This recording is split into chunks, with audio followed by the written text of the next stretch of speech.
on the continent of Shenzhou, in the middle of the Great Xia dynasty, in a small village called Songjia Terrace. Everyone says that Songdaya, a local dialect, sounds like ah, has been different from other children since she was little. The youngest son of the village chief is 1 year old and still nursing, but Songdaya, at 8 months, refused to eat milk and wanted egg custard instead. The grandson of the local magistrate is 1.5 years old and still nursing, but by 10 months, Songdaya was already able to eat with chopsticks on her own. The young master of the town's wealthy family is 2 years old and still leaning into his nursemaid's arms, but at 1.5, Songdaya was already chasing chickens and competing for food. The county magistrate's young son is 3 and still snuggling with his nursemaid, but by that age, Songdaya was running around with a stick, chasing the chickens all over the yard. Sadly, Songdalang only got this far, or else stories about her family's little girl could be even more amusing. Look at Ardaya, so lively. Songdalang finished his work and, opening their simple wooden door, saw his daughter happily chasing cats and dogs all over the yard, feeling very proud. Dad. Songdaya heard her father's voice, turned around happily, and, excited, quickly got up from the ground, covered in dirt, and threw herself at her father's legs. Hug. Songdalang's wife, May, came out to see and immediately got worried. She pointed at Songdaya and shouted, "Come down. You little monkey, don't pull on your dad." But Songdaya didn't care. She used her hands and feet to climb up her dad's legs, shouting all the while, "Fei Fei." Understanding her meaning, Songdalang put down what he was holding, grabbed his daughter, and lifted her high above his head. Fly, Songdaya giggled happily, like a little bird full of joy. Just spoil her to the heavens. May scolded but then took the things her husband brought inside to prepare dinner. "Did you eat lunch?" Songdalang asked while playing with his daughter. "Rice balls." Songdaya answered loudly. May, inside the house, muttered to herself, 2 meals a day with egg custard isn't enough, and now she wants lunch too. Who can afford to raise her in the future? No one knew where this girl's stubbornness came from, but around noon, she had to eat a meal, and she wanted plain rice. If there was nothing else, she would drink a bowl of porridge. Otherwise, she would make a fuss nonstop. Fortunately, Songdalang learned carpentry from his father. During busy farming seasons, he worked in the fields, and during the slack season, he went out to do other jobs, saving some money. Plus, May was a hardworking woman. Their land was never left fallow. Even a small gap could grow a few bean plants, so they didn't starve Songdaya. That said, in reality, Songdaya could only get a proper meal when Songdalang was working outside. Just like today. Mama. Songdaya called again. "All right." Songdalyang casually placed his daughter around his neck and skillfully started riding a horse, saying, "Dad will take you for a ride." Songdaya giggled happily, almost collapsing into a soft pile. If her father weren't holding her, she might have fallen to the ground with a loud thud. A villager passing by glanced at the scene and felt it was quite awkward. Just a girl. His own son had never been carried on anyone's shoulders like that. Songdaya looked at the disdainful look from the villager, then gave her father a loud kiss on the face, making a clear smack sound. Remember, her father was only about 18, still a young teenager, lively and handsome, very good-looking. If not now, then when? Unaware of his daughter's little tricks, Songdalyang smiled happily, his face turning red. The villager thought it was inappropriate and stood there with his hands behind his back, watching Songdalyang, hoping he would realize his behavior and regain some dignity as a father. But unfortunately, Songdalyang was already lost in joy. He took out a handmade bamboo dragonfly from his pocket and gently and kindly taught his daughter how to play with it. Have you ever played with a bamboo dragonfly without its green shell? When the bamboo dragonfly flies into the sky, Songdaya paused happily and then shouted excitedly, "Wow!" The villager's face immediately darkened. A girl playing with such a nice toy? Songdaya looked at the villager's expression and decided to add more fun, giving her father a surprise. She pressed her saliva-covered bamboo dragonfly onto her father's face and said, "Love you." Songdalyang was stunned for a moment, then reacted happily. "Didaya, you can speak new words now?" Oh, Daya, you can say new words now. He also called his wife. Oh, third sister. Our Daya can speak new words now. Before marriage, Meisher's family was known for being straightforward, and Song Daliang habitually called her third sister. Meisher kept a gentle smile. Then Song Daliang called his mother. Oh, Mom, our eldest granddaughter can speak new words now. His mother, Wu Shi, just chuckled softly. The villager found it all very dull and walked away with his hands behind his back. But he wasn't quite satisfied. No, he had to go home and test his own son. He was almost 4 years old and still only said eat and wanna eat. He couldn't even compare to a girl.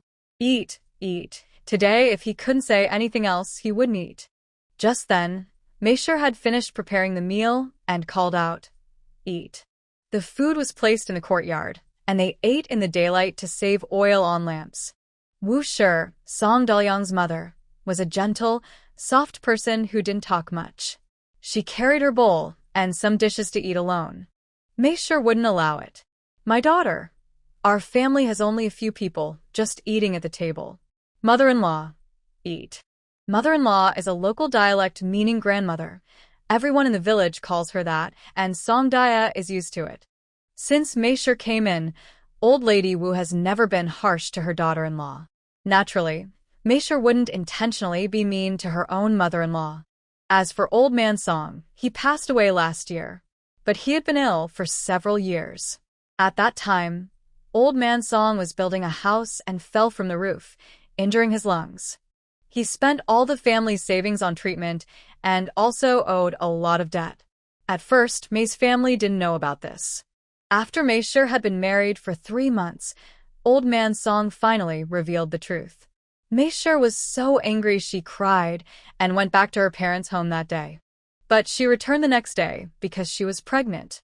Maybe because she wanted to see her grandson, old man Song, who doctors said wouldn't survive the year, surprisingly lived until Song Daya was half a year old.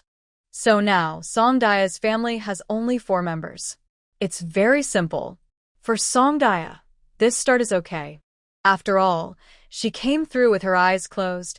She gained a lifetime for free, with parents, food, and a house. Not bad. Thinking of her previous life, she was born into a family that wanted a son so badly her name was Sheng Nan.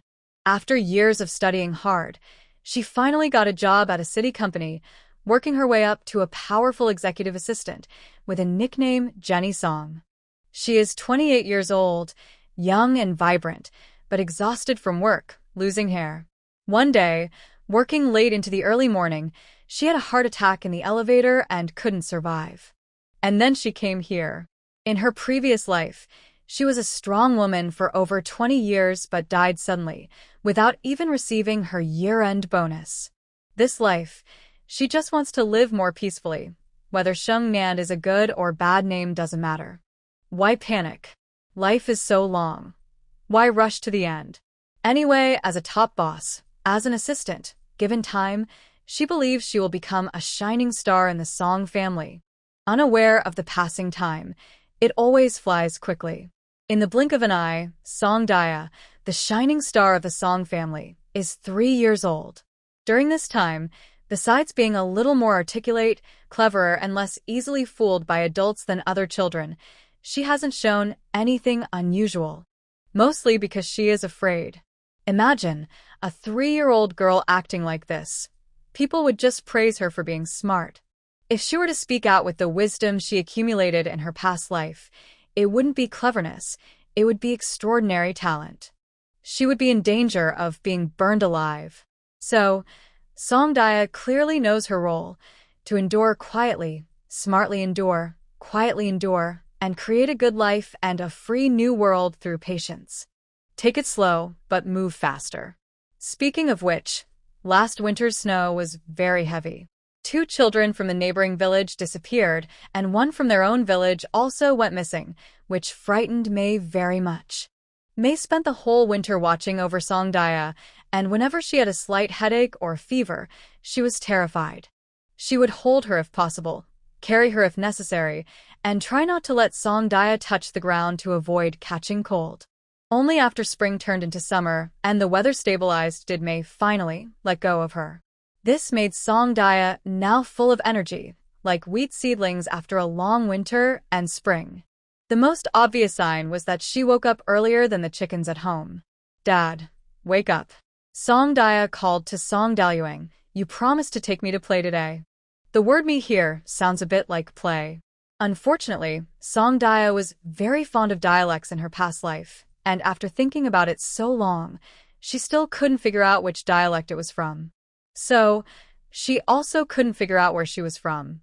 But Songdaya was not worried. If one way is blocked, just take another. She didn't call her father to wake him up directly.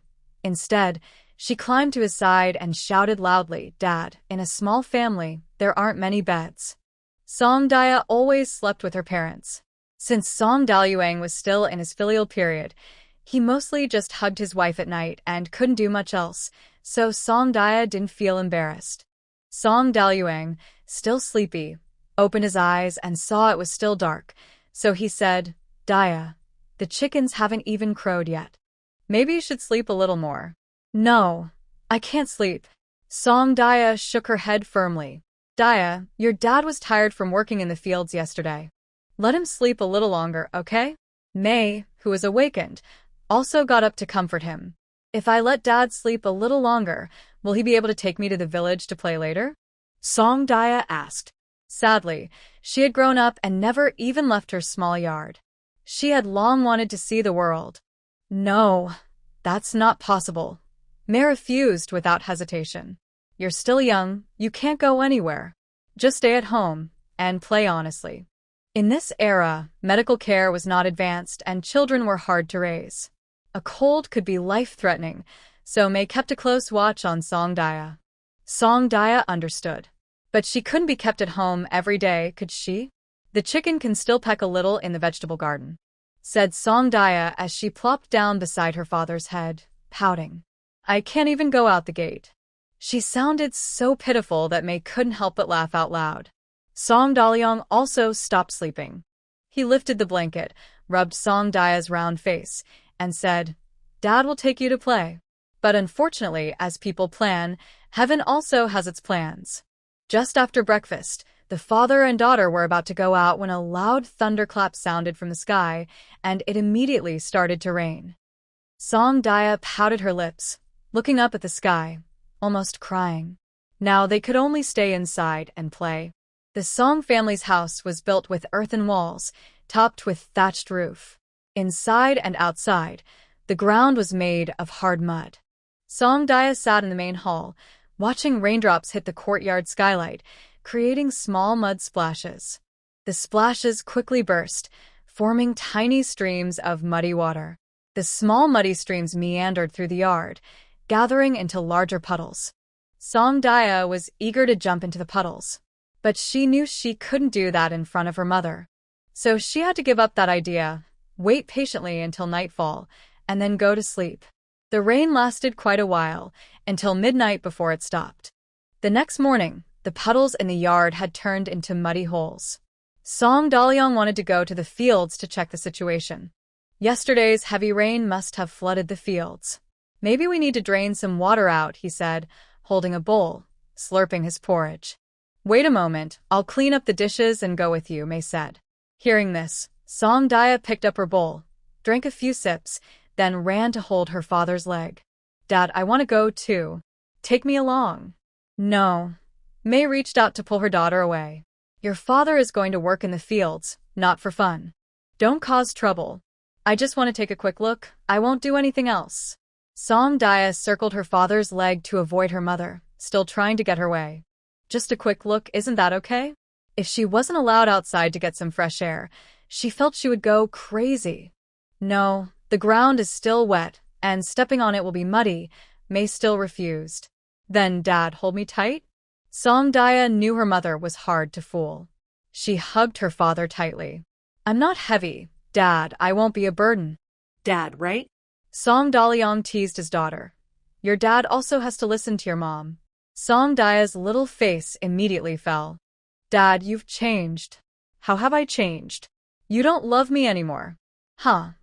Both Song Daliang and Mei couldn't help but laugh. Even old lady Wu rarely smiled. Of course, we can't go outside now. It just rained, the road is slippery, and falling would be a big problem, Song Daliang said carefully, watching his daughter's face. But just to look at the door is okay. Sure enough, Song Da's eyes lit up. Just at the door, expanding the yard by a little, that was a small victory. Song Daliang put down his bowl, barefoot in the muddy ground, and carried Song Da to the wooden gate. He opened it so she could see outside. There wasn't much scenery outside Song Da's house, just a vegetable garden and a large field. She had seen it many times before, but it never caught her eye. But in her eyes, it was different. It was early summer now, and the leaves on the trees and grass were full and green, the best time of year. Because of the rain, a thin mist rose, making everything look even more dreamy. This natural countryside. I'm here. But just as Song Da was about to praise the view, her father was already picking her up to carry her back. All right, it's damp outside. Let's go back inside, he said. Wait a minute. Song Da didn't want to miss any chance to enjoy herself. Dad, I rarely get to go out. Can you put me down for a few steps? Just a few steps. Her father's heart melted at her eager little eyes. So, between listening to his wife and making his daughter happy, he chose the latter. Just walk at the door. Don't go far, he whispered, pointing inside the house. Song Da nodded, showing she understood. Then, her father put her down. He thought, anyway, her straw sandals were dirty, and she could wash them later. Song Da stepped onto the ground cautiously. Sure enough, she took just a few steps and stepped into mud. The fresh mud was soft, wrapping around her feet and making her itch. She couldn't help but laugh, showing her teeth but not her eyes. As she laughed, her next step sank into a muddy hole. The uneven road outside had muddy pits that looked like they had dried up, so you couldn't tell how deep they were just by looking. You had to step in to know. Coincidentally, the muddy hole she stepped into was deep, and her right leg sank right in. Trying to save herself, she stuck her left leg in two, thinking she could pull her right leg out. But then, she completely sank into the mud. Dad. Song Da couldn't move and could only call for her father to help. Her father was talking to some villagers when he looked down and panicked. He hurried to lift her up. He grabbed her, but couldn't lift her out. So she could only bend down, one arm around her daughter's back, the other supporting her daughter's legs, and pull her out of the mud pit. In the process, her straw sandal was torn off. Dad, my shoe fell off. To pick up the shoe, Song Daliang had to hold his daughter in his arms, getting himself muddy as well. Quietly, father and daughter returned to the yard, but Meisher saw them unexpectedly. She saw her daughter with two pale legs covered in dark mud, looking like two large radishes just pulled from the ground. Both of you, only a little while outside, and you're already covered in mud. Meisher said angrily, why don't you just roll around in the mud pit? The father and daughter hung their heads, too scared to reply. Meisher had no choice but to quickly ask Wu Laonyang to heat some water for them to take a bath. When Song Dia was put into the bath, she thought about how her father said that wealthy families in the county had paved floors with blue bricks. One day, she also wanted to have her home paved inside and out with blue bricks, so her feet would never step in mud again. Several days had passed since the mud on the ground had completely dried. During these days, Song Dia kept thinking about how to improve her home's environment. Her house had 3 earthen rooms, a main hall in the middle and 2 side rooms. The kitchen was built outside the western side room, a layout also called a side house. The outhouse was behind the eastern side room, but in local dialect, it was called a Mao Si or Mao Si house. As for the Mao Si, it was just a hole with 2 planks over it, surrounded by a wall with a small opening for light, leaking cold in winter and rain in summer. But that wasn't the main problem, the smell was. Anyway, Song Dia still refused to go into the Mao Si. Though she believed that children shouldn't dislike their mother's appearance or their family's poverty, if she could live a better life, who wouldn't want to endure hardships? So what should she do? In her previous life, Song Xingnan's parents did many jobs to support the family, farming, brewing alcohol, planting duzhong trees, making soda, cookies, jelly, and more.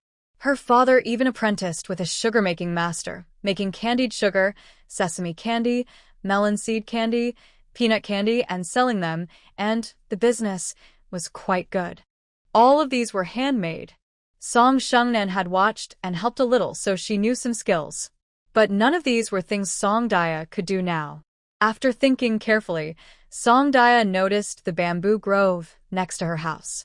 It was said that her great-grandfather, Song Lao, planted the bamboo when he was alive, symbolizing continuous growth and vitality. Thanks to the bamboo forest, Song Dalyang's bamboo craftsmanship is even better than his woodworking skills. Looking at the thick bamboo, about the width of a rice bowl, Song Dalyang's daughter, Song Daya, had an idea. "Dad, can you cut me a bamboo stick?" she asked. "What do you want the bamboo for?" he asked. "To make a lunchbox." "A lunchbox?" "Yes, just a box. When I cover it, the rice won't spill out," she explained, gesturing excitedly. Oh, a small food container, he understood.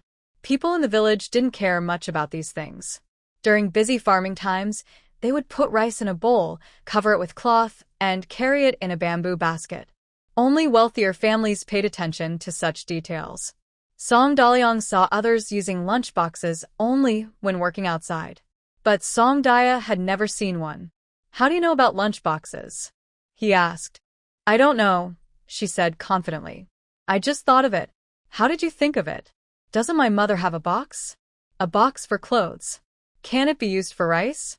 He thought for a moment and realized she was right. He patted her head and said, "My clever girl." So, Song Dalyang understood her idea. He went behind the house, cut a piece of bamboo, and made a round, smooth lunchbox. It looked quite nice after polishing. Image of a bamboo-covered lunchbox from a popular online store. While Song Dalyang was chopping bamboo, Song Daya ran to her mother's side. "Mom, can you make me a small shoulder bag?" she asked. "What's a shoulder bag?" May asked, puzzled. "Like this." Song Daya gestured. "A little bag to carry things." May squinted and looked at her, half understanding. "Oh, a purse?" "Yes, yes." Song Daya nodded. "But cloth is for making clothes. How can I make a purse?" May replied. "And it would have to be a pretty big purse." "Mom, just make me one." "Not big, no embroidery, just simple sewing." "What do you want a purse for?" "To carry things." "But you're just a little girl. What do you need to carry?" "You'll see when it's done." "No, I can't do that." Unable to refuse, Song Daya used her special charm. She gave her mother a quick kiss and said, "Mom, I love you the most." Because she added the word most, May, smiling, sewed her a small purse from leftover cloth and even made a strap for it. It looked quite cute when she carried it. The next morning, Song Daya got up and carried her bag, which held a lunchbox, to show her mother-in-law. "Grandma, does it look nice?" Old Lady Wu was busy cooking breakfast and glanced at her. She asked, "What are you planning to do?" "This is a lunchbox to hold food. Dad made it for me." Song Daya cheerfully explained. "And this is a bag, sewn by Mom for me." "Oh, it looks nice." "Very pretty." For breakfast, they had porridge. Song Dalyang ate a little less and the others ate a bit more. They ate it with homemade pickled vegetables that May made herself. May was very skilled at making pickles. Her radishes were crispy and very tasty, perfect with rice. But in families like the Song family, even pickles are rationed carefully. May gave her daughter a piece of pickled radish, but was about to take the rest away. "Mom, I want another piece." Song Daya called out. "One pickled radish with 3 bowls of rice. You're asking for 3 pieces with just 1 bowl." May complained. "If she wants more, just give it to her," Song Dalyang chimed in. "It's homemade, and we'll make more once it's finished." May was annoyed with Dalyang for butting in, but she still gave Song Daya another piece of pickled radish. Song Daya chewed her radish silently, looking proud. The rice in the fields just finished filling, but it's still early for harvest, Dalyang said to May. "I plan to go to town to see if I can find some work." Even though he was still in mourning, he needed to work, or the whole family might go hungry. "If there's no work in town, I might have to go to the county," he added. May was reluctant. "The county is too far." Daliang replied, "There's no other choice. We only have this much land. No matter how much we dig, it's only enough for us to survive. Many people in the village never leave it in their whole lives. Born at the head of the village, married to a woman at the end, buried on the mountain behind the village after they die, they spend their whole lives in the same place." As for the Song family, Daliang was already quite brave to go so far. He didn't earn much, but it was better than just digging in the dirt every day. Mei finally agreed. "When do you want to go?" "I want to leave today," Daliang answered.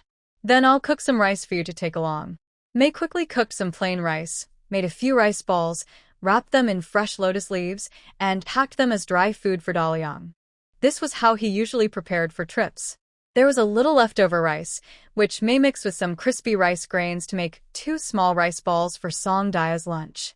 While Mei turned away, Daliang secretly took one of his rice balls and put it into Song Daya's small lunchbox.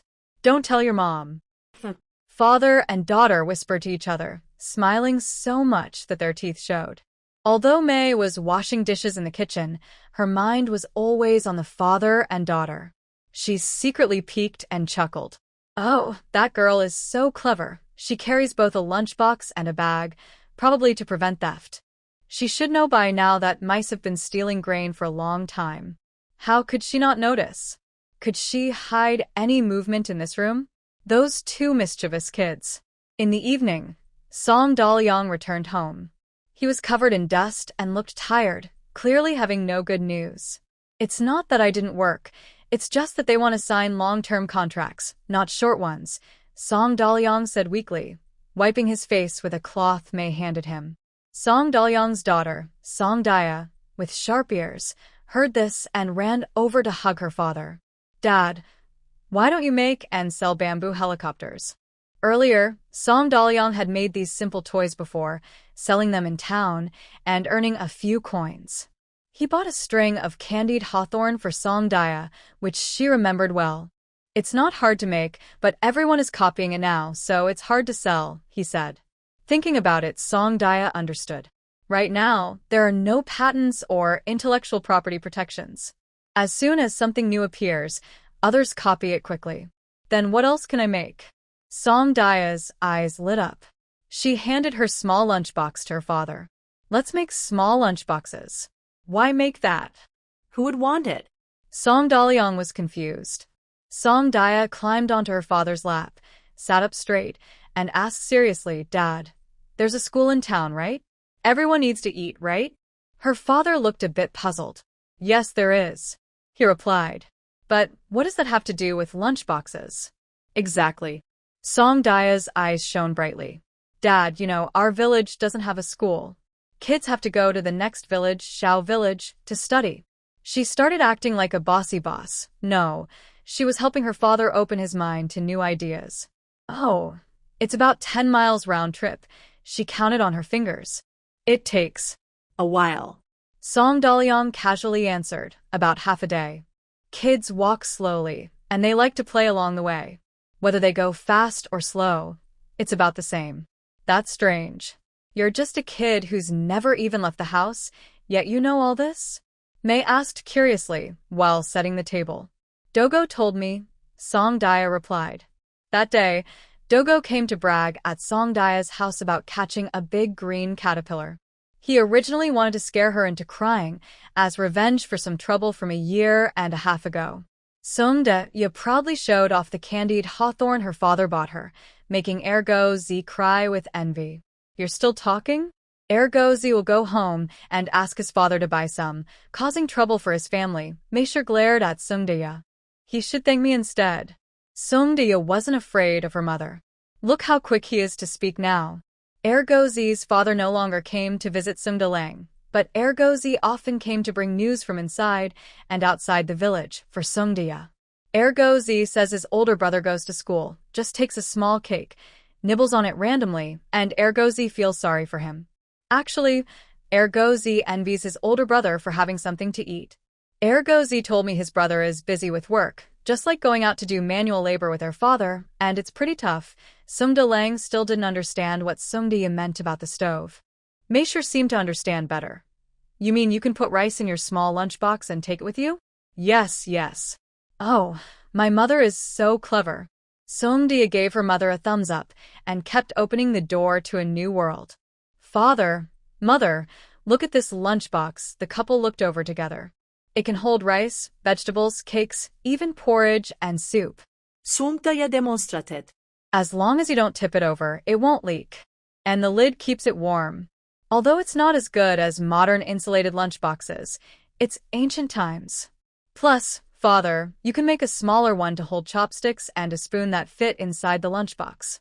As Songdaya gestured and explained, her parents' eyes widened, and they said in unison, "This bamboo, this stuff is easy to grow. Just stick a few stalks around the house, and by the next year, you'll have a whole patch." Materials are easy to find, and Sungdalang already has the experience, so it's not a problem. So, will anyone buy it? Meisher asked worriedly. Mother, think about it. If we have something like this, do you think Ergozi's mother would make one for her son? Must make it. With Ergozi's mother eager for her son to succeed, even if she had to chew on it herself, she'd make sure her son gets one. Now, Meisher understood who the target customers were. It looks like we should sell these lunchboxes to the women. Only the women in the family, old and young, worry about whether their husbands and sons can eat hot meals outside. Also, father, mother, think about it. After eating, do they need to drink water? Songdaya gentiaplanet. Songdaya knew that in ancient times, water bags were usually made from pig, cow, or sheep bladders, with a layer of cowhide wrapped around to prevent bursting. However, these water bags were quite expensive, and ordinary people couldn't afford them. Most common folks just used a gourd. Since her father didn't have a water bag, he simply carried a gourd when going out. Yes. May understood completely. Not only do I want one, but it also has to be different from a lunchbox, more slender and longer, so it's easy to carry. It can hold water, tea, or soup. Compared to a narrow-mouthed gourd, this would be much better. Wait. Song Dalong finally spoke. There are already bamboo tubes for carrying water. Does every household have one? May asked. Not exactly, Song Dalong replied. Some inns in the county use bamboo tubes to carry water and hang them outside to sell. But not many people buy them. Poor families can't afford a few coins, and those who can often don't want to spend money on just a little water. What's the big deal? Song Daya finished her last grain of rice, turned her bowl upside down, and placed it on top of the bamboo tube. Dad, you can make the lid into a smaller bowl and leave a small opening at the rim for drinking water. That way, it will be different from others. May thought along her daughter's idea. A good bowl can be used for eating and drinking, and it won't break easily. Thinking this way, Song Daya's idea really was a good one. That night, May lay in bed and still felt a bit overwhelmed. She asked her husband, Dalang, why do you think Daya is so clever? Before Song Daya could sleep, she replied, I call a genius, born with it. You're so beautiful. May scolded softly. Go to sleep quickly. That night, Song Dalong was both tired and excited. He got up early the next morning, even before dawn. Why are you getting up so early? May asked sleepily. I've thought about the lunchbox idea. It's better to start early, Song Dalong said while dressing. It's not hard to make. If I sell well, people will come the next day, and then it will be harder to sell. May understood. They had to seize the opportunity. Once they made money, not only outsiders but even people in their own village would be jealous. Cutting bamboo at dawn is too obvious, she said. I'll help you. I'll go cut bamboo now. May didn't want to sleep anymore. She got up, carried her still sleeping daughter to her mother-in-law Wu, told her to prepare breakfast, and then went out into the dark to cut bamboo. Last night, Song Daya was too excited and went to bed late. When she woke up in the morning, the sun was already shining on her face. She opened her eyes and saw she was sleeping in her mother-in-law's bed. Wow. Last night her parents abandoned her. Could they have done something inappropriate last night? Oh no. She must go check. Song Daya, full of curiosity, quickly put on her clothes, slid down the bed, and slipped on her shoes to find her parents. She found that her parents had been chopping bamboo all day. Oh, so they went to do honest work. Mrs. Wu was taking care of Song Daya, helping her wash up and tidy her up. She placed breakfast on a chair and brought a small stool for her to sit on, then went to help her son and daughter-in-law with some chores. While drinking porridge, Song Daya thought to herself, her mother-in-law was really straightforward, never asking unnecessary questions. Even asking for a few pickled radishes would have been nice. Since she had already prepared a lunchbox for her daughter, Song Daya's husband, Song Dolly, was quick to help. Although bamboo poles were thick, not all were the same size, so they couldn't make everything exactly the same. May suggested ideas to Song Dolly about which parts to use for the lunchbox and which for the water jug. May originally wanted to call it a water bottle, but Song Daya insisted on calling it a water jug. Since a teapot is called a teapot, why can't this be called a water jug? Song Daya argued reasonably, we have teapots, so we should have water jugs too. Haha, Mrs. Wu couldn't hold back her laughter. Song Daya felt very proud. Look at her clever ideas, popping out one after another. In her previous life, Jenny Song would have rolled her eyes and said, "Is that cleverness?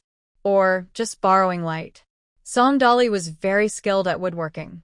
First, he cut the bamboo into sections, then carved out the insides and carefully polished them until they looked very nice. A man working seriously is really handsome. Dad, can you grind down that edge a little? Song Daya asked, holding her head and giving instructions. How do I grind it? Song Dolly asked, confused. Just like this, like that. Song Daya gestured aimlessly. She just wanted the spout to be less sharp so it wouldn't scratch the mouth. Song Dolly tried it and found that the finished product looked better and felt much more comfortable to use. Seeing her father's skill, Song Daya had another idea and started teasing him. Dad, you make such beautiful things. They'd sell really well if you took them to sell.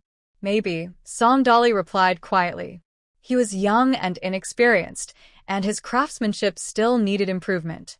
For expensive large items like beds and couches, people didn't dare let him work on them alone.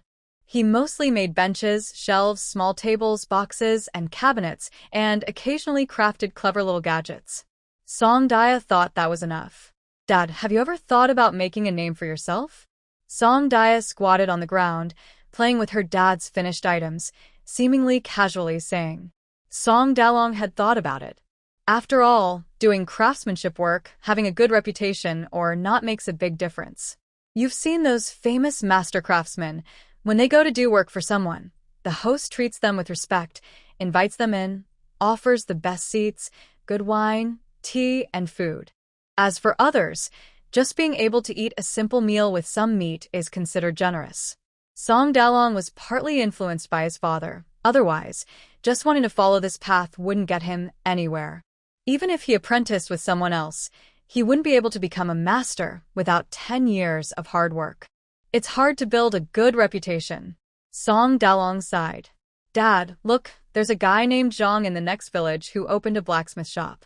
People call him Blacksmith Zhang, Song Daya suggested. Maybe we should call ourselves Carpenter Song? Song Dalong was stunned by this idea, a bit blank. Song Daya thought she was being modest.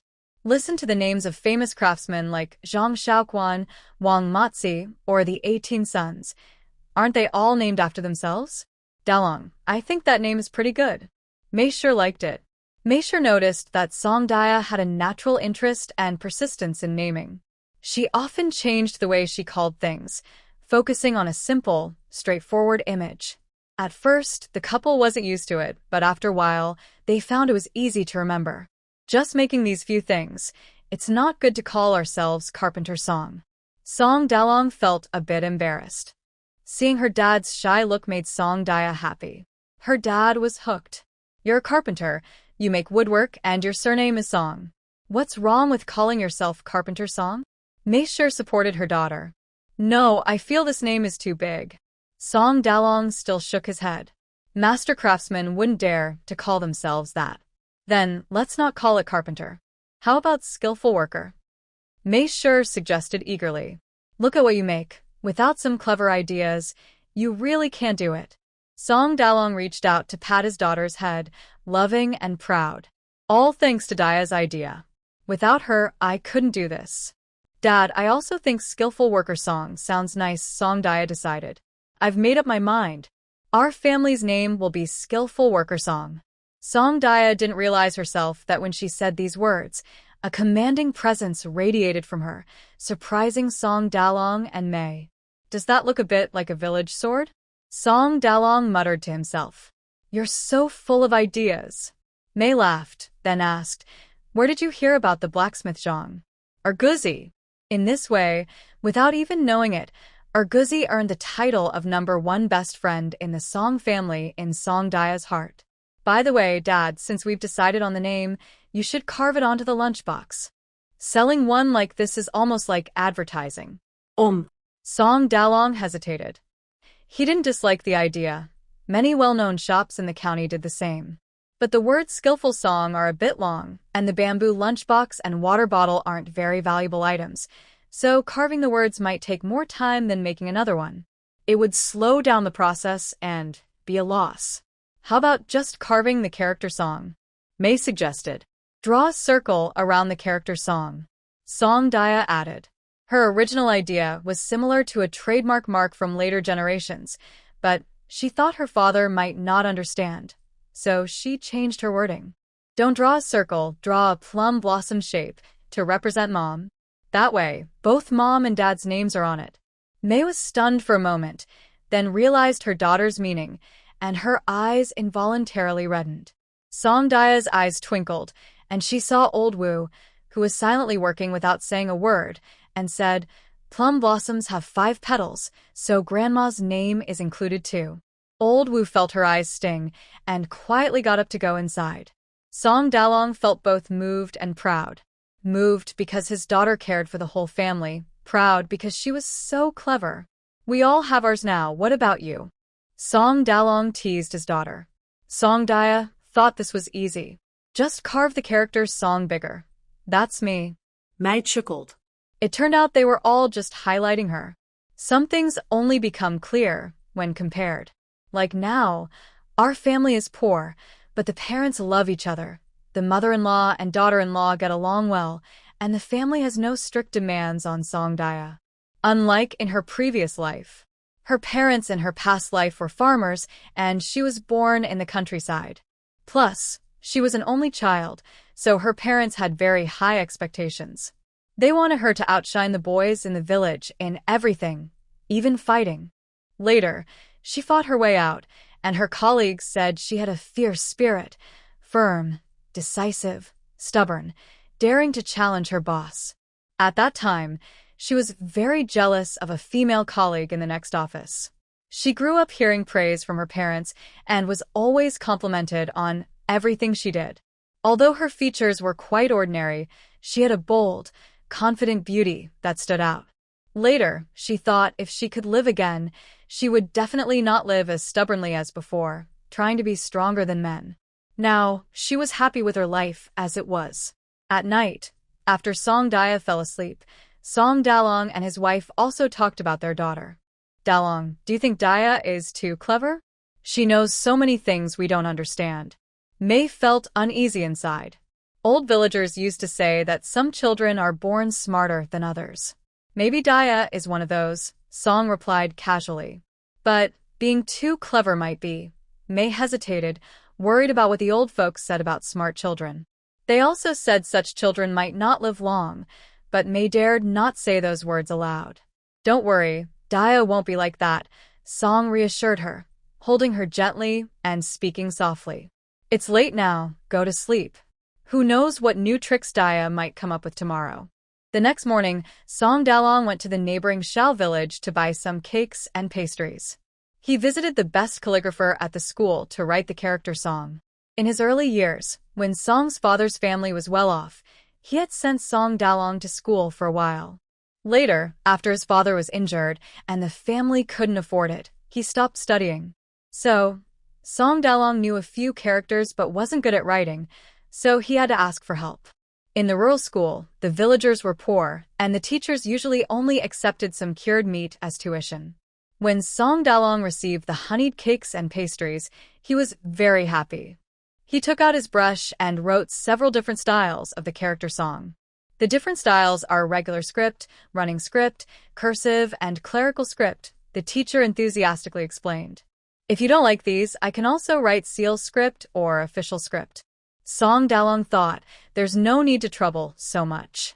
He carefully took the precious papers home and showed them to his wife and daughter.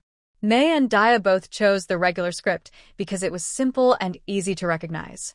May, who was good at sewing, first drew a pattern on cloth, then Song Dalong carved the character onto it. The rice container looked much more elegant now. When the finished product was ready, even Woo's mother couldn't put it down. It looks so nice. Woo's mother said happily, Dalong made it smooth and not prickly, and Sanyang's style is also well done. The characters look beautiful too. Dia was surprised and said, oh, Dad, oh, Mom, even Grandma says it looks good. The whole family laughed happily. Song Wulong spent 5 days making 100 lunch boxes, 100 kettles, 100 spoons, and 120 pairs of chopsticks. Mrs. May initially disagreed with making so many, worried they wouldn't sell. These things can be made quickly just by looking at them. If they sell well, we'll be too busy to catch up later, Song Dalong said. I'd rather make more now and store them than sell in a few different places if needed. Mrs. May thought about it and agreed that made sense, so she said no more. Watching from the side, Song Dia felt that the work looked easy, but in truth, it was quite hard. There was no grinding machine, so each chopstick was hand-polished by her parents. Their hands got sore and cut from all the polishing. She suddenly realized she had a bad idea. Song Dalong and Mrs. May were happy. That night, they soaked the lunch boxes and kettles in salt water, then steamed and boiled them in batches and let them dry. This method was passed down from Song's father. It helps treat the bamboo items, making them stronger and less likely to. It took a lot of money and effort to do this. The couple also discussed how to sell these items. Mrs. May suggested selling the lunch boxes and kettles as a set, not separately, and giving a pair of chopsticks and a spoon with each set. Song Dia clapped happily. Mom, you're really good at business. She was amazed that her mother could figure out promotions on her own. Mom, what if you also made a few small bags just for carrying lunch boxes? Song Dia suggested. Your embroidery is so beautiful, and if you sell them together with the lunch boxes and kettles, they'll sell well. Mrs. May thought for a moment and shook her head to refuse. Your dad makes these lunch boxes because some families don't have bamboo or find it inconvenient, she explained. But the small bags sound new and fresh, and women in the family can tell how to use them just by looking. If they already know how to make things, who would spend money to buy? Song Dia realized she was being too proud and presumptuous. In the end, the couple chose several medium-sized sets and priced them at 12 coins each. Other sizes would vary by a few coins up or down. It wasn't expensive, but also not very cheap. Song Dia didn't understand this part and had no right to speak. She only had one wish. Father, Mother, when you sell the things and make money, can you give me 1 coin? She begged. I've grown up and never touched money before. Sure. Mrs. May agreed happily. When the time comes, I'll give you 1. I'll string it on a red thread and hang it around your neck. Another day dawned, and both Song Daliang and Meisher woke up early to sell half of their lunchboxes. Worried they might not sell everything, the couple decided to go together and walk around more places. When they left the house, Song Dia had just woken up. He looked around and saw it was still very dark outside. It's not easy for ordinary people to earn some money these days. But Song Dia had no better options. First, he didn't have any special skills, and even if he did, he wouldn't dare to use them casually. Dia, stay at home and listen to your mother-in-law. Meisher warned repeatedly. You must not sneak out secretly. Mother, don't worry, I'll just stay inside and play, Song Dia replied obediently. The couple walked several miles, first to the neighboring Shao village. Seeing that Shao village was not very lively, they took a deep breath and then walked dozens of miles to the town. Song Daliang was familiar with the town, so he chose an intersection and set up his stall. Today was market day, so more people soon gathered on the street, some pushing carts with chickens, others pulling ox carts, some carrying loads on their shoulders, and others holding baskets. Everyone was busy with their own work. Song Daliang shouted to attract customers, but the noise from the nearby stalls was too loud, so his voice was hard to hear. Mei Shi thought, they've made so many lunchboxes. They can't work in vain.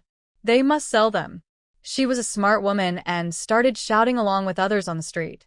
Lunchboxes for sale. Beautiful and practical lunchboxes. They can hold rice, vegetables, or porridge. Passers-by looked curiously, but after seeing clearly, they didn't find it very new or interesting. Isn't this a bamboo bowl? A young woman carrying a vegetable basket came over to look. Good eye, ma'am. Mei Shi praised her first, then praised her own product. This isn't just a random bamboo bowl cut from a bamboo stick. Our lunchbox is really good. Mei Shi picked up a medium-sized lunchbox and showed it to the woman. Ma'am, look, our lunchbox is deeper than a normal bowl, so it can hold 2 bowls of rice. The top can hold vegetables too. When you cover it, you don't have to worry about spilling or mice stealing the food. The woman took it and looked at it, finding it comfortable to hold. Men can take one when they go out to work, and they won't have to worry about not having enough to eat. After Mei Shi said the first sentence, she became more fluent. Children can take one to school, so they don't have to eat cold bread. If there's leftover food, just cover it and take it back as it is. Isn't that convenient and clean? The lady carefully examined the item in her hand. It was smooth, without any burrs, and not heavy like a typical bamboo bowl. Instead, it looked quite delicate. What's this called? She asked.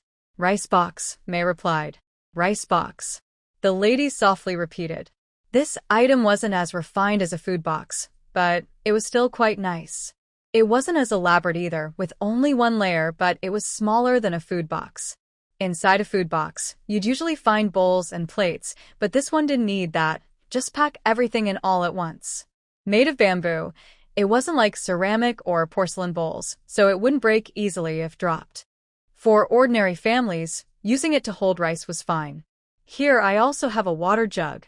You can fill it with water or tea. The lid can be removed and used as a bowl, Mei said, noticing the lady looked interested. She quickly handed over a water jug. Look, it can also hold soup. A water jug? The lady asked in surprise. See the round spout? It looks just like a jug, Mei smiled. How much does it cost? The lady finally asked. This rice box and water jug are a set, not sold separately. The set costs 12 coins, Mei quoted. Regular ceramic bowls cost only 3 coins each, so the lady thought this was a bit expensive. Lady, you don't know, our rice box and water jug are treated to be resistant to cracking. As long as you use them properly, they can last a long time. A rare visitor, Mei wouldn't easily let go. Look at those ordinary bamboo bowls. They cost 5 or 6 coins each. They're not as delicate as ours. And look at these 2 lids. They're like small bowls included for free. The lady hesitated again. Madam, you seem quite good at managing your household, Mei said, pulling out a pair of chopsticks and a spoon. How about this? You buy this set of rice box and water jug, and I'll give you a pair of chopsticks and a spoon for free. That was a clever move. If she had tried to sell the chopsticks and spoon together with a set earlier, the lady might have bargained. Now, by giving them away, it was a bonus. The lady gritted her teeth. Then, I want a pair of chopsticks and 1 spoon for free. That's not possible. Those chopsticks and spoon cost 2 coins separately. My small business only makes a little profit, just a coin or 2, earned through hard work, Mei said, also gritting her teeth. But, since you're the first customer, I'll give you the chopsticks and spoon for free. Chopsticks are always useful for such occasions. The lady thought for a moment and nodded. Deal. Mei held back her joy as she packed the items into the lady's basket, her hands trembling when she took the money. By the way, what are your carvings of? The wife pointed at the mark and asked. Oh, that's our family mark. My husband's surname is Song, Mei replied. The wife didn't ask further and walked away. People still gathered around to watch, and Mei saw an opportunity. She shouted, nice and practical lunchboxes. The first 10 buyers will get free chopsticks. During the busy market hours, the crowd was at its peak. In the morning rush, Mei worked hard and sold 16 sets. She spoke so much her voice trembled, and only after resting did she realize how tired she was. Master Song quickly helped his wife sit down and took out some home-cooked food for May to eat. Before leaving early that morning, May had brought a set of lunchbox and water bottle for herself. The weather was not cold, and the food she packed in the morning was still warm. May took a bite of hot rice and sipped hot tea, feeling that the trip was worth it. Nearby, a vendor selling malt candies was munching on a cold, stale biscuit. Seeing others eating hot food, he felt a bit jealous and asked, "Are these lunchboxes really useful?" Master Song cleverly poured tea from the water bottle's lid into a cup and offered it, saying, "We only have plain tea. Hope you don't mind. Hot tea always tastes better than cold water." The candy seller took a sip and said, "Then I want a set too. It would be useful for the kids to use on their way to school, and they wouldn't have to worry about missing meals." In return, Master Song bought a small piece of malt candy, broke it into pieces, and first offered one to May. May declined, saying, "Take it home for the older girl to eat." "The older girl is here," insisted Master Song. "You've worked hard too, have a piece." May couldn't refuse and finally opened her mouth to eat. "You should have one too," she said. "I don't need it," laughed Master Song. "I'm a grown man, I don't eat these." By noon, the market gradually emptied. Master Song carried his basket and started calling out to sell his goods as he and May walked through the streets. "Is this how you usually sell things?" May asked. It was her first time selling with her husband. "Yes," Master Song replied softly. In the afternoon, sales were slow. The wealthy ignored the stalls, and the poor couldn't afford to buy much. Only 5 sets were sold in small bits. As the sun slowly set, Master Song carried his basket to outside his school. The students had finished classes and started coming out one after another. May began calling out again, using her usual voice. The students at this school didn't go home for lunch. Wealthier families sent food, poor students brought their own, or they went hungry. Some children with a few siblings came to see what was new. They looked at the items and thought they were quite skillfully made, with utensils for eating and drinking, all complete. "Let's make a gabal, small bag, hang it on ourselves, and take it out for spring outings. It's so convenient." May thought of her daughter's small satchel and recommended it. The young men thought it made sense. Plus, the calligraphy was nicely carved, and holding it made them feel important, so they bought a new one. They sold 3 more sets like that. As it was getting late, and they still had a long way home, the couple didn't want to delay and carried their loads back. Song Daliang hadn't eaten much all day. May saw this and felt worried, so she paid for the last few buns at a street shop. "Why buy this? It's a waste of money." "Just eat at home," Song said. "Earning money is hard, and if you get sick, it's even harder," May insisted, stuffing a bun into his hand. "If you keep refusing to eat, I'll scold you." Song bit into the bun happily. May linked her arm with her husband's, thinking that there was hope for a better life. They hurried home in the evening light. They wondered how their little one was doing, whether she was crying, hungry, or looking for her parents.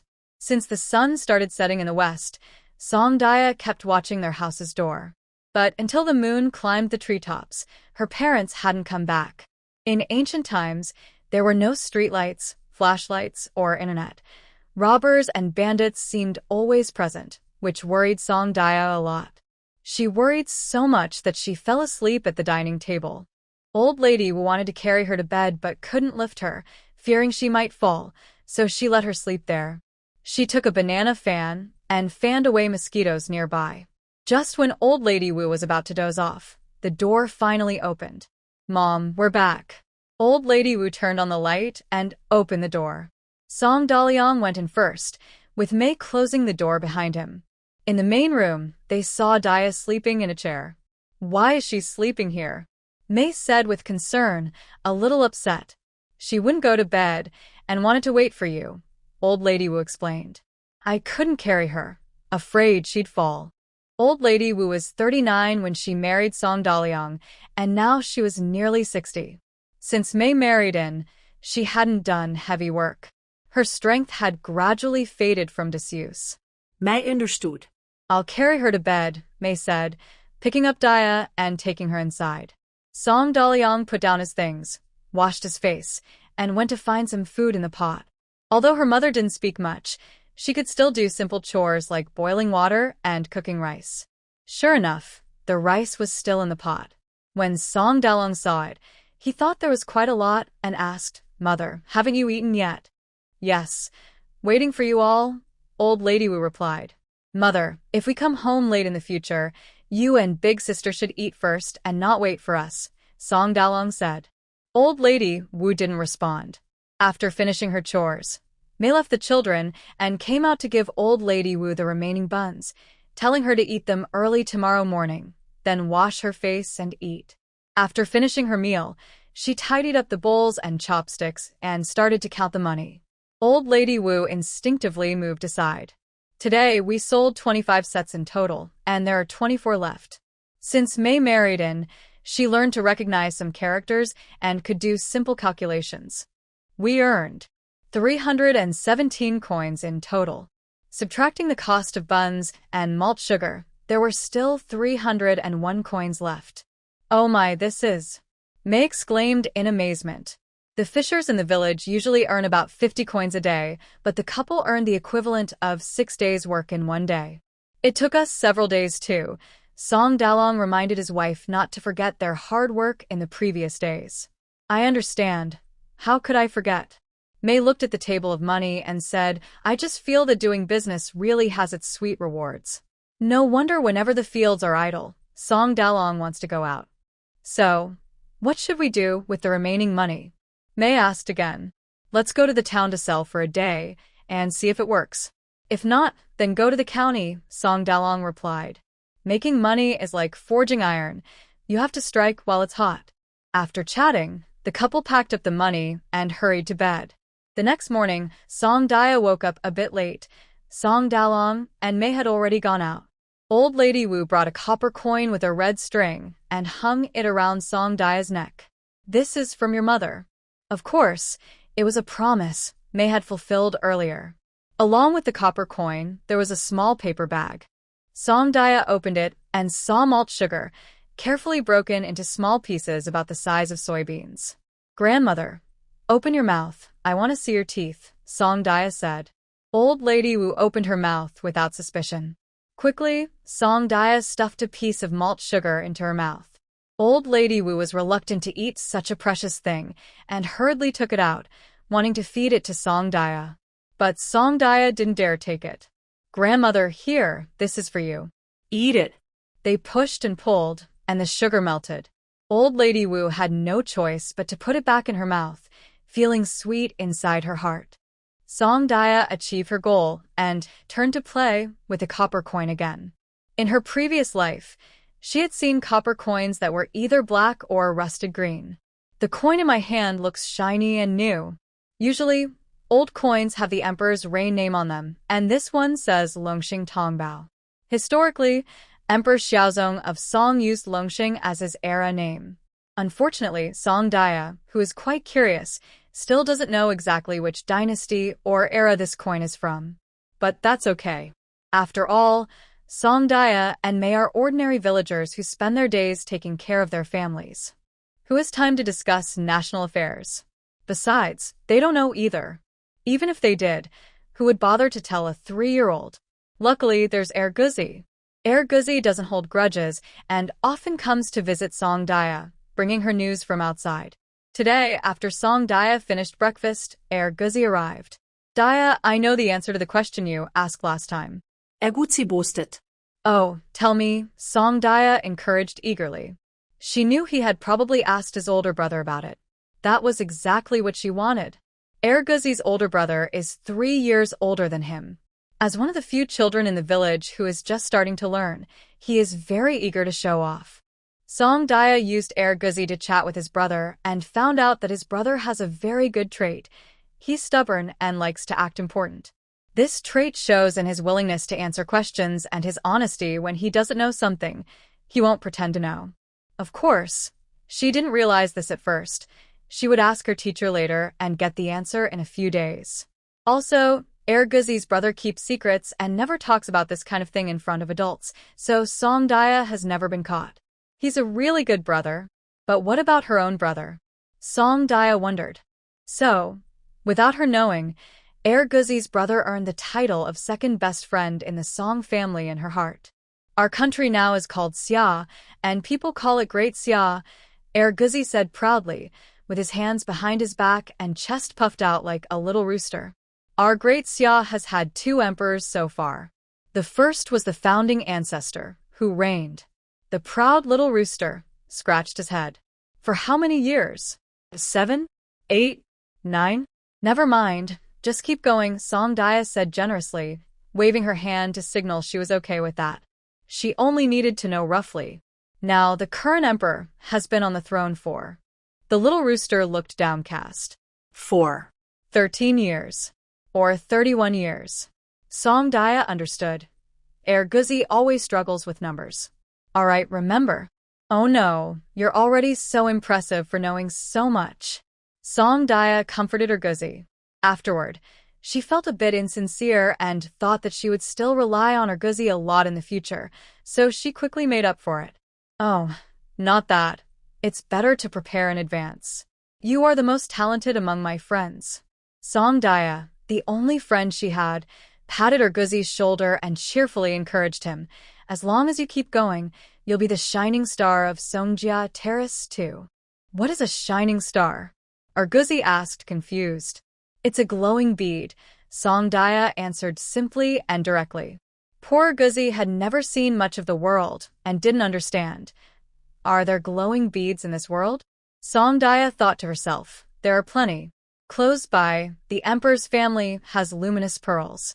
Far away, the witch's family has crystal balls. Look, the sun is just like. Song Dia, aiming to use a nearby example, wanted to compare it to the sun, but when she looked up, she almost blinded herself. Unexpectedly, Guzi, who is usually slow to react, understood this time. The sun is a glowing bead? No, no, no. Hearing Guzi's analogy, Song Dia shook her head frantically. Guzi couldn't hide his words and would definitely tell his brother when he went back. If Guzi's brother later writes an essay saying, the sun is a glowing bead, that would be Song Dia's fault. The sun is a burning fireball, Song Dia quickly added. The moon at 16 is the real glowing bead. Guzi humbly accepted her explanation and asked, then why isn't it the moon at 15? 15 is full at 16, haven't you heard? Song Dia shared openly. No, Guzi shook his head honestly. All right then. One day, I was sitting at the door and overheard a merchant passing by talking, Song Dia added again. Confident that she could quickly make up for her mistake, she believed Guzi wouldn't find her flaw. Honest Guzi accepted her explanation and asked, then who is the first moon of Songjia Terrace? Song Dia almost led Guzi astray. The shining pearl, of course. She corrected.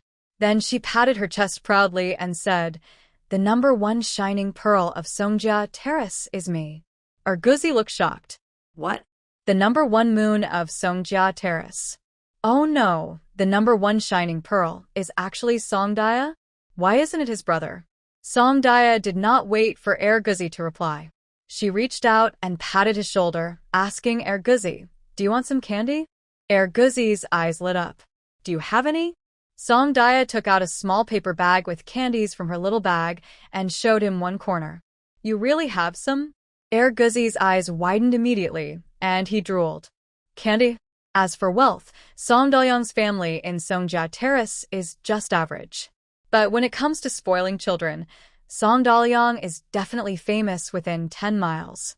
Even Guzi knows about this. It's truly impressive. If a father is better than another, he should be thrown aside. Guzi looked at Song Dia with both greed and resentment. She casually pointed to some smooth, round stones near the door threshold and said, do you see those stones? Guzi nodded hard. Come on, he's not blind. How could he not see? Song Dia said, a basket of those stones can be exchanged for 1 piece of malt candy. She proposed trading stones for candy, and Guzi, being greedy, even knew how to bargain. A basket of stones is so many, and your malt candy is so small. Song Dia refused to back down. You know it's candy. Candy. Guzi felt wronged. But picking up stones isn't easy either. In Songjia Terrace, This place is considered flatland. The village has rivers, lakes, and even mountains. But beneath the rivers, there's mostly silt and no stones. The mountains aren't tall, just some big dirt slopes, and they don't produce granite or such. But Songdaya believed that stones could be found if you looked hard enough. Stones don't cost money, but malt candies do. Other families don't even buy them for New Year. After some back and forth, Songdaya generously agreed to give half a piece of malt candy. A basket of stones for 1.5 malt candies. She waved her hand. If it weren't for the fact you're my friend, I wouldn't trade even 2 baskets of stones for it. Erguzi was very touched but also worried. You're talking nicely now, but will you turn around and be mad later? Songdaya rolled her eyes. Is a piece of malt candy worth risking her reputation? She used to be. Forget it. A brave person doesn't boast about past bravery, especially with a little kid. She pulled out a big coin her mother gave her from around her neck and said, "See this? My mom gave it to me. This meant I Have money." Erguzi finally believed her. He thought to himself, even though he had never touched money before, he recognized it. "All right, I'll bring you stones today," Erguzi said, finally feeling at ease. "First, I want to say no going to the river or lake. If you go, there won't be any malt candies." Songdaya warned. She wanted to do something, but not cause trouble. If Erguzi got into trouble over such a small matter, that would be really not worth it. "Don't worry, I wouldn't dare." Erguzi patted his chest. "My mom said, if I dare to go to the river or lake, she'll break my legs." So Songdaya felt relieved. Old lady Wu watched the whole thing and only asked after Erguzi left, "Daya, what are you going to do with those stones?" "Grandma, once I finish you'll see," Songdaya replied. She was thinking about the time she was in, trying to match it with history. Unfortunately, she's a science student and doesn't know much about history. She only feels that the Great Xia looks like Tang but isn't Tang and isn't Song, and she doesn't know how it relates to Ming. In the end, she couldn't match any dynasty. But one thing she figured out is that it's not many years since the founding of the country. That's a good thing. Usually, this is a time when a new dynasty seeks stability and growth. After years of war, to rest and recover, and to maintain the new dynasty's rule and stability, the government's policies and taxes are relatively relaxed. It's not a golden age, but it's a good time. Pretty good. Songdaya thought with a click of her tongue. This way, she has a chance. In the evening, Song Daliang and Mrs. May hadn't come back yet, but Erguzi arrived first. He was already panting before reaching the door. "Oh, dear, Daya, come help." Erguzi truly lives up to his honest name, having turned his mother's vegetable basket into a basket half full of small stones. He's still a kid, not strong enough, so he carried and hung the stones to get them to Songdaya's door. She checked the stones and thought they looked good, and happily paid him with candy. "Even though you don't have a whole basket, I keep my word and give you 1.5 candies." Erguzi sat at the door eating malt candy, feeling that all his tiredness was worth it. Songdaya sat next to him and asked, "Erguzi, is collecting stones tiring?" "Of course it is." Erguzi rolled his eyes. "If it weren't for the malt candies, only a fool would do this." "Then, do you want to relax and enjoy some malt candies?" Erguzi's eyes widened. "Can this be relaxed? All right, you find someone to collect the stones, about a basket like this, and I'll give them a candy, and you'll get half a candy." Erguzi's eyes sparkled. "I don't need to collect?" "No, you don't have to collect. But you have to supervise and check. I don't want any mess. A person picking up a basket is only half a stone." Erguzi counted, then 2 people picking up a basket. "Oh no, 2 people picking up 2 baskets. Means 1 stone." Erguzi isn't good at counting other things, but he can manage food. After all, no one has seriously taught him. "Yes." Songdaya encouraged him. "Look, you don't even have to do the work yourself. Just watch others do it, and you'll get candy." "So, do you want to do it or not?" "When candy is handed to you, who would refuse?" "I'll do it." Erguzi nodded firmly. "All right," Songdaya agreed. "But let's agree first. I need those stones in 2 days, tomorrow and the day after. If you can find a few baskets, I'll give you some malt candies. You give me the stones, and I give you the candies. If it takes too long, the malt candies will melt. Deal. Guzzi gritted his teeth. It's getting dark now. Tomorrow I'll call de Nyo, de Zhuang, and Zhuang too. You arrange the people yourself. I don't care. But I don't want anything from the graveyard, the latrine, or the temple, Song Daya emphasized. Don't worry, I'll handle it. Guzzi pounded his chest loudly. They agreed, and Guzzi hurried home before it got completely dark. Song Daya sat at the door waiting for her parents. She waited and waited, but they didn't come. Old Wu came to close the door and urged Song Daya inside. Mother, I still want to wait, Song Daya insisted. After she finished eating, washed her face, hands, bottom, and feet, she started her main task of pecking rice. If you're sleepy, go to bed, Old Wu advised. I don't want to. Waiting in bed is the same, she replied. I don't want to. By the time Song Daliang and Mei Shi hurried back to the village under the stars and moon, it was already very dark. They pushed open the small gate of their yard, and a small fire glowed, making their hearts feel a little calmer. Mother, where is Daya? Mei Shi asked first. She just fell asleep, Old Wu whispered. Let her sleep until you come back. Of course, Mei Shi couldn't wake her daughter. The couple went inside one after the other, not noticing the small pile of stones in the yard. Exhausted from the whole day, they ate dinner, paid the bills, washed their faces, and went to bed. In the morning, Song Daya woke up to find her parents had already gone out again. Now, her parents cared more about their box business than about her. Song Daya felt sad for a while, then started working on her stone-collecting task. Under the temptation of malt sugar, Guzzi gathered 6 friends and became a second-hand shopkeeper. So, a group of little kids, pretending to pick pigweed, carried baskets they had tricked from their mother or mother-in-law and collected stones all over the village. They also had to avoid their grown-ups to prevent scolding or having their tools taken away. With more people, the work was easier. At noon, Guzzi brought his friends to deliver their stones. Everyone line up and come one by one, Guzzi called confidently. Song Daya checked a basket of stones, handed out a malt sugar, and looked like a little landlady. The kids who received the sugar happily put it in their mouths. The sweet taste melted, and they smiled happily. Guzzi's sugar was paid for separately, and he didn't let others see it. Daya, you're really straightforward, Guzzi said sincerely. Meanwhile, Song Daya was busy collecting small stones, and Song Daliang and Mei were busy selling lunchboxes. The couple had been selling in town for most of the day, but it was worse than the previous 2 days. They only sold about 10 sets. Among the buyers, there were 2 regular customers. One was the young lady who bought the first lunchbox. Her last name was Jian. Her husband was a constable who often had to prisoners to the county, which made him delay and miss hot meals. Jian bought a set of lunchboxes 2 days ago, wanting to try if they were good. Yesterday, her husband had to go to the county for work, so Jian used the water bottle from the lunchbox set.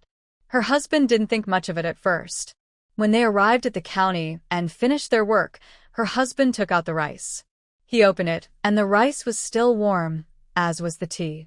That was much more comfortable than eating hard biscuits. His colleagues were envious and asked her husband to buy a set. When others heard about it, they also asked him. In the end, Jian bought 5 sets herself. Mei didn't dare to slack off and carefully picked the best ones. Jian gained both favors and benefits, and Mei sold her goods happily. As the sun began to set, Song Daliang thought there probably weren't many more customers, so he discussed with his wife. It's getting late. How about we finish here and go home early? Mei looked at the sky and was worried about her family, so she said, Let's go then. The couple walked through the streets and alleys, tired but truly excited. Passing by a pastry shop, Song Daliang went in and bought a box of bean cakes. Why buy this during an ordinary day? Mei asked, puzzled. Wasn't it you who said Daya had a good idea? Let's take it home for her and her mother to try, Song Daliang said with a smile. Just spoil her as much as you like. Mei scolded her husband with a frown. Turning around, Mei saw a fabric shop and naturally said, Big girl has grown taller recently, and her clothes are getting too small after just a few days of wearing. I thought maybe we should make her clothes a bit bigger, so she can wear them for 2 more years.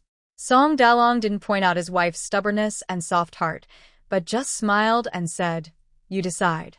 I don't really understand these things." So, May went ahead and chose 2 feet of fine fabric. When paying, she also picked a piece of red cloth and asked for 2 feet of that. Kids should wear bright colors. It looks better, May explained. Are we going to the town tomorrow? Song Dalong replied, Yes, I plan to go to the county. He had been thinking carefully these days. The biggest advantage of the bamboo lunchbox is its convenience. But this convenience is not appreciated by wealthy families, and poor families can't afford it. Only those slightly better-off families might consider buying one to try. But the town isn't very big. They sold the lunchboxes twice the day before, once yesterday and once today. If they go again tomorrow, they might not sell many. So, Song Dalong thought it would be better to work a bit harder and try going to the county. Since the road to the county is long, he would need to leave at midnight, but he was reluctant to make his wife work so hard. Because the road is far, Song Dalong wanted to take all the remaining lunchboxes with him, sell as many as he could, and have more help with an extra person. He told May this. All right, I'll go with you. May agreed happily. We can each carry a basket. Anyway, it's only a day or 2 of hardship. Song Dalong thought for a moment and said, Maybe we should borrow a bullock cart. Only the Song family's village proper has a bullock cart. Even if they say they're borrowing, it's not really free. How much should we pay? May hesitated a bit. Usually, going to the town by bullock cart costs 1 coin per person, round trip 2 coins. To the county, it costs 2 coins one way, 4 coins round trip. So, unless the family has some savings, most people wouldn't bother taking the bullock cart. Since there are just the 2 of us, it's 8 coins round trip. Plus, since we're borrowing the cart to carry things, others can't use it. Song Dalong thought and said, I think 20 coins would be fair. May was distressed but didn't say anything. That's 20 coins. You should know, some families in Songtai can't save 20 coins all year long. Going to the county is not the same as going to the town. It's much farther. Song Daliang gently advised his wife, Don't carry such heavy loads, especially before reaching the county. You'll tire yourself out. Mrs. May listened and agreed, understanding the reason but still feeling a bit distressed. We're not wasting money on this ox cart, Song Daliang explained. Once we get to the county, each lunchbox will cost just a few coins, and we'll make that money back. Will that work? Mrs. May asked with doubt. Of course, Song Daliang replied confidently, knowing the county well. The county isn't like the town. Things are more expensive there, because it's less convenient to produce. Everything costs a bit more. Even an extra 1 or 2 coins is okay. Mrs. May had experienced how costly the county could be. She remembered her first trip after marriage, when even a bowl of plain water cost money. All right, she finally agreed. If she could earn back the money, she wouldn't mind working hard. Plus, her well-made lunchboxes sold well in the town, so surely they would sell in the county too. With this thought, Mrs. May made her decision. Okay, let's go to the county. Song Dia didn't know her parents' worries. In the evening, she checked the second batch of small stones. This batch was much fewer than in the morning. Dia, we've collected all the stones in the village, said Guzi regretfully. We searched everywhere in the village, and this is all we found. Song Dia looked at the stones. Although fewer, they were clean and not fake. Good, she said like a responsible boss. No, like a kind-hearted boss, waving her hand. Everyone worked hard. The maltose candy will be handed out as usual, 1 each. Her friends cheered happily, praising Song Dia for her kindness. Let's go home, said the foreman, Guzi, waving his hand.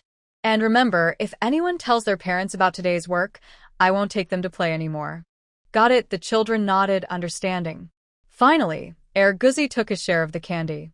Maltose is so delicious, he said, chewing a piece while sitting on the doorstep of Song Dia's house, looking a bit regretful. It's a pity we can't find stones tomorrow, then we won't have any more to eat. Neither Song Dia nor he blamed anyone. They just wondered why heaven didn't give the Song family more stones. Song Dia looked back at the stones she had collected, thinking about laying a small path with them. She decided, it's okay. Even small stones or fist-sized ones will do. I can use them all. I don't need much. Just find 1 or 2 people to help.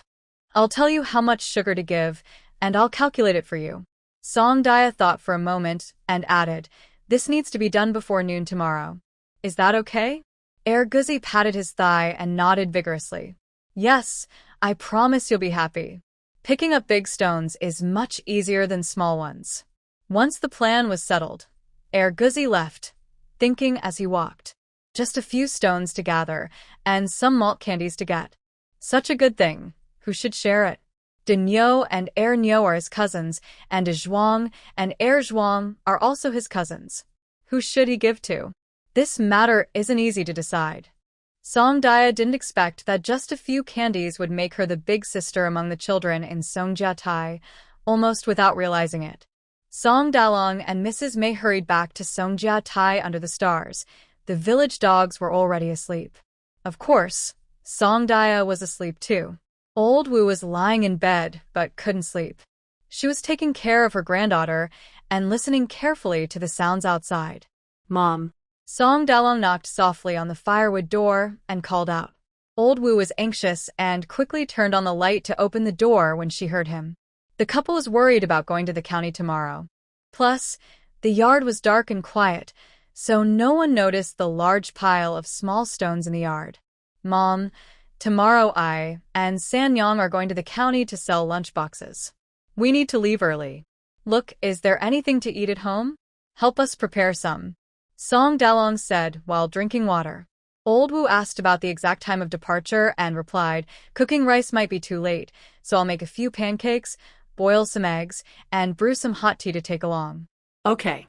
Old Wu went to knead the dough. It would take a few hours for the dough to rest, so she could make the pancakes easily. I'm going to visit Village Zheng's house, Song Dalong told Mrs. May. Mrs. May was serving rice and asked, eat first then go? Eat when I come back. Before he finished speaking, Song Dalong had already left. When he arrived at Village Zheng's house, Zheng was already asleep. Song Dalong knocked on the door, and someone inside responded. Who is it? Uncle, it's me, Song Changha. He called out. Although Village Zheng and Song Dalong's father weren't related by blood, they both had the surname Song, so they were somewhat connected. Oh, Dalong, wait a moment. Soon, Village Zheng came out dressed, opened the door, and asked at the door, it's so late. Is there something you need? Uncle, does your ox cart have free time tomorrow? What's the matter? I need to go to the county and carry some things. If you're free, can I borrow it? What are you carrying? Village Zheng asked. He was worried about damaging his own ox. It's nothing big, just some small things I made from bamboo. I plan to take them to the county to see if I can sell them, Song Dalong half spoke, half shielded. The Song family is not very big. Village Zheng had heard that Song Dalong hadn't been home these past 2 or 3 days, and both he and his wife had gone to the town. But everyone has their secrets. Village Zheng, being a smart man, didn't pry into their affairs and simply asked, when do you need it tomorrow? At the ean hour. That's quite early. Yes, sorry to trouble you, uncle. Song Dalong didn't say much more, and Village Zheng knew he was a good person, so he said, all right, I'll have my youngest son send it over at the ean hour tomorrow. Village Zheng has 3 sons. The youngest is about the same age as Song Dalong, and they have always gotten along well. Village Zheng also decided to let his son go see what Song Dalong was busy with. Once Song Dalong received the confirmation, he thanked Village Zheng and went back home. While he was away, Mrs. May had already counted today's earnings. Today, we sold 10 sets, making 136 coins. We spent 8 coins on bean cakes and 36 coins on cloth. The couple checked their accounts, and there were still 92 coins left. It's only been 3 days. Mrs. May held the 500 coins in her money box, feeling amazed. Usually, when she had nothing to do, she embroidered to help the family, but she only earned about 10 or 20 coins each time. And that was because her embroidery skills were good. Who could compete with her in selling lunchboxes? More will be earned in the future, Song Dalong said, hugging his wife's shoulder. Yes, Mrs. May carefully stored the money. Then they both picked up their bowls and started eating their night meal. Old Lady Wu looked on and told her son and daughter-in-law to finish their meal quickly and go to sleep. She said she would clean up the dishes tomorrow morning. When a husband and wife work together and don't get in each other's way, it's the great fortune of an ordinary family. At the evening hour the next day, the youngest son of village, Zheng, knocked on Song Dalong's door on time. Song Dalong didn't hide anything and simply loaded the items onto an ox cart. What's this? Old son asked. It's a lunchbox, Song Dalong replied. It was a bamboo tube which old son knew, just used for holding water. But the lunchbox. Old son looked at it and thought it looked quite delicate. Are you going to sell this in the county? Yes, Song Dalong said. I don't know if it'll sell well, but I want to try. Old son knew that Song Dalong was always clever, and he really wanted to go along and see for himself. But after thinking for a moment, he held back. If he went now, it would seem too hasty. Old Song Yao watched Song Dalang and his wife leave the village quickly, then hurried back to report to his father. Meanwhile, Song Dia had no idea her parents would return that night and slept soundly until dawn. Of course, she also didn't know her parents went out again in the middle of the night. Song Dia sighed to herself, saying, Whenever there's money, I forget about the kids. Old Wu rarely spoke. They are also working hard for our family's better life. I know. I was just saying it casually. Song Dia waved her hand and went to eat her breakfast. Old Wu brought over a package of bean cakes and said, This was bought by your parents. They want you to try some. Song Dia thought to herself that her mother-in-law was an honest person. Her parents said to give her some, so they did. She didn't realize they hid 2 pieces. Old Wu opened the package, and Song Dia saw the bean cakes were yellow. She sniffed and confirmed they smelled like soybeans. She took a bite, felt a little choked, but it was good with porridge. Grandma, you should try some too. Song Dia handed a piece to Old Wu. Your parents probably want us to eat together. Old Wu refused. Song Dia used her trick again. Grandma, open your mouth, let me see your teeth. Old Wu smiled. Song Dia also smiled. The old and the young held their bowls, drank porridge, and ate the bean cakes, things they could only enjoy during festivals, feeling hopeful about their days ahead. Before noon, Guzi's team arrived. Song Dia looked and saw that this time Guzi brought Nyo and Zhuang, both with names starting with Dia, look at these stones, do they work? Guzi wiped his sweat. Song Dia looked and nodded. Yes, they do. Then she quickly divided the candies. Nyo and Zhuang took their candies and were about to leave. Dia, we didn't get to gather pig grass yesterday and got scolded. We're leaving first today. Okay, Song Dia said like an adult, gathering pig grass is important. Don't let a small matter like this delay you. It's not worth getting scolded. Nyo and Zhuang almost wanted to cry. Dia, we think your place is the most important. I understand. Song Dia sent the brothers out and reminded them, work hard, don't slack off. Later, I'll ask Guzi to find you 2 again. Nyo and Zhuang walked out of Song Dia's house for a long time before feeling something was wrong. Why do I feel like Dia is like my sister? Nyo said. I think so too. Zhuang weakly echoed. The reason why Erniu is called Erniu is because he has a cousin named Daniu. He himself has only one biological sister. Ernia's grandmother is a harsh person who dislikes Ernia's sister, calling her a spoiled girl and refusing to let her eat. Ernia's sister directly flipped the dining table. Don't let me cook if you won't let me eat. Then no one eats. When Ernia's grandmother tried to hit his sister, she ran around the village, making everyone aware of her grandmother's harsh treatment and refusal to feed her. In the end, the village chief came to scold the grandmother. Both girls and boys are children. You're a girl yourself, so why are you so mean to your own family? The village chief said firmly. Will Ernia not marry someday? I dare anyone to marry into your family. After that, Ernia's sister was allowed to eat at home again. This caused quite a stir in the Song family. Even Song Dia, who couldn't leave the house, heard about it. She's a clever girl. Song Dia admired Ernia's sister very much. Although this approach might hurt others more than it helps, sometimes breaking through is necessary for change. As long as Erniu's sister can stand on her own in the future, she won't fear anyone's words. Ernia saw his sister's confident spirit in Songdaya, but Erdog had no such worries. He was thinking about one thing. Daya, what are you going to do with these stones? Erdog asked while eating malt candy. It's not for us to eat candy, right? Songdaya looked at the remaining candies and thought she could still hire a few workers. Come back after noon, bring a few more people. I have some work for you. What work? You'll find out when you come. Erdog wasn't worried about being tricked and left confidently. Songdaya looked up at the sky, feeling it was about time for lunch. She went to get her lunchbox, washed her hands, and started eating. Her father had left her a pancake before leaving. It's nice to be loved, Songdaya thought as she bit into the pancake. She also hoped her family could have a better life.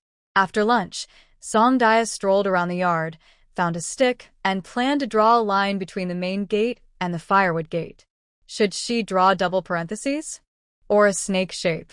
The double parentheses would be two paths with a large water jar in the middle, filled with water and lotus flowers, serving as a decorative screen. As for the snake shape, planting small flowers and grass on both sides would look beautiful too. After thinking for a while, Songdaya decided not to choose either. Instead, she drew two straight lines connecting the main gate and the firewood gate directly. It's better to keep it simple, or it gets hard to explain.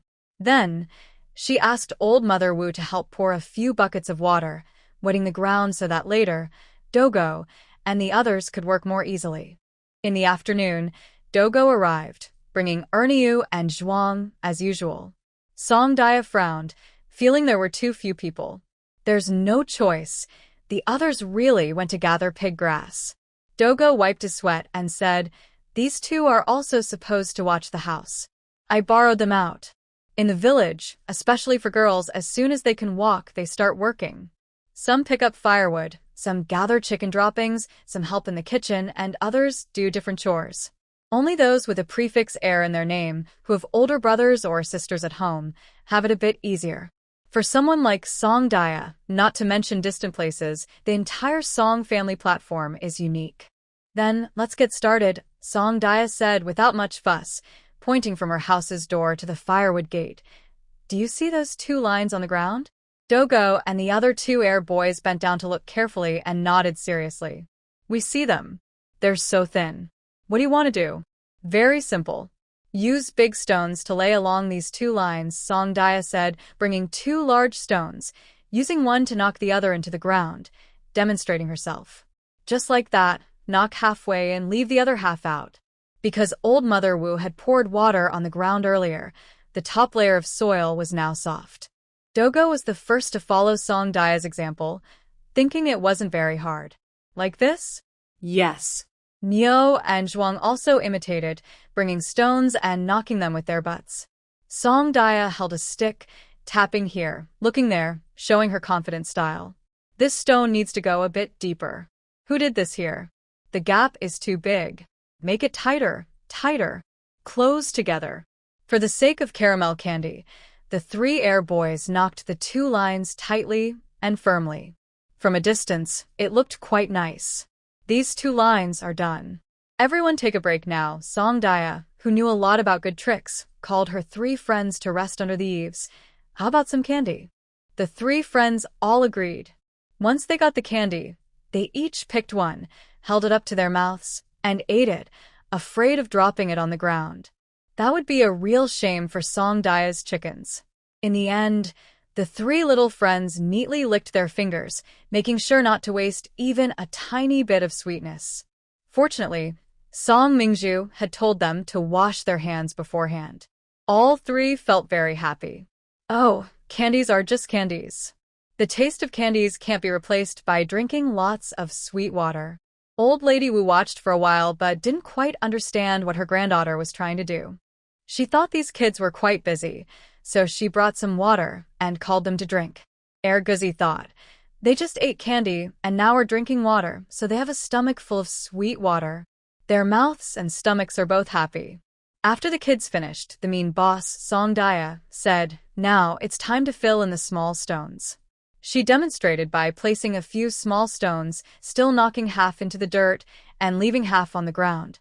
Erguzi watched for a while and suddenly asked, "Daya, are you fixing the road?" Song Daya looked up surprised and asked, "Do you know about fixing roads? I went with my mom to a temple in the next village once. They have a stone road like this there."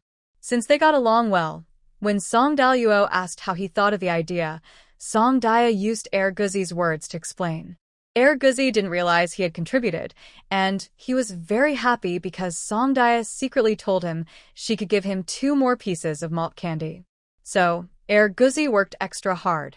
Because Nyo and Zhuang also worked very diligently, when the road was finished, Song Daya generously gave each of them 2 more malt candies. In total, each of them got 4 candies. They had never eaten so much candy before. Nyo and Zhuang were so happy, they kept praising Song Daya as a kind person.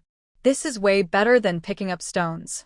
Nyo said, "Daya, if you have more work like this in the future, remember to call us." Zhuang added. "Sure," Song Daya replied with a smile. As it grew darker, Nyo and Zhuang had to go home before the adults returned. "Daya, we need to go back and watch the house. We're leaving now." They waved goodbye to Song Daya. All right. Song Daya saw them off at the firewood gate and, like an adult, reminded the 2 little ones, "Be careful on the way, don't run around." "Yes, yes, we know." Erguzi stayed until the very end. Song Daya looked at the remaining malt candies in her small bag.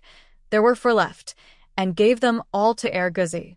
"Here, one is for Nyo and Zhuang, and the other 2 are to say thank you for giving you so many. But there's still one more." Erguzi rarely figured things out clearly. "I'll treat you," Song Daya said generously. Erguzi took the paper package, looked at it repeatedly, and was very surprised to find he had earned so much candy. "Oh, Daya, you're such a good person." Erguzi said, sounding almost like Zhuang. "If you need anything in the future, remember to come to me." He even patted his chest loudly, thump thump. "Don't worry, I'll handle it." Erguzi confidently said that no other kid in Songjia Terrace was as reliable as he was. "Of course. You're my friend. Who else would I ask if not you?" Song Daya said sincerely.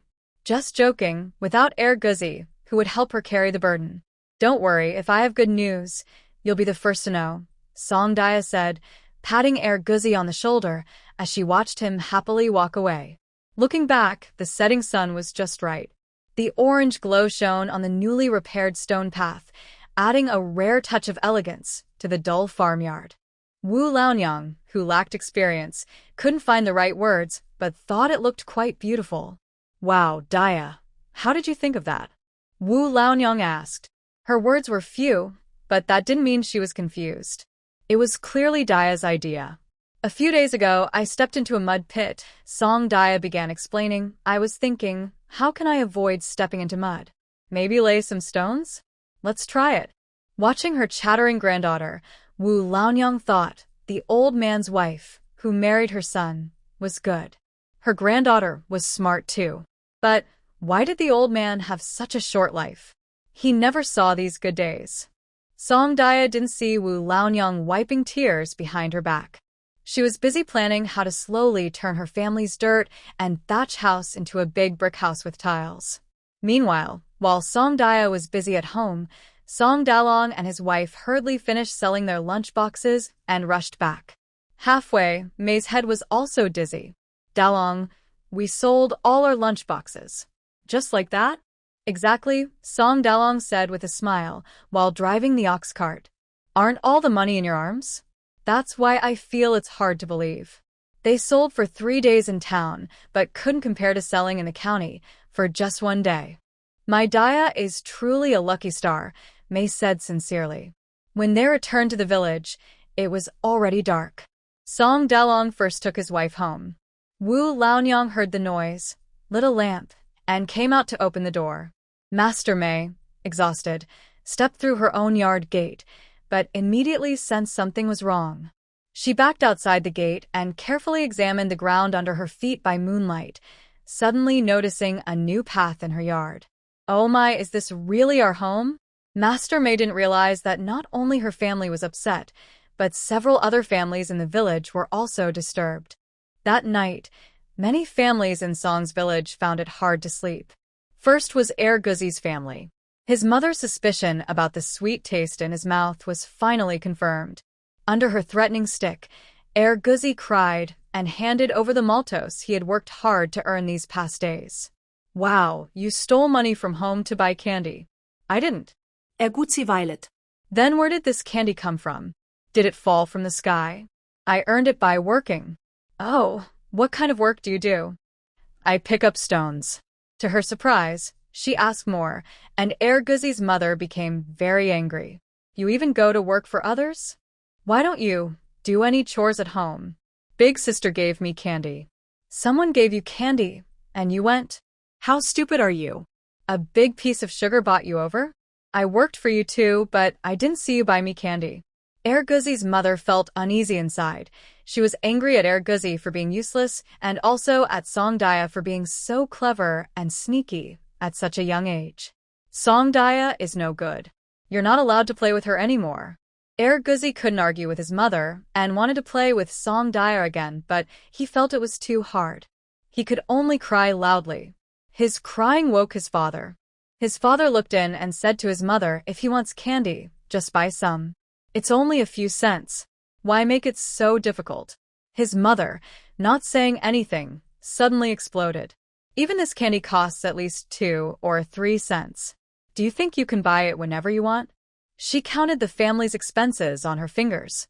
Big brother is studying, with expenses for lessons, brushes, ink, paper, and books, all of which cost money. Why am I so stingy? It's all for this family, so that one day, someone in this family can succeed. And you blame me for not wanting to spend money on candy?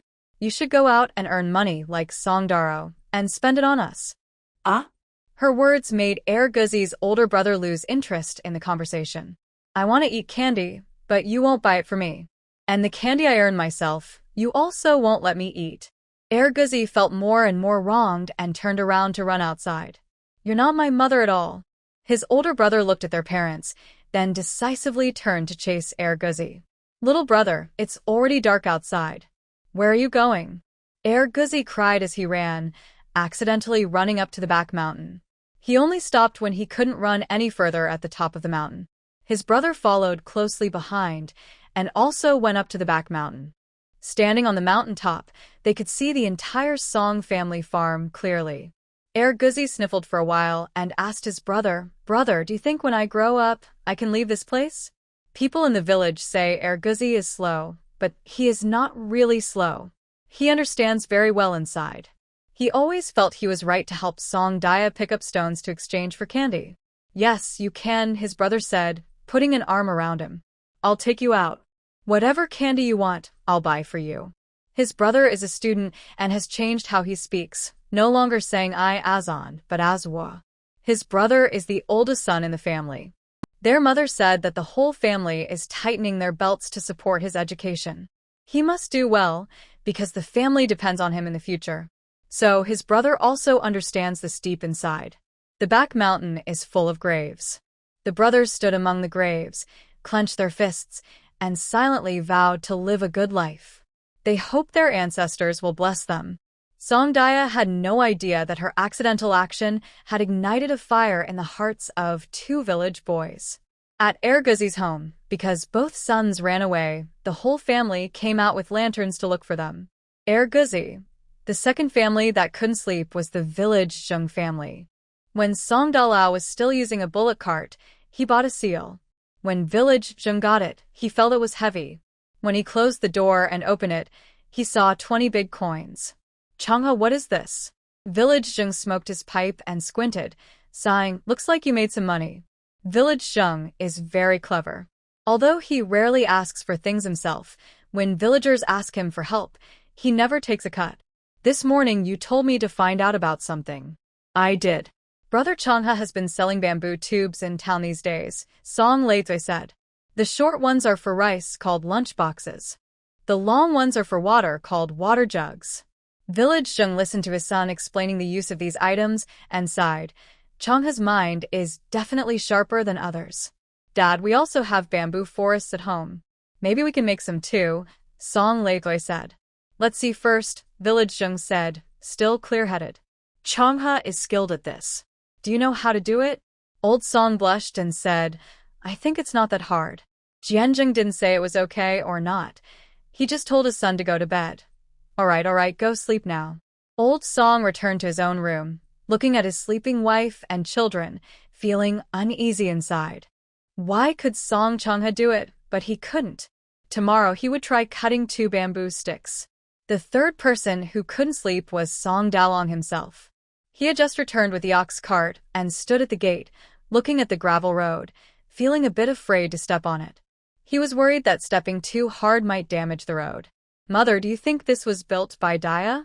Old Wu told the story again about how Song Daya exchanged maltose for stones to get the 2 kids to work. Listening, Song Dalong kept shaking his head in amazement.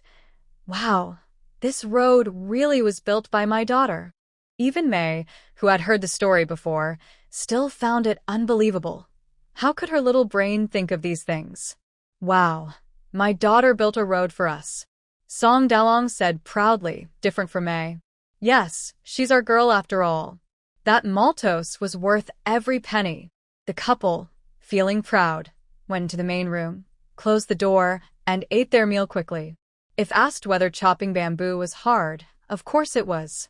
If not careful, they would cut their hands and bleed. If asked whether making the rice boxes was hard, of course it was. If not careful, the bamboo splinters would poke their hands full of blood. If asked whether selling rice boxes in town was hard, of course it was. The town was small, and they carried heavy loads from east to west, then north to south, wearing down their shoe soles. If asked whether selling rice boxes in the county was hard, of course it was. The county was far away and big. Without a cart, they might have worn out their legs walking. And that's not all. When they arrived at the county, they found out they had to pay for a stall. Seeing the fancy clothes and accessories of the women there, Mei worried that others might not like their things. Finally, they sold a set, but with so many people passing by, she worried that someone might steal it. Luckily, Song Dalong had been to the county before, or he wouldn't even find a place to. Mei was so nervous, she didn't drink a sip of water all day. Later, her mouth cracked from dryness, and her mouth was full of blood and the smell of blood. By chance, they met an old master who had worked for Song Dalong before. Seeing how beautiful their rice boxes were, he bought the remaining few sets, planning to give each of his children one. Otherwise, the couple wouldn't know what time to sell. After all the hard work and exhaustion, when they lit the oil lamp and covered the table with copper coins, they felt it was all worth it. Behind the couple's bed, several households couldn't sleep because of the noise, but Song Daya was sleeping soundly. She had a dream where her small stone path turned into a shining golden road. Song Daya walked along the golden road.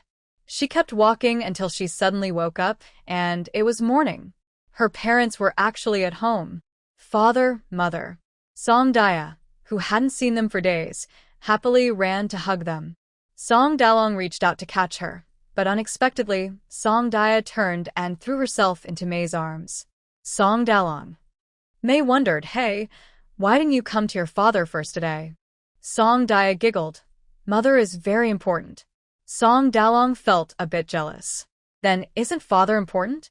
Song Daya waved her hand, signaling her father to come closer, then whispered softly in his ear, of course, father is important, but if I didn't say that, mother might get upset. You clever little thing. Song Dalong chuckled and gently tapped her on the forehead. Oh, mother, father is bullying me. Song Daya exaggeratedly covered her head and shouted at Mei. Little rascal. Mei scolded with a smile and went to prepare breakfast. Father, are the lunch boxes all sold out? Song Daya asked. She still cared about her idea. All sold out, Song Dalong replied. I'm planning to make some more these days and take them to the county to sell. The county? Song Daya's eyes lit up as she looked at the distant village gate. Father, what's the county like? Is it pretty? Seeing her eager look, Song Dalong suddenly felt a bit guilty. Next time I go out, I'll discuss with your mother and see if we can take you along, he said. Song Daya hugged her father's face and gave him a kiss. Please, father, I want to go to the county to play. It all depends on you. This made Song Dalong blush happily, feeling dizzy.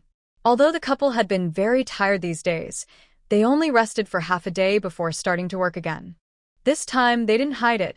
They went out in broad daylight to cut bamboo. While cutting bamboo, villagers started to come over intentionally or unintentionally. Dalong cutting bamboo? Yeah. So much? Yes. What are you going to use it for? Song Daya sat on a small stool, playing with a bamboo branch and pouting. What for? Do I tell you? This person hasn't left yet, and others are coming over. Delang, I heard you've been going to the town and county offices these days. Have you found a way to make some money? Song Daya rolled her eyes. What? You just want to know because you're curious? The villagers are narrow-minded and petty.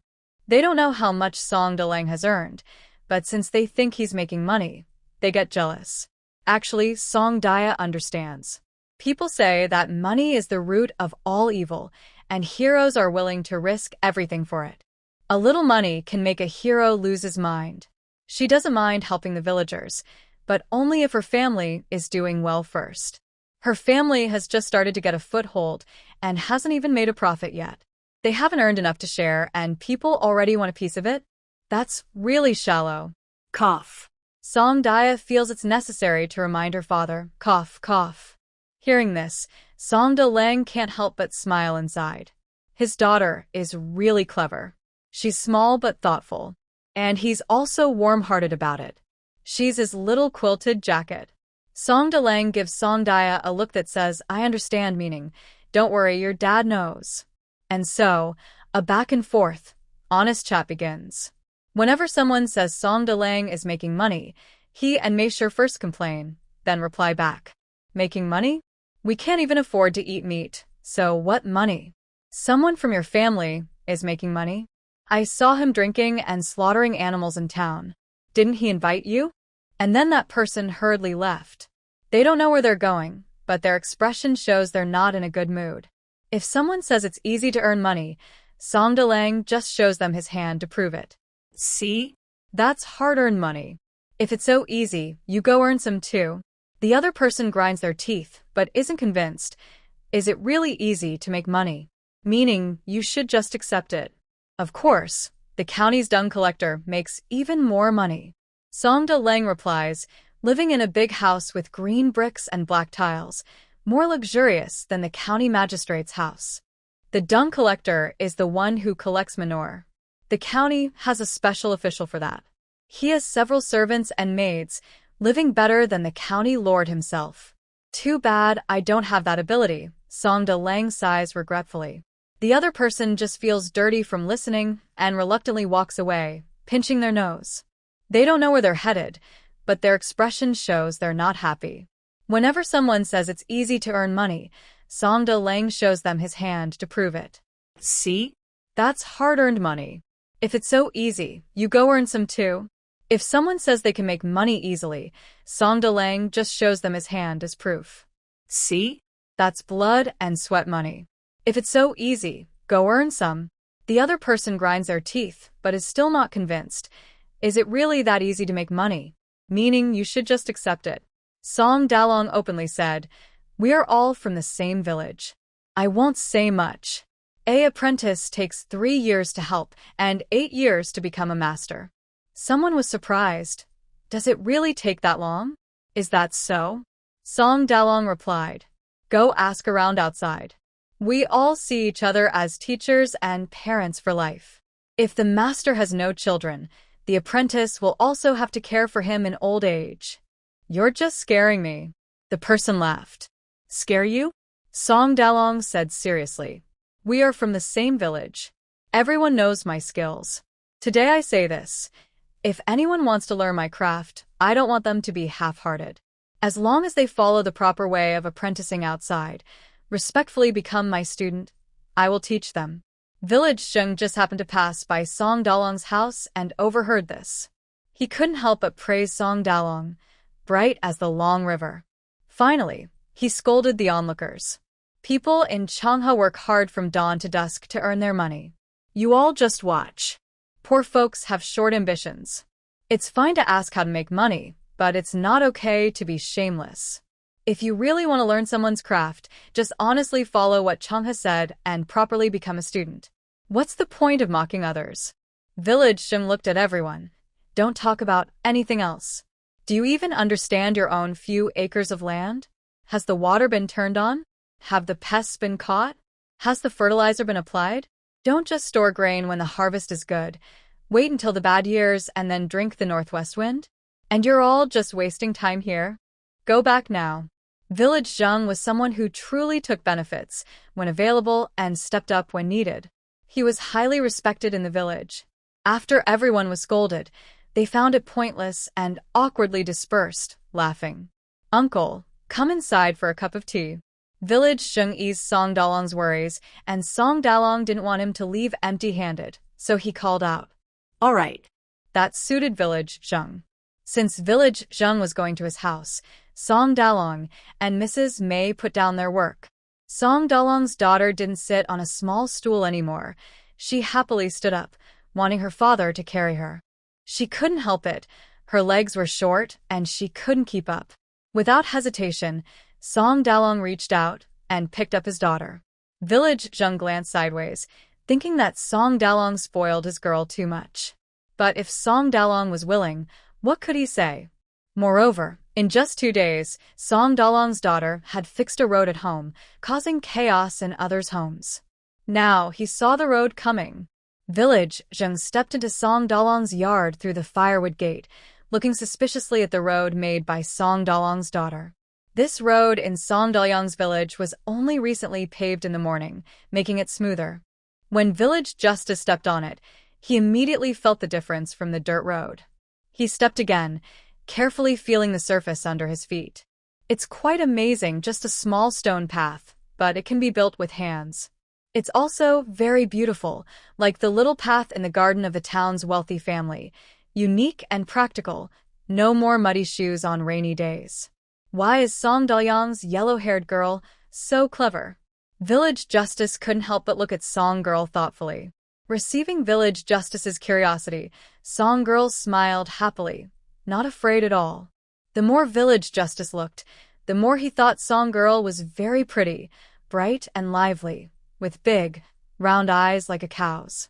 He couldn't help but think again, if only she were my granddaughter, that would be so nice. Song Jatai Village Justice is a man in his 40s. He's smart and wants to do something meaningful. He knows his place well. With the background of the old Song family, being a village justice is already the best he can do. Look at the local officials above. None of them are chosen without the support of the whole clan. And consider the climate of Song Jatai. This place, Song Jatai, isn't very old as a settlement. Long ago, their ancestors fled from elsewhere and settled here. A group of people with nothing. They built their lives from scratch on this land. Later, after wars ended and dynasties changed, these refugees wanted to return home. But no one wanted to abandon the hard-earned homeland. Fortunately, Song Changha's father's brother went to join the army and help suppress bandits. When the general asked what he wanted, he said he wanted a safe place for his people so they wouldn't have to wander anymore. With the general's help, Song Jatai's village was preserved. In theory, with such talented people in the old Song family, Song Changha's family shouldn't be living like this. But back then, Song's father's brother died early and left no heirs. Song Changha was born late and missed the best time. Plus, they lost contact, and some things were left unresolved. In short, Song Jatai was just a small piece of land, and everyone worked hard in the soil, faces to the earth. So, Village Justice never dared to hope too much. He just wanted his family's life to be steady and better. If they could be well-fed and warm, and he could even have a scholar in the family, he'd be happy. If they could produce a successful candidate for the imperial exams, he'd be even happier. If someone became a top scholar, it would be like their ancestors' graves were blessed. Song Daya does not know about Village Justice's ideals. If she did, she would surely consider him a close friend. Look at these ideals, so genuine and simple. Being a good person means staying grounded. Song Daya and village justice are from different generations, yet their exchanged glances have sparked a mutual respect. Big sister, how did you think of paving the stone road? Village justice asked. There was no teasing in his eyes. Stones are everywhere, but using stones to pave a road is something village justice wouldn't have thought of himself. Yet 3-year-old Song Daya did. Village justice felt it was important to find out whether this idea came from Song Daya herself or was taught by someone else. If someone else taught her, that's not surprising. If Song Daya thought of it herself, village justice knew he should watch her more carefully in the future. A few days ago, it rained, and I fell into a muddy hole. My mother scolded me, Song Daya explained. Then I thought, how can I avoid stepping in mud? Luckily, Song Daya was foresight and didn't try to make complicated shapes or patterns, so explaining her idea now is easy. Just then, Ergo came to play with me. We talked about the stone road in the temple next door, and I thought, why not pave a stone road at my house too? Although Ergo only realized later that Song Daya wanted to build a road, would village justice go specifically to confront Ergo over such a small matter? Probably not. Village justice didn't even consider that there might be a time gap in the story. He just needed to know the source of the idea. Big sister, if you have any good ideas in the future, tell Wu Diao Diao, okay? Village justice kindly coaxed Song Daya. Diao Diao is a local dialect meaning grandfather or elder, and Wu refers to village justice's rank in Song Lao's generation. So Song Daya understood that village justice was trying to support her. In such a small village as Songjia Terrace, village justice is the strongest man around. Now that this strong man is offering himself to Song Daya, could she refuse? Of course not. So, Song Daya reached out to village justice in her father's arms, showing her attitude with her actions. Wu Jiao Jiao, hug. Village justice's family usually only hugged his grandson, but he naturally took Song Daya in his arms and even weighed her in his hands. Wow, she's heavier than his grandson. But it must be said, Song Daya was well cared for. Her face was white and chubby, and she was clean and neat, much better than other girls in the village. No wonder this girl is so brave and clever at such a young age. It seems she has seen many better things than malt sugar, so she won't be easily fooled by a simple piece of candy. I have to say, at this moment, the village saw the true nature of Song Daya. But he only thought she was smart, not that she was born extraordinary. See, this is the benefit of being prepared. Both the host and guest enjoyed this bowl of tea very much. Song Daya thinks her hug is very precious. She only refuses to hug people she doesn't like. Si Yuanjing thinks he's quite good at comforting children. Look at Song Daya. He managed to make her happy, didn't he? With such quick thinking, clever words, and clear speech, as long as Song Dalao doesn't mistake pearls for fish eggs, he will surely do well in the future. When Si Yuanjing left, Song Daya was still walking on her short legs to see him off at the firewood gate. Goodbye, Uncle Si Yuanjing. At Si Yuanjing's house, his wife and son had been waiting for a long time. Any news? Did you find out anything? His wife asked anxiously. Si Yuanjing's house also has a mud wall, but it's covered with tiles. He brushed off the dirt on his shoes, and first thought his house didn't look very nice. Changhe said if anyone wants to learn his craft, they should go and formally ask to be his apprentice. He won't refuse anyone. Si Yuanjing sat on the steps, looking at the dull courtyard and thinking, with so many people at home, maybe they should also start gathering stones to pave a stone road? As for everything else, I didn't ask. Don't ask about it later either. Right now, the small movements don't reveal much about Song Changhe's situation. Once Song Changhe truly recovers, it will be better to check then. Song Daya doesn't know that her small matter is causing quite a stir in the village.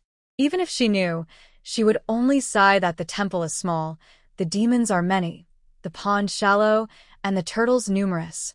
It's all just idle gossip. But Song Daya isn't idle. She's busy with something else. Dad, do you want to throw away these little branches? She asked, playing with the bamboo branches her father had pruned. These are too small. They can't be used for anything, only for burning as firewood for your mother-in-law, Song Dalao replied. These branches are only as thick as a thumb, and the smaller ones together are not as thick as a chopstick. Song Daya knew they wouldn't be very useful. She was thinking of a small bamboo tube toy she played with in her previous life called a bamboo tube gun, which used these small bamboo tubes. The method of making it is quite simple, but she doesn't know how to tell her father or if such bamboo tubes are available outside. Another thing is, she played with the bamboo tube gun, using wet paper balls as bullets. This was quite difficult for her. Her family still used toilet paper for wiping, so there was no paper available for her to use as ammunition. Never mind, she decided to wait until later to discuss ideas with her father, so she wouldn't cause trouble by explaining now. However, what Song Daya didn't expect was that the opportunity for her to borrow light would come very soon. Song Daya's chance came both as expected and unexpectedly. It was expected because her father promised to find a way to take her out. It was unexpected because her father surprisingly wanted to take her straight to the county. She thought her father would take things step by step, maybe first to the neighboring Shao family village or the town. But her father was bold. Mei Shi naturally disagreed. There's nothing fun or interesting in town. If we go, it should be to the county, said Song Dalong, holding his daughter and sitting at one end of the dining table, negotiating with his wife. Mei Shi was very angry. To the county? You know how far that is. Daya is so young. Can she handle it? They weren't going to the county just for fun. They were selling lunchboxes along the streets. So tiring. Song Dalong's head was muddled. How could he come up with such a bad idea? Our Daya has never been sick since she was born. She's strong, he said. Seeing his wife's face darken instantly, he didn't think it was a big deal. Our Daya has been different from other children since she was little. Since she's so curious about the outside world, I think taking her to the county this time isn't a bad idea, he argued confidently, giving his daughter a meaningful look. Daya, what do you think? Daya sat in her father's arms and nodded vigorously. Mom, don't worry, I'll be good and won't cause trouble for you and Dad.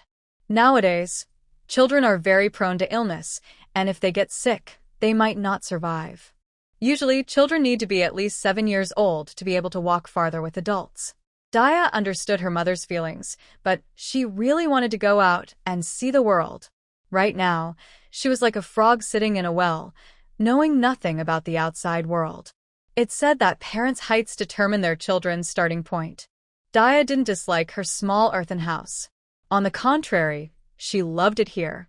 So, she believed she should go outside and see more, then come up with ways to make her family's life better. Her body could stay safe in this place, but her eyes shouldn't be limited here. They should have a bigger sky to fly in. But Song Daya can't tell her mother this now, or it will only scare her and have the opposite effect. Mrs. Mei is angry, annoyed at Song Dalao for being careless and always causing trouble. He must have already promised his daughter. You speak so easily. Mrs. Mei snaps at Song Dalao. It's not the same outside as at home. I ask you, what if she's hungry, thirsty, tired, or sleepy? If she bumps into something? Yes, I thought about it, Song Dalao replies. I've planned everything. We'll bring water and food ourselves, and they'll still be warm at noon. If it gets cold, we'll buy her some noodles or a meat bun. This time, we're borrowing a cart from the village to go to the county, so she won't have to walk. If she's tired, she can sleep on the cart. Mrs. Mei, hearing how clearly Song Dalao planned everything, felt even more certain that her husband had already thought it through. She was just upset that he only told her now. Before, I heard someone say there are kidnappers in the county. I asked you, what would you do if you met one? Mrs. Mei couldn't help but cry. What if Daya gets hurt or worse? What am I supposed to do? Song Daya wanted to argue with her mother for a moment, but when she saw her mother crying, she suddenly felt sad too and started crying loudly. Big girl, your mother didn't scold you. Why are you crying? Song Dalao gently wiped her daughter's tears. Song Daya felt very wronged. Seeing her daughter crying, Mrs. Mei's heart softened. She reached out to hold her. But before she could, Song Daya twisted her body, suddenly jumped down from Song Dalao, and ran into the room crying. She crawled onto the bed, buried her head in the quilt, and pouted her bottom lip while sobbing loudly. Mrs. May hurriedly followed and, seeing her daughter like this, felt a deep pain in her heart.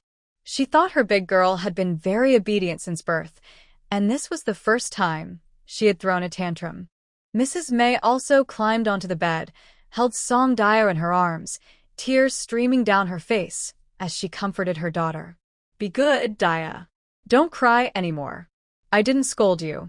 Song Daya was so upset that she fainted and couldn't hear anything. Old Lady Wu stood at the door, wanting to come in but afraid to, watching her granddaughter cry like that and wiping her own tears. Song Dalao also felt regret for not discussing things with his wife first. He knew his wife wouldn't agree easily, and only now telling her might have been an attempt to persuade her. But who knew it would turn out like this? "Don't cry anymore, Daya. Daddy will hold you tight." The couple took turns comforting her. After more than half an hour, Song Daya, exhausted from crying, gradually calmed down. "Did I Song Daya sniffled and spoke intermittently. "Did I want To go out and play. Did I don't want to stay at home all the time. But I also don't want my mom and dad to argue."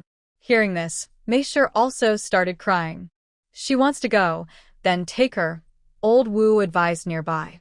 "Get a basket, line it with a blanket, and pack her some small clothes. When it's cold, she can wear them." Back in the day, when De Wang's father went out to work for others, he also took De Wang like that. Song Daya wasn't sure what her mother's final decision was. She had cried for so long that she was exhausted. She sniffled and hiccuped herself to sleep. The next morning, she woke up and noticed a little light leaking from above her head. Oh no! Was her roof broken? Song Daya rolled over quickly, and her head bumped into the sieve on her head. "Daya, are you awake?" Meisher quickly caught the sieve and looked at her daughter with a smile as she looked dazed. Song Daya stared at the edge of the basket for a moment, then suddenly her eyes lit up. "Oh, I'm out?" Her father, Song Dalong, was driving an ox cart along a country road. The summer morning sun broke through the sky, shining like a golden arrow onto the earth.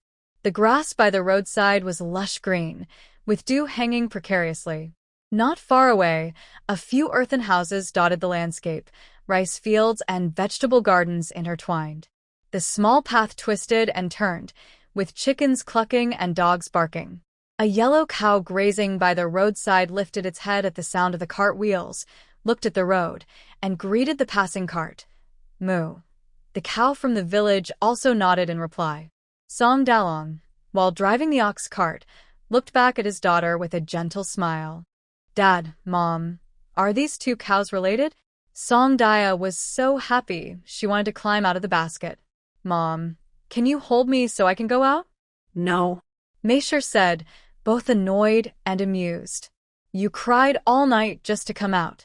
Look at your eyes, they're swollen like peaches. Sit in the basket and eat your breakfast first." Okay. Song Daya nodded eagerly. Sigh. Her mother brought her out, so she had to behave. Because Song Daya cried so hard yesterday, old Wu's wife was worried. Early in the morning, she boiled all the eggs she had saved and even made soft, fluffy pancakes. While eating her mother-in-law's authentic free-range chicken eggs, she let her mother comb her hair and braid her pigtails, really enjoying it.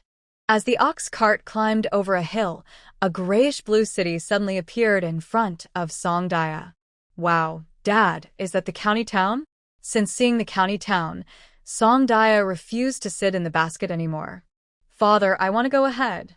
Daughter Song Dalyuang, who had learned to think a bit, looked at his wife first. "San Yang, Daya wants to go to the front." Meisje deliberately frowned.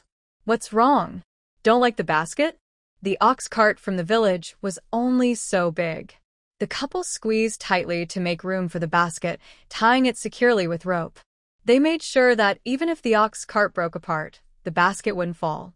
Because they were worried about Daya bouncing around inside, they also lined the basket with a thick quilt.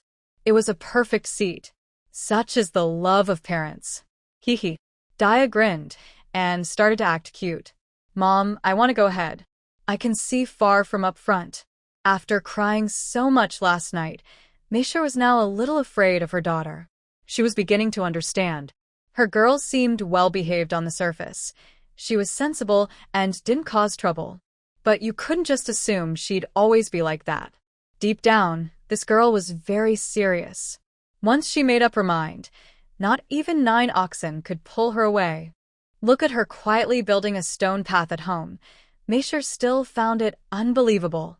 Just don't move around too much, or you might fall, Meisha warned. Okay. Daya nodded without hesitation, afraid that any delay might make her mother change her mind. Now she realized her father's words worked outside, but inside their small world, she still had to listen to her mother. Daya happily got out of the basket and sat in her mother's arms. A bird flew overhead, and she chirped. A frog hopped by, and she croaked. A dog ran past, barking. When she saw people on the road, she greeted them cheerfully, "Good morning." She was like a new sun, curious about everything. People looked at her like a new sun too, with kind smiles. Soon, they arrived at the edge of the county town. Looking up, they saw 3 simple, old-fashioned characters carved above the gate. Liang County. The city gate was wide open, guarded by soldiers. The townspeople came and went, and no one seemed to be checked or questioned. This confirmed Song Daya's earlier guess. This was an open, stable, and upward-moving time. Very good. The ox cart entered the town. Daya blinked her big eyes, watching very carefully. Liang County's city wall wasn't very tall, about 5 meters. Plus, there was a parapet, making the whole wall less than 7 meters high. It was about the height of 2 stories. The city walls are not very tall, which shows that the area is relatively safe. Very good. Looking around, the streets are lined with houses and shops, with small vendors and stalls everywhere. The goods for sale include food, clothing, and daily necessities, making the scene look quite lively. People walk back and forth on the main street. From their clothes, it's easy to see who is rich and who is poor. Very good. Song Daya is also poor. She carefully observes the poor people. They wear patched clothes, old straw sandals, and carry broken baskets. They argue loudly with vegetable vendors over a penny. They are poor, but full of life. Unlike the people in old Qing dynasty photos, who look numb and unresponsive, dressed poorly and starving, standing there like they don't care about anything. This shows that life in the Great Xia dynasty is still manageable. Just then, a lady in a cart notices a wooden hairpin on a small stall by the roadside and asks the vendor for the price. "Good eye, madam." The vendor praises her first. This hairpin is made of rosewood, carved by a master craftsman 20 years ago. Look at the detailed flowers, so lifelike, just like real ones. Song Daya holds her mother's arm tightly, mainly because she might fall if she doesn't, watching intently. This is a real scene from ancient life, fresh and authentic. When Mei sees her daughter like this, she deliberately asks Daya, "Do you think the street looks nice?"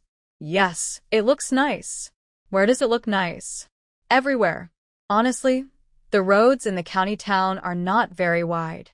The widest are the 4 main streets running east, west, south, and north.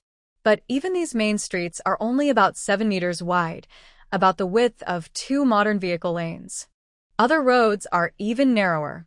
On the streets, vendors and residents mix together, along with carts pulled by chickens, donkeys, oxen, mules, and carriages of wealthy families.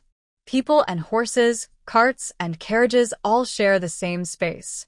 From a modern city planning perspective, this scene looks chaotic. But to Song Daya, this is a sign of prosperity in Liang County. That's wonderful.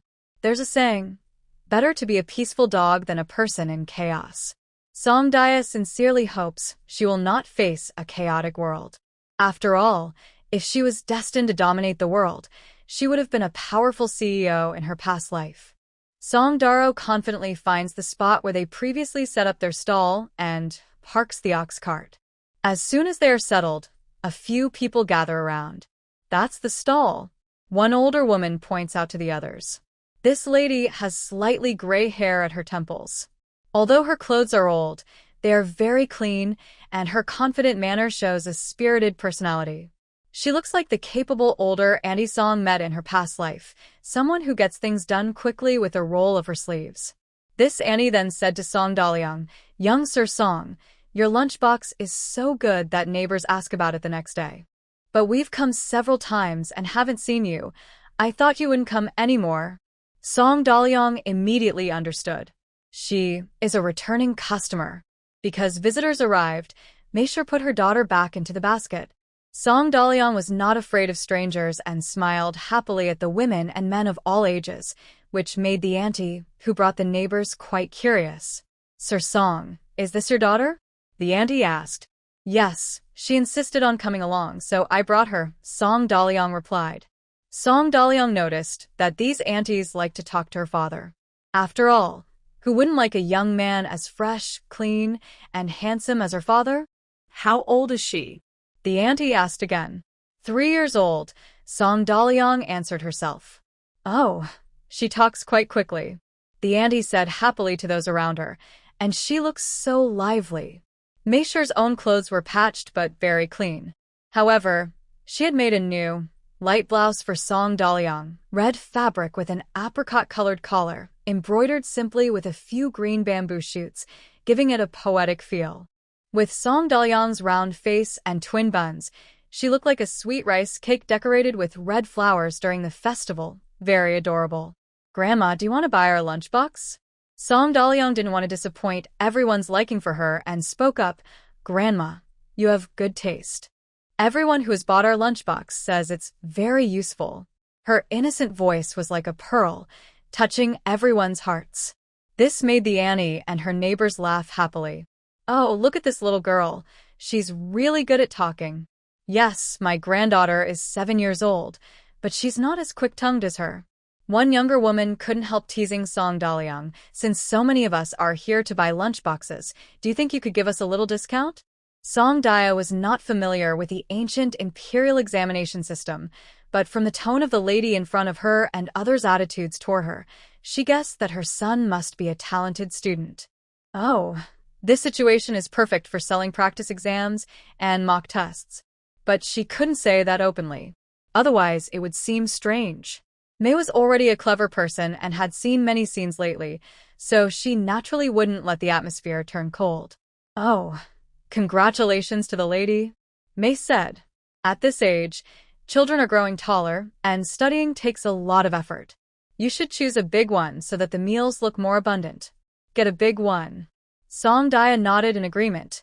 Eating well gives him strength to study. The lady thought about it and felt it made sense. "I want a big one too." The cost was just a few coins, and nothing was more important than making sure her son could study peacefully. Besides, if the lunchbox was really good, it might even be used for the county exams. The top scholar wears a red flower, rides a big horse, and everyone praises the top scholar. Song Dia shouted. People nodded in amazement. "How do you know the top scholar wears a red flower?" everyone asked curiously. "It's from the opera," Song Dia replied.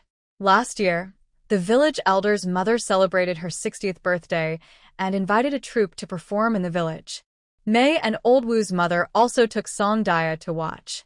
At that time, Song Dia was very interested, but her attention wasn't on the performance, it was on the celebration itself. In a time when people lived only 30 or 40 years on average, turning 60 was considered a long life, and officials even came to the village. They brought rice and money, which stunned Song Dia. It turned out that the officials gave gifts to elderly people celebrating their birthdays. Later, she asked her mother and learned that in the Great Xia dynasty, elders over 60 received a liter of rice and 10 coins daily from the government. Wow, the social welfare in the Great Xia dynasty was so good. Seeing her mother-in-law was healthy and strong, Song Dia thought she could live to 80 without problems. Next year, when she turned 60, she would also get rice and money. If her mother-in-law lived to 100, even the emperor would have to take care of her. "The court is really generous," Song Dia commented. The current court is much kinder than the previous dynasty. Old Wu's mother, who had experienced the former regime, said rarely. After calming down, Song Dia thought about it and found it quite understandable. First, a place with many elderly people living long lives must have at least a few signs. First, it shows that the local environment is good. It is said that beautiful mountains and clear waters produce outstanding people, while harsh mountains and bad waters produce troublemakers. The land nurtures its people. When a place has spiritual energy, it helps its residents thrive. Second, it shows that the son and grandchildren are respectful and filial at home. The current government values filial piety highly. Whether in official positions or exams, being filial is a big part of the evaluation. While excessive filial piety can have both good and bad sides, on the surface, it indicates that the local customs are good. Anyway, now village chief's mother holds a very high status at home. Third, it reflects that the county magistrate manages the area well, demonstrating the emperor's kindness, national peace, and stability. In short, this is a very good thing. Furthermore, with today's medical and living standards, very few people live to old age, and reaching 100 is extremely rare. The court spends only a little money but manages to create an image of benevolent governance and caring for the people. This is very valuable. Through village chief's mother's birthday, Song Dia deepened her understanding of the great Xia dynasty. The economy is doing well, the court has some conscience, and the common people are living good lives. Sorry, I went off topic. Let's return to the lunchbox. Since the conversation started, others began showing off their children too. My son De Wang now studies under Dr. Su from Baoan Hall, collecting medicinal herbs outside all day. He leaves early and returns late, sometimes gone for several days. Said another mother. I worry he might not get enough food out there. Song Dia's eyes lit up. Is that the Su from Little White's family? Dr. Su from Baoan Hall? The nearby mother exclaimed. He's like a living Buddha saving people. If your son can study under him, he'll be a great doctor in the future. But he needs a big one. Song Dia waved her little arms in the basket and shouted, Eat well, then you'll have the strength to treat people. Everyone thought about it, and agreed that made sense. So, this mother waved her hand confidently and said, I want a big one too. Her son isn't bad either. Being a doctor, helping others, doing good deeds, everyone praises such a doctor. Song Dia cheered enthusiastically. People watching nearby laughed happily. Another mother deliberately came closer and said, My son now has a job at the government office. What do you think about that? Wow, he passed the civil service exam. Must be a big one. Song Dia danced in the basket. Eat well, then you'll have the strength to be an official. A good official, a high-ranking official, an honest official. Everyone will praise your career. At this point, that mother felt she couldn't do without a lunchbox. But just because of Song Dia's flattering words, she decided to buy one. I am Jiro for my family, but I can't compare to you all. Now I can only run missions facing wind and rain, with swords that have no eyes. I can't even eat peacefully, said a woman sourly. Everyone fell silent. Are you trying to cause trouble? But everyone was curious to see how this young girl would speak. Song Dia thought, escorting is good, like a delivery service. If I do well, maybe the government will take notice. But she needed to change her words. Big ones, Song Dia shouted. Eat well first, then you'll have the strength to run missions. Being an, protecting valuables, ensuring safety, everyone praises the masters. Well said. The women who had praised Song Dia earlier clapped. This girl is really clever. The lively scene attracted more people. A young woman with 2 maids and her mother-in-law, holding a 4 or 5-year-old girl, quietly stood across the street, watching. No one noticed. The Song family trio also didn't notice. Unfortunately, Song Daro and his wife were anxious, worried their daughter might fall. A fall in body and spirit. Song Dia was also getting excited. Come on, everyone, let's compete for the kids. Bye for me. At this moment, a man from the crowd approached. He first asked what was happening, then, once he understood, squeezed to the front and lazily said to Song Dia, You're such a clever girl. Tell me something. If you say something good, I'll buy. If not. Just as Songdara was about to step forward to protect his daughter, she spoke. Someone like you wouldn't be able to buy even one. Songdaya pointed to a cart of oxen. It has to be this whole cart. Everyone was stunned, not understanding why this man needed to buy so much. A scholar passing by added, "He's just a fool." Everyone suddenly realized and burst into laughter. The man was embarrassed and angry, raising his hand to hit Songdaya. "Little brat, I won't hit you, stop." Several voices called out at once. Some belonged to Songdaro, the scholar, and a young woman. "Who dares to interfere with me?" The man retorted, glaring back. "How can you hit a 3-year-old? The scholar said angrily. He was just passing by, curious about the clever girl, and said a few words, not expecting to cause such trouble. "Oh, Sue Scholar, it's you again." That idle man knew this scholar, and was not afraid at all. "You failed the imperial exams twice in a row, and yet you still have the nerve to meddle in my affairs? I think you'll only ever be a scholar." For a reader, this was undoubtedly the cruelest curse. The scholar, Mr. Sue, blushed with anger. He could write essays and argue well, but he couldn't match this idle man in insults. He pointed at him and shook with frustration, finally shouting, "You're too bold." But the idle man didn't care at all. Mr. Sue wanted to argue more, but his eyes had already shifted past him, catching sight of a young woman on the street. His eyes lit up instantly. "Oh, I haven't seen you before, little lady. Did you just move here? Where do you live?" Songdaya, the young girl, also looked excited when she saw the young woman. Wow, even though this lady wasn't dressed in gold and silver and only wore a single jade hairpin, she exuded a strong spirit. She moved with confidence and grace, like a female general. Especially the little girl she was holding, wearing a long-lasting lock around her neck, delicate and adorable, with eyes full of cleverness, clearly spoiled and well cared for. When the idle man tried to flirt, the young woman didn't speak. Instead, her servant stepped forward. "How dare you?" The servant scolded. "You blind fool, the county magistrate's wife is here. How dare you speak such filthy words? Get out of here." The county magistrate's wife? The idle man didn't believe it. "I've seen the young master and lady of the magistrate's house. Are you the magistrate's wife? Or the lady?" Hearing this, the young woman and her companions all changed their faces. "Seize him," she said calmly.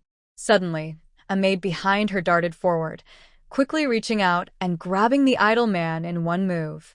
He was so fast that Songdaya could only gape. A master. An absolute master.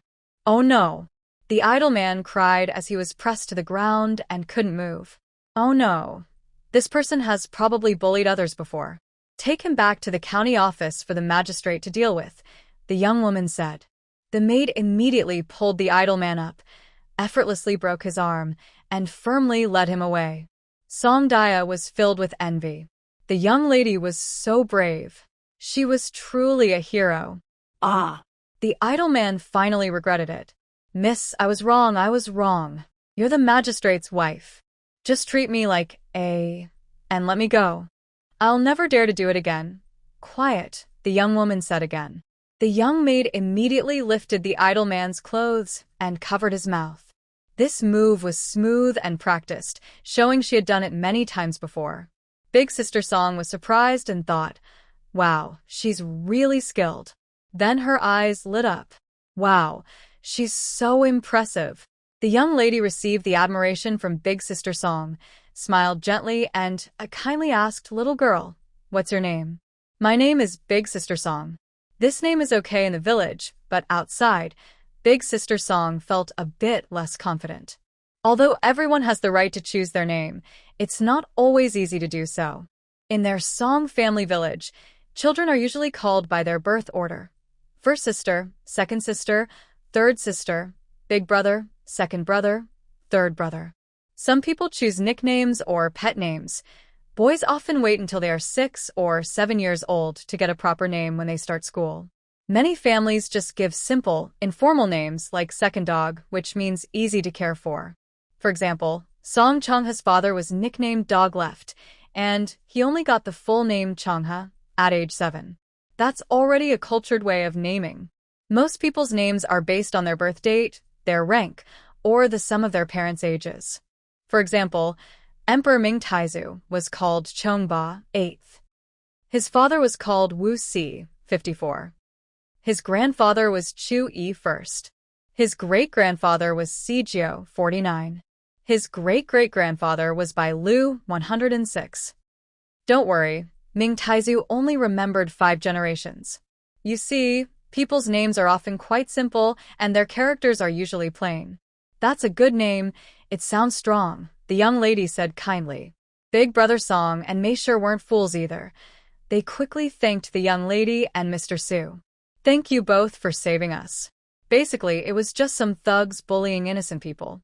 You could either lose some money to avoid trouble or stand your ground. Standing your ground might attract the street patrol officers, and then, regardless of who's right or wrong, you'd have to go to the county office.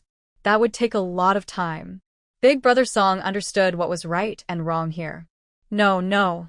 Mr. Su waved his hands quickly. It was my careless words that caused you trouble. Just thank this young lady instead. Mr. Su, you're too modest. Big Brother Song took a lunchbox and handed it to Mr. Su. We're not from Liang County, just here to do some small business. We don't dare ask for your name or address. This is our homemade lunchbox, not worth much. Please don't mind it, Mr. Su. Although this young man Su is a bit meddlesome, he is still a scholar. If that idle person truly dares to attack Su, he would definitely be detained at the county office for a few days. So he actually helped a little. That won't do. Su quickly declined. I didn't really do anything helpful, so I shouldn't accept thanks. Young Master Su, this lunchbox isn't anything valuable. It was just my daughter's idea, to make it easier to carry food and water when going out. Please don't refuse, just take it. Su still wanted to decline, but Song's eldest sister saw that it was delaying her own business, so she reached out and tugged at Su's sleeve, cheerfully saying, if you use our lunchbox, maybe you'll become top scholar someday. Well, Su felt a bit embarrassed. This little girl was very quick with her words, and he didn't know how to reply. Young Master Su, this is their kind gesture. Please accept it.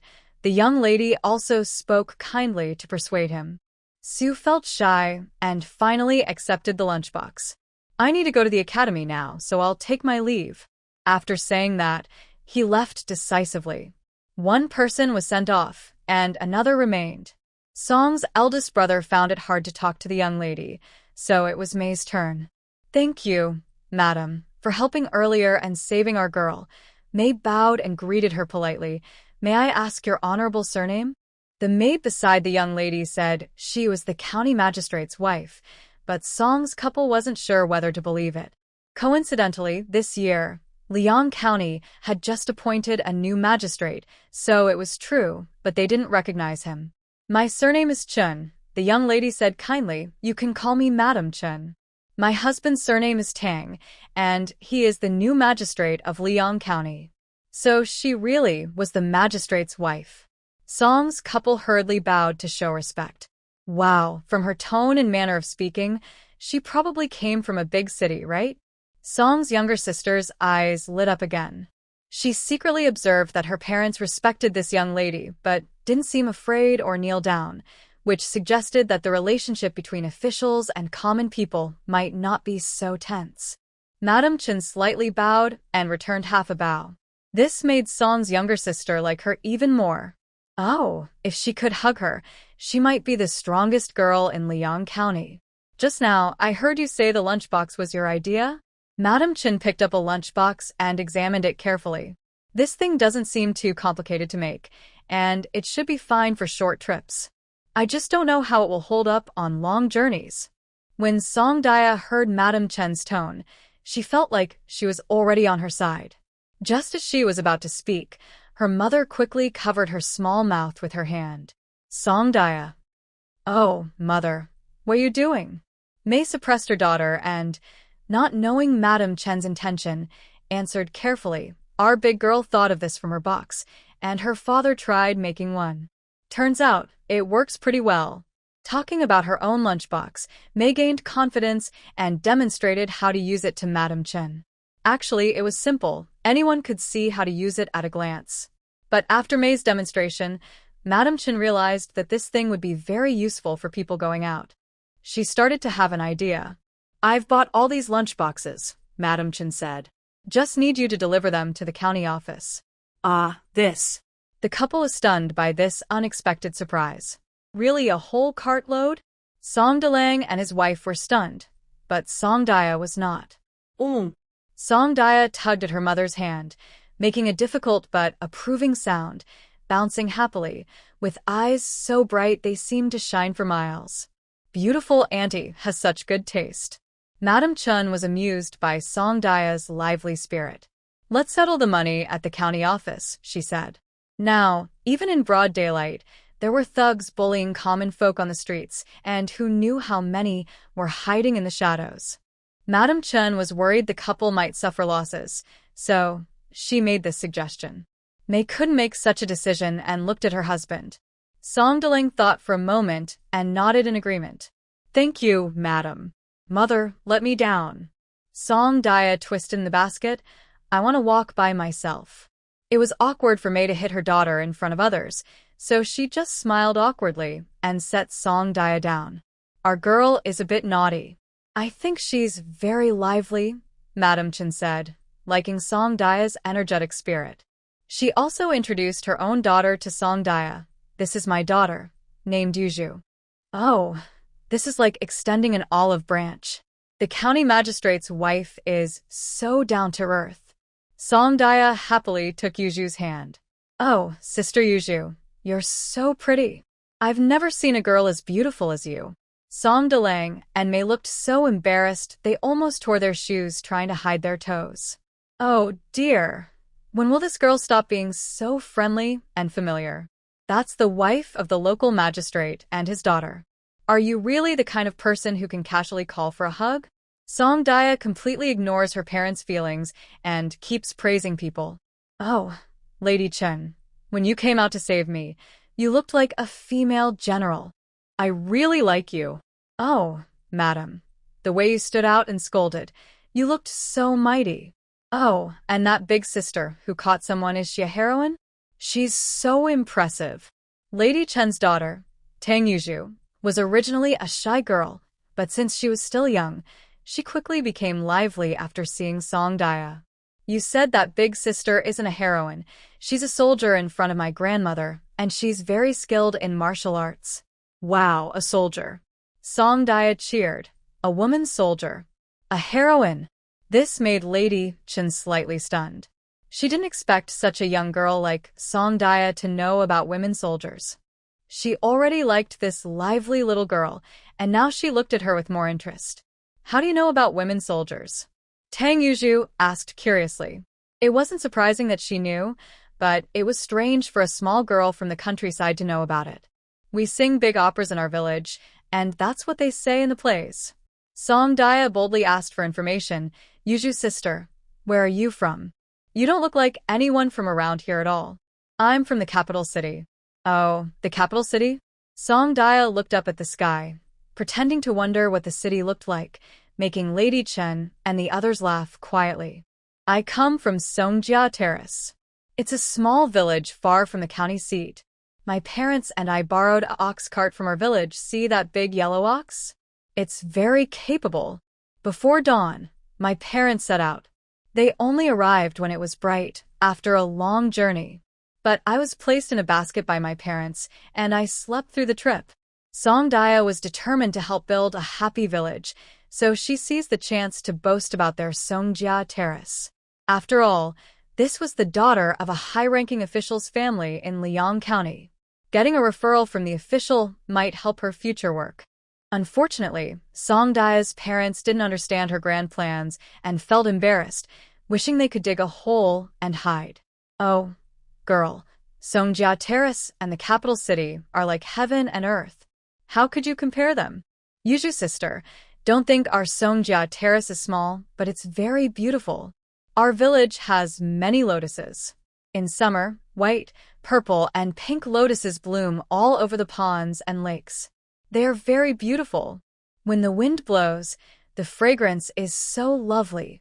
Hearing Song Dia say this, Lady Chen and others seemed to smell the lotus scent. On clear mornings, looking out from our house door, the fields are green and fresh. The wind blows, and the seedlings sway left and right. Song Dia sways rhythmically, from side to side. Tang Yuzhu is influenced and can't help but sway along with her. When it rains, the smoke from our cooking rises and circles on our roof, making the thatch smell nice. The smoke is hazy, the rain is misty, and the fog is also soft and blurry. Song Dalong and his wife watch their daughter talk all the way, from feeling awkward at first to thinking, our village isn't so bad after all. Their mood fluctuated a lot, more bumpy than riding in a cart. Lady Chen watched quietly and noticed that Song Dia, though from the countryside, spoke confidently and naturally, without any hesitation. Besides that, she radiated warmth and enthusiasm for her small village, far beyond simple liking. This made Lady Chen think of her ancestors, who protected this land and dedicated all their passion to it. Since her husband would stay here at least 3 years, she kept an eye on Song Dia's family at Songjia Terrace. When they arrived at the county office, Lady Chen asked her servants to call the steward and have him take Song Dalong to check the rice containers. She then invited Mei and Song Dia to the backyard for some snacks. Mei was so nervous. Oh my, the county magistrate's wife invited her for tea. The most important person she had ever seen was probably the village blacksmith from the Song family terrace. No one would believe this story if she told it. The servant girl who had caught the troublemaker earlier had finished her work and was now serving Lady Chen in the inner yard. Song Dia happily praised her again, making her so happy she couldn't close her mouth from smiling. After all, who doesn't like to be praised? The servant girls brought some snacks, fruits, and tea. Lady Chen then asked Mei to sit down. Mei was overwhelmed and a bit shy. Song Dia was fearless, didn't need anyone to carry her, and confidently climbed onto a chair. She first asked her older sister for water to wash her hands, then asked her mother to give her a handkerchief to put under her chin so she wouldn't stain her clothes. Everyone was amazed to see this. Only then, with Mei's permission, she picked up a piece of flour cake and started eating. She has a small mouth, and when she bites, her mouth is filled completely. Then she closes her mouth and chews happily, like a cheerful little mouse. This makes people feel hungry, just looking at her. Even Tang Yuzhu, who usually loves snacks, was inspired by Song Dia and picked up a piece of flour cake to eat. She didn't forget to introduce it to Song Dia. Little Dia, this one is date paste, that one is mung bean paste, and over there is lotus seed paste. As she ate, Tang County Magistrate's messenger came to report that a puppet show performer had arrived outside the county office, asking if the lady wanted to watch. Lady Chen hadn't spoken yet, but Tang Yuzhu's eyes lit up first. Mother! Tang Yuzhu called out cheerfully. Lady Chen understood immediately. Little Dia, do you want to watch the puppet show? Lady Chen softly asked Song Dia. A puppet show is a type of puppet theater, with different names in various places. Such a rare opportunity. How could Song Dia not want to see it? Yes, yes. She nodded vigorously with her mouth full. Please invite them in. They can sing in the garden, Lady Chen told the servant. Someone immediately went to arrange it. Lady Chen told the 2 children to finish their snacks, rinse their mouths with tea, wipe their hands, and then go to the garden to watch the puppet show. In the garden behind the county office, there was a stone path. Song Dia stepped on it twice and said to Tang Yuzhu, Yuzhu's sister, we also have a stone path at my house. My friends and I built it ourselves. Tang Yuzhu didn't understand why fixing a path was difficult, but Lady Chen understood and asked in surprise, how did you do it? Song Dia confidently explained how she traded maltose for stones. Oh, you're such a clever child. If Lady Chen previously thought this child was just adorable, sincere, and generous, now she looked at her with even more admiration. My parents are good people, Song Dia said. And our village's feng shui is good too. She was small and spoke in a sweet, childish voice, but her manner was surprisingly mature, always mentioning their village, which made Lady Chen smile. Mrs. Mei had never seen such a scene before. She was terrified, afraid her daughter might say something wrong and cause trouble, so she hurriedly apologized to Lady Chen. "Mrs. May, you don't need to worry," Lady Chen kindly said. "My husband, as the local magistrate, needs to visit different places to understand the people's lives. He just took office recently and hasn't made arrangements yet. Since Songjia Terrace is also under Liang County's jurisdiction, meeting you now is like an early visit to understand Songjia Terrace." Seeing her daughter run far away, Mrs. May had no choice but to follow. The tables and chairs in the garden are already set up. Song Dia and Tang Yuzhu, two children, sit at the front, swinging their legs while waiting for the puppet show to start. The person who performs the puppet show is usually called a Yan Shi, puppet master. Today's Yan Shi is a middle-aged man, dressed in rough cloth clothes, carrying a 5-layer wooden box that looks a bit like a scripture chest carried by a monk in a mural. Song Dia watches him closely. In just a few moments, he opens and assembles the box into a small stage. Then he bows to everyone, signaling that the show is about to begin. Legend has it there were once 8 immortals. The first is Han Zhongli, who now holds the list of all immortals. Hearing this, Song Dia exclaims, "Oh, I know this story." It turns out that the people of the Great Xia dynasty also liked stories about immortals. However, Song Dia has always compared the Great Xia to the history of China, and the story of the 8 immortals, including Han Zhongli, only appeared during the Yuan dynasty. So, where exactly is the Great Xia in history? Never mind, it's fictional. No need to think too much. Just enjoy the show. The puppet master makes sounds with his mouth, ding ding bang bang for the cymbals and boom boom bang for the drums. The sounds are sometimes rough, sometimes delicate, switching seamlessly between male and female voices, young and old, astonishing everyone watching. Song Dia's little mouth never closed. Such talent. Living in a place like Liang County is too frustrating. Once she earns enough money, she'll go to Song's stage and watch whenever she wants. The puppet show depicts the lively scene of the 8 immortals crossing the sea. When it ends, Song Dia and Tang Yuzhu clap so hard their hands turn red. Mrs. Chen sees her daughter happy and feels happy herself, so she orders some treats for everyone. "Thank you, madam." The puppet master bows in thanks. Song Dia leans forward eagerly and asks, "Can I see Han Xiangzi?" Actually, she wants to see all of them, but she's afraid the puppet master won't agree, so she only asks for one. She chooses Han Xiangzi because he is the most handsome among the 8 immortals. Usually, if someone else asked for this, the puppet master wouldn't agree. This is his livelihood, after all. In the past, anyone who asked like this would get scolded. But seeing how young Song Dia is just a little girl about knee-high, he thinks she probably just likes him and is curious, not trying to steal his puppet-making skills. So, he pulls Han Xiangzi back out from behind the stage. "Little miss, be careful.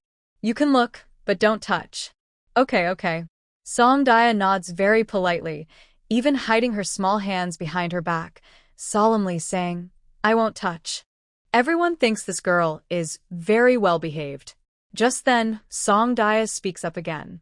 Could you take off your clothes so I can see?" In the end, Song Dia's request was stopped when Madame May was frightened and quickly took her daughter away. "Mother, let me explain." Song Dia whispered loudly. "I can explain. Do you know where this is? This is the county office. It's not a place where you can run wild at home," Madame May said angrily in a low voice. "Go back and get ready." Under her mother's threat, Song Dia obediently shut her mouth. If she annoyed her mother again, she would get a scolding when she returned.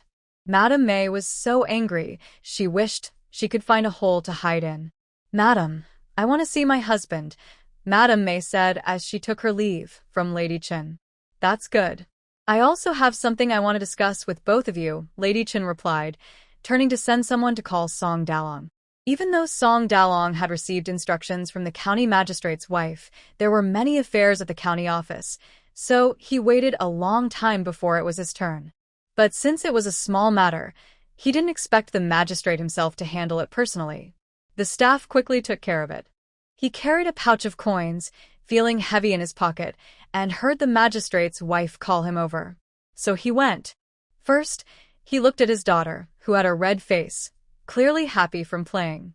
Then he looked at his wife, who had a serious face and looked very unhappy. Knowing his daughter well, Song Dalong guessed that she probably caused trouble. "Madam, our girl." Just as Song Dalong was about to apologize, Lady Chen said, "Sir Song, I called you here to discuss something with you and your wife." He looked at his wife first. Madam May nodded slightly, meaning she also didn't know what it was about. "Please, madam, go ahead," Song Dalong said. "I want to buy the method you used to make this rice box," Lady Chen said. Both Song Dalong and his wife were surprised. "May I ask, what does madam want to do with this method?" Song Dalong inquired. "Why would the county magistrate's wife want to buy a simple method for making a rice box?" "My father is in the military. I see that your rice box is very clever, and I want to use it in the army," Lady Chen explained. When Song Dia heard this, she cheered. She was happy to support the military development of the great Xia dynasty. However, Song Dalong felt very nervous. "The method for making this rice box isn't complicated. If madam finds it useful, you can take it," he said. Lady Chen smiled. "Sir Song, do you know that if I take your method for making this rice box, the officials and servants at the county office will all be equipped with it? At that time, if one person passes the idea to 10 others, and those 10 pass it to 100, your lunchbox might not sell well in Liang anymore. If this lunchbox really helps the people, then it's worth the effort my family put into creating it," Song Dalong replied respectfully. Song Dia couldn't help but want to applaud her father. Her father is very wise. Song Dalong. He felt a bit embarrassed. Actually, this lunchbox, including today, Song Dalong has come to the county twice to sell it, with 4 days in between. Smart people had already guessed what was happening. But since this thing is still new, no one really knew how many people would want to buy it, so they were still watching. Song Dalong guessed that if he really sold out all the lunchboxes in the county, he wouldn't even need to wait for the next visit. Someone else would start selling them tomorrow. So, it's better to go along with the flow. "Sir Song, I won't hide from you. If you take this directly to the army, you could even get a reward," Lady Chen said clearly. "We are happy to give it to the lady." Song Dalong bowed politely. Since ancient times, common people don't fight against officials. The county lady's willingness to speak kindly to them was already a kind act. Song Dia understood her father's meaning and felt a little disappointed. This wicked feudal society. This evil ruling class. Lady Chen noticed that Song Dia's light in her eyes dimmed and, for some reason, felt a bit heavy-hearted too. Although His Majesty is kind and has reduced taxes since ascending the throne to help the people rest and recover, the chaos of the previous dynasty's wars was too frequent. Many places were almost empty, and recovery wouldn't happen quickly. Now that she was outside with her husband, as the local official, she had to think about the people here. Although Sir Song is willing to share the method for making the lunchboxes, it's your idea. If I take it without permission, wouldn't that cut off your livelihood? Lady Chen didn't want to be the bad person.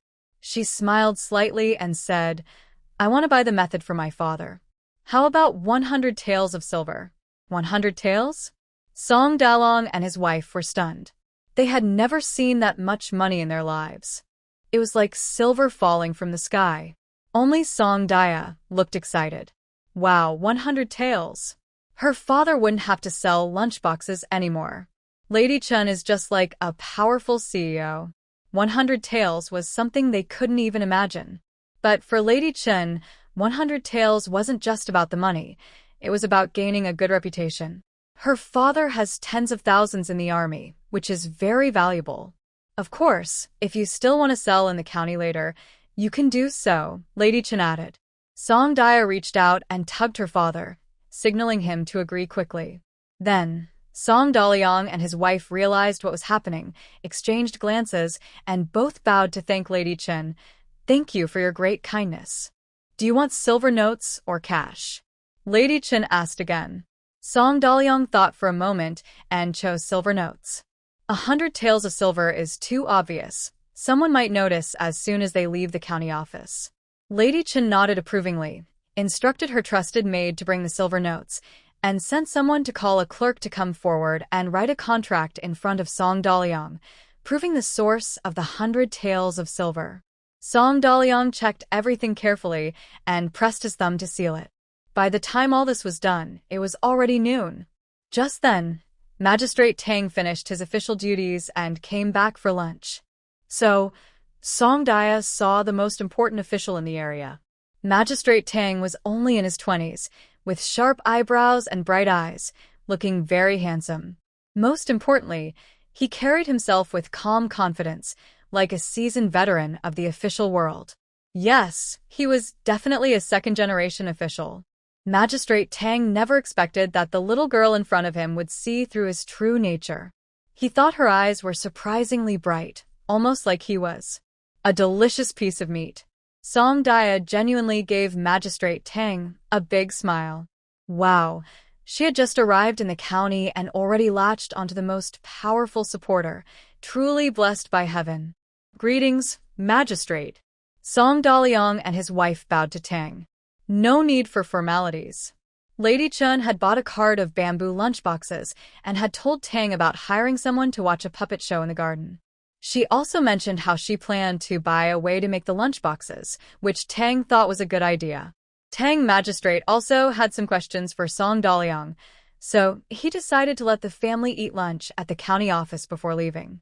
This surprised Song Daliang. Wow, the magistrate invited him to eat. He couldn't believe it himself. When Tang Magistrate said eat, he actually meant a work meal. But Song Daliang and his wife felt very satisfied. It was plain rice. They felt like they were celebrating a festival just by having this meal. Especially Song Dia, who ate happily, making Tang Yuju eat half a bowl more. This really boosted their good impression of him.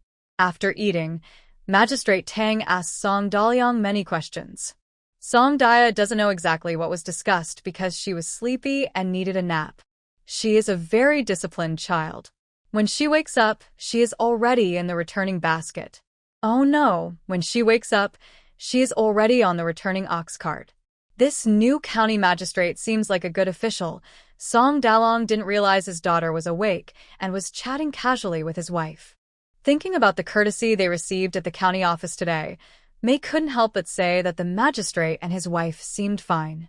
As long as they don't exploit or oppress the people, they are good officials. Father, mother. Song Dia poked her head out of the basket, feeling she should be part of the scene. May saw her and got angry again. Really, she always has to be involved in everything. I haven't even told you about what you did earlier. In front of so many people, making others take off the puppet's clothes for you to see. Huh? Is that something a girl should say? Huh? May scolded loudly. I just wanted to see how that puppet was made. Song Dia explained. That's a family secret. If you really want to know, just ask your father to formally apprentice and give a gift. May pointed sharply at Song Dia's forehead. Do I really need to do that? Song Dia felt a bit embarrassed by her mother's scolding. I can just call my father my teacher, and I don't need to give any gifts. May was both angry and amused. That's wishful thinking. Song Daliang quickly came to rescue his daughter. Stop talking about her, he said, pulling his daughter into his arms. If it weren't for Dia's idea, we wouldn't have made so much money so quickly. Thinking of the silver note hidden in his chest, May still felt like she was dreaming. I was just worried about her. May wanted to defend herself, but the father and daughter were already whispering to each other. May could only sigh and keep her unspoken words to herself. When they left, Song Daliang made the ox cart go quickly. On the way back, he deliberately let the cart go at a slow pace until it was dark before slowly entering the village. On the road, Song Daliang told his daughter they first needed to return the ox cart to the village blacksmith and instructed her not to act too happy but to look tired, hungry, and sleepy so others wouldn't notice. Song Dia said she understood and promised her father she would act well. Actually, she didn't need to act. She was genuinely tired. In this era, the ox carts had no shock absorption. Although May tried hard to improve the environment inside the basket, Song Dia still felt her hurt from the bumps. Also, ox carts are naturally slow. They are just a way to avoid walking on two legs. Sitting for a long time is still tiring. When they arrived at Village Zheng's house, Village Zheng and his son came out to open the door. They saw the exhausted Song Dalao family of 3. They looked really dirty. Who can stay clean after a whole day of traveling? They were truly tired. Even with Lady Chen, who is a noble person, they still felt worn out. Especially when they relaxed their minds, all the fatigue and exhaustion suddenly hit them, making them want to fall asleep right there. "Uncle, today your oxen are a big help again." There was only one basket left on the ox cart. Song Dalao took down the basket, returned the ox cart to Village Zheng, and still gave him 20 coins as usual. Song Dia was so tired she couldn't even climb out of the basket. May carried her out. Village Zheng looked carefully. May was the first to not pick her up immediately. She hesitated and only managed to lift her on the second try. "It's getting late. Your mother is waiting. Let's go home quickly," Village Zheng said. Song Dia didn't even greet Village Zheng. She just leaned on May's shoulder, staring at the faint light coming from Village Zheng's door, swaying gently, her eyelids drooping again. Village Zheng closed the door and sighed to his son. "Long as money is hard to earn, huh? Having some skills isn't enough. You also need to be able to endure hardship." After leaving Village Zheng's house, Song Dalao took his daughter from his wife's arms. After all, his daughter was much heavier than a basket. She's asleep again. After a day of bouncing around, she's tired. Maybe she should rest at home for a couple of days? All right. When they reached their own door, Old Wu's wife came out to open it.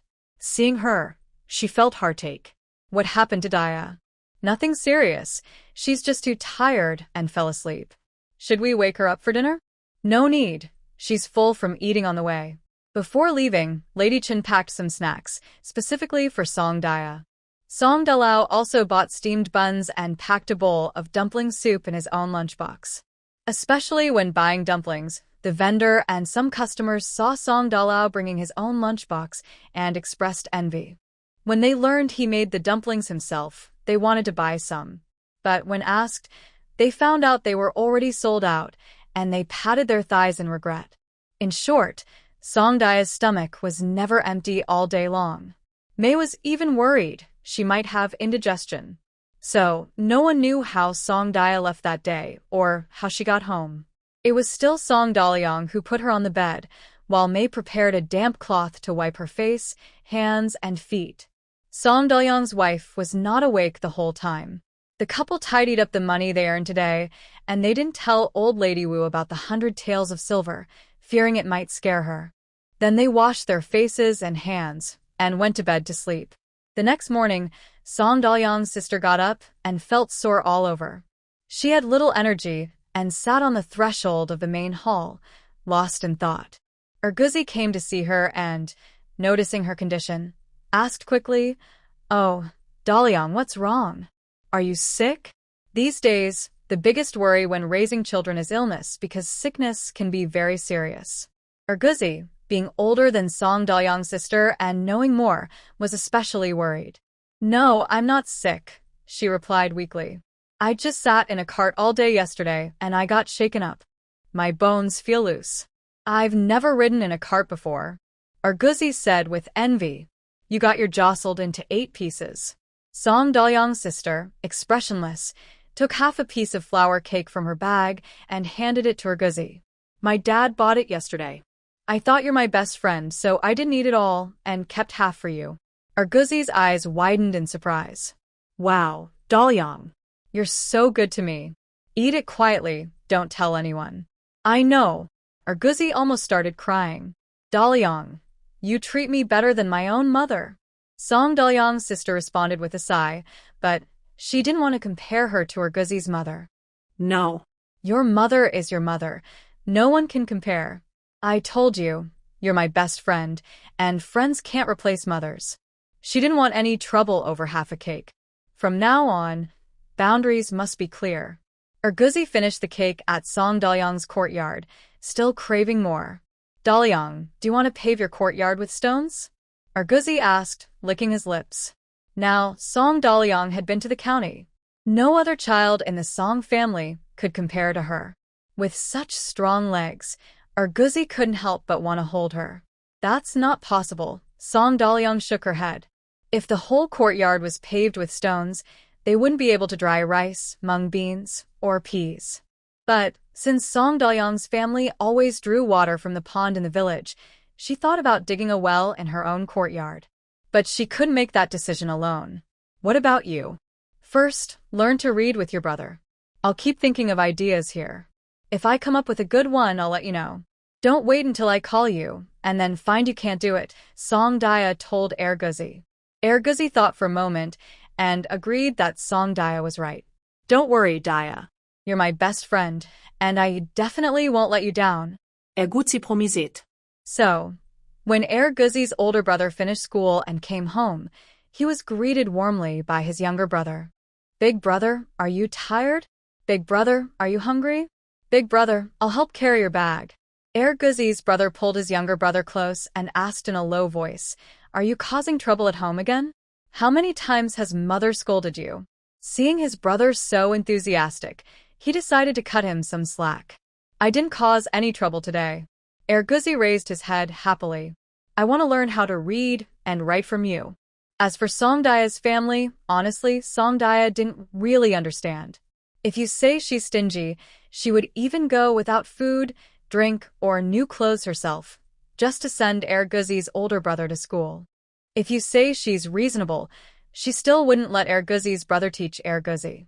She said that Erguzi's brother himself hadn't learned well, and Erguzi was so slow and clumsy, worried he'd pass his slowness to his brother and ruin him. What kind of talk is that? Even Wu Laonyang, who usually speaks little, said that Songdaya's family wasn't very broad-minded. If Songdaya really was Erguzi's mother, she would want both her sons to study well. If she couldn't afford 2 sets of tuition, she'd let the older son teach the younger one. Not only her 2 sons should learn, but the whole family should learn. If someday Songdaya could truly achieve helping the world when she's successful, she wouldn't mind setting up a school for more people to read. After all, reading helps people understand right from wrong. Like Songdan, who himself didn't read much, but tried his best to teach his wife. At least, they could handle simple calculations without trouble. And when he had free time, Songdan would casually pick up a small stick and draw on the ground or dip his finger in tea and write a few characters on the table to teach Songdaya. But Songdaya couldn't write. Her hands were too soft to hold a brush. Of course, mainly she didn't want to reveal herself. Speaking of which, in the 2 times Songdan went to the county, the villagers had already secretly figured out what a lunchbox was. They thought it wasn't too hard to understand. The hard part was not having the tools of a carpenter. Some had tried themselves and found that a saw and a chopping knife seemed to work fine. That made it easier. So, Songdan only went out to check the water in the fields and wandered around the village, quickly figuring out who had already started secretly making things. These people are really shameless, Mei said angrily. From the same village, and they don't even care about their reputation. Besides lotuses, there are also many bamboos in Songjiao Terrace. Many households have bamboo around their houses. Finding materials is not a problem for them. As for skills, if they think they can do it, then they probably can. Song Dalong didn't bother to stop them, because he didn't want to interfere. He didn't go over to scold them for copying, because he considered everyone in the village to be part of the same family. When Village Jung heard about this, he didn't say much. He just sighed, we're still poor. Erguzi, who has sharp ears, quickly came to find Songdaya. Big sister, something bad happened. Someone from that family is copying your dad's work, making lunch boxes. Songdaya was playing with a bamboo stick her father just cut down. She calmly said, I already know. Then, Erguzi couldn't understand why she wasn't worried. Aren't you afraid they'll steal your dad's job? If your dad can't sell lunch boxes, he won't have money to buy malt candies or flour cakes for you. But Songdaya doesn't have candies or flour cakes to eat, which means her dad doesn't either. It's okay. As long as my dad can think of something else, he can still buy me malt candies. Erguzi thought about it and realized that made sense. When will your dad come up with something else? Erguzi asketsin sa Eli. Can I bring my dad too? Songdaya looked at Erguzi. Your dad wants to learn from someone? That's not it. Erguzi said. My mom keeps scolding him, saying he only knows how to dig in the dirt and can't do anything else. It makes me feel sad too. Thinking about what his mother said at home, Guzi lowered his head sadly. Let's wait for my dad to take off first, Song Daya said. If he can't even fly himself, then bringing others won't help. Guzi didn't understand. Song Daya patted his shoulder to comfort him. Don't worry. Once my dad can fly, even if he doesn't take your dad, I will take you. Is Song Daya afraid of others copying her? She really isn't afraid. She also doesn't think it's a pity. It's just the beginning. As long as their family's skillful worker Song runs fast enough, others won't catch up. So, when Song Dalong and Mei returned from the fields, Song Daya had already come up with a new idea. Dad, come here. She whispered in her dad's ear, saying something rapidly. Are you talking about making a wooden puppet? Song Dalong looked a bit confused. We'll use bamboo to make it. It should be called a bamboo puppet, right? Song Daya explained patiently. What about the strings? Song Dalong was a bit panicked. I don't know how to do that. We won't mention it. We'll just connect them together. Song Daya, holding her small waist, commands her father, Dad, stop standing there. Come on, let's get started. Under her daughter's guidance, Song Dalong finds a bamboo stick about the thickness of his index finger and cuts a piece as long as his finger to make the body of a bamboo puppet.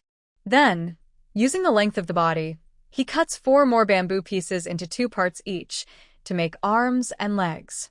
Next, Song Daya takes apart the string from a package of flour cakes given by Mrs. Chun and has her mother cut it into 2 pieces. She then instructs her father to try dressing the bamboo puppet with the pieces.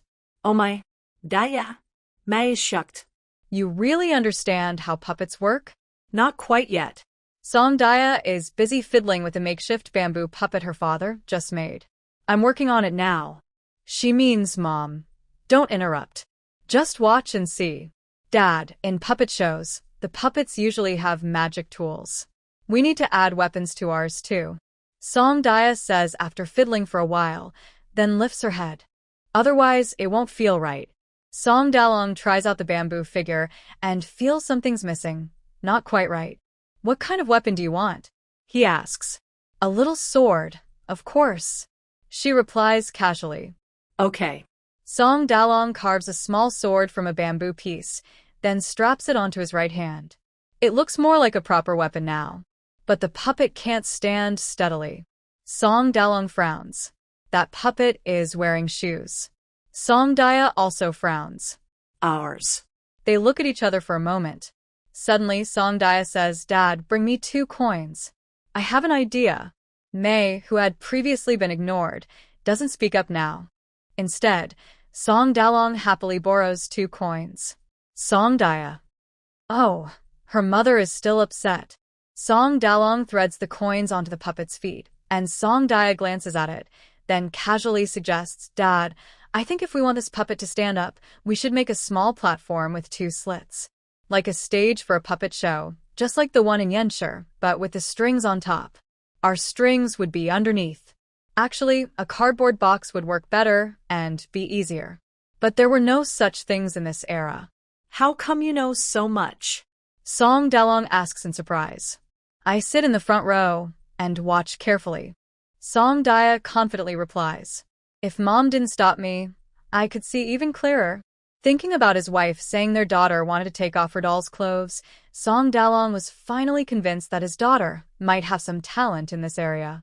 Song Daya said, Dad, yes, that's exactly what you think. Song Dalong considered the idea of a small stage and found it a bit troublesome. He used some wood stored at home, sliced a thin piece, and made a narrow, long table similar to a dining table. Following his daughter's instructions, he carved 2 straight, even seams. Since it was just an experiment, he didn't make it very carefully, just enough to use. Then he placed the bamboo doll on top, and it stood steadily. Song Daya, imitating a martial artist, pulled the string with both hands and shouted, Hey, look at the sword. She didn't have enough strength and couldn't lift the bamboo doll. Song Dalong took the string from his daughter, tested the strength, and pulled. The bamboo doll stood up. Wow! Exclaimed Song Daya, clapping her hands. Dad, you're so amazing. Song Dalong pulled the string and made sounds. Fight, Dad. Make another one. I want to play too. Song Dia jumped and shouted, I want a big sword. So, Song Dalong made another bamboo doll, equipped with a big sword. However, Song Dia still couldn't pull it up, so they asked May to try. May held her daughter's hand, grabbed the two thin strings, and pulled hard. The bamboo doll stood up. Wow, take this. Song Dia voiced her attack. The couple played back and forth, gradually discovering many new ways to move the dolls. Hey, third sister, I found out that if I pull like this, the bamboo doll's legs can move forward and backward. I also found out that if I pull like this, the arms can move up and down. Song Dia was responsible for jumping and clapping. Wow, Mom is so amazing. Wow, Dad is great. Wow. They played for a long time until their excitement faded, and they found it a bit unbelievable. The two adults had played for so long. I think this method might work, May said as she got up. Delang, think about it some more. I'm going to cook. Song Dalong also felt there was a lot to consider here. After all, if they really sold these, the bamboo doll's feet wouldn't actually be tied with 2 copper coins. But that was no problem for Song Dalong. He directly modeled the coins with bamboo, shaved 2 round pieces, made a hole in the middle, and replaced the coins. Because of the special nature of bamboo, the 2 round pieces were slightly different, which made the bamboo doll move more flexibly. Master Song tried making simple weapons like spears, double swords, and meteor hammers. Soon, his martial artist spirit appeared. Father, can you draw noses and eyes too? Little Song leaned on her father and pointed with her finger. Master Song found his usual brushes and ink and tried to sketch. But it looked quite ugly. Yes, just like that. Little Song cheered him on. Father, make that face look fierce and the other one also look angry. They wanted the expressions to show the feeling of enemies meeting and feeling intense anger. Master Song understood and drew another bamboo doll as his daughter requested. When he looked at it, the aura really came out. However, the ink was easy to wipe off. Master Song thought for a moment, then tried to carve the eyebrows and eyes, and then outline again with ink. Surprisingly, it worked. Master Song became very interested in this bamboo doll. Even at night, after Little Song went to sleep, Master Song kept thinking, why are you tossing and turning? Are you making pancakes? Mrs. May, disturbed by her husband's restless night, complained. I'm thinking about how to sell this bamboo doll, Master Song said quietly. Only then do I know what to do. Did you figure it out? No. Mrs. May sat up, took her husband's hand in the dark, and asked, so, what are you thinking? Tell me. I used to think I could sell a bamboo doll for about 3 cents. But if someone buys the doll, they might also want to buy a small platform to play with it. If I really make a small table, that's much more work than making the doll. I'm worried it's not worth it. Mrs. May thought for a moment and said, what if we use the big bamboo from our rice boxes, cut it open, and attach legs? But it's uneven. I think it's okay if it's uneven. After all, we're already heroes. Wouldn't flying over rooftops and walls be more exciting? Master Song hesitated. That might be true. Try it tomorrow and see, Mrs. May encouraged him. We also can't give away the small platform for free. We should sell it for at least 2 or 3 cents, Master Song added. That's right, Mrs. May nodded. And the weapons for the bamboo dolls. Since we decided to make them, should we include all kinds of weapons? How much should one weapon sell for? Mrs. May also thought about it. Yes, how much should we sell them for? Also, since there are 18 kinds of weapons, does that mean one bamboo doll comes with 18 weapons? Or does one bamboo doll come with 1 weapon and a set has 18 bamboo dolls? Hearing her husband's words, Mrs. May's eyes lit up. 18. Mr. May firmly said, of course, I can't buy 18, but I can buy 1 or 2. However, this set of bamboo dolls must be a complete set of 18. Based on Mr. May's experience with watching plays, the weapons of the bamboo dolls must be securely tied to the dolls. Also, each bamboo doll should have distinct features so people can recognize them at a glance. This way, when people see the bamboo dolls, they won't just think about exchanging a weapon worth a few coins. They will want to buy the whole set of bamboo dolls. Songdaya never expected that after just one night, her parents would arrange the bamboo dolls so clearly. It was only after a day that she saw the finished set her father made. A row of 18 bamboo dolls, each with a different pose, was placed in front of Songdaya. She was very impressed. Songdali even made a larger training ground by himself to display the 18 bamboo dolls. "How is it?" Songdali asked, holding back his pride. "Not bad, right, father?" Songdaya happily threw herself into her father's arms. "You're truly my father. As clever as I am." "And what about me?" Mrs. May deliberately asked as she approached. "Mother is the smartest," Songdaya confidently replied, turning against her father. "Mother is the cleverest in our family." After the incident with the lunchbox, both Songdali and Mrs. May understood one thing. As long as the items are good enough, they won't worry about not selling. But what if someone really buys all 18? How will they carry them home? Songdaya sincerely asked. Songdali hadn't thought about this problem yet. Use a bamboo basket? Mrs. May thought for a moment and said, "Bamboo baskets are a bit too complicated to weave. It's better to use rattan baskets. They're easier to make." There was a shop in town selling rattan baskets, costing 3 coins each. Bamboo baskets, however, cost over 10 coins. "I think," Mrs. May said, "if someone buys a set of bamboo dolls, we can give them a rattan basket as a gift." She was inspired by her work selling lunchboxes. "Dolly, what do you think?" "That's a good idea." Songdali nodded. "But we need to find rattan in the village or the mountains, which might be a bit conspicuous." "Father, let me handle this." Songdaya volunteered. "Mother, can you cook some peas for me?" "I promise to do a good job." It was her turn to work with her friends. Making the bamboo dolls' bodies was quite easy, so Songdali entrusted this task to his wife, while he focused on carving the features and making weapons. Since there weren't enough fine ropes at home, Songdali decided to go to town to buy some. "Father, I want to go too." Songdaya hugged her father's leg and refused to let go, saying, "Take me with you." Songdalong learned to be cautious and first looked at his wife's expression. Meisher pretended not to hear. Songdalong then made a face at his daughter, signaling that it depended on her mother. So, Songdaya went to hug her mother. "Mom, I want to go to the town with Dad." Songdaya cheerfully offered her fragrant hugs and kisses, asking, "Is that okay? Can I go? Will you agree, Mom?" "Daya hasn't been to the town yet," Songdalong added softly from beside her. His voice was a little quiet and lacked confidence. Daya was firm and kept swinging her arms around her mother. "Mom, say something. If you don't say anything, I'll think you agree." Meisher was overwhelmed and had to poke her daughter's forehead, gritting her teeth as she said, "You, always wanting to go out and play." "Oh." Songdaya happily ran toward her father.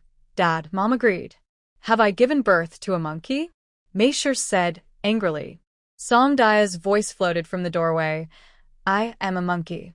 If you keep arguing, you won't go." Meisher schnapped. "Dad, hurry up." Songdaya was riding on her father's neck, instructing him to run quickly. Going to the town wasn't easy either. Songdaya felt sorry for her father and, seeing he was tired, she voluntarily got down to walk. Songdalong's heart felt sweet, like eating malt sugar. "No need." Dad used to go to the town to sell rice, carrying a full basket all by himself. Songdalong cheerfully said, grabbing his daughter's little legs, "How much do you weigh? Carrying you is much easier than a basket." But Songdaya still wanted to get down. "Dad, there are flowers. Let me down. I want to pick some flowers." Songdaya pointed at the roadside and shouted. "Okay." So, Songdalong put his daughter down.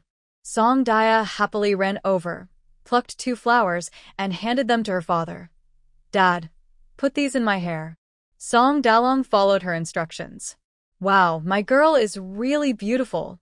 Songdalong looked at his daughter with genuine praise. "Dad, don't move." Songdaya plucked another flower and stuck it on her father's head, saying, "Now everyone will know you're my dad." After walking for a while and feeling a bit tired, Songdaya called for her father to carry her. So, Song Dalong carried her for a while, then piggybacked her, then supported her on his shoulders. The father and daughter happily arrived at the town. The town was much smaller than the county, with only 2 streets, one running horizontally and the other vertically, completing the circle. Song Dalong bought some fine rope and asked his daughter, Daya, since it's rare to come to the town, have you seen anything you like? Dad bought this for you. There is a shop in town that sells sweet cakes and pastries, including a type of candy. It's a big dark piece, like maltose, and you pay by weight. Dad, I want this, said Song Daya, pointing at the candy. Song Dalong looked at it and thought it wouldn't taste good, so he advised his daughter, Daya, this is spicy. Kids can't eat it. How about the sesame candy next to it? I know it's spicy. I just heard someone buy it earlier, explained Song Daya. I heard that this candy can help with stomach aches, so I want to buy some for Mom. Meisher didn't know the reason, but she often had stomach pain and cold hands and feet during her monthly cycle. Medical care back then was very poor, especially for women's health. Many women were sick but dared not speak about it. Song Daya didn't understand medicine, and heaven hadn't given her any special system, so she could only worry and do nothing. Coincidentally, the shopkeeper at the candy store was talking to someone about how this candy could help women with cold wounds, and she overheard it. All right, said Song Dalong. Shopkeeper, I'll take a pound of this candy. Song Dalong cared about his wife, but he didn't know much about medicine and had no way to help. Now he had a little money, and if this candy worked, he would buy it often. When they got home, Meisher saw that her husband had bought not only some rope but also a bag of candy. She thought the candy was for her daughter and didn't pay much attention. Daya, is this candy for you? Meisher asked. It's hard for a poor family to save up good things, and even a little smell can attract mice. No, I don't need it. Song Daya was drinking water and turned around. That bag of candy is for you, Mom. For me? Meisher was surprised and turned to scold her husband. Why are you wasting money? We just saved a little, and you dare to spend like this? Hearing this, Song Daya felt a little wronged. Isn't money meant to be spent? This is candy. Daya heard that it can help with stomach aches, so I bought it for you, said Song Dalong. Seeing his daughter about to cry, he quickly hugged her. Daya, your mom doesn't know how good this candy is. She's not mad at you. Don't cry, okay? Meisher understood what had happened and hurried to hug her daughter. Oh, Daya, I was wrong. I didn't understand what you meant first. I'm sorry. Don't be mad at me, okay? But this little girl was upset and started crying, and she couldn't calm down right away. The couple took turns comforting her, and gradually, Song Daya calmed down. Elder Dog's father happened to pass by Song Dalong's house and saw Song Dalong walking around with his daughter in the courtyard. He looked down on them quite a bit. That's Song Dalong. In the end, Mei split the package of black sugar with Wu Laonyang, giving her half. Wu Laonyang didn't want it, so Mei returned half to her. Because her daughter was feeling better, Mei started to blame her husband. You went to town and didn't bring back any meat. Now that Daya is growing up, you're willing to buy sugar, but you won't spend a few coins to buy some meat for her? Oh, you really mean it when you say she doesn't want it? You as a father. Song Dalong quickly admitted his mistake. It's my fault. I was wrong. I'll ask the fish seller in the village if there are any fish left and buy some to stew for Daya. So, in the evening, Song Dalong cooked fish with tofu for Daya. Daya asked for tofu, so after buying the fish, Song Dalong also bought a block of tofu from the neighboring village. When Mei cooked the tofu in the fish soup, she wondered if it would taste good that way. When they ate, everyone thought the tofu was even tastier than the fish. Mei was worried that her daughter might choke on a fish bone, so she carefully removed all the bones from the fish. Daya ate a bowl of fish and tofu, and also drank a bowl of soup. She patted her belly and said, I'm full. Mei even kept a large bowl of leftovers in cold water, planning to give it to her daughter the next day. Seeing this, Daya realized the weather was getting hot, and since their home didn't have good refrigeration, the leftovers might spoil by tomorrow. It was better to share it with her father, mother, and mother-in-law now. She saw that her father, mother, and mother-in-law hadn't eaten much at the table. Mother, I don't want it tomorrow. Daya waved her hand confidently. I'll eat it all today. You're not full yet? Mei asked in surprise. I'm full, but Dad, Mom, and Grandma aren't. Daya comforted her mother. Don't worry, Mother. Our family will have fish to eat often in the future. Hearing this, the three adults all had teary eyes. Daya didn't want to see the scene or cry herself, so she happily played with her bamboo puppet. In the past few days, Song Dalyang's family was busy making bamboo puppets. Although the courtyard was bright, the couple didn't dare to make them there, afraid someone might secretly watch. So, they made them in the main hall. Wu Laonyang sat on the steps, keeping watch, while watching her daughter play, and dividing the coarse rope her son bought into finer threads. The villagers didn't hear any big commotion at Song Dalyang's house these days and didn't know what he was doing. Someone kept passing by on purpose. Song Daya saw this from the door and loudly shouted from afar, "Uncle, you're here again? I saw you twice today." The man's face darkened as he mentally cursed Song Daya, calling her a mischievous girl with a sharp mind. But he still felt a bit embarrassed and had to turn around and leave. A few shameless people even forced themselves to come closer to look. "Big Brother Dalyang, what are you busy with now?" Mei Shi, without politeness, closed the door and said, "We're busy at home, so we won't entertain you." "Song Dalyang, how do you manage your wife?" The man pounded on the wooden gate and started talking. "I'm still standing at your door. You didn't invite me in, and you even had your wife close the door?" Song Daya was shocked. Why is this person's face so big? If they didn't have a dog at home, she'd want to shout, "Open the door, release the dog." Song Dalyang held a small sword, standing with a serious face in the courtyard. This guy was the one secretly making lunchboxes. He probably didn't understand the process and wanted to come over to spy. He came but didn't speak nicely and acted like he was playing rough. Song Dalyang didn't have time to argue with him and decided to be tough, using one move to settle the matter. "Old six with a bad temper, I've told you before, if you want to learn my skills, come to be my formal apprentice.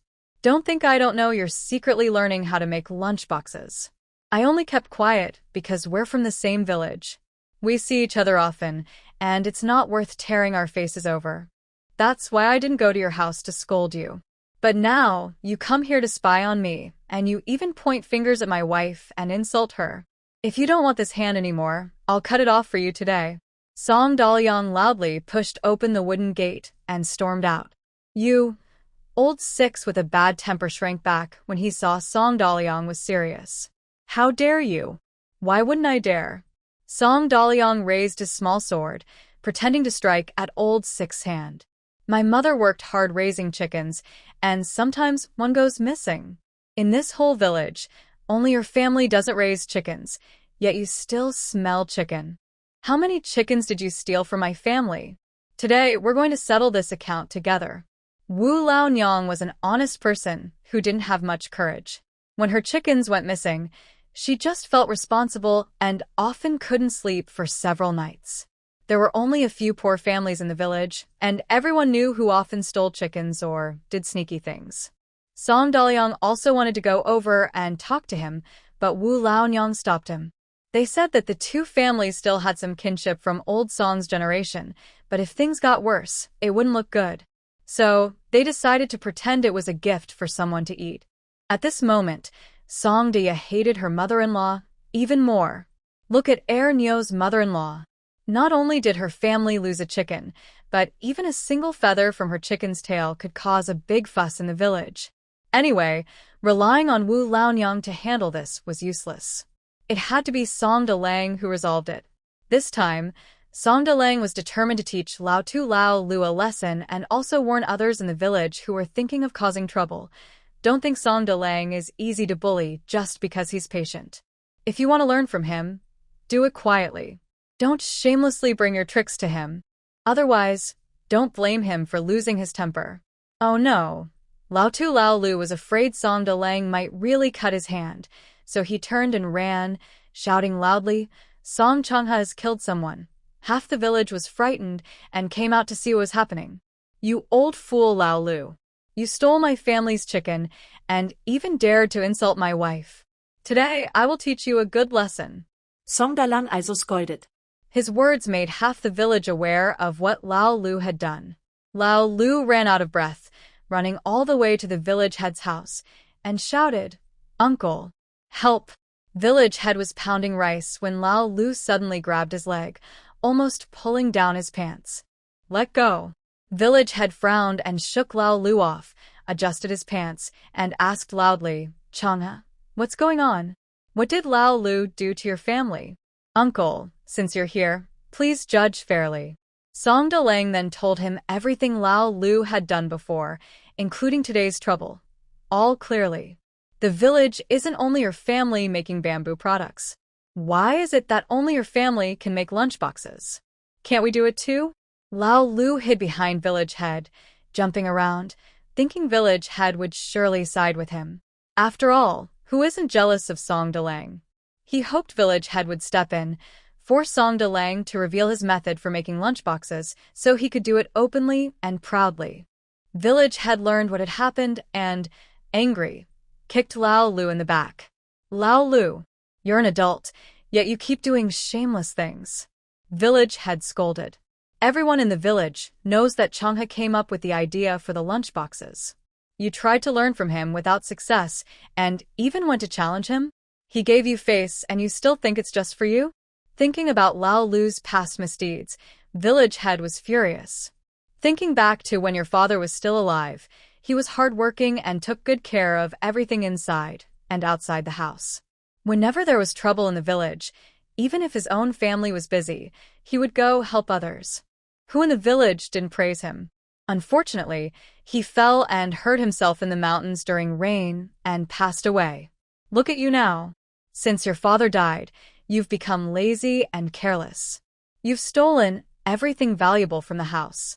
No wonder we call it family belongings. How many times have I told you? Your mother's eyes are almost blind from crying for you.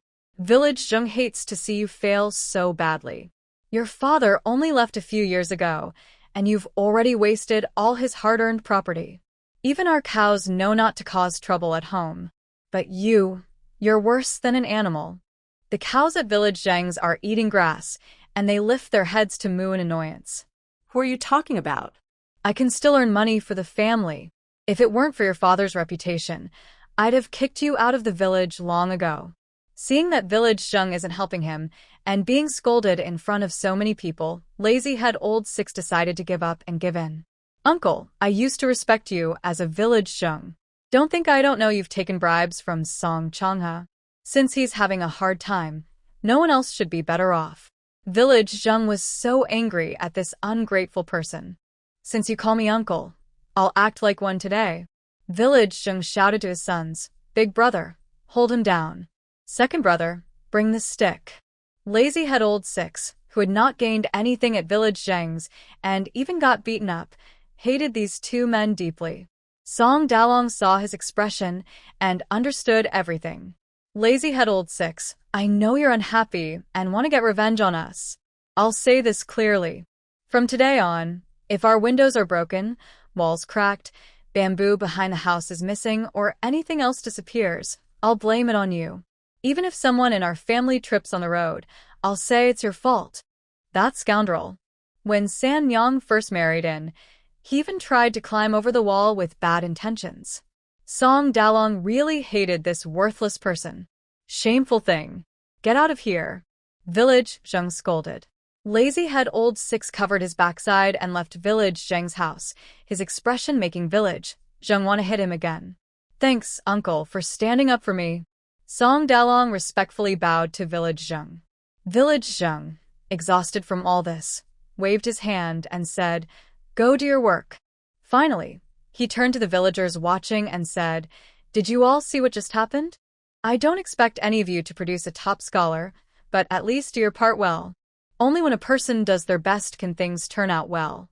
When things are done well, life becomes easier. All right, everyone, disperse now." Song Dia, anxiously waiting at home, learned the details from her father and felt proud that the Song family truly cares for their village. People like that can be trusted to work together in the future. Mei was very worried. "Dalang, you were so harsh today. Do you think Light-2 Old Six will hold a grudge against us?" "He definitely will. The village chief already hates him, Song Dalang said as he drank water. We need to be more careful now, go out with someone. Don't go alone. Mei thought that was the best way to handle it. After dealing with Laitu Old Six, they closed the door and hurried to make bamboo dolls. Even Old Wu, whose eyesight was failing, came to help thread the rope. Grandma, can you see clearly? Songdia asked. I can see the holes clearly, Old Wu replied. It's not like she's sewing a needle. She can do it. Meanwhile, Ergozi learned about Laitu Old Six and was worried about Songdia. He came again. Songdia didn't open the door, but talked to him through the wooden gate. Dia, I heard from my dad that Laitu Old Six wants to get back at your family. You all need to be careful. Songdia asked Ergozi, do you know which family has puppies? Their family should get a dog. Let me think. Ergozi counted on his fingers for a while, then shook his head. None of the families with dogs in our village have puppies right now. Songdia felt a bit disappointed. Ergozi quickly added, but I know which family in the next village has puppies. Of course, he probably heard this from his brother. Whose family is it? Ergozi told her. Songdia remembered it and then asked Ergozi, do you want to eat fried peas? She opened her bag to show him, filled with fried peas. This year's fresh peas hadn't come out yet. Mei fried last year's dried peas. She soaked the peas in water first, then steamed them, stir-fried with some seasonings, and added a little salt. Fried peas like this are fragrant, crispy, and look nice. Oh, how can her daughter eat so well? If it weren't for the bamboo doll business, Mei even thought about frying some peas to sell in town. Just from the appearance of these fried peas, Ergozi decided that even if Songdia asked him to hit Laitu Old Six, he would do it. Dia, just tell me what you want me to do? Ergozi asked. Do you know about rattan sticks? Yes. My dad used one to beat me. Do you know where to find some? Second, almost understood Songdia's tricks, he asked. Do you want it? Yes. How much do you want? Any amount is fine. Songdia gestured. Let's agree first, such a big bundle, in exchange for a handful of fried peas. No way. That's too little. Ergozi, having some experience, shook his head. This handful you want could make a small basket. But I don't want you to weave a basket. I only want rattan strips. Songdia refused to give in. If my parents hadn't forbidden me from going out, I could get it myself. Ergozi thought for a moment and agreed. These things are everywhere, but since Songdia can't go out often, it's rare to see them. All right. Ergozi nodded. I'll go get it for you. Remember the rules. No going to the mountain or the lake. Be careful of snakes. Safety first. I understand. Ergozi nodded skillfully. I just want to ask, if I bring someone along, will you still fry peas for us? Of course. Bring one person and they'll get a handful. You only get half. Okay. I'll go find someone now. Ergozi turned and left. I'll bring it to you soon. Song Dejong and Mei Shi listened in the house, both feeling a bit surprised. So, this is how their daughter built her way up? It's really... Even the monkeys on the mountain aren't as clever as her. After Song Deja agreed with Ergozi about the rattan strips, she went inside to talk to her father about getting a dog. Dad, Ergozi said that someone in the neighboring village has puppies. Can we go and get one? Before Song Dalong could speak, Mei Shi spoke first. Dalong, I think it's okay. There's no such thing as a thief for 1,000 days, but you should always be cautious. We offended Lao Lu, so we need to be careful. But it's possible, Song Dalong frowned. Raising puppies takes time. If Lao Lu really comes to cause trouble, a small puppy might just be a snack for him. Then why not buy a big dog too? Song Deja suggested. I'll try, Song Dalong decided.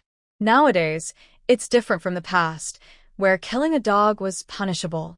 Some families now raise dogs professionally. There are special dog kennels in the county. But they are too far away, so it's more convenient to go to the neighboring village. After making up his mind, Song Dalong put down his work, picked up a bamboo basket, and got ready to go out. The sky is getting dark. Where are you going now? Mei Shi asked. The night is long and full of dreams. I'm going now to buy a dog, Song Dalong replied. You stay at home and lock the door tightly. It's not me, no matter who knocks. Don't open the door. When he arrived at the neighboring village, Song Dalong went door to door asking around and quickly found the family that had just had puppies. I'm from the next village, Song's family. I heard you just had puppies. I wonder if I could buy one. Song Dalong explained his purpose. The family kindly let him in to take a look. As soon as he realized they specialized in raising dogs. They not only had puppies but also a few large dogs. Song Dalong immediately liked those big dogs. Their coats were shiny and smooth, clearly well cared for. Your dogs are very well raised. Of course. Everyone likes to hear praise. Our dogs are all good dogs, best at guarding the house, the owner said happily. Honestly, these dogs eat better than people. That's right. Song Dalong liked a calm, yellow dog. How much for that one? None of these are for sale, the owner shook his head. These are for the young master in town. Song Dalong knew about the young master in town. Doesn't the young master already have several dogs? Why does he want more? He asked. I don't know the details. He just told us to keep good dogs for him, the owner replied. Hearing this, Song Dalong thought there might be room for negotiation. How much for one of the young master's dogs? The owner gave a price. Brother, how about this? Song Dalong suggested. Since the young master hasn't specified how many he wants, could you let me have one? The owner hesitated. The one you like is the best one here, he said, implying he wanted more money. Just tell me the price, Song Dalong said. 1,500 coins, the owner replied. Dog from the county shelter costs only about 500 coins. That's too expensive, Song Dalong said with a frown. He only had a little money now, otherwise, he wouldn't dare ask. That one is half a year old. If you buy it, you'll need to train it from scratch. The owner didn't back down. I'm talking about a 1-year-old dog, trained specifically for the young master. This one can easily replace 2 of those, Song Dalong said, throwing in a bargaining chip. I even worked at the young master's house before. The most expensive dog there is only 1,000 coins, he added. The owner looked a bit stunned, as if caught in a lie. 1,200 coins. If you want it, take it. 1,050. Plus à poupie. No way. 1,100. Not a penny less, I won't sell it. 1,001, plus 2 puppies. The owner was surprised for a moment, then sighed and said, all right. Finally, he said to Song Dalong, are you sure about this? These dogs eat a lot every day, and it will cost quite a bit. If you take them home and they get too thin and want to return them, I won't agree. Don't worry, I won't do that. Song Dalong counted the money and first took the big yellow dog. The owner asked Song Dalong to let the dog smell his hand and said to the dog, Big Yellow, remember this. From now on, this is your new owner. Big Yellow sniffed Song Dalong and, like a person, nodded slightly. Song Dalong immediately felt that spending the 1,000 coins was worth it. Then, he chose 2 well-looking, weaned puppies, borrowed some straw from the owner to line the basket, and carefully placed the puppies inside. He then led Big Yellow home. When Song Dalong returned to the Song family's house, it was already dark. He quietly sneaked back home, where 3 people were waiting for him. Father, you're back. Song Dalong's daughter jumped up when she heard her father's voice, whispering loudly, Did you get the puppies? As soon as she finished speaking and looked at the door, she saw her father holding a dog bigger than herself. She froze in surprise and didn't dare to move. Father. Song Dalong's daughter thought she must have eaten too many peas and had a toothache. Isn't this just a puppy? Song Dalong laughed at his daughter. This is Big Yellow. He introduced Big Yellow to everyone at home, talking to the dog. Big Yellow, from now on, this is your home. Our family is poor, but we will treat you well. Don't worry, we won't sell you to anyone else. With Song Dalong's reassurance, Song Dalong's daughter hesitated but reached out to pet Big Yellow's head. Suddenly, Big Yellow lay down and moved its head to her lap, letting her pet it. Such a good dog. She exclaimed. Tonight is too late. Tomorrow I'll make you a nest. For now, you can stay in the hall for the night. Song Dalong tied the dog's leash to the table leg and spread some dry grass on the floor. Big Yellow seemed to know that was its sleeping place and moved over there. After settling Big Yellow, Song Daliang didn't take the basket down for his daughter to see, but urged her to go to sleep quickly. The puppies are already sleeping, so don't wake them up. Daliang, you should go to bed too. Tomorrow morning, you'll see the puppies. Song Daliang's daughter was very reluctant. Just one look. Dad, just one look. Where did you take it from and then bring it back without letting her see? Alright, just one look. Song Daliang gently put down the bamboo basket. Song Dia widened her eyes and looked closely. 2. Wow, Song Dia quickly covered her mouth. 2 of them. Yes. Look how peacefully the puppy is sleeping. You should go to sleep too. Song Dia felt like she was floating. Mother, can the little dog sleep with me? Song Dia asked her mother. Yes, May replied irritably, just go sleep in the doghouse. Song Dia. Sure enough, she was floating. The next day, before dawn, Song Dia woke up. She quietly crawled from inside her bed to the outside, but still woke May. What are you doing? May asked with squinted eyes. Watching the dog. Song Dia, only wearing a belly band, quickly slipped off the bed and ran. May sat up. In the dark. What are you looking at the dog for? I can see it. Come back. May scolded. Put on your clothes and shoes properly. Song Dia ran back thud, quickly slipped her small feet into her shoes, grabbed her clothes and threw them on randomly, then ran off again. Song Daliang was still sleeping. May, annoyed, gently woke her husband. Still sleeping? Song Daliang, groggy, opened his eyes and looked at the window. Isn't it still early? Early enough, May said as she got out of bed.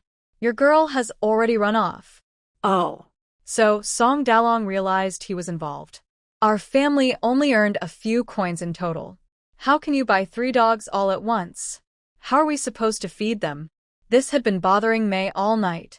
Song Daliang also sat up and said, I thought it over. That puppy needs at least half a year to grow enough to guard the house properly. Some dogs are hard to raise. They run around everywhere and bark at everyone. That kind of trouble isn't worth it. May thought about it and agreed. There was a family at the village entrance that kept dogs barking and biting, scaring everyone. Eventually, someone secretly killed their dogs. Everyone whispered about it behind their backs. Better to buy a big dog, directly. It can guard the house right away. Yesterday was too late, and Song Daliang didn't get a chance to tell his wife. Now was a good time to say it. Plus, Da Huang is different from other dogs. It was originally raised for the master's family and is very well behaved. And listen, it arrived at a new place yesterday and didn't bark all night. It's a good dog. Master May still felt uneasy inside. Since you bought a big dog, why did you also buy a puppy? Didn't you see how excited Dia was when she heard about the puppies yesterday? Song Daliang thought his wife was good in many ways, but sometimes she was reluctant to spend money on certain things. May almost got so angry she nearly fainted, chasing her husband out of the room. Song Dia was sitting under the dining table, leaning against Da Huang, holding a basket, happily watching the puppies. Da Huang, you're such a good dog. I've never seen a dog as well behaved as you. The 2 puppies had already woken up and were playing inside the basket. Da Huang, look at these 2 puppies, so soft and cute.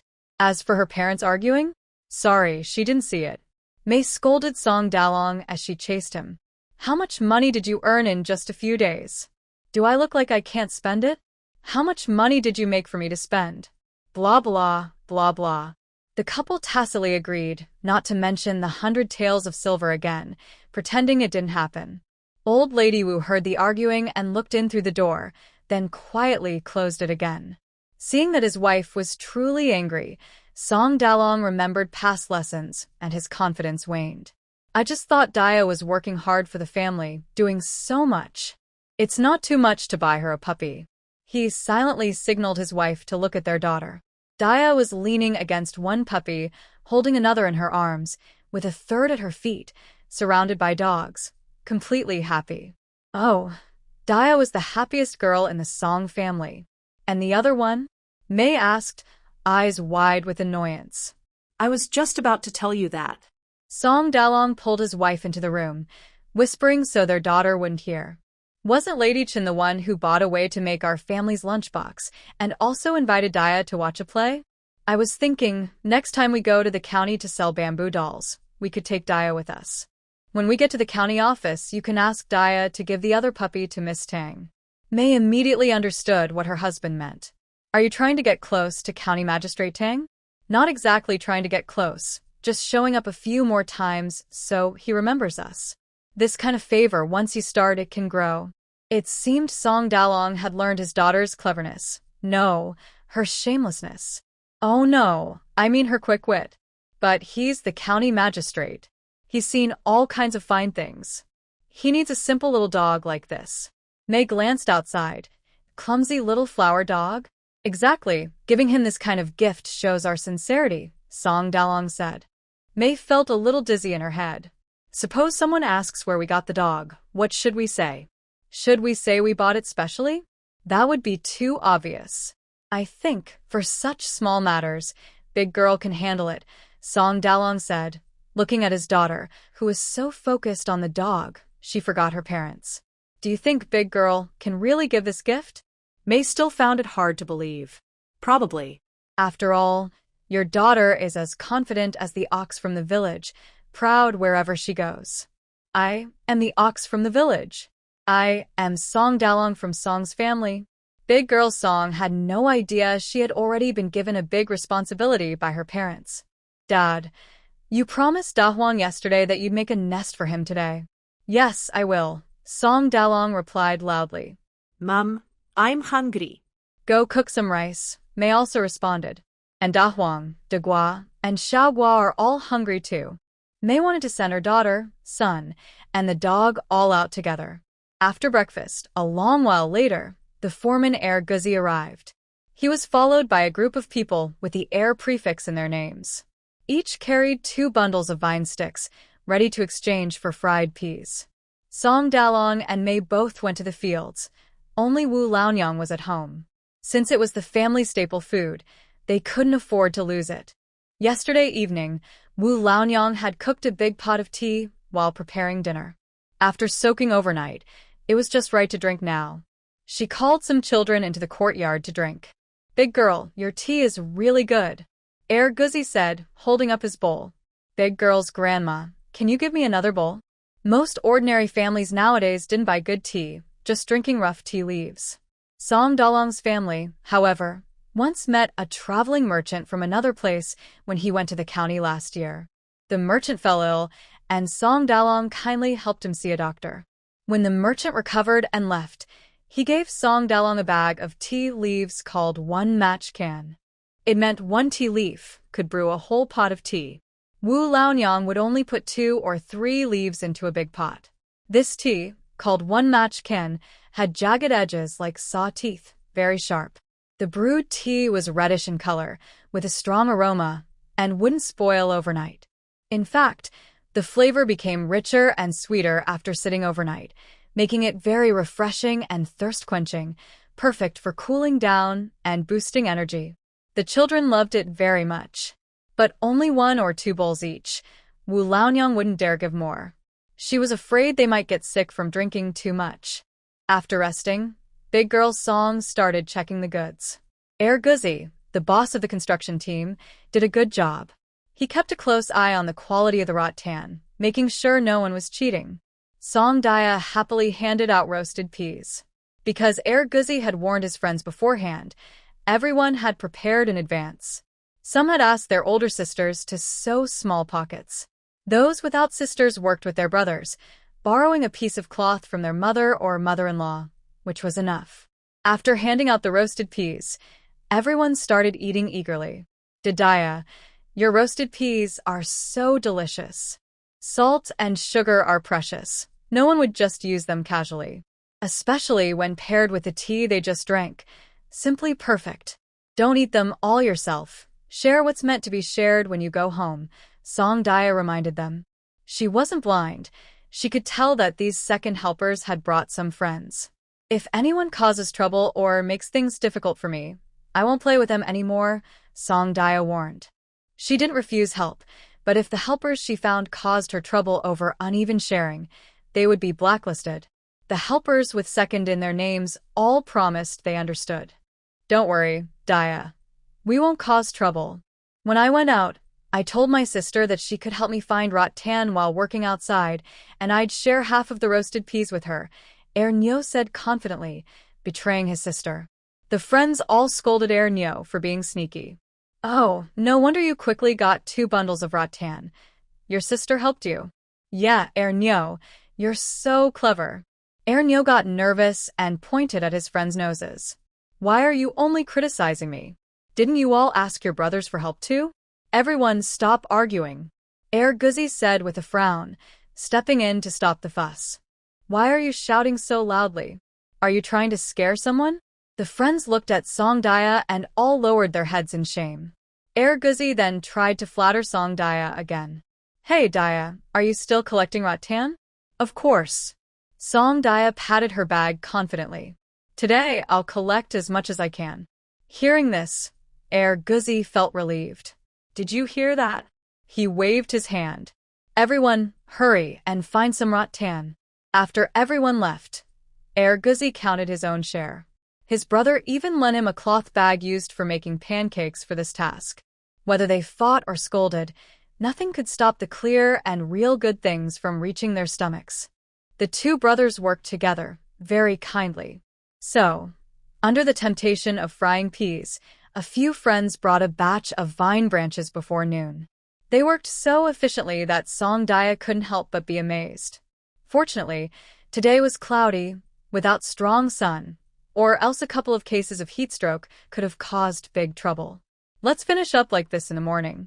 Everyone go back and rest so you don't get too tired, Songdaya quickly told the friends. Don't let this small matter make you sick from exhaustion.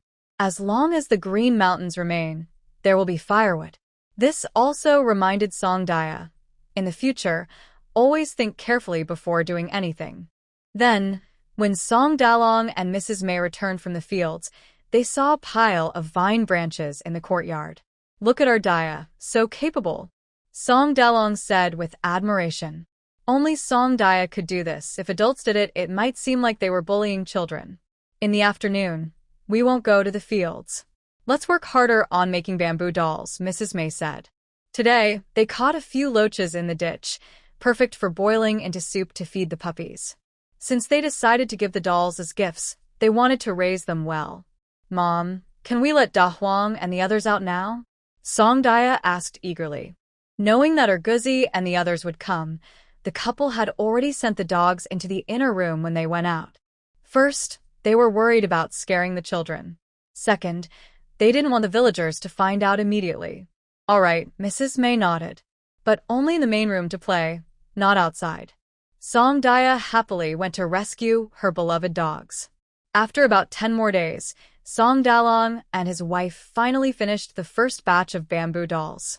Because they had previously made and sold lunchboxes, working on the fire line for too long allowed others to learn their skills. This time, Song Dalong was determined to make 100 large sets. Details are as follows. 1 armed bamboo figure costs 7 cents. A set of 18 costs 126 cents in total. A wooden martial arts arena for 18 people costs 24 cents. Total cost, 150 cents. If you buy the full set, a woven vine basket is included, which can hold 18 bamboo dolls and the arena. They also made 300 small sets. Details are as follows. 1 armed bamboo figure costs 8 cents. A set of 2 costs 16 cents. 2 small bamboo fighting platforms cost 4 cents. Total, 20 cents. Will we sell them in town again, like before? Mrs. May asked. No, we'll go straight to the county to sell, Song Dalong replied. This time the bamboo dolls being sold are not as good as lunchboxes. There are only a few wealthy families in town, and ordinary families rarely spend 20 or even 100 coins to buy toys for their children. It's better to go directly to the county. If the county doesn't sell out, then go back to the town. Songdaya has no objection to this. She notices that her parents are becoming more practical. Father, mother, when will we go to the county? Songdaya asks. I'll ask Village Zheng when his ox cart is available, Song Dalong replies. I heard from second dog that the lotus pods in the big lake are ready, Song Daya says, holding her little brother. When you leave, please give me some lotus leaves, some lotus flowers, and a few lotus pods to take to Sister Yuju. And make sure the lotus pods aren't too fat. Fat ones are too old and not tasty. I want tender ones. Taking these things out will be a great way to show off. Also, little brother won't be able to play with them later, so he should enjoy them now. Song Dalong didn't hear his daughter praising Song's family platform in front of the county lady himself, but Meisher did. Now Meisher feels that her daughter truly loves the Song family platform. Even though the county is so prosperous, it hasn't blinded her daughter. Before dinner, Song Dalong went to village Zheng's house to ask about borrowing the ox cart, saying he would return it in 3 to 5 days. His previous 2 times borrowing the cart, he took good care of the oxen. Village Zheng naturally had no objections this time. Then, Song Dalong went to the lake, collected some pretty lotus leaves, flowers, and pods, and brought them home. These should be kept in water, right? Meisher said after looking at them. Otherwise, they'll wilt by tomorrow. Old Lady Wu quietly brought a clay jar. Seeing this, Song Daya thought it was perfect. She trimmed the length of the lotus leaves, flowers, and stems, then inserted them into the jar, turning it into a rustic art piece. Meisher arranged everything according to her daughter's wishes, then stepped back to look. Wow, it actually looked quite nice. I've never thought lotus flowers looked so beautiful, Meisher muttered. Father, we should get a big basin and grow lotus flowers in the courtyard, Song Daya took the chance to suggest. Meisher scolded her. There are plenty in the village. Why do you want to grow your own? Buying a basin doesn't cost money. That's different. Song Daya winked at her father. I can't go out of the village, so it's pointless to have more. But growing them in the courtyard is different. I can see them as soon as I open the door, and it makes me happy all day. Meisher pointed at her daughter's forehead and said, I think you never have a bad mood. Song Daya, who was told by her own mother that she was never in a bad mood, woke up the next morning feeling a little upset. She was upset because Big Gua had played a trick on her. It seemed Big Gua knew that little Gua was about to be sent away. While Song De Wang and Mei were loading things onto the ox cart, Big Gua quietly climbed onto the bed and gently patted Song Daya awake with her soft paws. Big Gua. Song Daya opened her eyes and looked at her, groggily saying, Go down. Mom will scold me. Ugh ugh. Big Gua licked Song Daya's face and looked into her eyes. Her eyes were wet, as if she had been crying. Little Gua, on the other hand, seemed to be completely unaware. She lay next to Song Daya's head, carefree, and sleeping along with her. Big Gua, what's wrong? Song Daya sat up, rubbed her eyes, and asked. Ugh ugh. Big Gua looked at Song Daya and then at Little Gua, as if asking, Can we not send this silly one away? Suddenly, Song Daya understood. Don't worry, Big Gua. We're not going to sell Little Gua, she said, gently holding Big Gua and patting her head. I have a friend in the county. I'm sending Little Gua to her. Don't worry, my friend is a good person. She'll take good care of Little Gua. Big Gua tilted her head and made a sound, as if asking, Really? I promise, Song Daya said seriously. And I promise I'll visit Little Gua in the county whenever I get a chance. Outside, Song De Wang and Mei had loaded part of the bamboo dolls onto the ox cart, the clay pots and baskets with lotus flowers, and covered everything with mats. Then they went inside to pick up their daughter. But as they reached the door, they saw their daughter come out by herself. Song Daya was holding Little Gua in her arms, standing at the main hall door, talking to the dogs. She first told Big Gua, Big Gua, be good, okay? Wait at home patiently for me to come back. And don't run around. There are bad people in the village. If they catch you, they might eat you. She also warned Big Huang. Big Huang, remember, anyone who comes in through the door is a bad guy. Song Daya pointed specifically at the wooden door. Big Huang looked at the door, and then at Song Daya, nodded. Take good care of the house. I'll ask my parents to bring back big bones for you. Song Daya promised. Old Wu's mother packed the baked cakes, cooked rice, boiled eggs, and tea, then handed everything over to Mei. Be careful on the way. The sky was just beginning to brighten, and the rooster started crowing. Cluck, cluck, cluck. Old Wu's mother stood by the wooden door, watching the ox cart go far away until she couldn't see it anymore, then slowly turned back to her house. At that moment, a dark figure emerged from the bamboo grove outside Song Dalong's house, glaring fiercely as it watched the ox cart leave. Song Daya was sleeping peacefully in a basket with little Guai when she woke up just outside the county town. Hey Daya, you're awake. Song Dalong turned around with a big smile. Daya, you're really good at waking up. Look, we're just arriving in the town. As the daughter of Song Changha, she was naturally good at sleeping. Meisher had now gotten used to her husband's behavior in front of their daughter, which was quite different from before. In the past, elders told stories about a person from the previous dynasty who kept a spotted cat, loved it very much, and everyone called him cat servant. Now, Meisher thought her husband was just like that, completely devoted to their daughter. Honestly, Meisher's eyes were sharp. She seemed to see through thousands of years of history and understood her husband's true nature. If Song Daya knew, she would definitely praise her mother to the skies. Mom, I want to go out. Song Daya raised her hand and shouted. But the basket was on the ox cart, and she couldn't climb out. Meisher gently took her daughter out, quickly wiped her face with a cloth, dabbed some face powder, combed her hair, and tidied her up neatly. Today, Song Daya wore a short green top with the cuffs rolled up, which she insisted on herself. She was small and couldn't walk well in a skirt, so a short top was more convenient. When they entered the town, Song Dalong went to the place where he used to sell lunchboxes, stopped the ox cart, and set up a stall. This was a busy intersection with many people. Meisher helped her husband arrange bamboo dolls and a small platform, while Song Daya sat on the ox cart eating her breakfast. Taking advantage of her mother's distraction, she secretly tore off a piece of cake and fed little Guai. Once the stall was ready, it immediately attracted a group of children nearby. Although they had never seen such things before, the children instinctively thought it was a toy and came over to look. What is this? Big brother, this is a bamboo puppet. Song Daya replied. They were all big brothers, so she let them try. Bamboo puppet? A boy around 7 or 8 asked. What is a bamboo puppet? It's a puppet made of bamboo. Song Daya pointed to show him.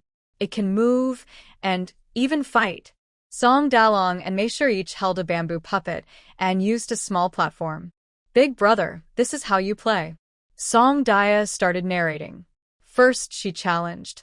I am General Black Wine Mountain Bear. Who are you? Why are you blocking the road? I am the king of Golden Horn from Pingding Mountain. This mountain is mine to open. This tree is mine to plant. If you want to pass through, leave some money as toll. The picture is from a seller on a shopping platform. I changed the name of the bamboo puppet. Poor Song Daliang and his wife. They never expected their daughter to do something like this, and they were caught off guard. But they only paused for a moment, then went along with their daughter's idea. At first, it was a bit stiff. But then they thought, this is a way to make money. So they relaxed and let the 2 small bamboo puppets come to life. Hey, watch out for my golden silk big ring sword. Uft, see my moon closing and flower shy sword. Soon, the 2 bamboo puppets started fighting. Moving forward and backward, swinging their swords, slashing and chopping, twisting their hips and swaying, with flashes of blades and swords, like a frantic scene. Oh, and little Guai saw it too, and happily barked woof woof. The children watched with wide eyes, completely captivated. When the exciting parts happened, Song Daliang didn't even need to voice the characters. They shouted themselves. Ah, Golden Horn King, step aside. Ah, General Bear, be careful. Go, Golden Horn King, go, General Bear. If someone accidentally got hit by a sword or a stick, the children would feel very sad. Ah, my Golden Horn King. Ah, my General Bear. The lively scene attracted more and more people. Soon, a crowd gathered around Song Daliang's stall, 3 layers deep. Finally, Song Daliang made a mistake and lost to his wife. The Golden Horn King lost. Oh, the General Bear wins. As the Golden Horn King left, he shouted stubbornly, wait and see. I'll find reinforcements. Then, Song Daliang replaced the bamboo puppet with another holding a stick. I am Sun Wukong from Mount Huagua. Take this, old Sun staff. When Song Daliang and Mei saw what their daughter said, their eyes twitched. Song Daliang's wife also noticed her parents' strange expressions and froze for a moment. Then she realized, oh no, the era of the great Tang monk's journey to fetch scriptures might not have been invented yet. She had played too far. Realizing she had gone too far, Song Daliang only paused for a moment before continuing to play. What's there to fear? He had backup plans.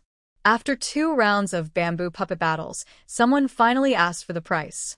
Song Daliang said, no need to panic. Come, let's talk a little more. Young brothers, what you just saw was a small arena with 2 bamboo generals. Song Daliang stepped down from the cart, enthusiastically introducing, look, each small arena has 2 different bamboo generals. Everyone gathered around to look, and it was truly different. This one is holding a gun. This is an axe. That is. They took turns identifying the bamboo dolls, when suddenly someone noticed a unique bamboo figure. Wow, there's a female general here. Many heads looked over quickly. Where? Here. The child who first spotted the bamboo figure was very proud. Most of the bamboo dolls had simple features like copper bell eyes with sword eyebrows, or triangle eyes with hanging eyebrows, or phoenix-shaped eyes with sharp eyebrows, or green bean-shaped eyes with V-shaped eyebrows. Only one had almond-shaped eyes and willow-shaped eyebrows. This was Song Daya's idea, painted by Mei. Although the features of these bamboo dolls were simple, their expressions showed pride, honesty, slyness, bravery, and more. Anyone could imagine a whole story just by looking at them. Big brother, your eyes are really sharp.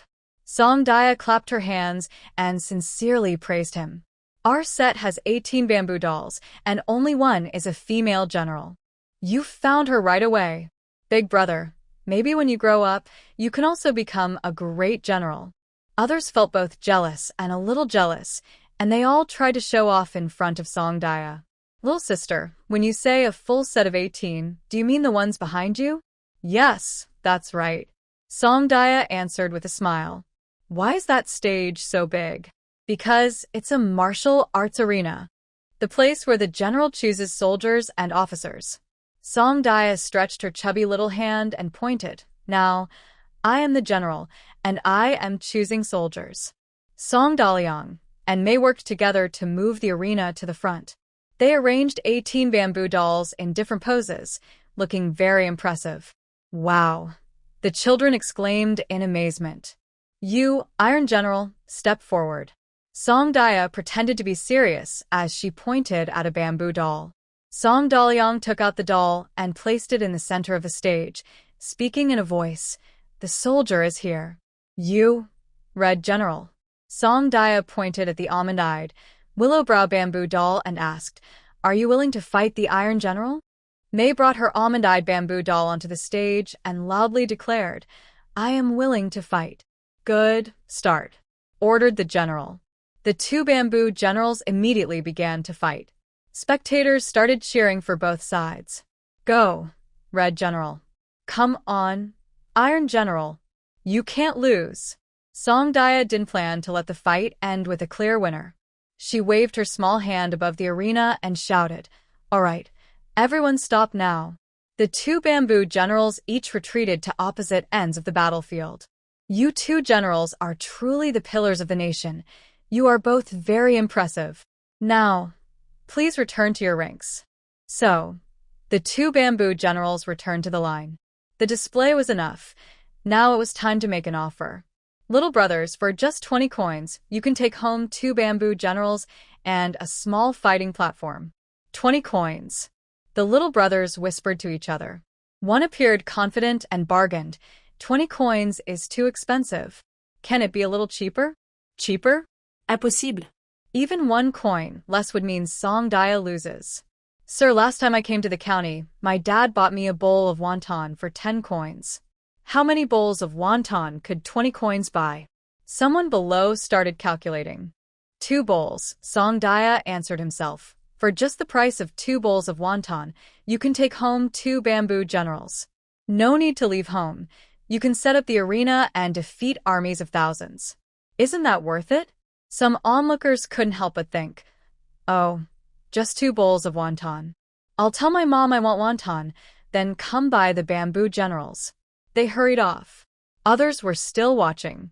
What about the big arena? How much for a set? 18 bamboo generals plus 1 big arena, 150 coins. Wow. The children gasped. That's so much. How many bowls of wonton would that buy? Songdaya looked at these little brothers, some of whom seemed familiar, and gave them an idea. Little brothers, you can each buy a small set, then take turns playing with them. Someone suddenly understood and patted their head, saying, oh, right. Since they couldn't afford the arena, they just needed to gather 9 friends, and then they'd have 18 bamboo generals. Seeing the changing expressions of the little brothers, Songdaya knew her plan was working and quickly took advantage of the moment. My family lives far from the county, and after this sale, it'll be a long time before I come back. It meant they needed to buy quickly. A well-dressed, neat boy, who probably saved up pocket money, said right away to Songdaya, little girl, wait for me. I'll go home and get the money. I'll be back soon. Okay. Songdaya stretched out her voice and waved to the boy, little brother, I'll be waiting for you. Seeing this, the other little brothers didn't want to fall behind and quickly reserved the bamboo generals they liked, then hurried home to call for reinforcements. A traveling merchant, watching the whole scene from nearby, was so impressed with Songdaya that he couldn't help but admire her. You little kid, you talk so well. There's no helping it. Songdaya sighed helplessly, who asked me to be so likable. Finally, she turned her face and rushed to her mother. Oh, Mom, my mouth feels numb. Give me some water quickly. The people still watching couldn't help but laugh. Song Dalyong took over the scene, and Mei quickly pulled her daughter to the back to drink water. After talking so much, Songdaya was truly tired, her face trembling. Mei felt very distressed. Look at you. So capable. Speaking of the scene just now, no matter who saw it, they would praise Songdaya as amazing. Despite her young age, she was not shy and spoke clearly, impressing all the older children around her.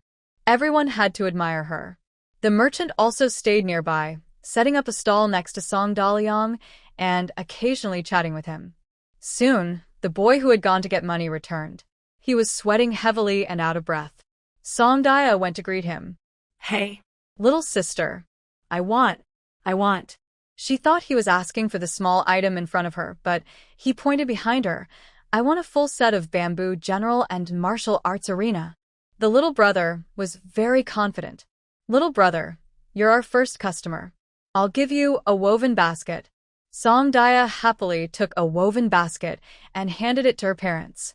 Song Dalyong packed the bamboo general and martial arts arena inside, and Mei counted the money. Both checked everything carefully and happily completed the exchange.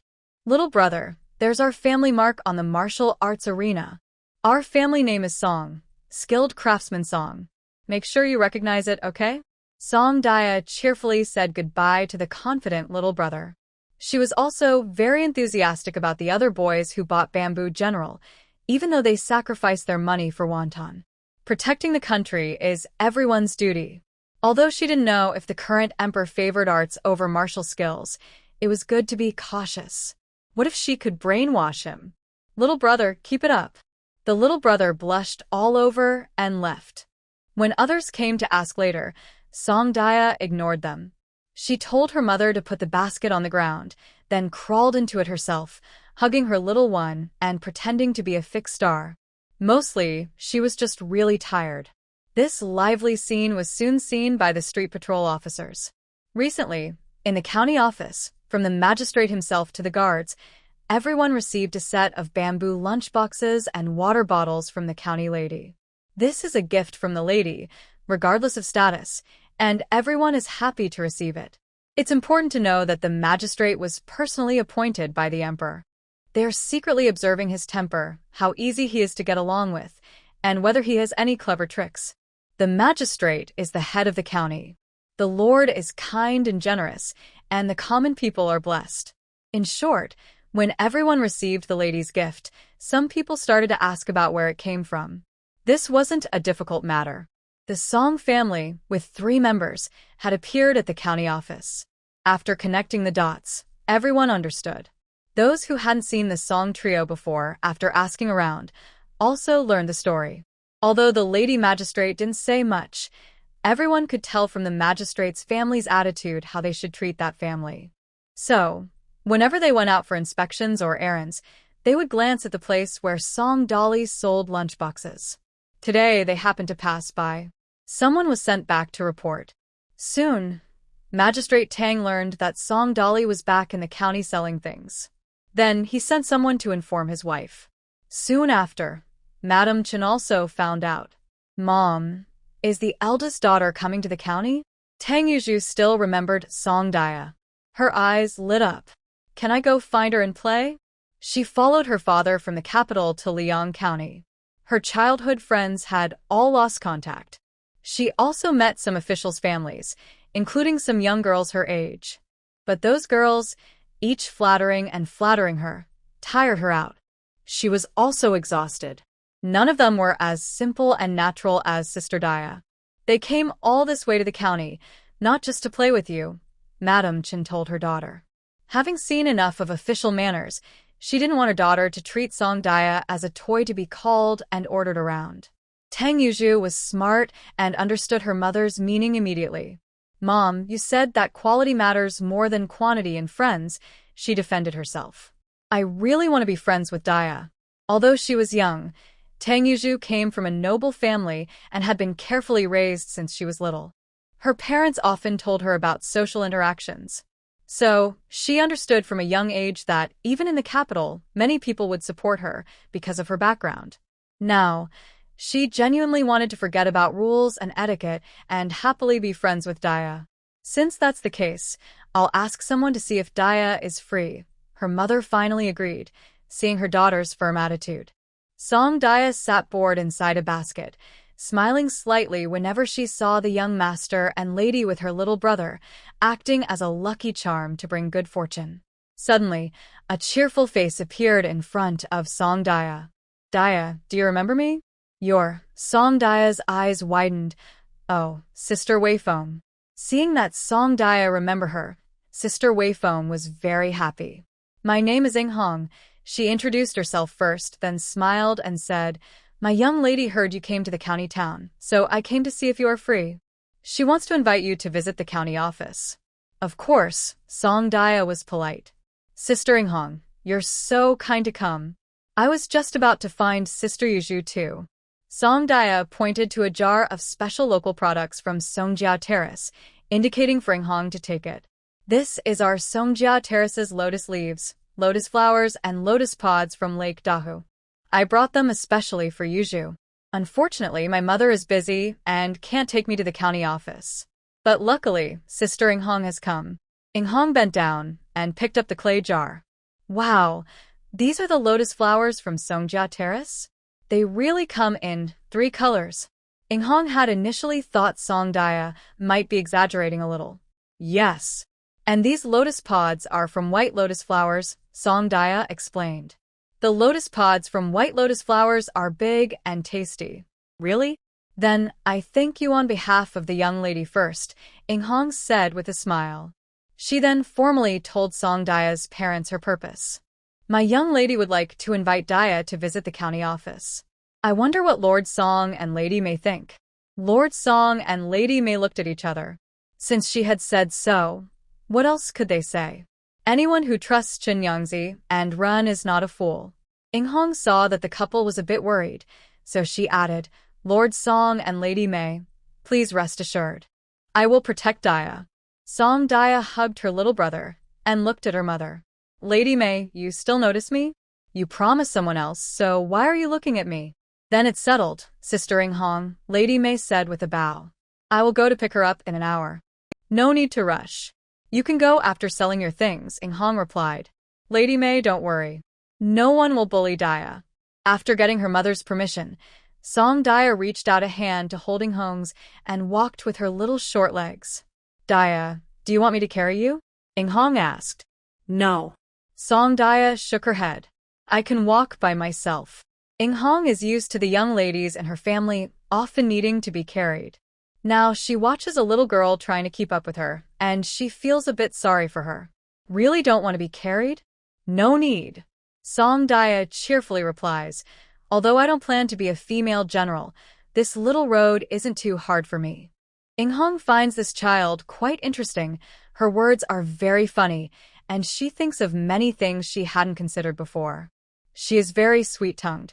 No wonder she is so likable. Big sister Daya, why don't you want to be a female general? Inghong asks. Because I want to be an inventor. Songdaya takes her inventor dream into the county office. When Tang Yuzhu sees her, she looks very happy. Little sister Daya. Big sister Yuzhu. Songdaya runs over happily. I brought you some lotus flowers from our Song family terrace. Inghong hands over the clay jar she has been holding all the way. Tang Yuzhu is surprised that Songdaya still remembers to bring her a gift. She immediately becomes childishly excited, her eyes full of tiny stars. Wow, there are several different colors of lotus flowers from the Song family terrace. Yes. Songdaya proudly and a little regretfully says, our place isn't far from a big lake, and it's full of lotus flowers. Too bad my parents wouldn't take me there, so I can only see them from our doorstep. I've been to the county town, but there isn't such a big lake. Tang Yuzhu also feels regretful. This lotus seed pod is also very tasty. Try it, Sister Yuzhu. The lotus seed pods Songdaya picked are tender and crisp, still covered with a thin shell, and the seeds inside are moist and easy to peel. Tang Yuzhu tries one and finds it sweet and refreshing, like drinking fine wine. Wow, it's really delicious. She then offers one to her mother. Mother Chin tastes one and agrees it's very good.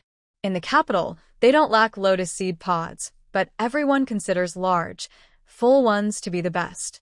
So, the lotus seed pods they gather are usually eaten cooked, as raw they are firm and bitter. It's rare to find tender, young lotus seed pods like Songdaya's. She really knows how to treat people well. Seeing that Mother Chun praised her lotus seed pods, Songdaya knew she had given the right gift. She then shows Tang Yuzhu her little pet. Yuzhu sister, this is little Guai. Is it? For me? Tang Yuzhu is a bit stunned. Yes, yes. Songdaya puts little Guai on the ground. Little Guai is very well behaved. It doesn't bite. See for yourself. Little Guai happily wagged her tail, making Tang Yuzhu giggle. Little Guai, come here. Songdaya called as she took a few steps back. Little Guai jumped and ran over, circling around Songdaya's legs. Yuzhu, try calling her once, Songdaya said to Tang Yuzhu. Little Guai. Tang Yuzhu called out. Little Guai looked up in surprise, staring at Tang Yuzhu with a confused expression, as if saying, Who are you? How do you know my name? Yuzhu laughed happily. She knows I'm calling her. She's so clever. Tang Yuzhu ran to another spot and called again, Little Guai. Little Guai hesitated for a moment, then ran quickly over. She really understood. Yuzhu was very excited. Songdaya smiled happily, but inside she thought, what a silly dog. It's only the first time meeting someone, and it's not shy at all. No wonder her brother worries about her. A silly dog truly has good luck. Mom, can I keep little Guai? Tang Yuzhu asked eagerly. Mother Chen saw that the dog was lively but not overly aggressive, so she said, if you want to keep it, you have to take care of it forever and not give up halfway. Of course, Yuzhu promised in a childish voice. I will always take care of little Guai. Wherever I go, I'll bring her along, and I will never abandon her. The princess of the emperor's family raised a big, clumsy dog. Although the dog looked silly, the princess always praised it as clever and adorable, loving it dearly. But one day, this big dog suddenly broke its leg. The princess got angry and upset, and afterward, she just ignored the dog. Later, her mother said it was just some people fighting for favor, using the dog as a. At the time, Yuzhu didn't fully understand. Only now, seeing little Guai, did she realize, if the princess truly loved that dog, even if it got hurt, she wouldn't abandon it. Even if it gets old or injured, I will always take care of it, Yushu's voice was soft but carried a serious tone. Little Guai seemed to understand, barking once and circling around Yushu. Mother Chen looked at how well the dog suited her daughter and thought it was quite amazing. Then let's keep her, Chen said, then ordered someone nearby, find someone who knows how to care for dogs, and ask what this big dog should eat and how to take care of her. Someone immediately went to do that. Song Dia saw that Mother Chen wasn't just spoiling the children, and her good impression of her grew. Little Guai, you have to be good. Next time I come to the county, I'll bring De Guai to see you. Song Dia reminded Xiao Guai. The Guai? Tang Yushu caught the key word. Yes, De Guai is Xiao Guai's older brother, Song Dia explained. Our family didn't usually keep dogs, but recently. Song Dia didn't feel shy and openly talked about Lao Lu being jealous of her father and made sure Lao Lu was registered with Magistrate Tang. She also introduced the other two dogs at home. De Guai is very worried about Xiao Guai. When I left, he was reluctant and afraid I would sell Xiao Guai to someone else. Such concern. So, Tang Yuzhu imagined a dog nervously pacing around. And a Huang, he's very obedient and never barks randomly. With him here, even if grandma is alone at home, parents can feel more at ease. Tang Yutsu also liket dachwam. Song Dia, you traveled so far early in the morning. Aren't you tired? Mrs. Chen asked as she saw the children happily chatting. Would you like something to eat? I'll eat anything. Song Dia was not picky. Everything here is delicious. That was true. The pastries given by the magistrate's wife were always better than those sold outside. Mrs. Chen arranged for someone to place the snacks and sweet soup in the pavilion in the garden. Soon, the treats and sweet soup were served. Mrs. Chen called to the children, "You've played for a long time. Take a break now." A maid came over to wipe sweat from Tang Yuzhu and Song Dia. Song Dia recognized this maid as the formidable lady who often scolded others and greeted her, "Respectful lady. Thank you so much. I also have the surname Chen. Just call me Grandma Chen," she said with a smile. "It's just a small favor, no need to thank me." Not only did Grandma Chen like Song Dia, but even as a young girl from the countryside, she was already a guest of honor in their home, which was impressive. After sitting down, Song Dia noticed a strange colored melon on the table, red seeds, pale yellowish-white flesh, and green rind. A blogger named Bai Chan, he had found this type of watermelon, with the picture from a video screenshot. Song Dia was a bit hesitant to recognize it. "This is watermelon, little sister De Guai. Try it, it's very refreshing," Tang Yuzhu said. "Wow, an ancient watermelon. I must try it."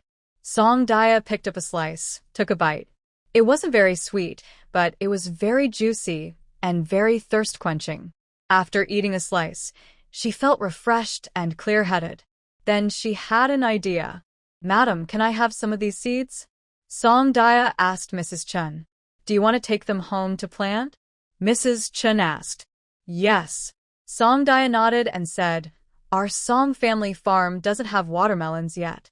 If we can grow them, we can enjoy watermelons every summer from now on." Song Dia looked down on the silly dog, Xiao Guai, thinking it was lucky. She didn't realize she was also quite lucky herself. When she asked for watermelon seeds, Madam Chen naturally agreed. "No problem.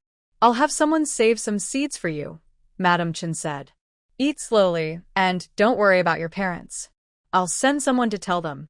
Meanwhile, Song Dia and her husband, who were busy selling bamboo dolls and worrying about their daughter, received a message from the county magistrate's wife. "Don't worry, your daughter is playing happily in the county office and eating watermelon." The couple couldn't help but laugh and cry at the same time.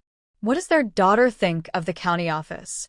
Common folks are afraid of the county office, but Song Dia moves around freely. All their worries were unnecessary. Of course, Song Dia and her husband wouldn't show their feelings in front of the county officials. They politely sent away the messenger, then set up a mat on the ox cart to block the sun. Although there was shade from the trees, a little more shade would be cooler. Around noon, a visitor arrived at their stall. "Are you?" The visitor hesitated and asked, "Master Carpenter Song?" This person was not just anyone. He was the head clerk of Liang County. Earlier, he overheard the magistrate talking about a family selling lunchboxes, and today they came to the county again. This time, they were selling bamboo dolls, and the scene was lively. He didn't even bother to eat lunch, and quietly slipped away. Exactly, Song Dia replied. Now he was used to being called Master Carpenter Song. Is that the bamboo doll? The head clerk asked. Yes, Song Dia smiled. Our bamboo dolls can be trained for single combat, duel with 2 people, or form formations with many. See, this is how they play. The head clerk watched as Song Dia demonstrated a set of single-stick techniques, and he was captivated by the bamboo dolls. They were amazing, flexible joints, moving like real people. If he bought a set, his son would definitely like it. He had 2 sons at home. Dia was good at studying, but Erlang hated sitting still and loved practicing swordplay and martial arts. In this time when literature was valued over martial skills, his wife had urged Erlang to change his ways. But when she pushed too hard, the boy even beat his teacher at school.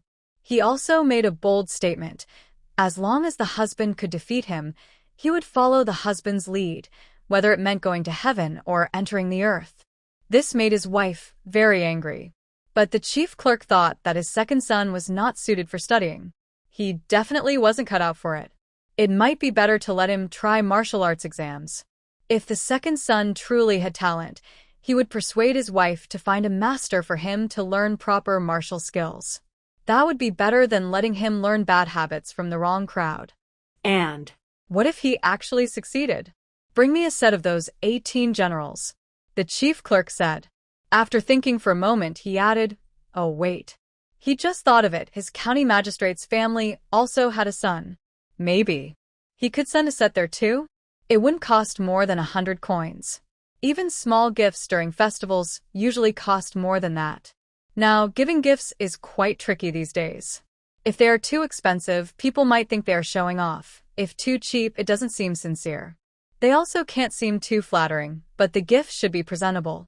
So everyone is trying hard to find rare and interesting items to stand out. Otherwise, if they give gifts but the recipients forget about them, it would be a waste. He thought the bamboo dolls looked pretty good. They are fun and could also help him gain favor with the county magistrate's wife. They really support what the magistrate's wife likes.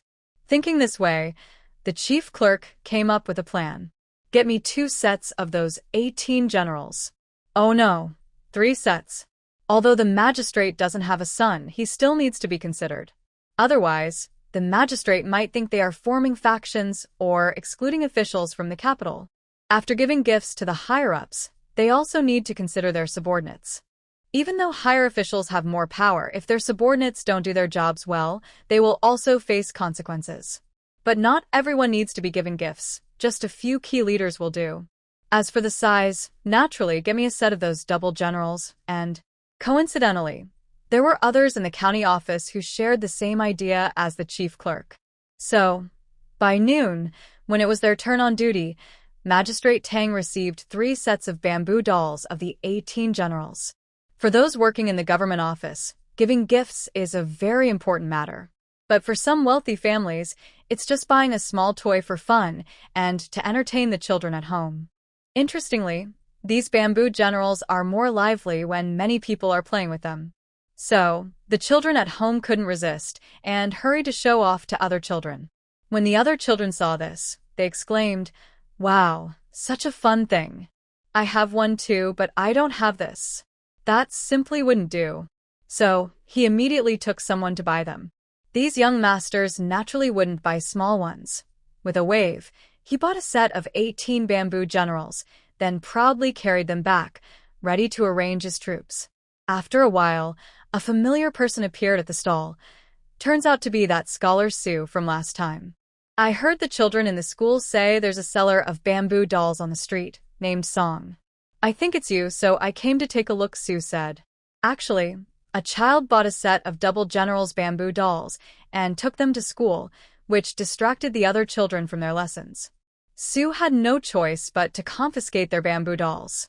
When he looked at them, he saw a mark with the character Song carved on the small stage, exactly the same as the mark on his family's lunchbox.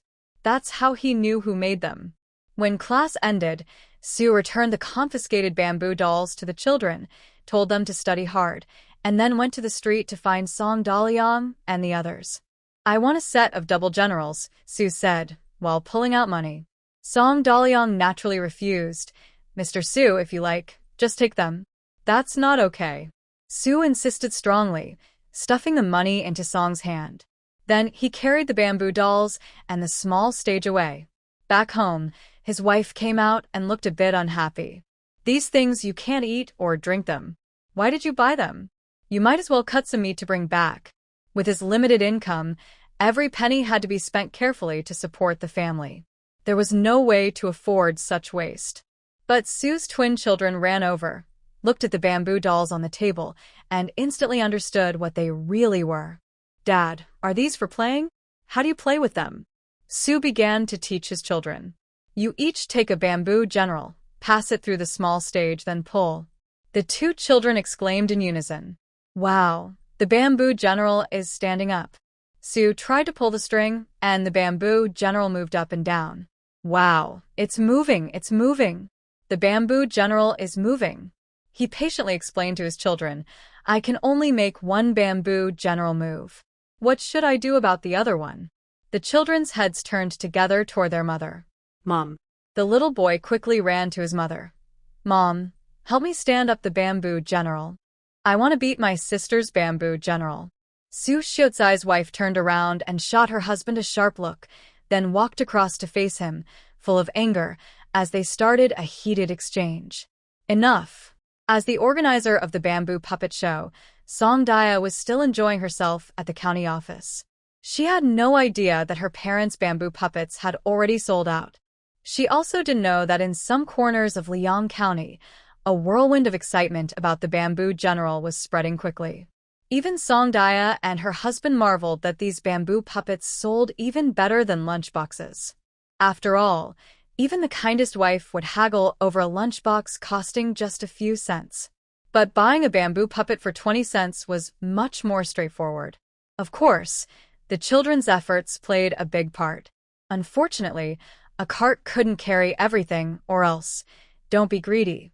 Selling out is enough, May advised her husband. If we bring everything here and can't sell it all, we'll have to take some back. It's tiring enough to carry, but if we overwork the Jianjin family's oxen, we might have to compensate them later. That's true.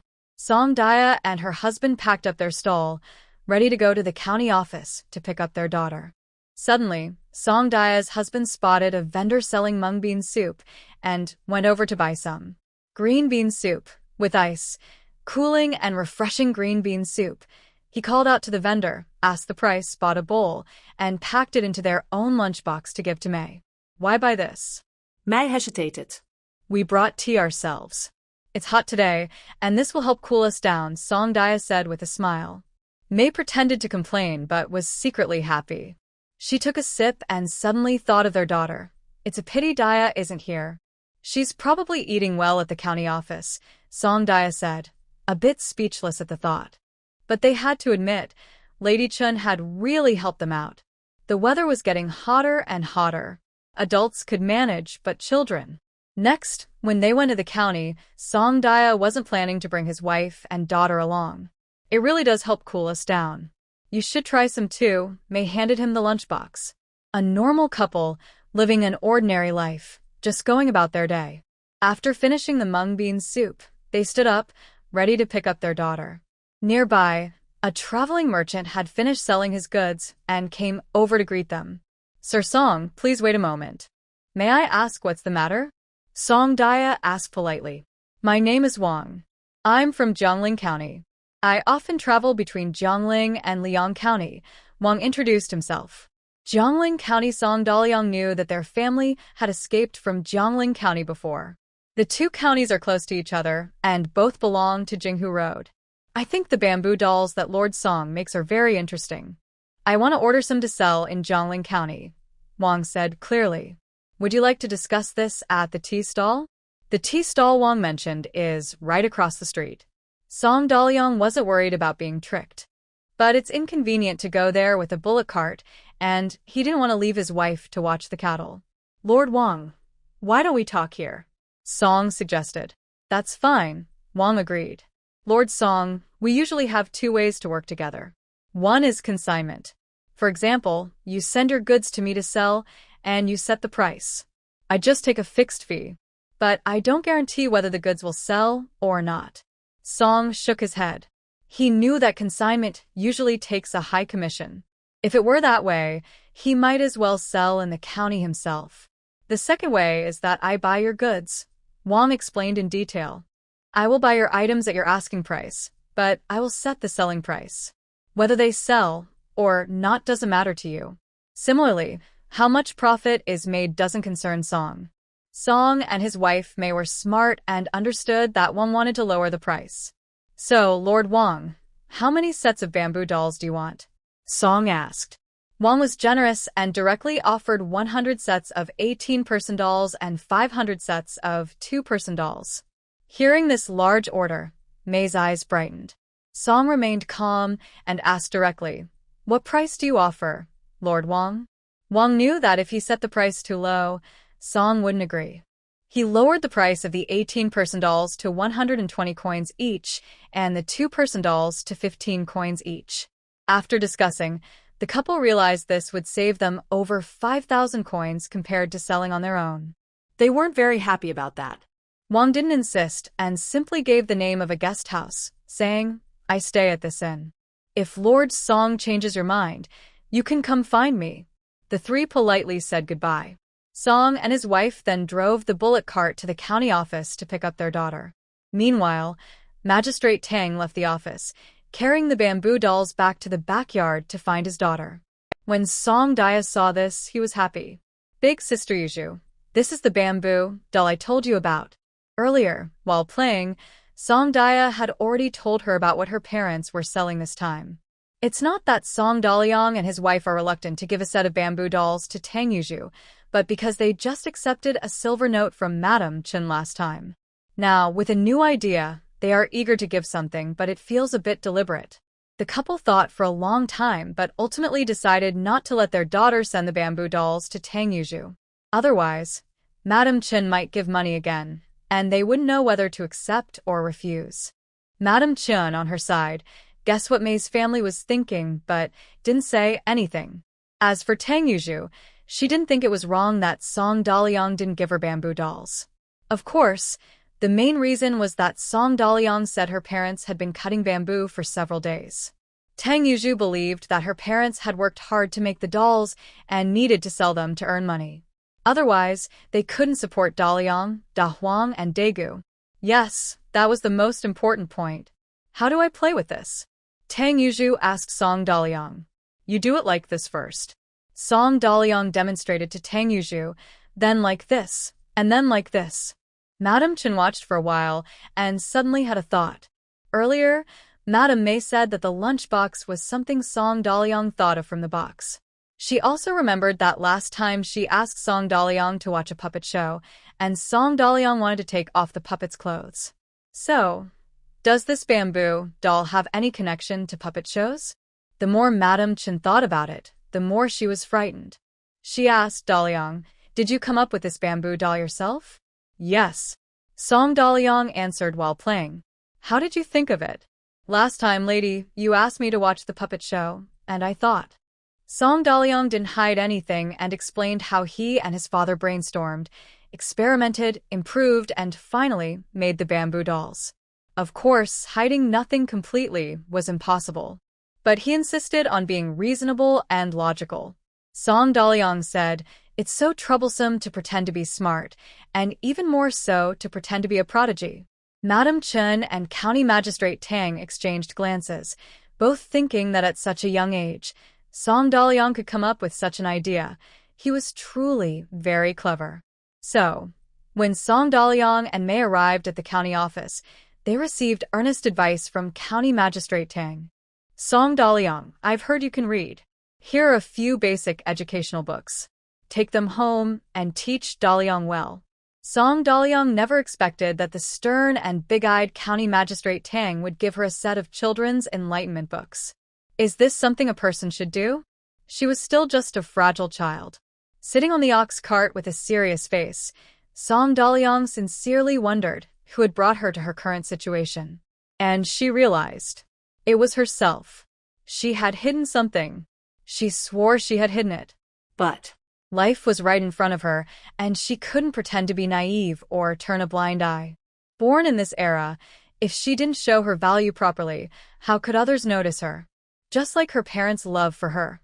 Wasn't it also partly the result of her own efforts? Song Daya's goal was very clear. She wanted to live well, not to be ordinary, and not to have her fate decided easily by others. This meant she had to become strong. Thinking this way, Song Daya felt there was nothing to worry about. After all, how many children could get the attention of the magistrate? She was someone else's child. All right, when she went back, she would arrange things for her father. Song Daliang and Meisher thought their daughter was sleeping in the basket, so they started talking about Wang Langjun. Daliang, about what Wang Langjun said. Have you thought carefully? Is there anything we can do? Meisher asked.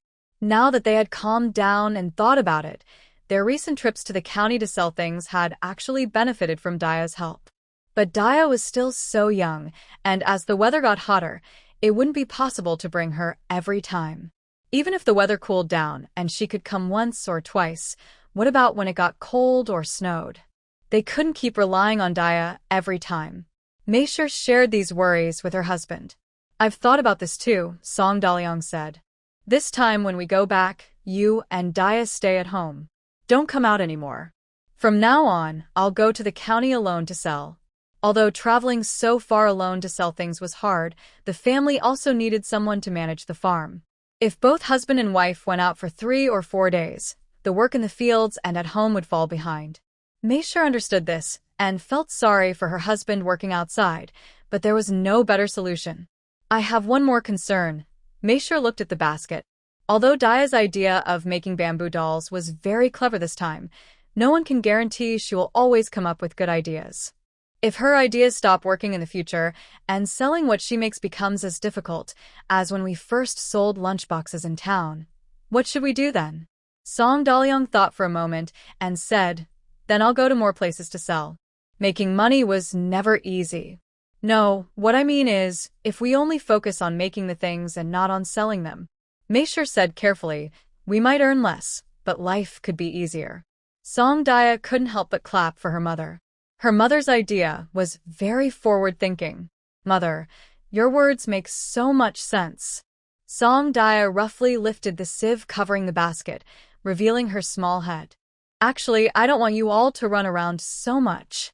In fact, Song Daya thought that since people imitate lunchboxes and bamboo dolls sell even better than lunchboxes, surely someone would imitate them too. Currently, there is no concept of intellectual property. In the future, even lawsuits wouldn't be easy.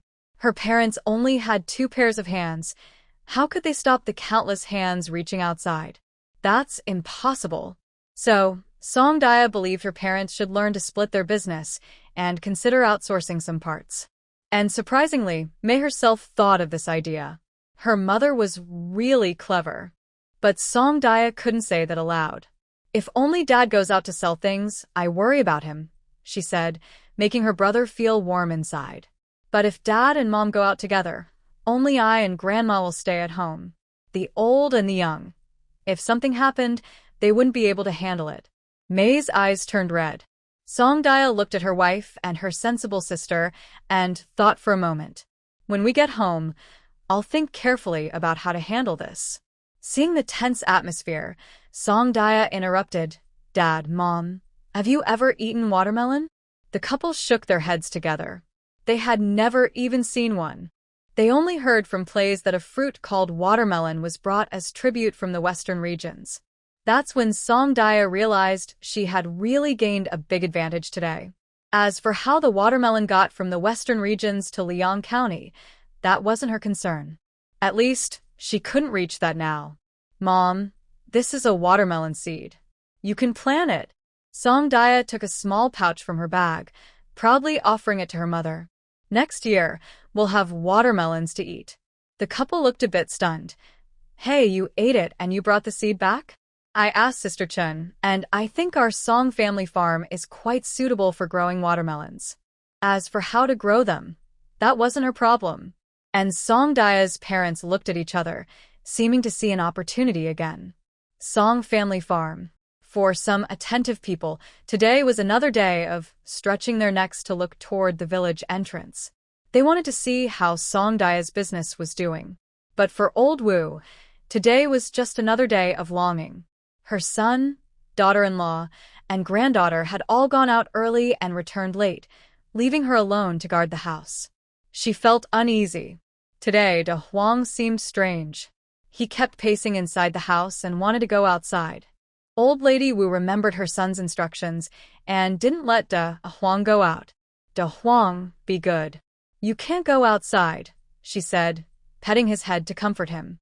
What if bad people see you and catch you? De Guai saw De Huang acting like this and felt a bit worried. But he was sensible and obediently lay down at Old Lady Wu's feet, not moving anywhere. De Huang whined a few times. When Old Lady Wu didn't understand him, he finally just lay down inside the house. The sun was setting in the west. The sun disappeared below the horizon. The moon rose up. Old Lady Wu closed the door, hugged her two dogs, and listened carefully for any sounds outside. Finally, she heard someone knocking on the door. Mom, we're back. Her worries from the day finally eased. She shakily came out to open the door and saw her granddaughter leaning on her son's shoulder, looking very tired. Grandma, Song Dia called weakly. Tears instantly welled up in Old Lady Wu's eyes. She felt so sorry for the child. As usual, Song Dia didn't eat dinner. She only drank a little water and then fell into a deep sleep. Should Dia not go out tomorrow? Old Lady Wu looked at the door and hesitated, but finally said to her son. Yes, she won't go, Song De Lang agreed, feeling very worried. Dia was still so young. She could just give advice at home. She really shouldn't get involved in outside matters. After dinner, Old Lady Wu went to rest first. Song De Lang and Mei Shi counted the money they made today under the lamp. Because of the weight and space limits of the ox cart, they only took 20 large sets and 100 small sets in the morning. During the selling, they mostly refused to bargain. The couple found that when they treated everyone equally and didn't bargain, fewer people tried to bargain. So today, they earned a total of. Wow. Mei Shi looked at the string of 5 coins and felt dizzy and overwhelmed. We earned so much at once. If they could do this every time, life would be as bright as the sunrise, full of hope. Although they went to bed late the night before, Song De Lang still got up at 3 in the morning. He had to go to the county to sell bamboo dolls, so he had to leave early. Mei Shi also got up to get dressed. Although she wasn't going to the county today, she still helped her husband with his chores before he left, or he wouldn't be able to manage alone. After putting on her clothes, Mrs. May looked at her sleeping daughter and couldn't help but lean in to smell her. Big girl smells so nice. Mrs. May suddenly noticed something was wrong. Why is Big Girl's forehead so hot? Feeling uneasy, she quickly checked her daughter's hands and feet. They were both very hot to the touch. Oh no, Dad, come quickly. Big Girl has a fever. Mrs. May shouted anxiously. Mr. Song, startled, hurried over to check. When he touched her, he also became worried. Big Girl? Mr. Song picked up his daughter, gently patted her, and called her. Big Girl? Drowsily, Big Girl opened her eyes. She felt dizzy, her body was sore, and she had no strength at all. She tried to speak. Dad, Mom, I feel so bad. Mrs. May's tears immediately started to fall. Don't scare Mom, Big Girl. Please don't scare Mom. Old Lady Wu heard the noise and came over to check. When she saw that Big Girl had a fever, she was so frightened her legs went weak. But Mr. Song stayed calm. Third daughter, Big Girl can still talk and is conscious.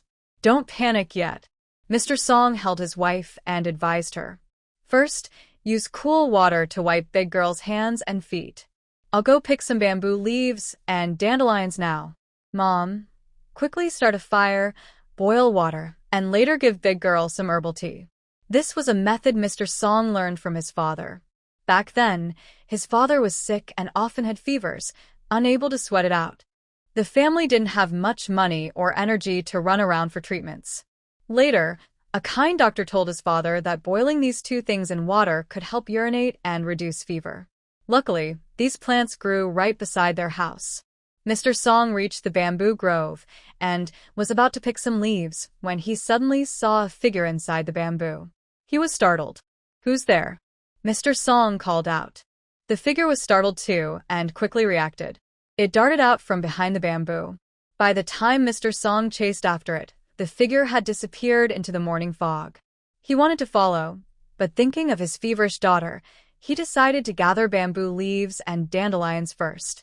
Back home, Old Lady Wu had already lit the stove and was boiling water, waiting for the herbs. Mrs. May was using cool water to wipe her daughter's hands and feet. Since there was more water used at home, the water in the jar was running low. "Mom, I'll go fetch some water." Mr. Song lifted a bucket, gave a quick instruction, and then left the house with a heavy heart. Big Girl was sick, and they definitely couldn't go to the county today. Fortunately, he hasn't gone out yet. If only his wife and mother were at home, he might be so anxious he'd want to bang his head against the wall. Also, who is hiding in the bamboo forest? How many days have they been there? Thinking about someone spying on his family makes Song Dalyong feel uncomfortable all over. Moreover, the family should dig a well soon. Otherwise, when he's not home, third sister won't be able to fetch water easily. After all, you can never be sure if everyone in the village is truly good-hearted. Song Dalyong hurriedly fetched water and rushed back home. The water was already boiling.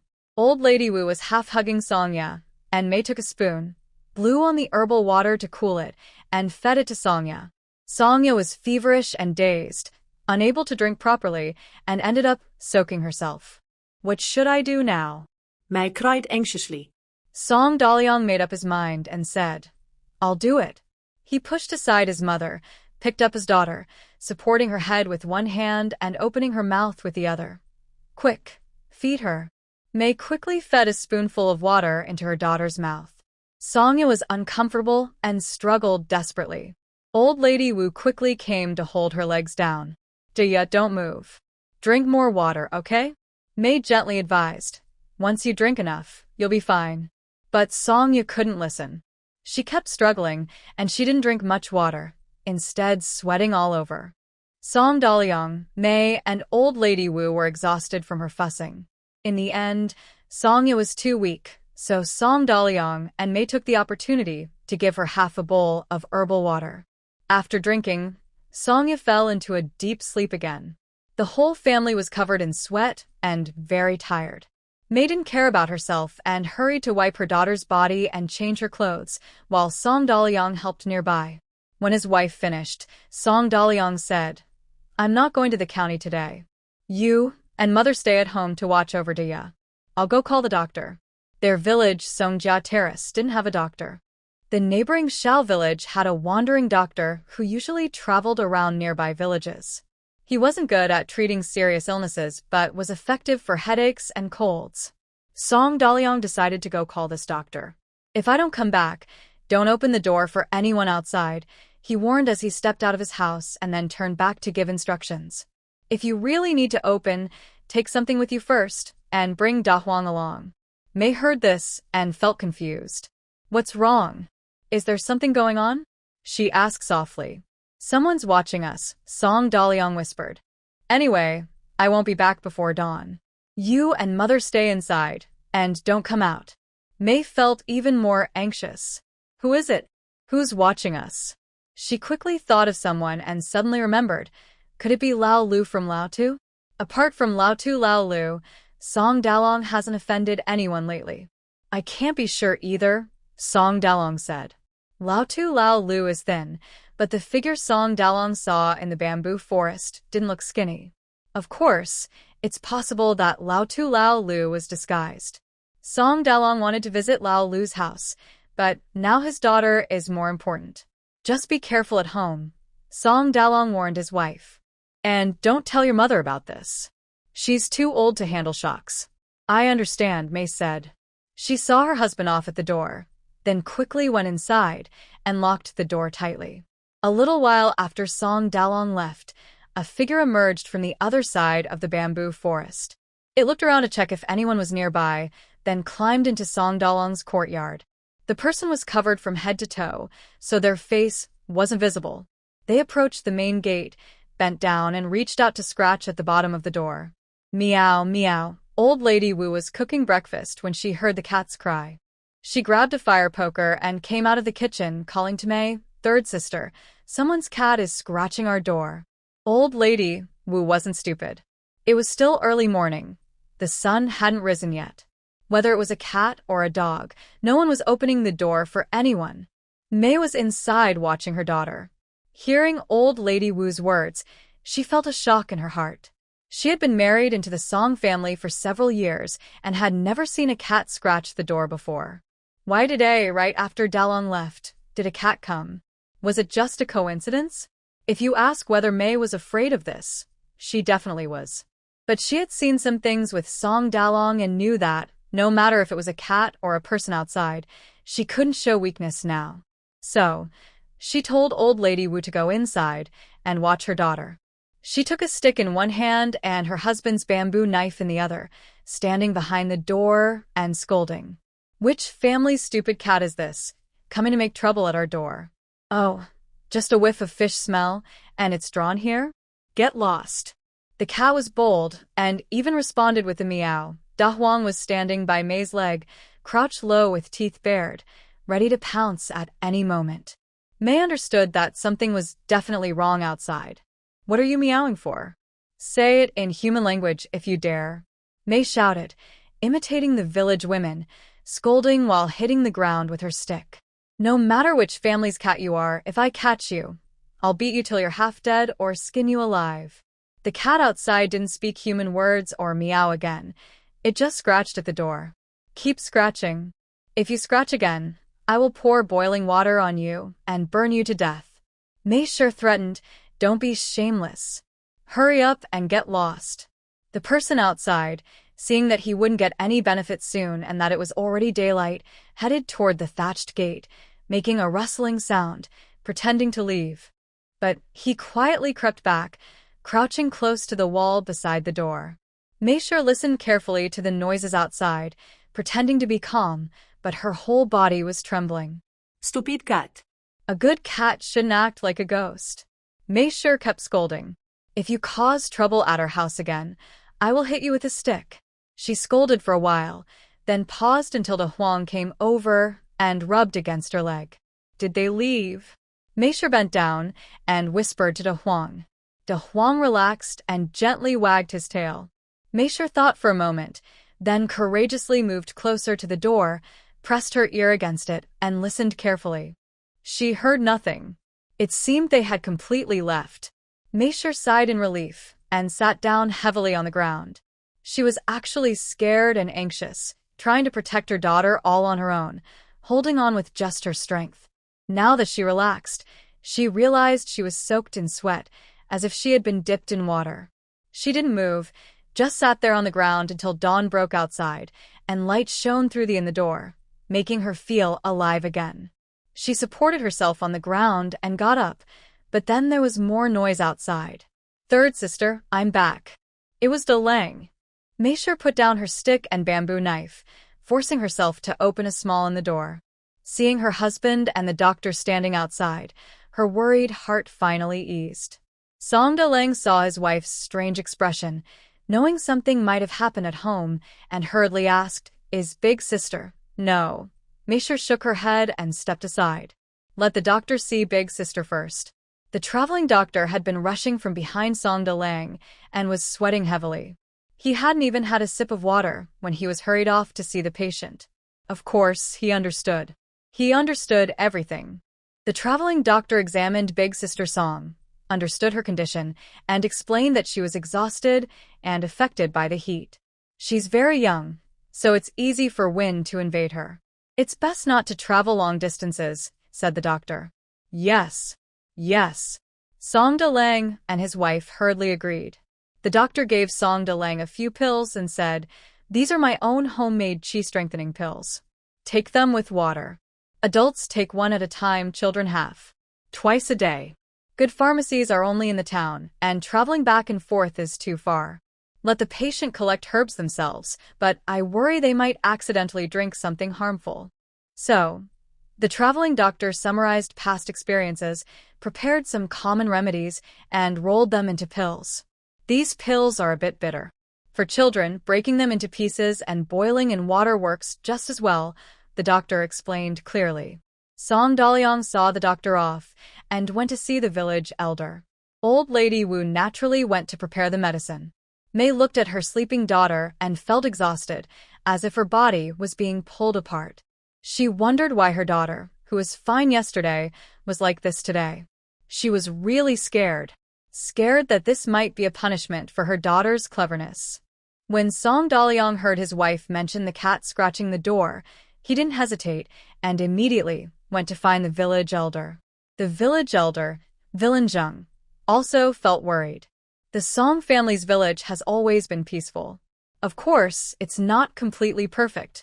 There are some petty thieves, but serious crimes are rare. Right now, it's possible that the troublemaker, Old Six, is seeking revenge. Changhe, you go back first.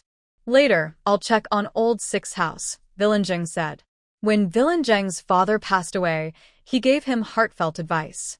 Our old Song family fled here from elsewhere. It took 3 generations to settle down. It's not easy.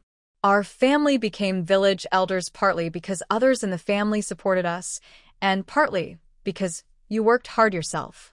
Son, now it's your turn to be the village elder. Remember, the Zheng in village elder means upright. Only when you're upright will the village prosper, he told his son. Villain Zheng remembered his father's words and told his youngest son, Youngest, when you have free time these days, keep an eye on Old Six. Watch what he's doing and see if anything's strange. Okay, Song Yao responded and went out for a walk. The weather's getting hotter. Villain Zheng turned to his wife and said, Yes, noon in the fields is too hot to stay, she agreed. After many years of marriage, Villain Zheng's wife could tell how her husband was feeling just by his words. Tomorrow morning, I'll go to the fields with the older and second older brothers and the youngest. We'll come back after work to have breakfast. All right. After finishing chores at home, Villain Zheng still felt a bit unhappy. A few grandchildren ran over, chattering around the couple. Grandma, we want to drink sweet water. Villain Zheng's wife said, It's already boiling on the stove. Go and drink it. 1 bowl each. Don't be greedy. Oh, and bring a bowl for your grandma too. Save the rest for your parents. Where did the sugar come from? Villain Zheng asked. This item is quite expensive, and their family has many members. The old wife carefully counts every coin, and these things only appear during major festivals. Did you pay back the money for the Long River borrowings for the ox cart? Didn't you give it all to me? Yesterday you went to the fields, and the peddler passed by our door. A few boys were staring at that basket, unable to look away. Old village wife remembers her grandchildren's good deeds, feeling both annoyed and amused. You probably don't know. After they found out that Long River's girl traded maltose for stones, they all wanted to work at Long River's house. Village elder. Give him some face. I thought about it. These grandchildren are our own. No need to cause trouble like that girl's mother. It would be too embarrassing. So I made a firm decision, bought some sugar and boiling water, so everyone in the house could taste a bit of sweetness. Clearly, Song Long River's girl is very precious. Because his precious daughter was sick, Song Daliang naturally lost interest in selling bamboo figurines and stayed home to take care of her for 2 days. Unexpectedly, while he stayed inside, people came to visit. It was the young master from the town's landlord family, arriving in a mule cart, accompanied by a strong servant and a little playmate. Are you Song the craftsman? I heard your family recently made a bamboo general that sells quite well in the county. The young master stood on the mule cart, proud and confident, with his hands behind his back, acting superior. Why don't you go sell in the town? Are you afraid I can't afford it? He heard this from the town's constable yesterday. The constable had just gone to the county on official business and came back saying that the children in the county now liked playing with the bamboo general, 2 at a time, in groups of 3 or 5, very fun.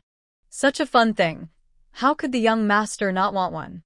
So he immediately asked where he could buy it. The constable, wanting to flatter the landlord family, inquired about it when he found out. The person he asked replied, "It's sold by someone named Song. Not from the county, came with a cattle cart, and left after selling." Can I see it? The constable politely asked. They lent him to look. When he saw it, he noticed that the bamboo general's platform had a carved plum blossom with the character Song, which looked very familiar. He then checked his lunchbox and found it was the same. So he understood. "I've found out. That person is from Songjia Terrace."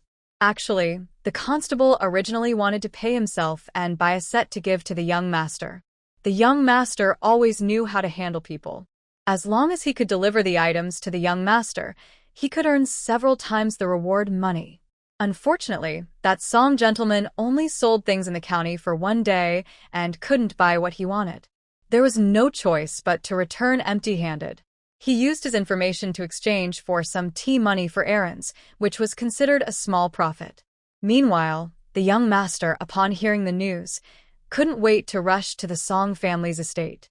His grandmother tried to persuade him to stay home, but he was eager to go. This morning, as soon as the day broke, he couldn't hold back and ran out. In Song Dajung's view, although the young master only lived in the town, he was actually more difficult to offend than the big officials in the county. Song Dajung dared not offend the young master, so he could only flatter him. "Young master, you misunderstood me. I was planning to go to town to sell, but now my family has some issues, so I couldn't go," he said politely. "What's wrong with your family?" the young master asked, glancing disdainfully at Song Dajung's house. "Where's Song Daji?" Although Song Dajung's daughter had been to town, she had never been to the young master's house and naturally didn't know the young master's family.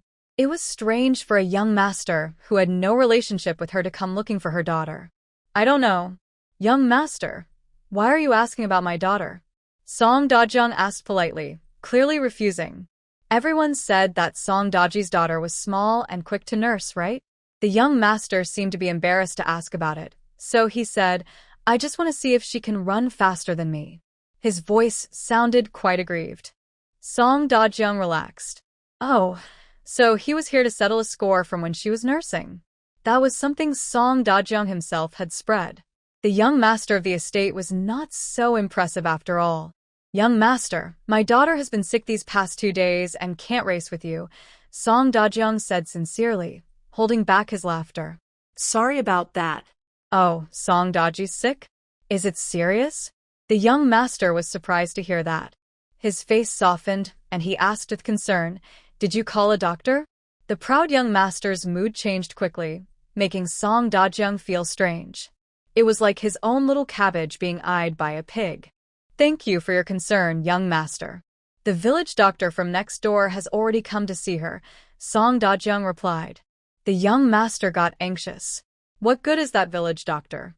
You should go to town and ask the doctor from Ping and Tang." Ping and Tang was the only pharmacy in town, and their doctors were quite skilled. They even delivered babies. But their prices weren't cheap. Most families wouldn't dare to see a doctor for minor illnesses. Master Song Daliang also found it hard to explain, so he just listened as the young master said, "Is your family so poor that you look down on Ping and Hall?" If I had known about this earlier, I would have just brought the doctor here directly. Master Song Daliang doesn't look down on treating illnesses. He respects it. He also has skills that are better than Master Song Daliang. Master Song Daliang. The young master still seems quite kind. Our family's Daliang has already taken medicine, so there's no need to trouble the young master further. Just joking. This young master has a bad temper and is known as a local bully. He's showing off, but does Master Song Daliang dare to refuse? The young master completely misunderstands Master Song Daliang's true feelings, thinking he's being polite. "Since that's the case, let's forget it for today," the young master said seriously. "But you must remember, if Daliang still isn't better in a few days, you must go to the town and find the doctor at Ping Hall. When the time comes, mention my grandfather's name, and I will have Daliang see a doctor. How can the traveling doctor treat Daliang's illness? If it doesn't work, who will he be faster than in the future?" Master Song Daliang. Why don't you just use your name when you ask Daliang to see a doctor? But Master Song Daliang wouldn't say that. I'll remember. If it's really necessary, I won't mind bothering the young master, he said respectfully. Good. The young master nodded with satisfaction and asked, Where is your General Zhu? Has he sold out? Yes, I'll show you right now. Master Song Daliang called Mei to bring out 2 sets of bamboo generals, one large and one small. He didn't invite the young master inside the house, and the young master didn't want to enter such a simple hut. They just stood outside the wooden gate talking. Mei brought out the bamboo dolls, and the young master immediately liked them upon seeing. How do you play with these little figures? Like this. Master Song Daliang picked up a bamboo doll and showed the young master how to play. My eyebrows are darker, so I call him Black General. Young master, watch carefully. Master Song Daliang moved the bamboo doll and added voice acting. Oh dear, don't be proud, everyone. I am Black General, and I will strike you down with one sword. Wow. The young master exclaimed, eyes wide as he stared at the bamboo doll in Master Song Daliang's hand, afraid to miss any exciting part. After a solo performance, both the young master and his little companion couldn't help but clap enthusiastically. Wow, your bamboo general is really fun, the young master said. I want both sets. Fortunately, the young master was only a bit arrogant, but not overbearing. He knew Master Song Daliang wouldn't refuse to sell to others. With these 2 sets of bamboo generals, he felt like the most powerful kid in town. The young master confidently threw a small silver ingot and waved his hand to send the carriage back. Young master. Song Daliang hurried to catch up. You can't use so many bamboo dolls. It's okay. The leftovers can go to Song Dia to see a doctor, the young master said happily, having bought a bamboo general. Hurry up and get her treated, then come race me to see who can run faster. Song Dia didn't know that her illness could still earn her father money. Anyway, her illness scared the whole family. Mrs. Mei drove Song Daliang away and visited all the temples in nearby villages. Even old Wu, who rarely left home, prepared incense and carried a basket to worship the ancestors on the back mountain of the Song family. She also scolded old Song thoroughly. Old man, you're already dead, and you can't even protect your granddaughter. You're wasting the family's offerings.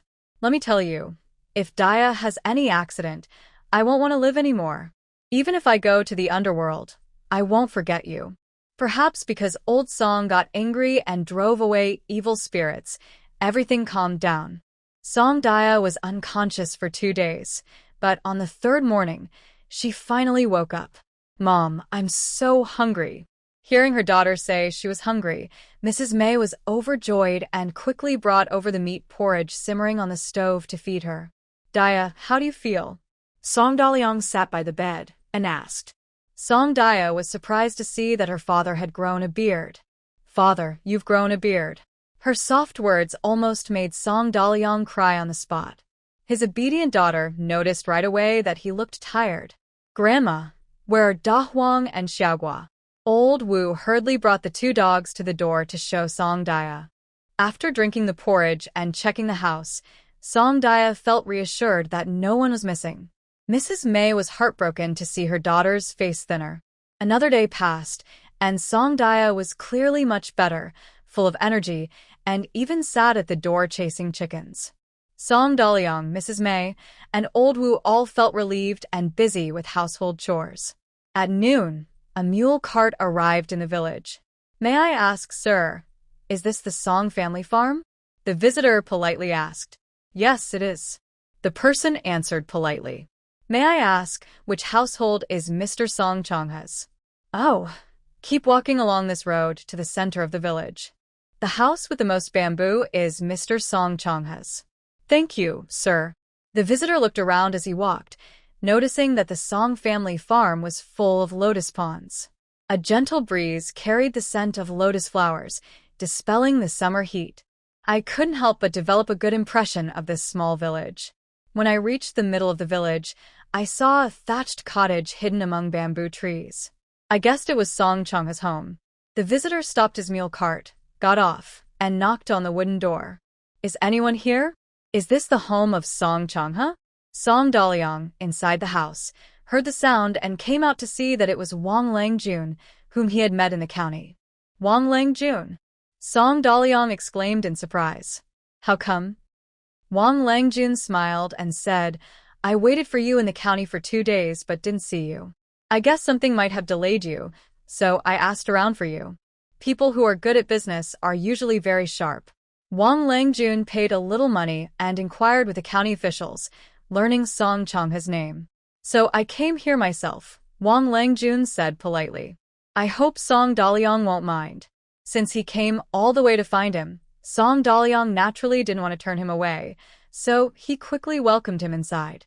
Our home is simple, I hope Wang Langjun won't mind.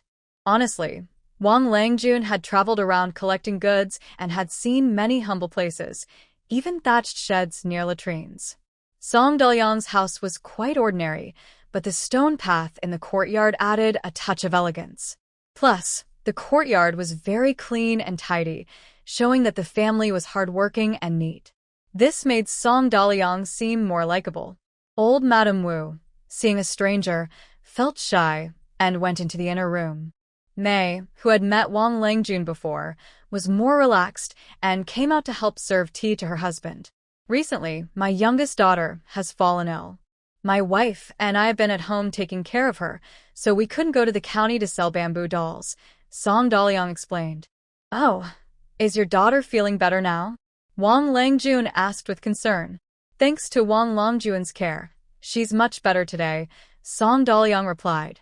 Seeing that Song Daliang looked much thinner than a few days ago, Wang Langjun guessed that his daughter's illness was serious.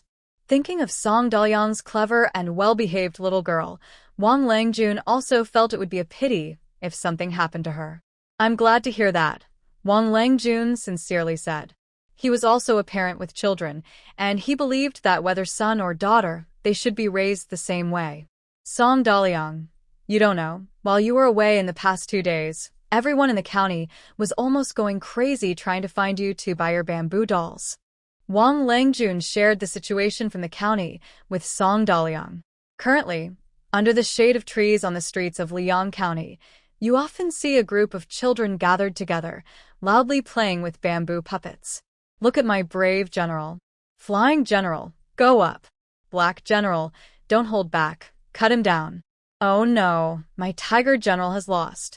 The children who bought bamboo puppets on the first day have become the leaders. Wherever they go, a bunch of little kids follow, acting like real generals. General, where are you going? General, there's a challenge from Xinghua Lane. General.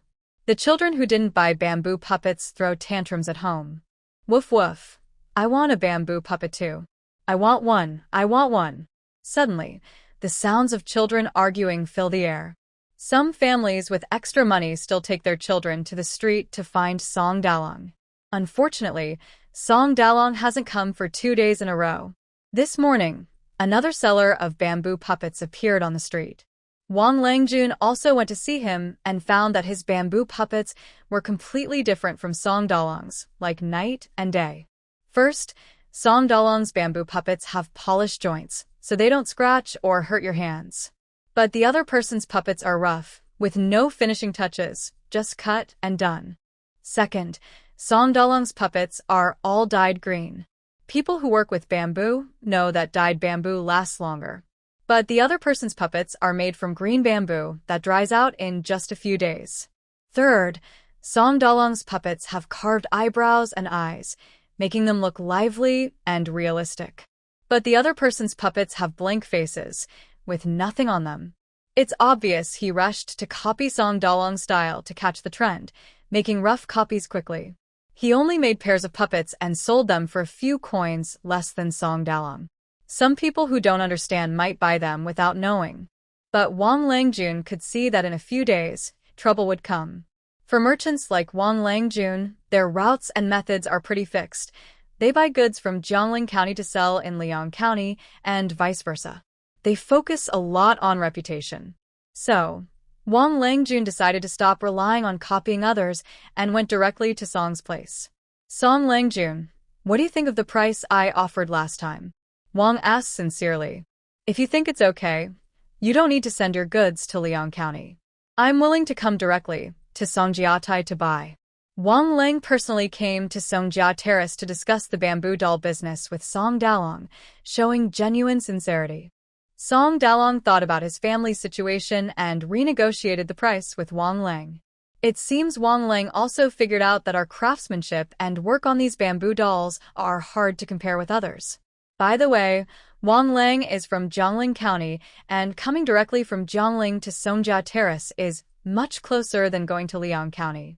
Songjia Terrace is in the northern part of Liang County, separated from Jiangling County by just one township. It's only a day's walk on foot. After several exchanges, they finally agreed on a price: 130 coins per set for 18 people and 17 coins for a set of 2 people. Song Dalong wouldn't accept a lower price. Sir Song, as traders, we also have costs and losses. If the price is too high, it will be hard to sell. Wang Lang said sincerely. He found these bamboo dolls fresh and planned to sell them in large quantities. Otherwise, after running back and forth a few times, he wouldn't know how many copies could be made. Song Dalong's daughter, inside the room, listened clearly and almost couldn't help but go out and applaud her father.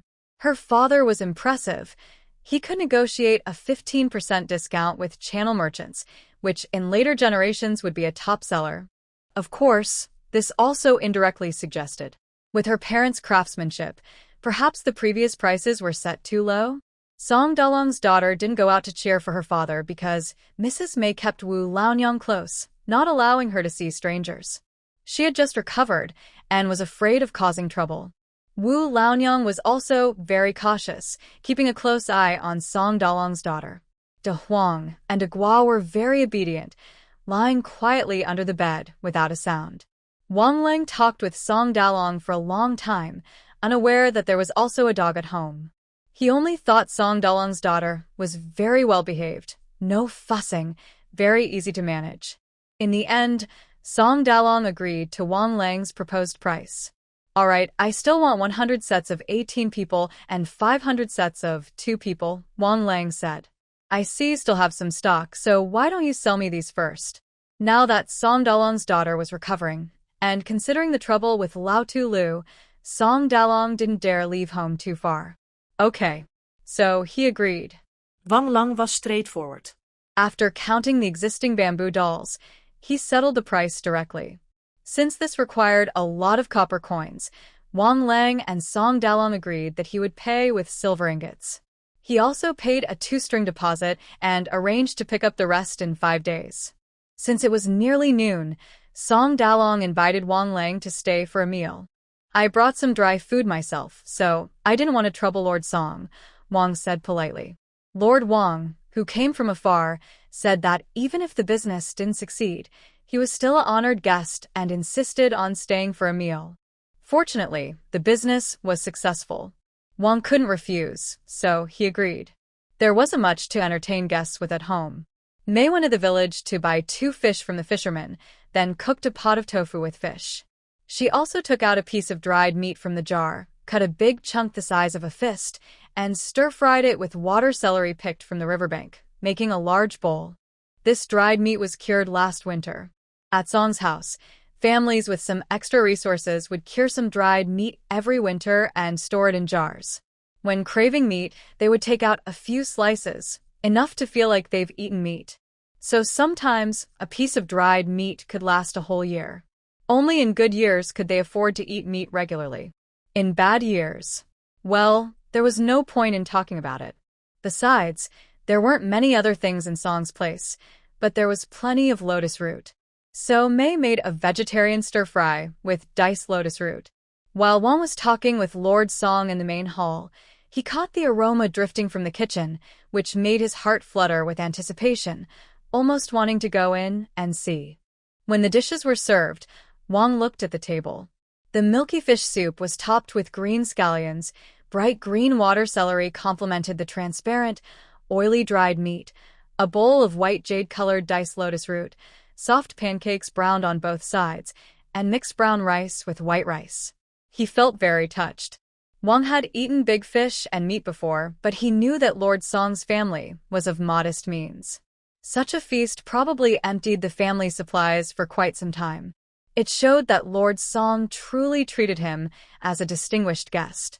If Wang initially had an 8-point appreciation for Lord Song's craftsmanship with bamboo, then at the moment he tasted the food, his admiration for Lord Song reached its peak. Lord Song, I am a few years older than you. If you don't mind, I'll call you my younger brother.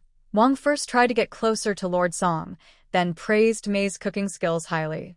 It's not bragging if I say that with my sister-in-law's skills, she could open a small restaurant. The fish was tender, the tofu sweet, the dried meat bright, the water celery fragrant, and the diced lotus root crisp, almost making Wang's eyebrows lift in surprise.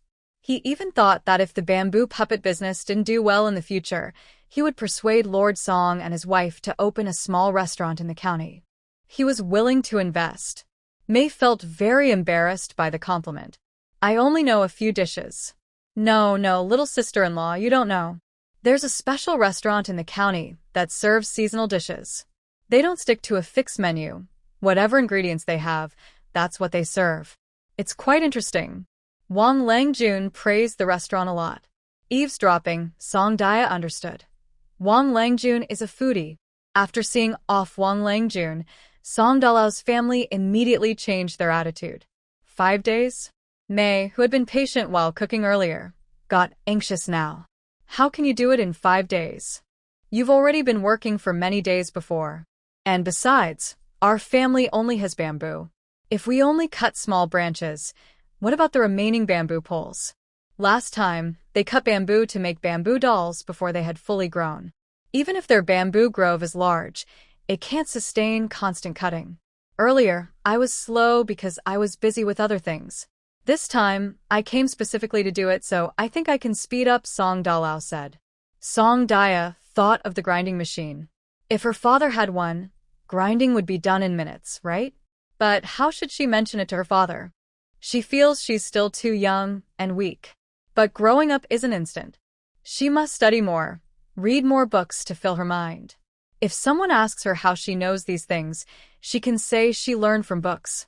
But reading alone isn't enough. The books given by Magistrate Tang probably don't teach these skills. So, she needs to find a master, a skilled teacher. That way, if someone asks who read these books and came up with these ideas, she can confidently reply, my master is amazing. But in their Song family area, is there anyone truly skilled who can be her teacher? While Song Dia is still figuring out how to plan herself, Song Dalao has already thought of a solution. Of course, this inspiration came from Wang Langjun. This time, I think we shouldn't use our own bamboo, Song Dalao told his wife. Mei was surprised and took a moment to realize, you want to use someone else's? Yes, Song Dalao nodded. Wang Langjun gave me 2 pieces of advice. First, we need to make sure our products are of good quality. As long as our work is good enough, we won't have trouble selling it. Wang Langjun coming all this way to talk about this shows he's serious. Second, he reminded me that relying only on our own bamboo will run out eventually. Even if we plant more ourselves, we can't wait for it to grow. Mrs. Mei understood and asked, who do you want to use from? At least half of the families in Songjia Terrace have bamboo. It's just a matter of how much. The few stalks in front of or behind the house, the larger the patch. Do I want to use the village Zheng family's bamboo? Song Daliang asked his wife for her opinion. What do you think? First, because it's village Zheng's bamboo. Second, if we use bamboo from village Zheng's family, it's like bringing village Zheng onto our boat, making future dealings much easier. Relations with relatives are only useful when needed. Otherwise, they tend to fade away. But interests are different. As long as the benefit is big enough, even enemies can become close friends. All right. Mrs. Mei nodded. Dad, Mom, are you going to Wu Jiao's house to buy bamboo? Song Dia interrupted. I want to go too. No way. Mrs. Mei refused immediately, without hesitation. You just got better, and you're not allowed to go anywhere. Mom, I'm just going to Wu Jiao's house, not somewhere else. Song Dia argued hard for herself. I've been feeling dizzy at home. Maybe a walk outside will help. Nonsense. Mrs. Mei sharply exposed her daughter's little plan. I know you too well.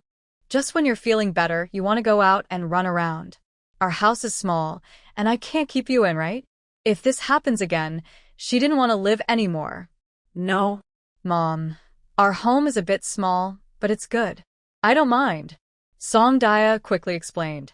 I just want to make a good impression. Everyone in Songjia Terrace knew about the incident where Song Daya traded maltose for stones. As for trading roasted peas for vine whips, some people had already figured it out. First, when a few kids delivered vine whips, they didn't hide it on purpose. Second, among some of Er Guzi's little followers, Er Nyo's mother is related to Village Zheng's second daughter-in-law. That day, Village Zheng's heir, who happened to go find Er Nyo to play. Since Er Nyo thought they were relatives, she gave Er Hu 2 roasted peas. But Er Hu, being clever, took a bite and said, "This isn't my aunt's cooking." Er Nyo couldn't resist and told Er Hu about how she earned benefits with Song Daya. Er Hu immediately said, "Then you should tell Song Daya too. Next time bring me along." So, Er Nyo asked Er Guzi to tell Song Daya about this. That's why Song Daya was going to meet someone. Mrs. May naturally still didn't agree. Wait until you're fully recovered. Don't even think about it now. Song Daliang also couldn't help his daughter. He pretended not to see her eager little eyes, then strode out to find Village Zheng. Siyuan Zheng was sitting under the eaves repairing tools, planning to check the fields later when the sun was westward, and also to talk to Song Changha about the old rascal Lutu. Unexpectedly, Song Changha arrived himself. "Changha, you're just in time," Siyuan Zheng called his younger brother. "Hey, tell Changha about Lutu." Song younger brother said, "Brother Changha, after you came the other day, my dad told me to keep an eye on Lutu. I found out that Lutu has been talking with someone outside." Song Dalong was surprised and asked, "Someone outside? Who? How many?" "Just one. I don't know where he's from, but he lives in Lyoto's house," said Song younger brother. Song younger brother had sneaked over to Lyoto's house. He didn't see Lutu himself, but he heard Lutu talking inside. The way he talks sounds a bit different from us, you can tell right away. He had planned to get closer and listen, but Lyoto's blind mother spotted him. Lyoto's mother wasn't completely blind. She could see blurry shapes, but not clearly who they were. Because her eyes weren't good, her hearing was surprisingly sharp. "Who's there?" Lyoto's mother shouted. Startled, Song younger brother ran away quickly. "That's all I saw." "I didn't see anything else," he said, feeling a bit embarrassed. "Thanks, Uncle and Brother Changyuan," Song Dalong thought to himself, first thanking Siyuan Zheng and his son, then asked, "Uncle, I wanted to ask, do you sell your bamboo?" Siyuan Zheng looked up and examined Song Dalong carefully, then asked doubtfully, "Have you cut all your bamboo?" "Not yet," Song Dalong smiled. "But I know your bamboo grows well." His meaning was quite clear. "What kind do you want?" Siyuan Zheng asked. Siyuan Zheng's family had 2 patches of bamboo. One was mozo bamboo. Years ago, when Song Changha's father planted bamboo, he gave Siyuan Zheng a few stalks, which Siyuan Zheng casually planted beside his house. Back then, it was sparse and lined up in a narrow row, but now it was lush and green. The other patch was a type of long, thin bamboo, planted when Siyuan Zheng's father was still alive. It was said to be from seeds brought from their ancestral land. Very thin, about a finger's width, and compared to mozo bamboo, it was hardly noticeable. Siyuan Zheng's mother had wanted to dig it up, but the shoots from this bamboo had a slight bitterness, which helped relieve heat, so she left it. Now, it had grown into a small but not insignificant patch. "I want both kinds," Song Dalong said. He only remembered that there is also a type of fine bamboo at Murayzen's house after he arrived. This kind of bamboo is perfect for making bamboo dolls. "How many do you want?" Murayzen asked again. Although bamboo is common in Songjiatai, not many people in the village make money from it. First, few have the skill of bamboo weaving. Second, bamboo weaving is hard work, with complicated steps, and doesn't sell for much. Most villagers just use bamboo to make beds, chairs, stools, and similar items. Baskets, bowls, and hampers are mainly bought. Oh, the bamboo beds and chairs are made by Song Changha's father. So, bamboo isn't considered very rare in the eyes of the people in Songjiatai. Now that Song Dalong wants to buy some, Muraysin is naturally happy to sell. I want, Song Dalong said, naming the amount based on his needs, then asked, Uncle, what do you think of the price? Let's talk inside. Muraysin invited Song Dalong into the main room. After a friendly discussion, they agreed that thin bamboo about the size of a little finger costs 1 coin each, thumb-thick bamboo costs 2 coins each, and index finger-thick bamboo costs 1.5 coins. As for bamboo shoots, their prices range from 20 to 50 coins depending on thickness. Song Dalong even personally selected which bamboo shoots he wanted from the bamboo grove. In the end, he ordered 100 thin bamboos and 10 bamboo shoots and arranged with Muraysin to deliver the money to his house. Just take these for now. If more is needed, they will talk again.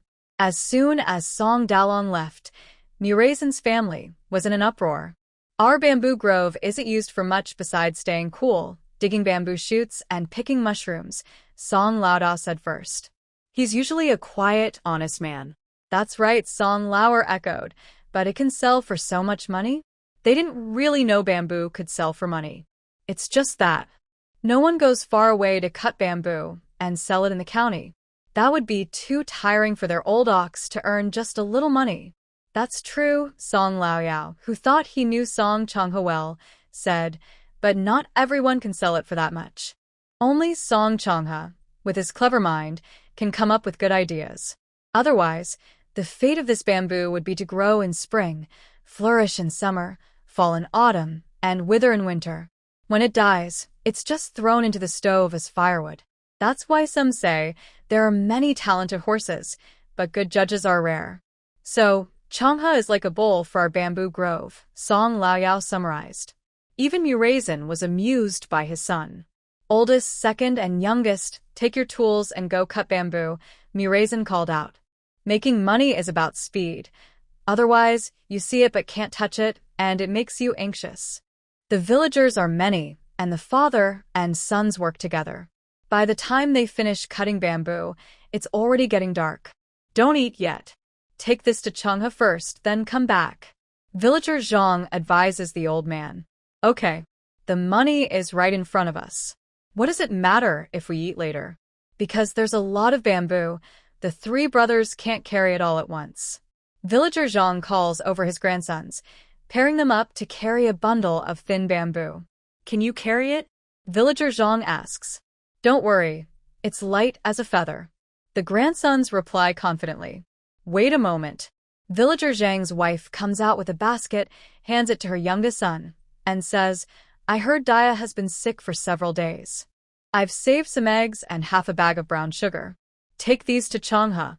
That bag of brown sugar was saved by Villager Zhang's wife for a long time, originally meant for her daughters-in-law to help them recover. But now, since Song Changhe has bought bamboo from their family, they think that as long as Song Changhe keeps buying, their bamboo sales will continue. Relationships are about give and take to keep going. So, before the Song family's gate was fully closed, they saw this scene. 3 of Villager Zhang's older sons, each with their own sons, some carrying and some lifting, shoulder a large pile of bamboo, walking grandly towards Song Dalong's house. Song Dalong's family was having dinner. They were also working before dark, finishing up only after nightfall to eat. Brother Changhe, we brought bamboo for you. Old Song called out from outside. Coming. Song Dalong hurried to open the door. He thought the bamboo from Villager Zhang would arrive tomorrow morning, but unexpectedly, it came today. When he opened the door and saw so many people, he was surprised. Come in quickly, Song Dalong said eagerly. Third sister, bring some tea. No need, we'll leave after we finish delivering the bamboo, Old Song said. Talking and drinking tea takes too much time. First, Song Dalong checked the bamboo. It was cut according to his instructions, no tricks. So, he paid the money. Because the prices and quantities of bamboo vary, it's not easy to calculate the total. While waiting, Arrow had already started talking with Song Dia. Dia's sister, I'm your Arrow brother, Arrow said directly. Can you help me earn some benefits in the future? Arrow? Why does it start with Air again? Song Dia, clearly a character. always seems to be mixed with a bunch of air characters. But Song Daya couldn't have said that. Hello, second tiger brother. Song Daya blinked happily and replied, okay. Mainly because second tiger was already about 8 or 9 years old, a bit older than second dog. Plus, he was from the village Zheng family, so among all the second names, he still carried some weight. Second tiger brother, are you going to school? Song Daya asked. Well, not yet. Second tiger scratched his head and answered shyly. The feng shui of their Song family platform was strange. The clever ones were on the big side, and the second ones didn't like studying much.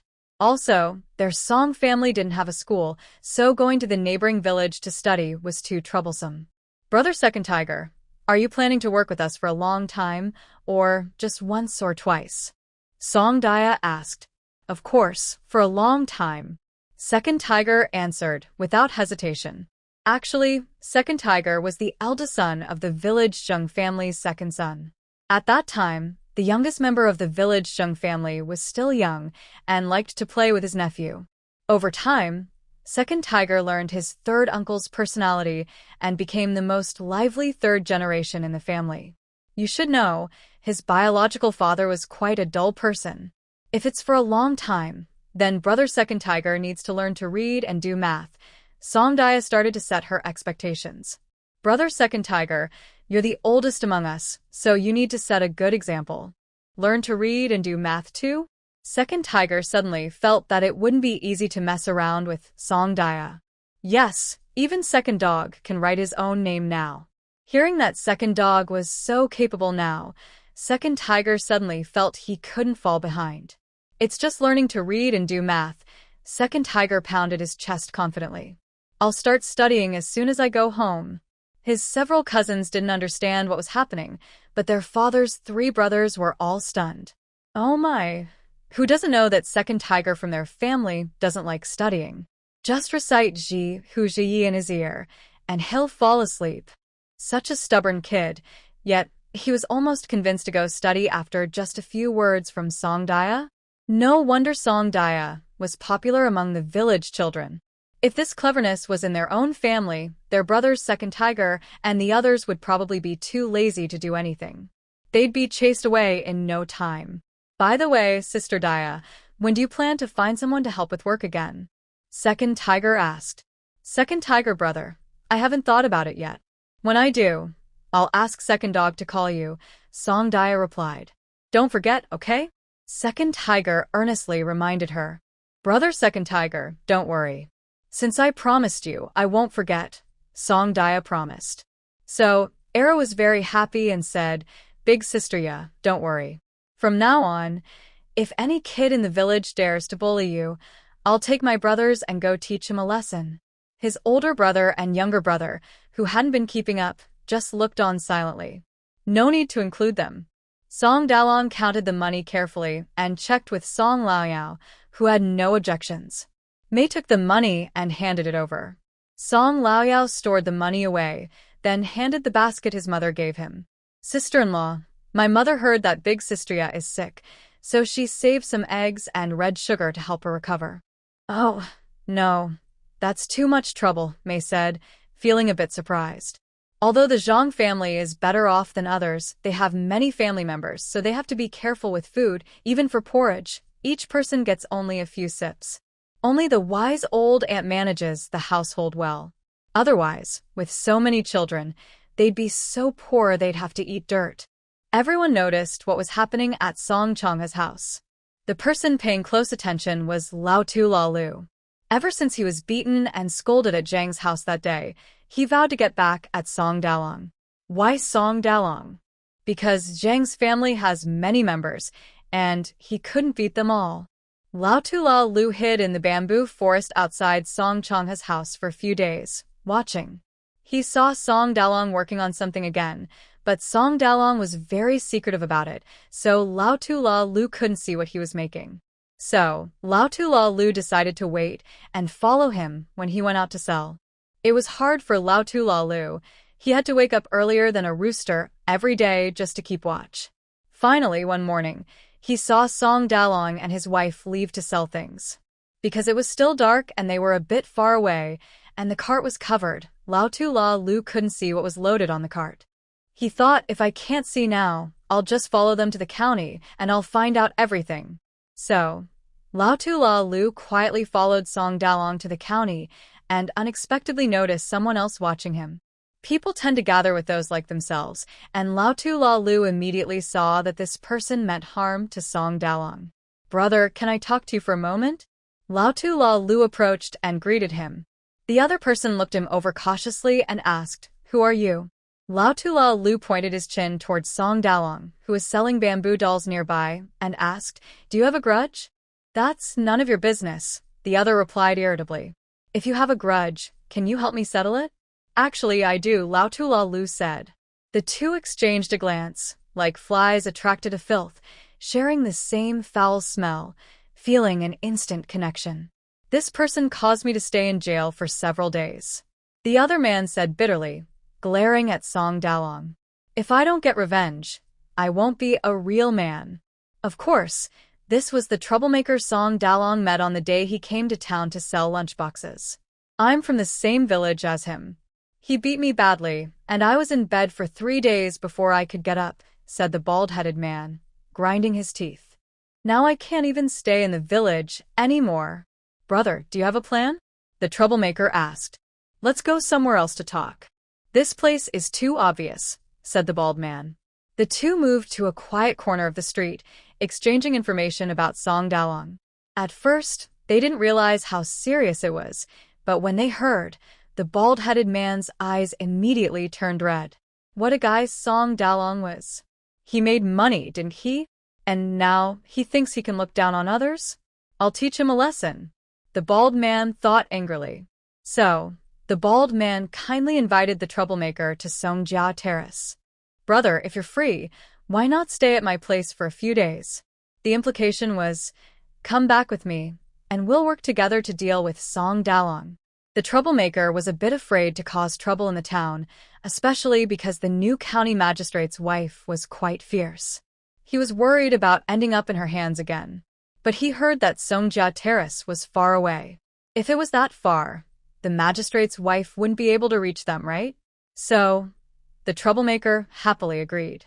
They secretly followed Song Dalong's family to Songjia Terrace, unnoticed by anyone. After successfully inviting the troublemaker to Songjia Terrace, the bald-headed man became more cautious, no longer acting carelessly. He specifically warned the troublemaker, Brother, you're new here, and you look suspicious. Don't go out casually these days, to avoid being noticed by the villagers. Once I find out more, we can plan accordingly. If they were going to do something, they should do it big. The wife of the bald-headed man knew there was a stranger at home, but she dared not ask or say anything. Every day, she still cooked meals for them. How good could a nearly blind old woman's cooking be? Sometimes salty, sometimes bland. Sometimes overcooked, sometimes undercooked. The bald-headed man was okay with it. He was used to eating like that.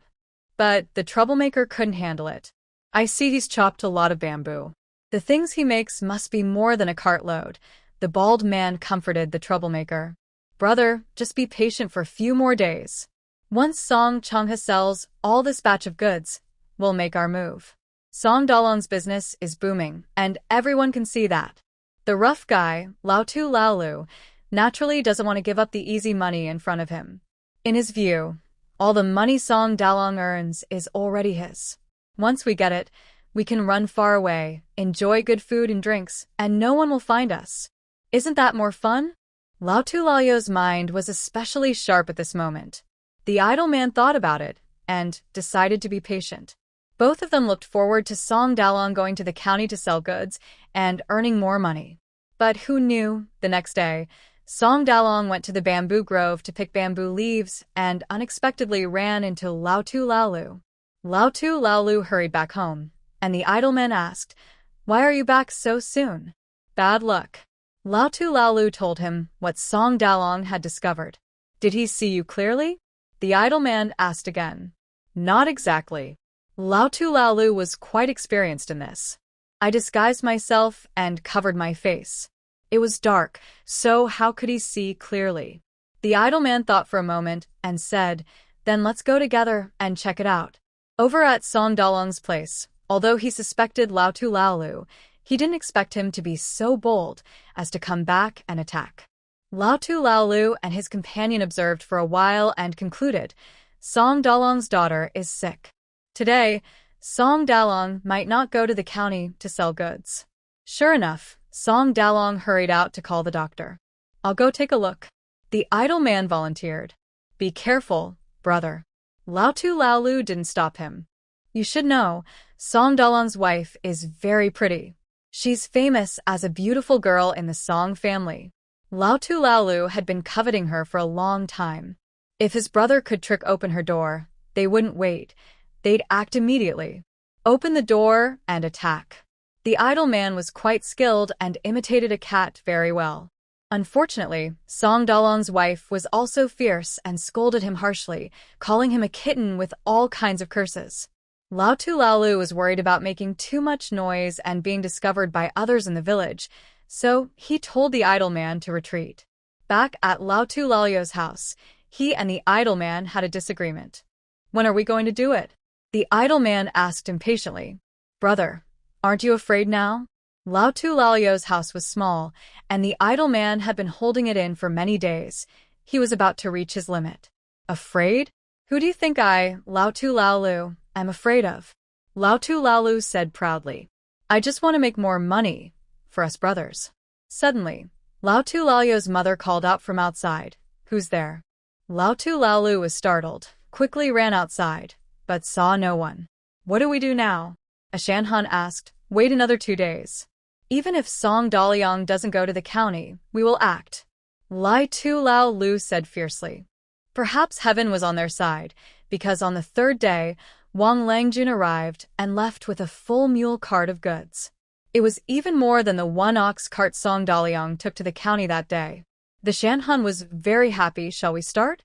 Wait 1 more day. By nightfall, when village Zheng's family came to deliver bamboo to Song Daliang, Lai Tu Laolu suddenly changed his mind. Brother, we can't wait any longer. Let's do it tonight. Then they could say it was village Zheng's family who saw the money and decided to act. 2 birds with 1 stone. At Song Daliang's house, after sending off village Zheng's family, the family finally lit a lamp and ate dinner. Are these bamboos just left in the courtyard like this? Mei asked worriedly. I'm afraid someone might cause trouble. Song Daliang thought for a moment and said, Tonight, let's put Da Huang outside. After the cat scratched the door, Song Daliang didn't dare to use his kindness to gamble on others' nature. Mei naturally had no objection. Song Dia also agreed. She understood that her father wanted to keep Da Huang as a secret weapon. But ever since Da Huang and Da Kuai came home, they had been hiding and staying inside. The 2 dogs hadn't even gone outside the house's main gate. Poor Song Dia. After dinner, as usual, they washed up and went to bed. Song Daliang, Mei, and Old Wu were busy these days with farm work and taking care of Song Dia. They were all exhausted and fell asleep as soon as they lay down. But Song Dia, who had been sleeping too much these days, couldn't fall asleep easily. Their bed was usually arranged with Mei and Song Dia on one side inside, and Song Daliang sleeping on the outside. This way, Song Dia wouldn't fall off the bed, and Mei could watch over her. Sometimes, Song Dia tossed and turned in bed. Sometimes she stared at the dark ceiling with big eyes. Sometimes she scratched her father's feet, pretending she wasn't sleepy, didn't want to sleep, and still wanted to play. Da Kuai, lying under the bed, woke her up several times. She couldn't scold him, so she covered her ears with her hands and tried to solve it herself. Finally, she got tired of rolling around and pulled her mother's small quilt over her belly, spreading her little hands and feet, and soon fell asleep. She was really starting to look more and more like a child now. In the dead of night, everything was silent. Thick night fog covered Song's house, and the moon, tired and yawning, disappeared into the clouds, creating opportunities for those with intentions.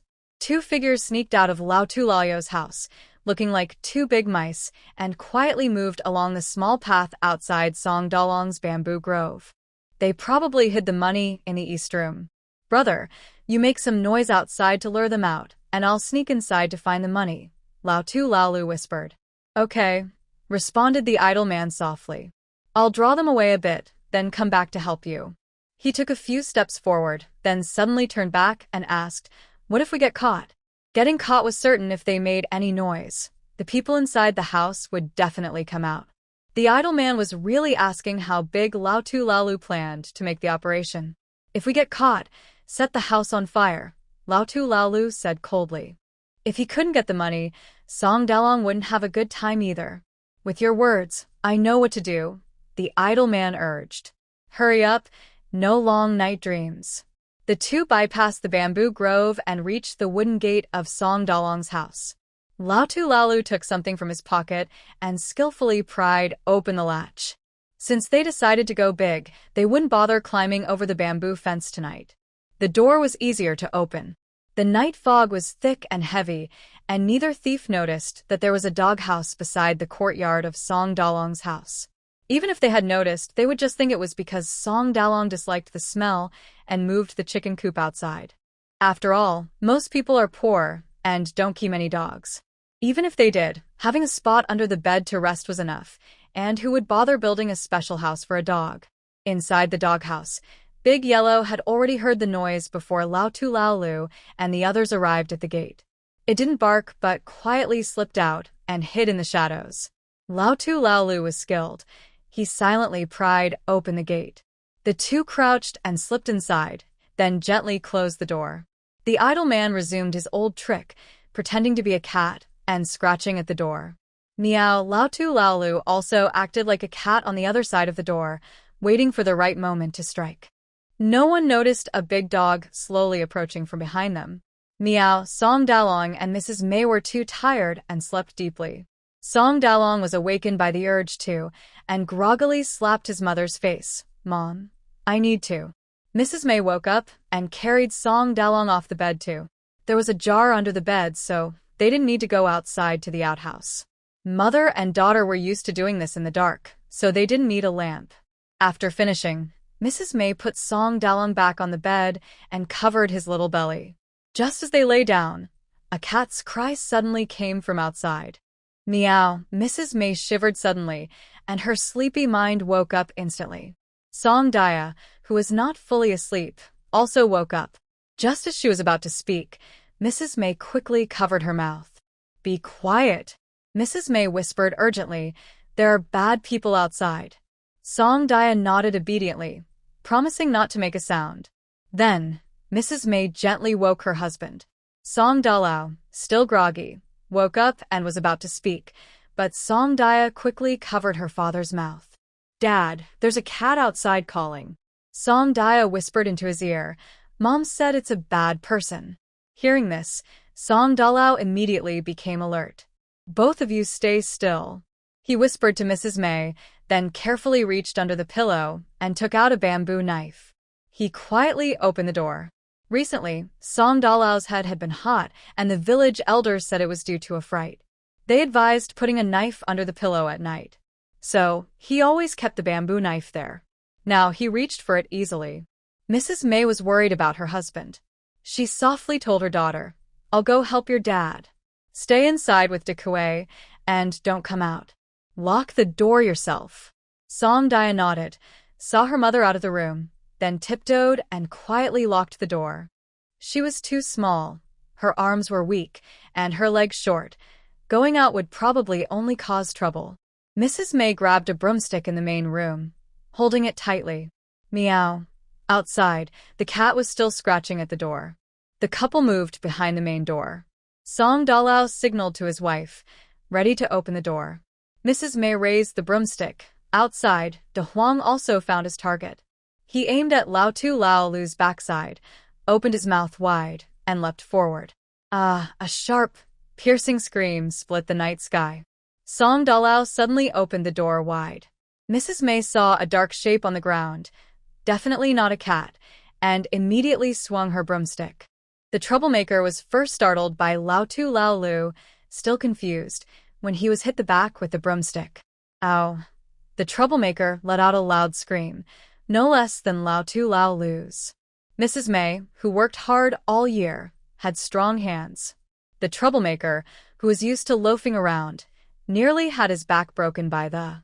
Finally, De Huang barked loudly. He chased after Lao Tu Lao Lu, biting him and making him yowl loudly.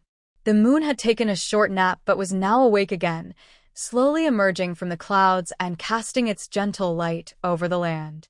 Song Dalao handed the bamboo knife to his wife, then grabbed the broomstick and started hitting the troublemaker fiercely. He aimed at the body and limbs, not the head. Ow, stop hitting. Stop hitting. The idle man was rolling on the ground, crying out his bones are broken.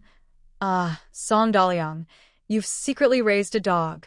On the other side, Lao Tu Lao Lu was clutching his buttocks and shouting. He wasn't told about the dog. Hearing this familiar voice, Song Daliang felt a weight lift from his heart. Since he brought home Da Huang and Dagwai, he had been wary of Lao Tu Lao Lu coming to get revenge. Now, the moment had finally arrived. Inside the house, Song Daliang's daughter heard the noise outside. She knew her parents and Da Huang had the upper hand, so she quickly opened the door and let Dagwai out. Dagwai, bite him. Lao Tu Lao Lu jumped toward the wood gate, but a small dog from Song Daliang's house dashed out first, taking the key spot at the gate. It puffed out its cheeks and barked loudly at Lao Tu Lao Lu. Woof. Woof woof. Woof woof woof. Lao Tu Lao Lu was overwhelmed. Seeing many bamboo sticks on the ground, he tried to pick one up to hit the dog. Suddenly, Dagwai rushed forward and bit his calf. Ouch! Although Dagwai's teeth were gentle, it still hurt to be bitten. You dog! Lao Tu Lao Lu was furious. He picked up a stone from the ground and threw it. You little thing, you dare to bully me? Just wait. Dagwai tilted his head and cleverly dodged. Behind him, Da Huang bit Lao Tu Lao Lu's arm, nearly biting it off. Oh no! Lao Tu Lao Lu felt like he was losing half his life. The pain made him howl like a wolf. Nearby neighbors heard the commotion and started turning on their lights. Urga's father came out first to see what was happening. Song Daliang, what's going on at your place? He shouted loudly. We've been robbed. Song Daliang replied loudly. Come help us. Coming right away. Urga's father quickly went inside to grab a stick and called his eldest son.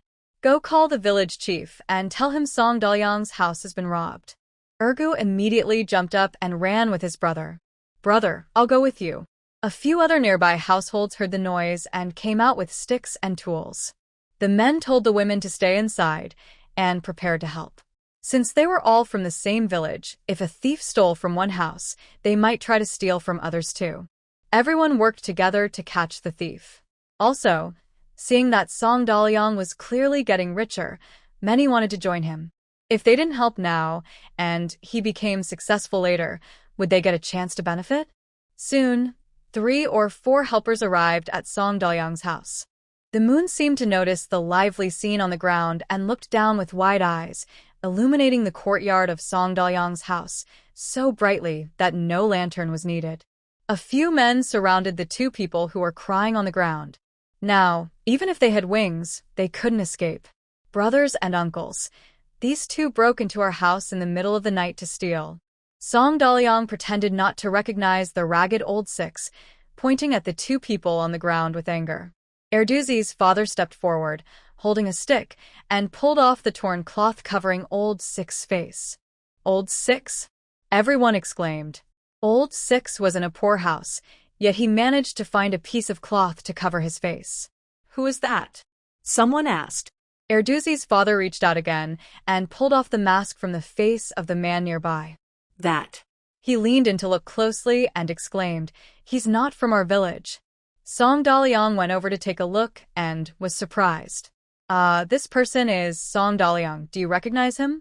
Erduzi's father asked.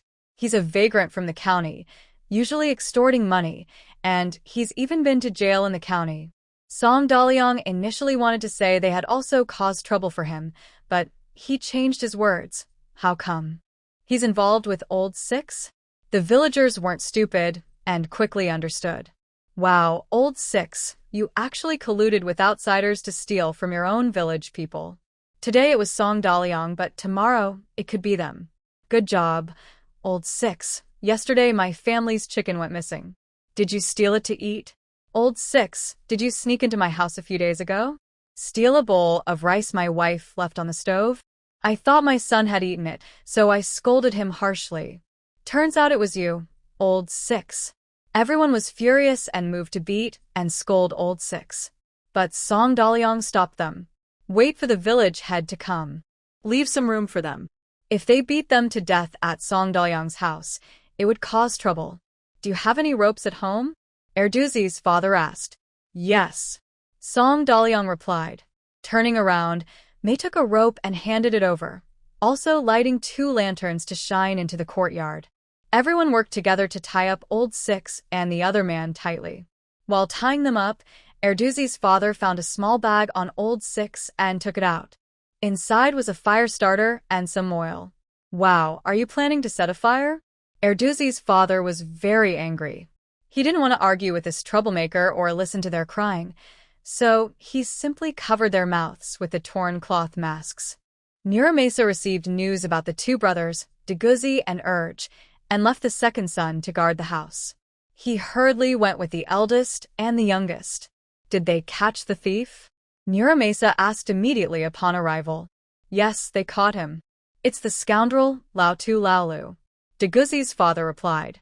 And there's another accomplice who came from outside. Muramasa bent down to look and indeed saw Lautu Laulu. Recently, he had said there were no wrongdoers in Songjiao Terrace, but now he was proven wrong. He hated Lautu Laulu very much. What exactly happened? Muramasa asked again. Song Daliang explained what happened before Deguzi's father arrived, and Deguzi's father and others added details afterward. Muramasa understood everything now. He looked at the miserable Lautu Laulu and the 2 dogs, one big, one small, standing in the yard. He thought to himself that Song Daliang had kept this secret well. These 2 dogs had been raised for quite a while, yet Song Daliang hadn't leaked any information. His youngest son thought he was clever, but he was actually foolish. He came several times without noticing anything. It was clear that Song Daliang had prepared for this day. Speak. What are you really thinking? Muramasa asked as he took away the dirty cloth from Lautu Lalu's mouth. Lautu Lalu knew he probably wouldn't get a good outcome. Now, he clenched his mouth tightly and said nothing. Did you ever think about your mother when you did this? Muramasa asked. In the past, Muramasa often mediated in village matters regarding Lautu Laulu. He had scolded and beaten him, but couldn't change him. Now he was involved in schemes for money and harm. His own father wouldn't be able to save him even if he rose from the ground. Muramasa put the dirty cloth back into Lautu Lalu's mouth and looked at the man who had come to the village, saying, since he's from the county, let's send him to the county. They initially wanted to inform the local authorities first, but the local officer was in town, and it would take too much time to go back and forth. Moreover, since the man was from the county, the matter would eventually be handled there. It was easier to send him directly to the county. Hearing about going to the county, the man panicked and tried to speak through the cloth. Muramasa removed the cloth from his mouth. The man shouted, "It was Lautu Laulu who came after me. He incited me." Without anyone asking, the man immediately explained how Lautu Laulu approached him and what he planned to do, including his scheme to harm Muramasa's family. Angry, Muramasa took off his straw sandals and slapped the man in the face with a loud bang. "This has nothing to do with me," the man wailed. "It really has nothing to do with me." Deguzi's father stepped forward and kicked him, cursing, "You were eating meat with us and now you're gone?" Village master reinserted the torn cloth into the idle man's mouth and said to Erguzi's father and others, "Something like this happened in the village. You all witnessed it, so you might as well send the person to the county together. The current law is strict. Those who help hide the crime usually face bad consequences. Village master doesn't want to be involved in collective punishment. Lao Lu, who is often lazy and unpleasant, is hated by everyone as a troublemaker, and no one intends to help him. Since they're going to the county, Song Daliang, the victim, naturally has to go too. When will we leave?" asked Guzi's father. Although Song Daliang doesn't act like a father in front of his daughter, he considers himself a few years older than Song Daliang. Since Song Daliang's daughter is willing to play with Guzi, he feels he should also look after Song Daliang. so he naturally takes on the role of an older brother. Anyway, Song Daliang would have to call him brother if he saw him. Village master looked at the sky. The darkest time had passed. He decided, everyone, work a little harder. Go home and tell your families. Bring some water and dry food. We'll set out in half an hour. The current emperor is a practical ruler. Since ascending the throne, he has worked hard to suppress bandits, so the country is relatively peaceful now. Plus, this area has no tall mountains and the main roads are flat, though some parts are a bit deserted. But with so many of them, they probably won't encounter any trouble. Since they're helping Song Daliang, they expected possible problems ahead. Guzi's father and others didn't refuse and went back to prepare. Village master left his eldest son to watch over Lao Lu and Lao Six, while he took the youngest to prepare supplies. Why leave the eldest? Simply because the eldest has been working for years and is stronger than the youngest. When he hits, even oxen are cowed. After all this fuss, Song Daliang's family couldn't sleep. Third sister, it's you. Get up with your mother and light a fire. Boil the eggs at home, make some pancakes and brew some tea. We'll take them with us on the road, called Song Daliang to his wife. Since they had troubled the villagers, they had to set a good example. Otherwise, if trouble arises again, who would come to help?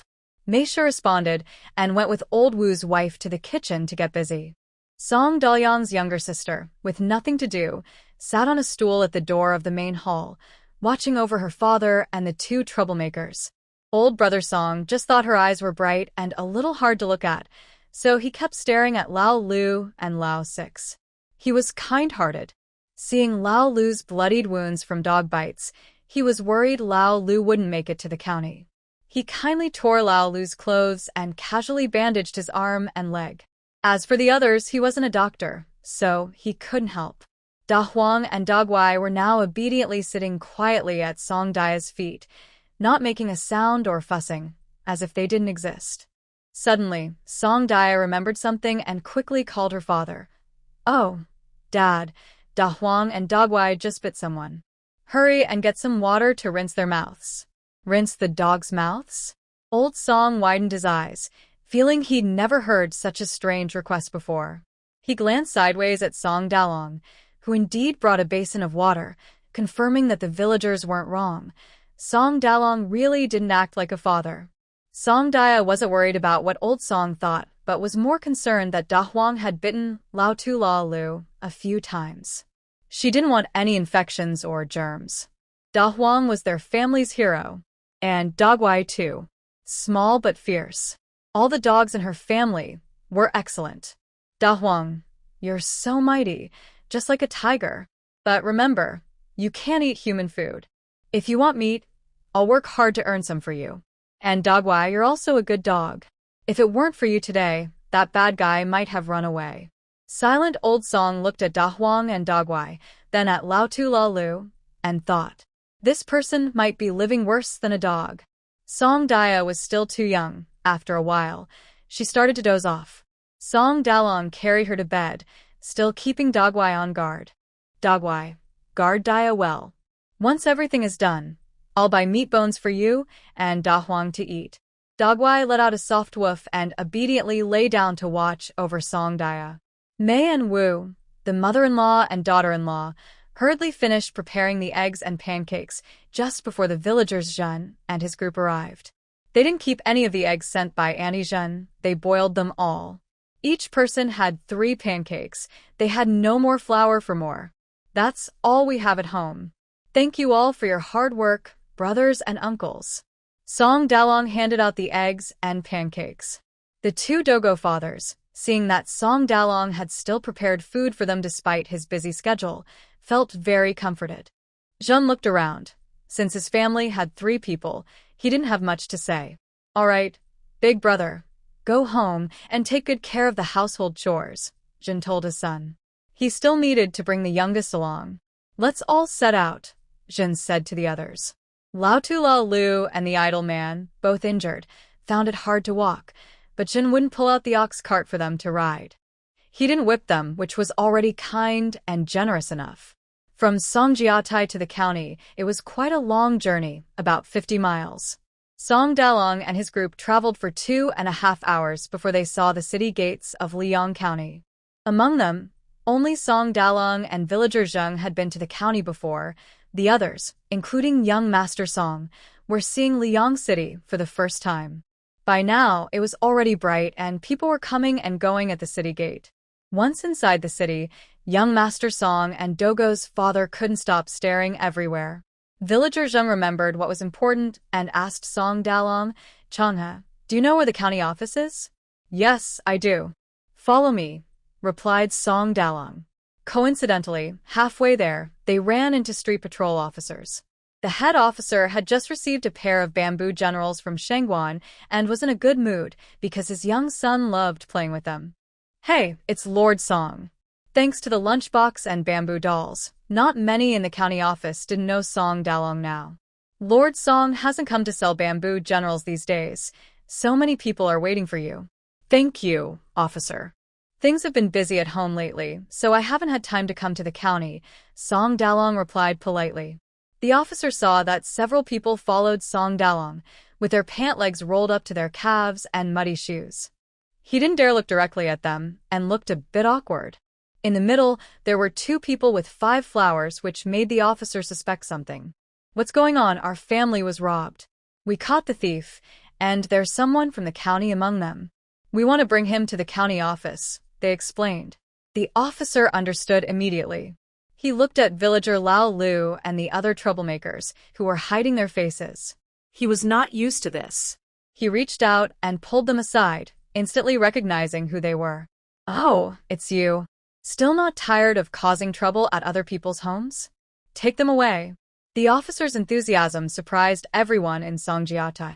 Good heavens, this is a senior officer from the government office. And Lord Song actually knows him? Song Dalong was impressive. Since ancient times, common people saw officials as if bandits saw soldiers. When people from Songjiatai entered the county office, they were so scared their legs trembled. They were afraid they might do something wrong and get hit. Everyone kept staring at Villager Zheng. Villager Zheng was also nervous. He had been to the county before but had never entered the county office. Who goes to such a place without a good reason? It was dark and red inside, and just looking at it made them nervous. Only Song Dalong looked calm and composed. He is not afraid, but he has become numb from walking this path to pick up his daughter. County Magistrate Tang was busy and did not react immediately when he heard the report about Song Daoyang's family having trouble. "It's Song Daoyang's father," someone added from below. This time, County Magistrate Tang understood. When he heard about the theft and attempted arson, he immediately became serious and ordered people to bring them into the hall. Powerful. In the hall, a dozen strong men held whips and struck the ground quickly, their sounds overlapping and creating a strong sense of intimidation. Frightened, Village Zheng and others knelt down. Then, with a drum sound and a wooden block struck, County Magistrate Tang shouted, "Who is in the hall?" The idle man had been to the county office several times before, but those times did not involve theft. This time, he knew he would not get a good outcome. However, as long as he could claim to be an accomplice, he might still save his life. So, before Song Daliang could speak, the man quickly confessed himself. "Your Honor, I was wrong. I shouldn't have been fooled by the old man Lao Tulu and gone to Song's house to harm Song Daliang. This was all Lao Tulu's idea. It has nothing to do with me." County Magistrate Tang looked serious and said, "Tell the whole story from the beginning." "Yes, yes. That day, Song Daliang came to the county to sell bamboo soldiers, and Lao Tulu found me." After the man explained, County Magistrate Tang asked about what happened to Song Daliang. Song Daliang had nothing to hide. "Reporting to Your Honor, because I was jealous of my small business selling lunchboxes, Lao Tulu once came to ask for a way to make lunchboxes. I couldn't stand it and argued with him, even causing trouble at Village Zheng's place. Village Zheng hit him, and he held a grudge against me." Village Zheng testified that Song Daliang's words were true. "That day, after selling bamboo dolls at the county, the next morning, my little girl suddenly had a fever. I went out to pick bamboo leaves to boil water for her to reduce the fever, and unexpectedly saw someone hiding in my bamboo grove. Then I went out to call the doctor, but someone took the chance to sneak into my house, mimic a cat's cry, and scratch at the door, frightening my wife and mother. So I went to find Village Zheng again. Village Zheng testified again that Song Dalyang's words were true. Just last night, outside my house, there was suddenly a cat's cry again. Because I had just bought a lot of bamboo and left it in the courtyard for Da Huang to guard. Da Huang is my dog. I heard the cat scratching the door, and I was about to go out to check when I heard a terrible scream outside. When I went out to look, I found that someone had climbed into my house's courtyard and was bitten by a dog. The subsequent events can be testified to by Mira Mesa and others from the Song family terrace. Lao Lu with the bald head, do you have anything to say? Magistrate Tang asked. Lao Lu with the bald head remained silent. Strange as it was, Lao Lu was usually a slick talker in the village, often causing trouble without reason. But when this happened, he turned into a shell in the river. The idle man, who was known to be a bully in the county and often extorted others, was crying bitterly now. People suspected that these two might have switched roles. Magistrate Tang's investigation was straightforward. One suspect confessed, the other stayed silent. With neighbors' testimonies and unused fire oil, Lao Lu and the idle man had no way to escape punishment.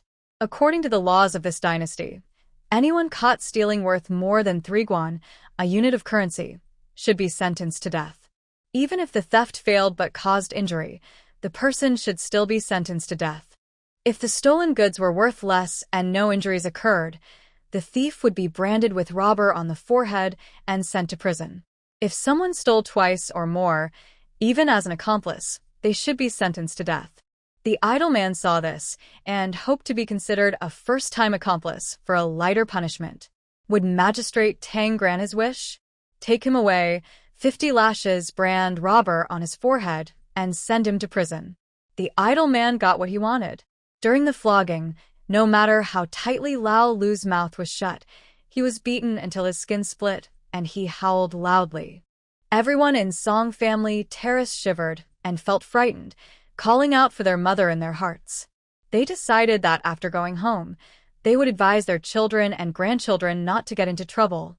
It's okay to be poor, but absolutely no crimes. There's no saving if they get caught. During the punishment, Magistrate Tang called Song Dali aside, asked in detail about Song Daya's situation, and then informed his wife. Mrs. Chen was also frightened at first.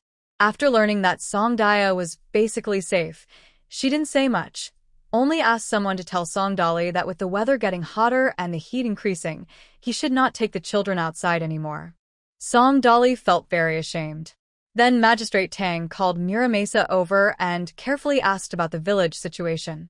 For example, how many households were there, the total population, how many able-bodied men, what crops were mainly grown, how many harvests per year, and how good the harvests were. Besides farming, did the village have any other sources of income? They even asked how many iron plows and cows the village had, how the work was divided during farming, and whether the strong laborers and tools were enough. Wait. When County Magistrate Tang asked these questions, he behaved like a common young nobleman asking an old farmer in the fields, without any airs. When village chief was nervous and struggling to answer, Magistrate Tang told him not to worry, to think slowly, and to answer gradually. Fortunately, village chief was a farmer himself and knew a lot about farming and almost everything about the village. He thought carefully and answered most questions. Then Magistrate Tang realized that village chief was also a practical man and encouraged him a few words. Songjia Terrace is far from the county, but close to Jiangling. It's in the lake area, flat land, with easy water routes, making it a rare good place. After you go back, you should work hard and try to plant the new rice as quickly as possible. By this fall, I will send someone to harvest the grain at Songjia Terrace. This shows they value Songjia Terrace. Village chief was very happy and repeatedly bowed to Magistrate Tang. Thank you, Magistrate. Thank you, Magistrate. Looking at the man with mud on his legs, Magistrate Tang thought for a moment and added, Songdaya praised Songjia Terrace as a good place. I also hope it really is a good place. Songdaya gave Tang Yuju some lotus leaves and flowers, and Tang Yuju shared a few with her father. Now, they were placed on Magistrate Tang's desk. Just after village chief finished his joy, he broke out in a cold sweat and left without explanation. After the county affairs were done, the group from Songjia Terrace left the county office, feeling like they had gone through a roller coaster of emotions. Second brother's father and others vowed they wouldn't come again. Village chief thought that if every visit could get praise from the magistrate, then occasional visits wouldn't be a problem. The group from Songjia Terrace worked all night and then spent half a day resting, feeling quite tired. But the journey home was still dozens of miles away. Songdaya was sensible and asked everyone to sit at a wonton stall, each having a big bowl of fragrant wontons. They also bought many buns and shared them as snacks for the road. One sharp-minded person immediately said he would ask Songdaya for help if he needed anything in the future. While the villagers ate wontons, Songdaya hurried to the inn where Wang Langjun stayed, explaining that there was a family issue and requesting a 2-day delay in delivering goods. Wang Langjun's companion was also sick, so Wang couldn't spare enough people to transport the goods and agreed to the delay. Back in the village, as night fell, smoke rose from every household's roof, signaling the end of a busy day. Muramasa feels like his old bones are about to break apart. "Uncle, I'll take you home." Song Dalong stepped forward to support Muramasa. "I'm not that old yet."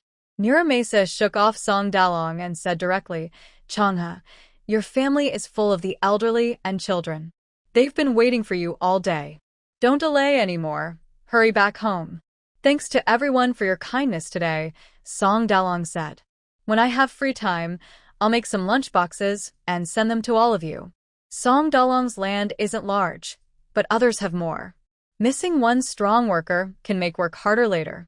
The villagers were happy with Song Dalong's kindness and urged him to go back quickly.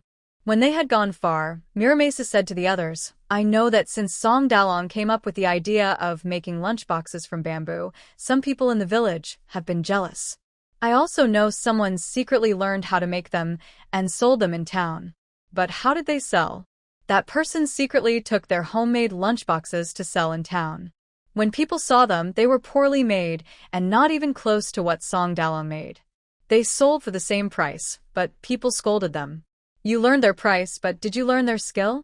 That person, ashamed, took all their poorly made lunchboxes back in disappointment. Our Song family's land, even if not from the same ancestor, is all connected, broken arms, linked tendons. Everyone's related in some way. I don't believe Changha would dare say he's not a Song, not from our Song family. When Erguzi's father and a few others thought about it, they realized they were willing to help because of this reason. Their ancestors fled here in hard times. Muramasa's family is the main branch, Song Dalong's family is a side branch, and others are distant relatives. All of you, willing to come out in the middle of the night to support Song Dalong, you're not fools. Not to mention how much money Song Dalong can earn, just think about it. Today you saw it yourself going back and forth to the county, it's exhausting. He earns every penny through hard work. Muramasa spoke sincerely. These people didn't mind that Song Dalong worked from dawn to dusk. Muramasa even felt sorry for his oxen. Moreover, Song Dalong's venture has just started. No one knows how much he can earn. But he's also a kid you all watched grow up. With his personality, if he really becomes successful someday, wouldn't he help the village? Besides, his eldest daughter plays with Erguzi and the others. Didn't your families benefit from that? The second son's father looked a bit embarrassed. They had been busy since midnight. Village officials didn't say much, but now it was clear that it was all because of the few families led by Songdaya. Their own children knew what was going on. Every move they made, they couldn't be completely unaware. They just didn't say anything. Listen, everyone, in the future, keep your eyes open and think ahead. Take good care of your own land and finish your work neatly. When you have free time, don't go bothering others. The right way is for your family to eat well and stay warm. When village official said this, he was grateful that his father had patiently taught him to be honest. If he had been sneaky or bullied others, He might have ended up like that troublemaker, Lao Lu, and never come back. Yes, yes. The fathers of the second son all agreed. We'll remember what you said, village official. We definitely won't do what Lao Lu did. Song Dalao was clever and knew how to read people. He knew exactly who was good to him and who wasn't. As for Song Dia, she was sharp and quick-witted, like a monkey born in the wrong place. As long as they didn't offend the father and daughter, when the father and daughter gained benefits, they would naturally get some too. Wasn't that what village official's family was doing? As for those who wanted to take shortcuts, like Lao Lu and his family, they had already been beaten badly in the village, and again in the county. With their current miserable state, it was uncertain whether they could survive until exile. It's better to follow the proper path, slow, but safe. Village official looked at the fathers of the second son and saw they seemed to have taken his words seriously, so he said, "All right, go back now. Don't talk about today's matter anymore. I will handle it later." If they didn't leave soon, he feared he wouldn't be able to support Song Dalao anymore. "Father, what should we do about Lao Lu and his mother?" Song Yao asked, helping his father up. Village official hesitated and sighed deeply. "I'll go talk to them in a few days." Until they returned home, ate dinner, and lay in bed, village official kept thinking about the lotus flower on the magistrate's desk. Was it from their Song family? It looked so familiar. Usually, it grew in the muddy lake. So, how did it look so beautiful on the magistrate's desk? Was it sent by Song Dalao or Song Dia? They really were clever. The next day, someone curious asked about what happened to Song Dalao's family. Village official couldn't help but curse them out. "Have you finished all the work in the fields? Are the seedlings ready to be transplanted? If you haven't done that, why are you wasting time here talking nonsense? Are you bored, or what?" Village Master Zhen was really angry. He couldn't fix the situation. He gathered all the village leaders and announced an important matter. The magistrate said that this fall, if our harvest is good, he will buy grain from our village. Everyone gasped in surprise. "How about the price of the grain?" Someone asked. "Since we haven't planted the grain yet, who knows what the price will be?" Village Master Zhen scolded. Afterward, he reassured everyone, "Don't worry, the magistrate favors our Songjia Terrace. As long as we, the people of Songjia Terrace, behave well and work hard to grow good grain, we won't be cheated on the price." Although government grain prices are usually low, there is still some profit to be made. Moreover, if the government is willing to loosen taxes a bit, that would be a good thing. The rice planting and harvesting only take about 3 months each season. With the magistrate's support, Song Dalang and his daughter should be able to maintain their good standing until then. Everyone, keep your eyes wide open and work harder.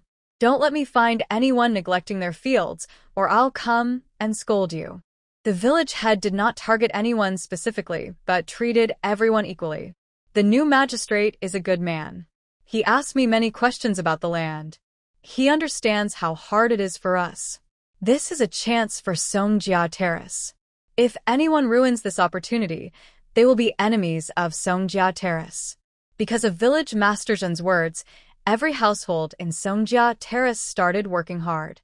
Some people wished they could live in the fields, treating the rice plants like their parents. But Song Dalang's family was less concerned. The couple got up before dawn to work in the fields, and when the sun was hot, they returned home to make bamboo dolls. In the evening, they went back to the fields, working tirelessly. Song Dia watched with great pity. She and Old Wu tried to help, but they were old and young, so their ability to do much was limited. "Dad, Mom, can't we hire someone to help in the fields?" Song Dia asked during dinner. Meisher hesitated and looked at her husband. In the past, the family had no extra money and never thought about hiring help. They just endured hardships themselves. Now, after Song Dia fell ill, they realized one thing. Only when the family is healthy can they have hope. A few days from now, everyone will harvest the rice and plant the seedlings. "We don't know if they'll have time," Song Dalang thought for a moment and said. "Our land isn't big. If they're willing, a few families can spare some people." Mr. May named a few families. Coincidentally, they were still the same families as Deguzi's father. we pay for the work, and we also provide a hearty meal with meat. There should still be people willing to do it. All right, I'll ask Village Zheng tomorrow, said Song Dalong. Village Zheng didn't mind the trouble and sent his younger brother to visit the families Song Dalong was interested in to discuss the matter. All the families agreed to send someone to help Song Dalong. This made Song Dalong's daughter realize deeply that, in ancient times when technology was not advanced, manpower was the main productivity. He decided he should ask his parents to have more children. Life moved steadily forward, and soon it was time to deliver goods to Wang Langjun. This time, Wang Langjun didn't come alone. He brought another person, surnamed Li, a traveling merchant from neighboring Longjin County. I've known Mr. Li for many years. Sometimes we exchange goods. He's interested in your bamboo general, so I took the liberty to bring him along, Wang Langjun told Song Dalong. They took different trade routes and sold different goods, so they got along well. Business that comes to your door, of course, Song Dalong wouldn't refuse. He first thanked Wang Langjun, then greeted Mr. Li. Soon, he saw them carry a bamboo basket down from the mule cart and was surprised, asking, "What is this?" Wang Langjun smiled. "Brother Song, don't laugh at me. My brother and Mr. Li share a common hobby. They love to eat. Ever since I had a meal at your place last time, I've been craving that feeling. So this time, we brought some meat and vegetables ourselves, hoping you and your wife could prepare a meal for us." What true food lovers! This made Mrs. May feel quite uneasy. "Oh, we don't have much good stuff here. I can only cook a few random dishes." "No problem, sister-in-law. Just do as you like. We'll eat whatever you make," Wang Langjun said. "Oh, by the way, can you make that tofu fish stew again?" "We brought the fish and tofu this time," he added. Mrs. May was speechless. "Are you just going to do whatever?" Wang Langjun chuckled happily. Mr. Li didn't say anything, since Wang Langjun was the one who might embarrass himself. Song Dalong knew these two weren't deliberately trying to cause trouble, so he could only advise Mrs. May to do her best. Not only did they bring their own dishes, but they also brought snacks for Song Dalong's daughter. Unlike Mrs. May, Song Dalong's daughter was very friendly towards Wang Langjun and the others. "Uncles, please sit inside the house." Under the porch, two dogs lay down, one big, one small. They didn't bark but looked at people with fierce eyes. "We didn't see you last time," Wang Langjun muttered. "Don't worry, uncles. My dogs don't bite people easily," said Song Dalong. Song Dia invited Wang Langjun and others into the main room, quickly bringing them tea and sharing some green peas her mother had cooked. Eat, eat. "My mom made these, they're very tasty." Wang Langjun and the others didn't come for the peas. They only took a couple to be polite. Song Dia was not embarrassed. She moved a small stool to sit down and asked, "Uncles, you travel for business, so you've probably seen many interesting things. Can you tell me about them?" Wang Langjun and Li Langjun looked at each other, unsure what this young girl wanted. "I heard that in spring, someone in the capital made a giant kite as tall as a person, and it flew successfully in the sky," Wang Langjun said. Song Dia's eyes lit up. "Wow, a giant kite. Oh, I wish she would ask about that." Wang Langjun thought for a moment. Knowing Song Dia's personality, she probably wasn't interested in children's games like riding bamboo horses, pushing date mills, or playing marbles. "I heard about a place that has a puppet show with skeletons. Someone stands behind, holding a big skeleton, and that skeleton holds a smaller one, like this." Wang Langjun struggled to demonstrate. Song Dia clapped enthusiastically. "People in the Great Xia dynasty are quite creative." But that wasn't what she really wanted to ask. Wang Langjun paused and then said, "Earlier this year, someone invented a foot-operated spinning wheel."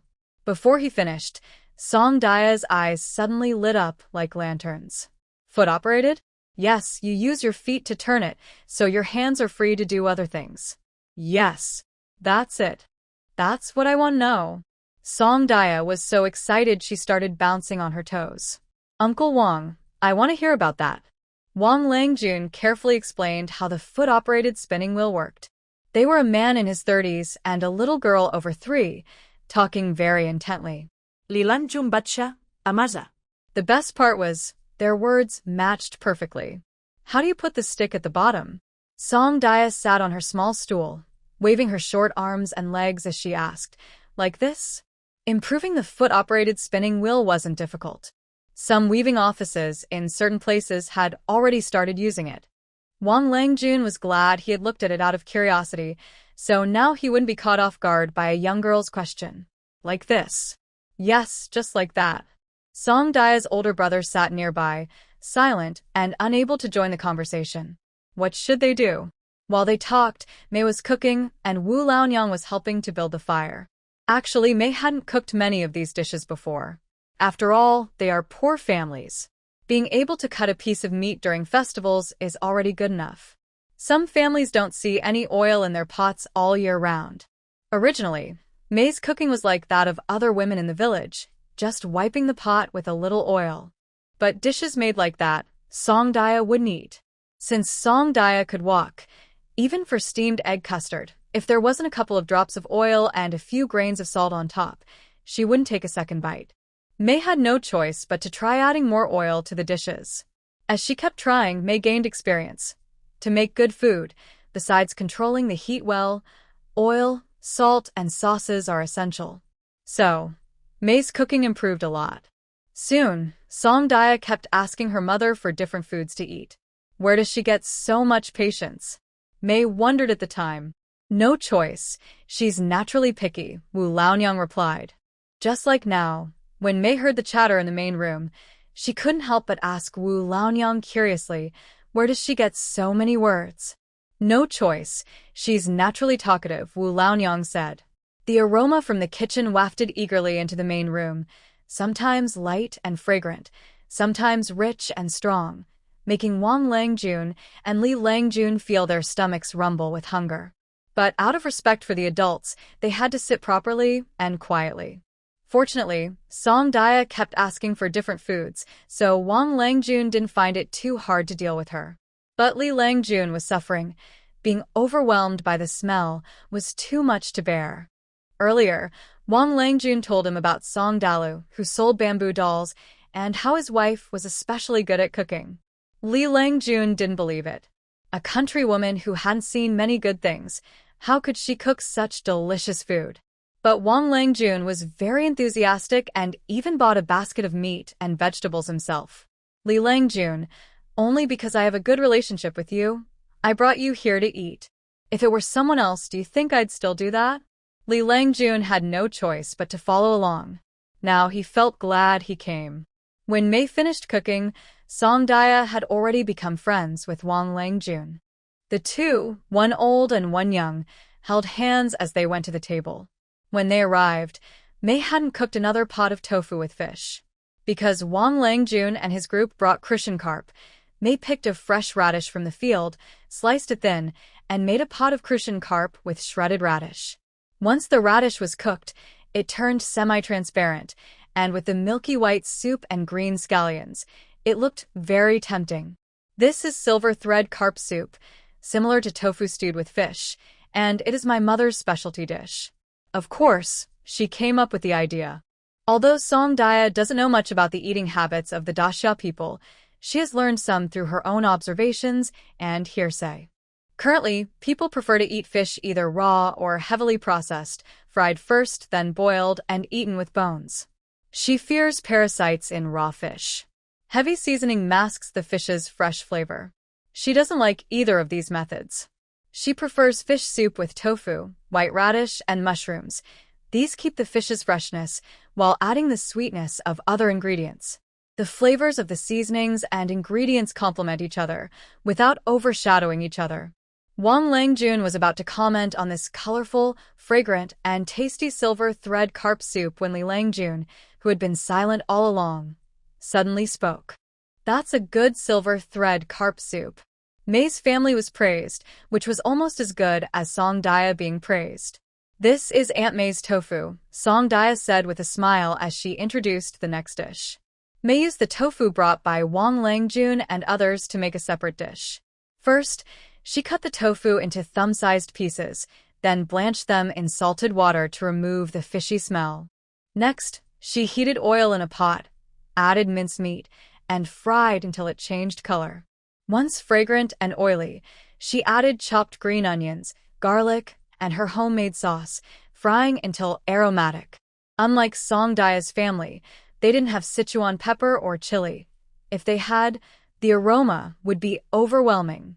After frying the seasonings, she added water, soy sauce, and salt to season, then put in the tofu and simmered on low heat until flavorful. She then added a little cornstarch water to thicken the sauce, sprinkled chopped green onions on top, and it was ready to serve. This is basically a simplified version of mapo tofu, but Wang Langjun and Li Langjun had never tasted it. Just smelling it made their mouths water.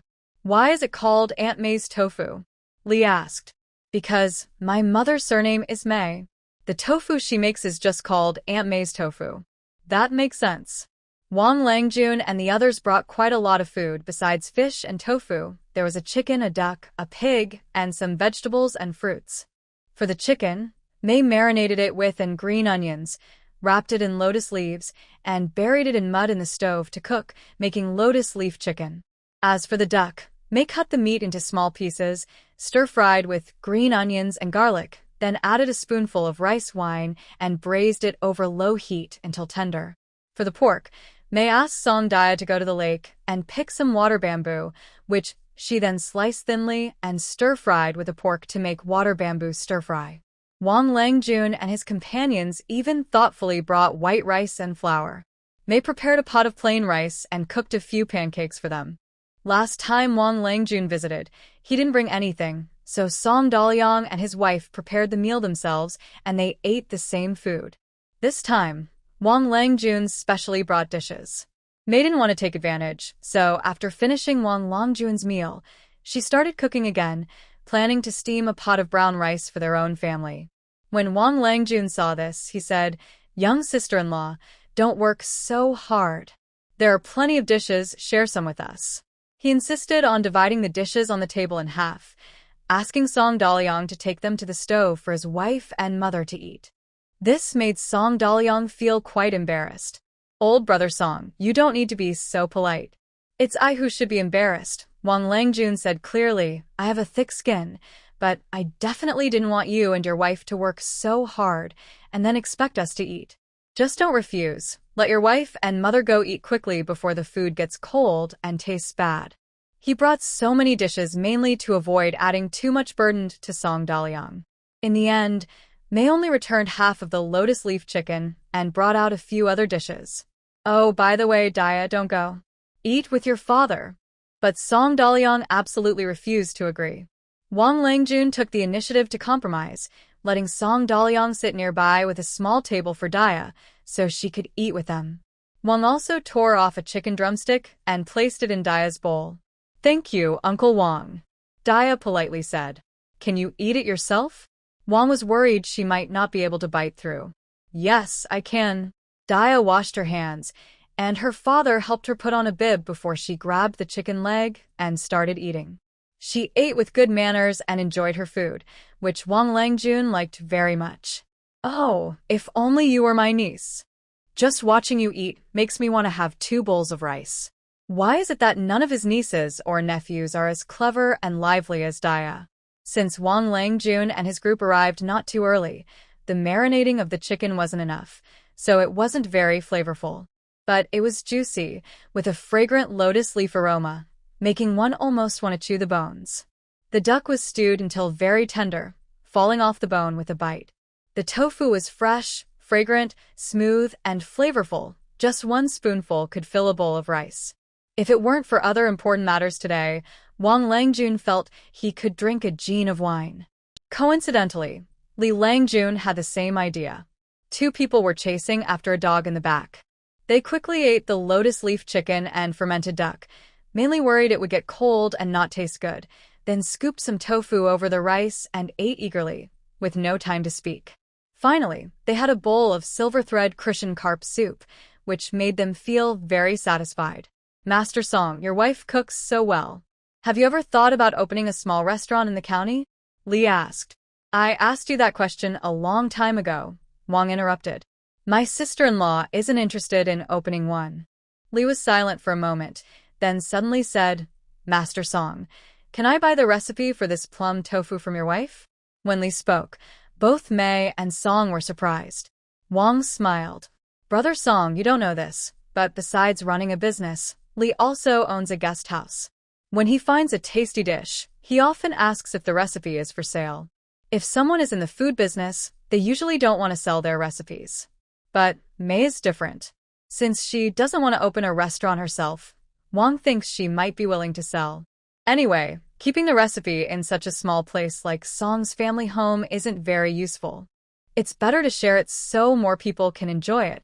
If this idea had come up before she started making dishes, May wouldn't have dared to think about it. Now she realizes, besides their father and daughter's ideas making money, her cooking can also bring an income. Song didn't want to be greedy. I need to ask my wife. Sell it, May said firmly. But I want to know, how much is Lee willing to pay? Lee thought for a moment and said, I am willing to pay 10 taels of silver. How about that? 10 taels of silver. If this had been before, May wouldn't hesitate and would agree immediately. But now she's more experienced. Lee, we're just country folks. We speak honestly, so please don't mind, May said. What you're really interested in is the sauce in the plum tofu, right? Wang looked at May and was a bit surprised that she guessed Lee's thoughts so accurately. Exactly. Lee was caught off guard by her insight and didn't dare to underestimate the village woman. He got serious and said, Yes, I really want that sauce. What do you think, Lady May? At dinner, Lee had already tasted the dish and realized that the most important ingredient in the plum tofu was a special sauce. Without that sauce, the dish would lose its soul. Lee had asked at the table, and May had told him that she made the sauce herself. When it comes to cooking, some people, even with the same ingredients, cannot produce the same taste. So, if possible, Lord Lee would prefer to buy the recipe for the sauce. Lord Lee, you should already know that this sauce is made by me and only me, May said slowly and confidently.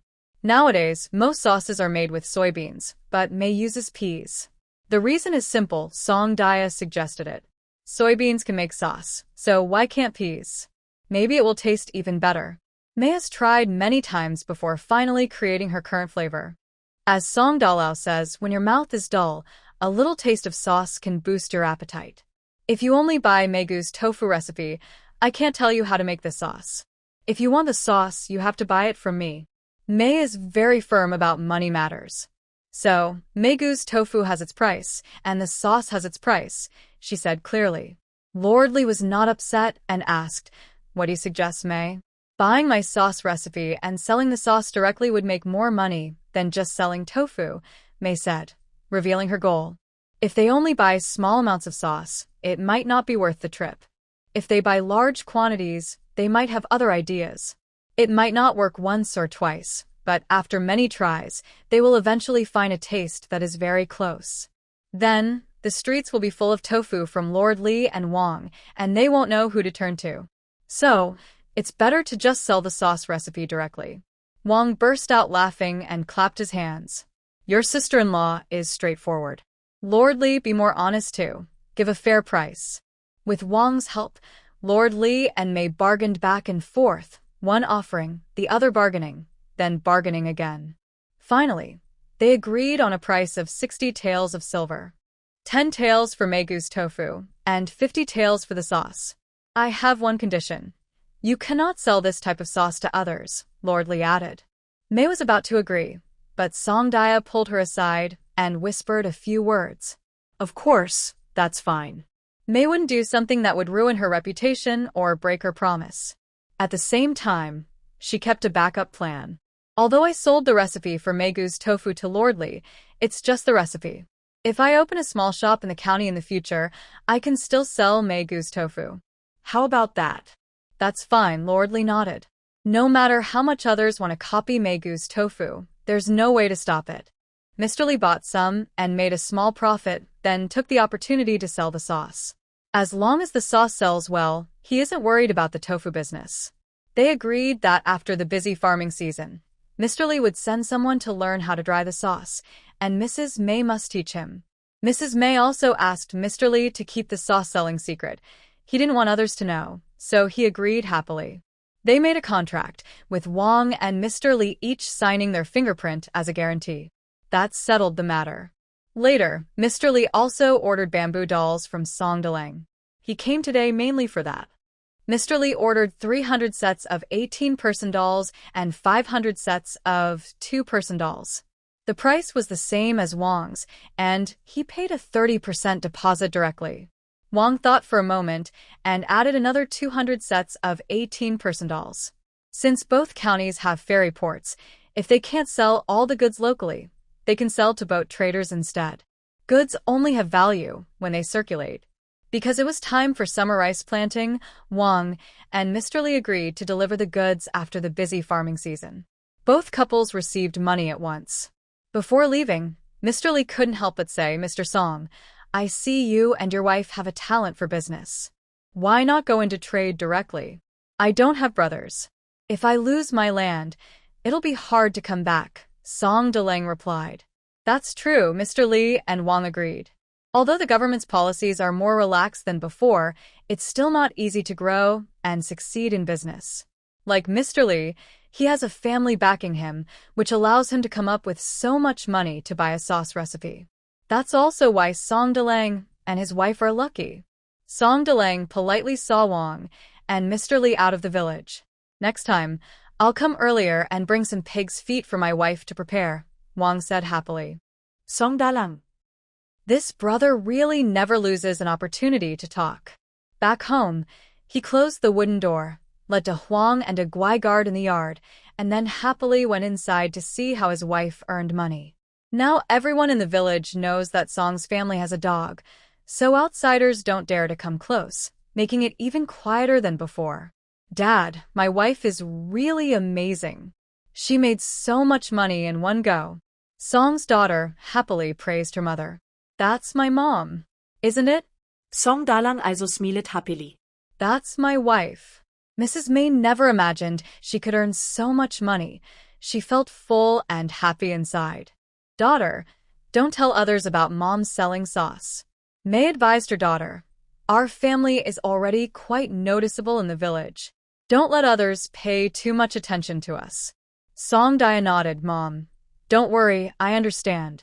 After collecting the money, the next thing was to figure out how to make so many bamboo dolls quickly during the busy farming season. "Our bamboo dolls are not hard to cut, but the hardest part is polishing them," May frowned. Song Dia leaned in and said, "Dad, Mom, I have an idea. Uncle Wang mentioned there's a new foot-powered spinning wheel outside, right?" Song Dia finally found a chance to suggest her idea for a grinding machine. "Dad, can you make a foot-powered grinding wheel?" "A foot-powered grinding wheel?" Song Dalong was confused. "Yes, a kind of tool that uses foot pressure to grind bamboo tubes. For example, we could replace the spindle on a spinning wheel with a grinding blade, then use our foot to turn it and sharpen blades." The cloth in their home was bought from outside by May, and Song Dia had never seen a spinning wheel before, so she just guessed wildly. Song Dalong guessed and guessed, but surprisingly understood her. "If we can make this kind of grinding machine work, it would speed up polishing." Song Dalong realized what his daughter meant and was amazed. May also looked surprised.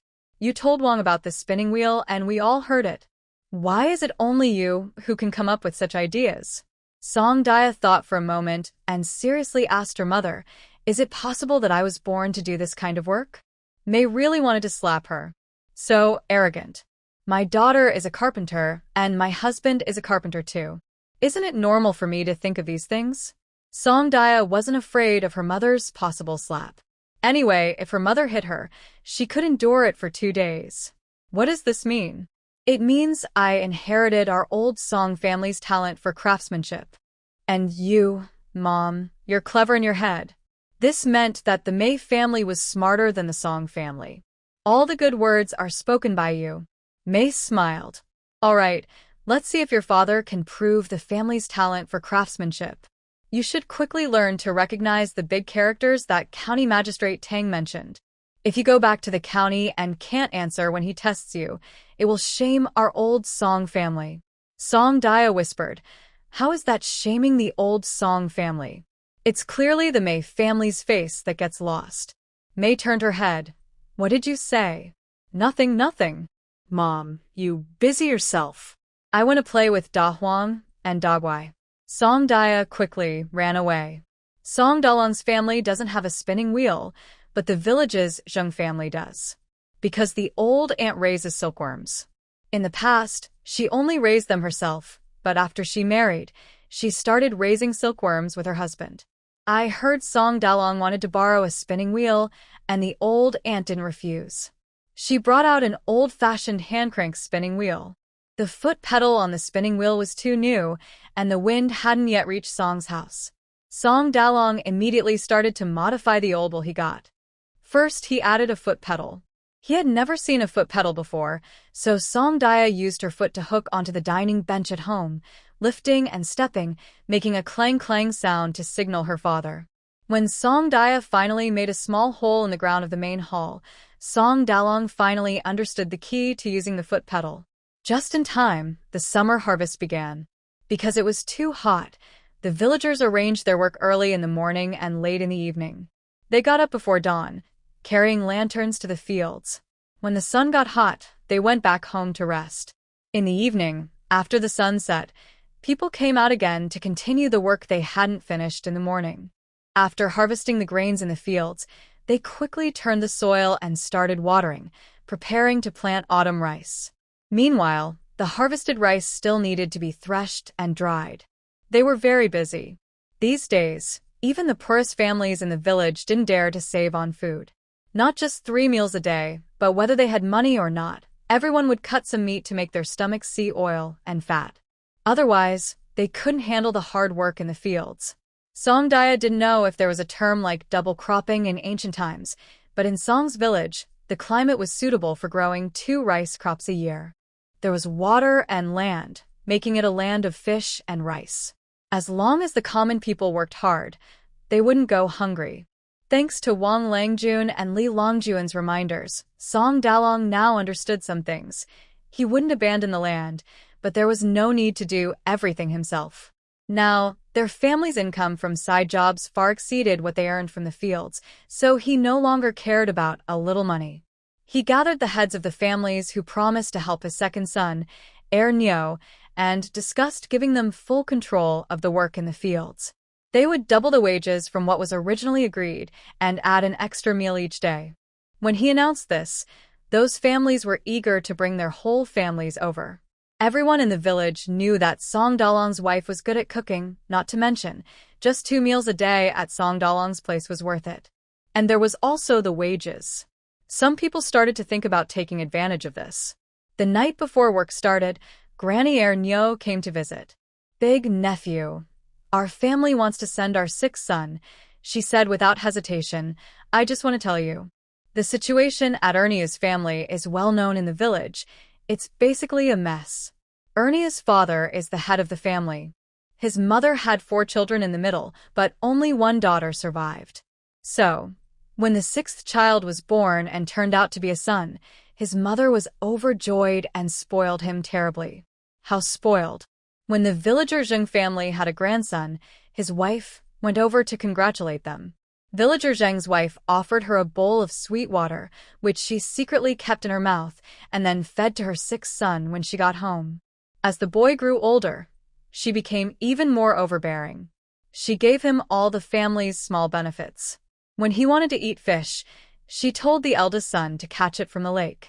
When he wanted to eat chicken, she sent the eldest to the mountain to hunt. When he wanted meat, she made the eldest work to exchange for it. When he wanted to go to school, she sold her daughter to an old widower because he could pay 5 taels of silver. But the 6th son was not cut out for studying. He didn't learn much, and the silver was tricked away from them. He came back home, doing nothing all day, never helping with farm work, just enjoying life. When the eldest got married, his wife did something very unkind. She saw that her daughter-in-law gave birth to a granddaughter, and the very next day after the birth, she made her get up and work. Ernia's mother was weak after childbirth and collapsed in the field while working. It was Villager Zheng's wife who called someone to send her back home. Villager Zheng's wife scolded the couple harshly, took her daughter-in-law to get half a bag of sugar and a small jar of lard, and found the eggs her daughter-in-law had hidden. She made sugar egg water and fed it to Erniu's mother, saving her life. Unfortunately, Ernia's mother was a simple person and didn't stand up for herself, even with villager Zheng's wife helping.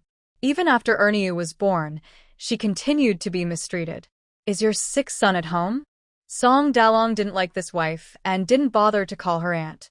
But villager Zheng told me earlier that it was Ernia's father. "Ernia's father is busy with the family and can't come," she said confidently. She clearly wanted her eldest son to come to Song Dalong's house and enjoy the good life. She thought Song Dalong was a fool.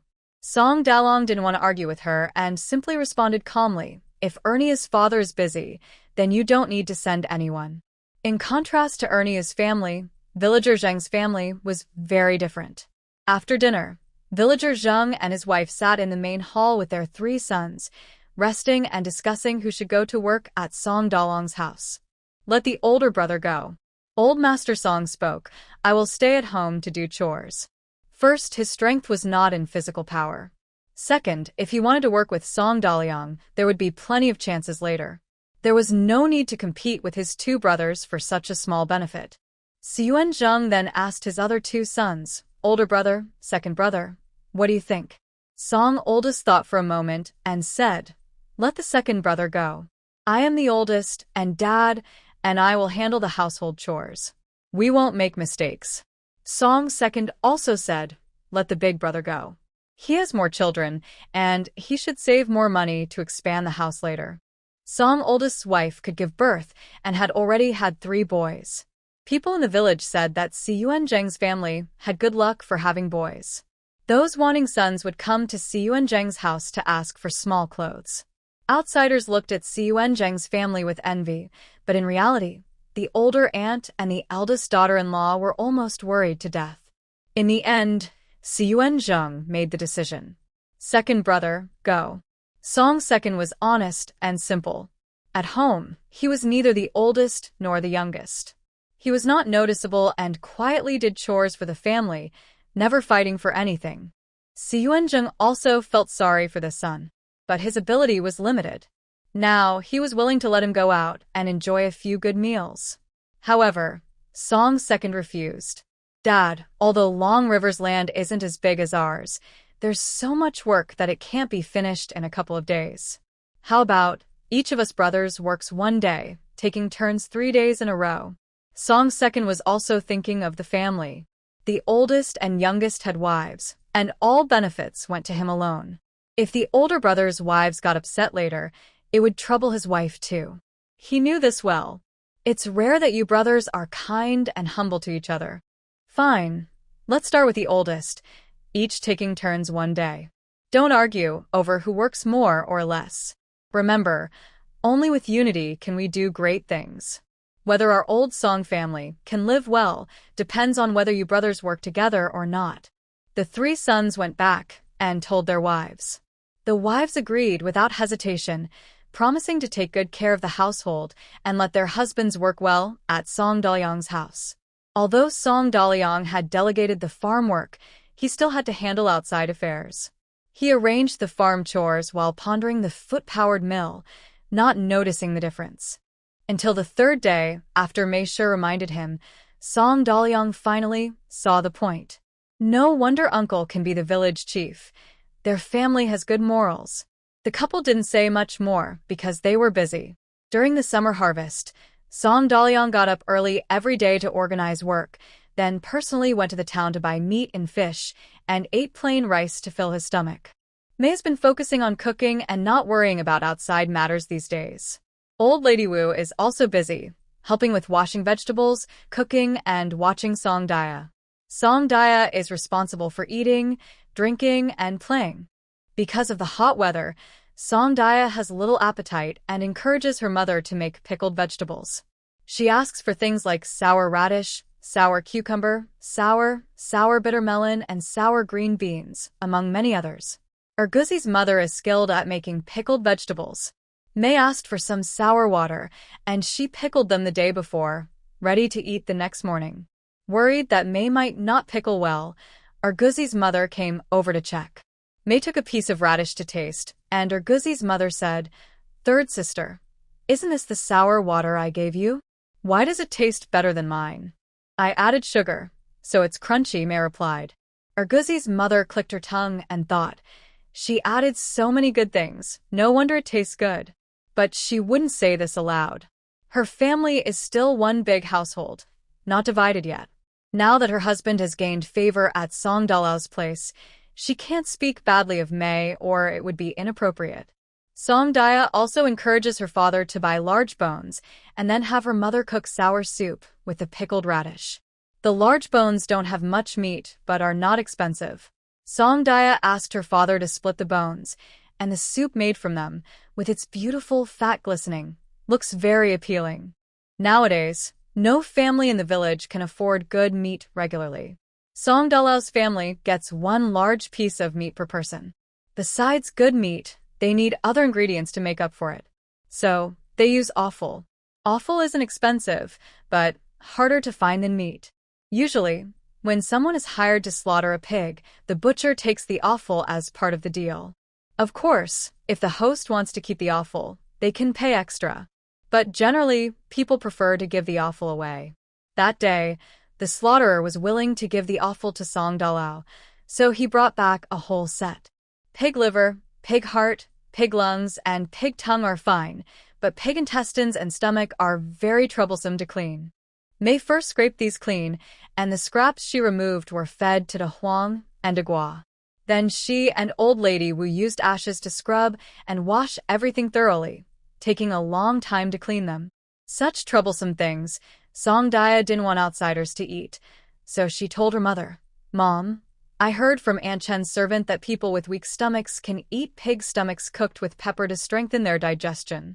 Coincidentally, Old Lady Wu also has a weak stomach. There's no choice. She was very hungry when she was young. Then keep it for yourself. May now takes good care of her family. The weather is so hot that I can't keep this thing for long, or I could eat it for a long time. Mom, are there spicy peppers outside? Song Daya asked while playing, as if she had nothing on her mind. Are you talking about Sichuan pepper or black pepper? May replied while busy, not thinking much. No, it's a kind of long, thin pepper about finger length, not fully grown and green, but when it grows up, it's red. I haven't heard of that. Where did you learn about it? From the peddler. The peddler, whom Song Daya had never met before, just arrived in the village a few days ago, selling needles, thread, sugar, and then left. He waved his sleeve, leaving no cloud behind. May thought the house was well stocked now, so she didn't go out to join the crowd. If you want something spicy, I can make some mustard sauce and Sichuan peppercorn sauce, May said casually. When the big bone sour radish soup was ready, Song Daya carefully scooped a small dollop of mustard sauce into the soup, stirred well, and took a sip. The spicy and sour flavor hit her head straight away. She shivered and felt her whole body open up. Mom, try it. Song Daya called her mom. May took a sip and sweat suddenly broke out on her forehead. Not bad. It clears the air. So dinner was arranged. At first, a few men found it hard to get used to and pinched their noses while drinking. But once the spiciness hit, they felt all their fatigue lighten. Wow, this soup is great. With a good mix of meat and vegetables, main dishes and side dishes, everyone helping out felt they ate better than during the New Year. Because the food was so good, two families had disagreements the next day and sent someone else to help. Song Dalong saw this, but said nothing, only making one request. Anyone who came to work at his house must do their job seriously. If the work was not done well, he wouldn't keep them. Now his house was doing very well, and people in the village were eager to come help. Most families knew what was right in such situations. No matter how much fuss, they wouldn't cause trouble outside their own home, fearing to be laughed at and hoping the benefits would come to them later. But Song Dalong never expected that someone would envy their success. Here's what happened. In the afternoon, after the sun's intense heat subsided, a few helpers arrived at Song Dalong's house, ready to eat and then go work in the fields. They wanted to have enough strength for the work, and also, after eating, it would be cooler to work in the fields, so they could work later into the evening. Just as they picked up their bowls, before eating, Ernyo's father saw his younger brother arrive. Ernyo's father's brother stood at the gate of Song Dalong's house and loudly said in front of everyone, "Brother, Mom asked me to come and help you." Second Bull's father's face quickly turned grim. Help? Old Six's idea was just wishful thinking. He just wanted to borrow someone else's face to force him to step down. Go back, Second Bull's father said coldly. At this moment, he despised his younger brother and his mother deeply. They had embarrassed themselves so badly that it reached Song Dalong's house. "Mother sent me," his younger brother said with a smile, then walked in and looked at the table, saying to Song Dalong, "Brother Changha, your family eats really well." As soon as he spoke, the others at the table looked unhappy. Old Six's father, "Your son is so unreasonable," said the usually quiet eldest of the village, Jianjin. They all came to help with work, and they could enjoy such good food because of their own skills. If you don't believe it, go look in the fields. Every task is done perfectly, with no flaws. Honestly, they are more careful than working for their own families. They want to come back during the harvest season. Someone who doesn't work at all just wants to share their benefits? Old Six, what can you do? Second Dog's father also chimed in. Have you ever farmed your land? Have you ever held your? Do you even know which way to plow your field? That's the truth. But it's hard to hear. Song Old Six clearly couldn't take it. He was about to speak up in his defense when Second Bull's father shouted, "Go back. This isn't the place for your family tricks." Song Old Six felt humiliated and went home to complain to his mother. His mother immediately directed her anger at Second Bull's mother. Now that the eldest has sided with Song Dalong, eating well and drinking good, and refusing to help his younger brother, I really wasted giving birth to him. Second Bull's mother couldn't hold her temper anymore. Mother, he's working. He's not just eating and drinking for nothing. In the fields, which tasks are easy. Oh, look at you, giving me face. How dare you criticize me? The wife started to cause trouble. Even if I raised a pig, I could slaughter it and eat. Oh, my life is so hard. Blah, blah, blah. Old Six has no food to eat, and your three mothers shouldn't eat either. Second Bull's sister was about to cook when she saw her mother get angry. She threw down the firewood and shouted, "Then don't cook anymore. No one is eating." Fine. You yellow-haired girl, dare to talk back to me. I feed you enough. The wife scolded, grabbing the firewood to hit Second Bull's sister. Fed enough? When did you ever feed me? Second Bull's sister ran around the yard. I've grown up, and the food you feed me is so bad even pigs would starve to death. Daughter, how dare you insult your mother-in-law? Old Song went to help his mother. Watch me teach you a lesson. Ernie was so scared she started crying. Ernie's mother also cried. Cry, cry, cry. All you do is cry. Seeing that her own daughter and younger brother relied on her, Ernie's sister was furious and spoke harshly. You get scolded and cry. You get hit and cry. No son, and you cry. Have a son, and you cry. Even with a son, you only cry. If you can't protect us, then why did you have us? Ernie's mother was stunned. She looked at her daughter in shock, seeing her face full of resentment. So this is how her daughter saw her. Back then, you should have drowned me in this so I wouldn't have to suffer all this humiliation. Ernie's sister truly hated her. Stupid, stupid.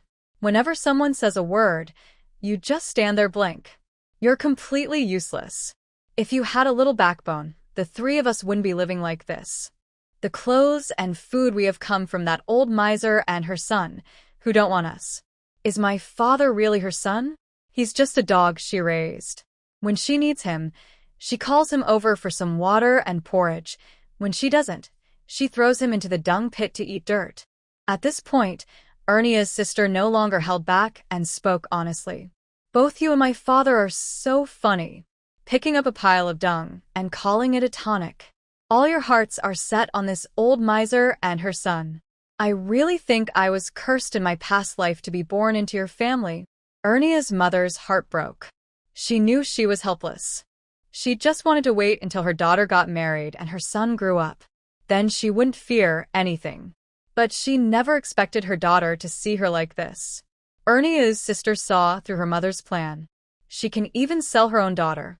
Do you think she would give us to a good family? Who would pick beans out of a dung pit and eat them if they had a choice?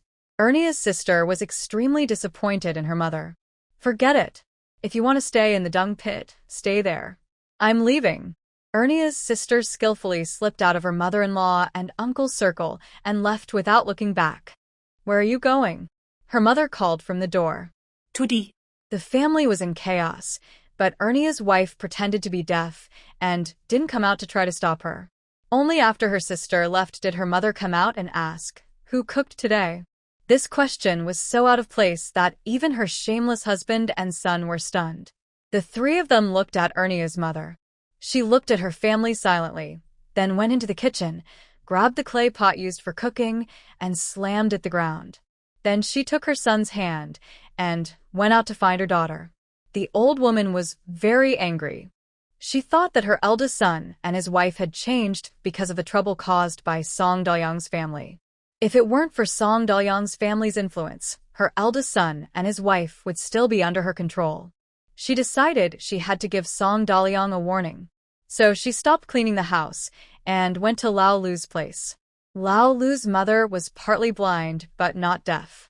On the day Lao Lu was caught, she heard some noise but couldn't hear clearly. She didn't ask about it because she wasn't sure if it involved her son. After 3 or 4 days, the village leader came and said Lao Lu followed his friend and left. They didn't know where he went. Lao Lu's mother felt a bit worried but didn't ask her son about it. Lao Lu was a complicated person. People said he was filial, but he often scolded and hit his mother. People also said he was unfilial, but he still shared his food with her. Now that no one was hitting or scolding her, and the village was giving rice aid, Lao Lu's mother felt life seemed to be getting better. But sometimes she couldn't help but wonder about her son. It was a confusing feeling. The old woman came into this situation filled with mixed feelings. Lao Lu's mother, you probably don't know yet, but your Lao Lu stole from Song Dalyang's house and was sent to the county jail. That kind of troublemaker. Even he was called Lao Lu. Ugh. He's been sentenced to exile. Exile. The old woman's words were urgent and serious. He won't come back. He won't come back. He's dead. Dead. Lao Lu's mother froze, like a statue. All because of Song Dalyang. The old woman was finally satisfied and left. In the village, Nyo's mother was looking everywhere for Nyo's sister, but couldn't find her. When they reached the back mountain, they heard a loud scream from the direction of the pond. Ah! It was Nyo's sister's voice. Then there was a splash. Nyo's sister had jumped into the pond. Nyo's mother was frightened and panicked, fainting from shock. Mother! Nyo was scared and cried loudly, "Mother!" A young boy carrying a basket of pig grass passed by and shouted in surprise, "Nyo, what are you doing here?" Nyo looked up with tears in her eyes and saw it was her cousin Nyo. She immediately cried even louder. "My mother is dead." Nyo couldn't tell if she was dead or fainted. What? Danyu was shocked. Nyo also thought that if his sister said to die, she would definitely go to die. "My sister is also dead." Nyo felt a cold shiver run through his body when he heard Nyo's words. He was 15 years old, already engaged and considered an adult, so he could handle this better than Nyo. He quickly regained his senses, rushing over on his knees and slipping to Nyo's side. He saw his aunt lying in the grass, her face pale. "Stay with your mother. I'll go call someone." Nyo decided quickly, abandoning the pig grass, and ran desperately toward the village. "Father, mother, second uncle, something's wrong. Auntie and the younger sister are in trouble." By now, the sun had set, but the daylight was still visible. Every household was busy harvesting the fields. Nyo's shout immediately alarmed half of Songjia. "Nyo, what did you say?" Second uncle caught his breathless nephew and asked in shock. "Auntie and the younger sister had an accident on the back mountain." Nyo spoke clearly. Nyo said Annie and the younger sister are dead. Second uncle's body swayed, and he collapsed. Second dog's father quickly reached out to support him.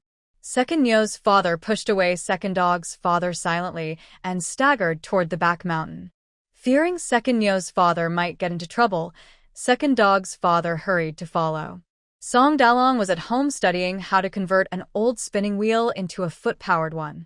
When he heard the commotion outside, he came out confused. Yeo's mother and sister had an accident on the back mountain. Second Dog's father stopped and shouted at Song Dalong, then immediately went after Second Yeo's father. Song Dalong's heart skipped a beat. He left the spinning wheel and told Mei Shi, third sister, watch over mother and big sister at home. Let De Huang and De Gua guard the door. Don't let anyone go out no matter what. Then he grabbed a stick and went after Second Dog's father. Seeing this, others quickly went to the village's Zhengtian to inform the village chief. When the village chief heard the news, his hand trembled while cutting rice, nearly cutting his own leg. It was Old Song's youngest who reacted quickly, grabbing his father and saving him from injury. Wasn't everything fine this morning? How did this happen? The village chief asked. Earlier that morning, when he was harvesting rice, the village chief also checked on Yeo's family fields. Yeo's wife was working well. It was also because Yeo's family had been making a lot of noise earlier, which everyone nearby heard. Now, someone hurried over to report the situation to the village chief. That old busybody. The village chief wished he could slap that old busybody's mouth shut. Now, at such a critical moment, she couldn't help and only brought more trouble. The second child continued to lead the family to harvest the grains. The youngest followed me to take a look. Village master put down his sickle, looking angry. Just as we stepped onto the field, a cousin of the beggar-headed old six arrived. Uncle Village Master, our third aunt is missing. How is she missing? Village Master asked with a frown.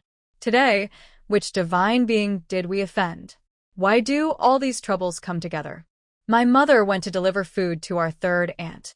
When she didn't see her, she asked the people nearby. Someone saw Granny Nyo go to our third aunt's house and say that old six was harmed by Lord Song. Then our third aunt left the house alone. She is half-blind. Where could she have gone? Hearing this, Village Master almost wanted to hit Granny Nyo with a hammer. Ding ding ding. Village Master picked up his sickle and struck the place by the field. Something is wrong in the village. Everyone, send a man out. People started gathering one after another.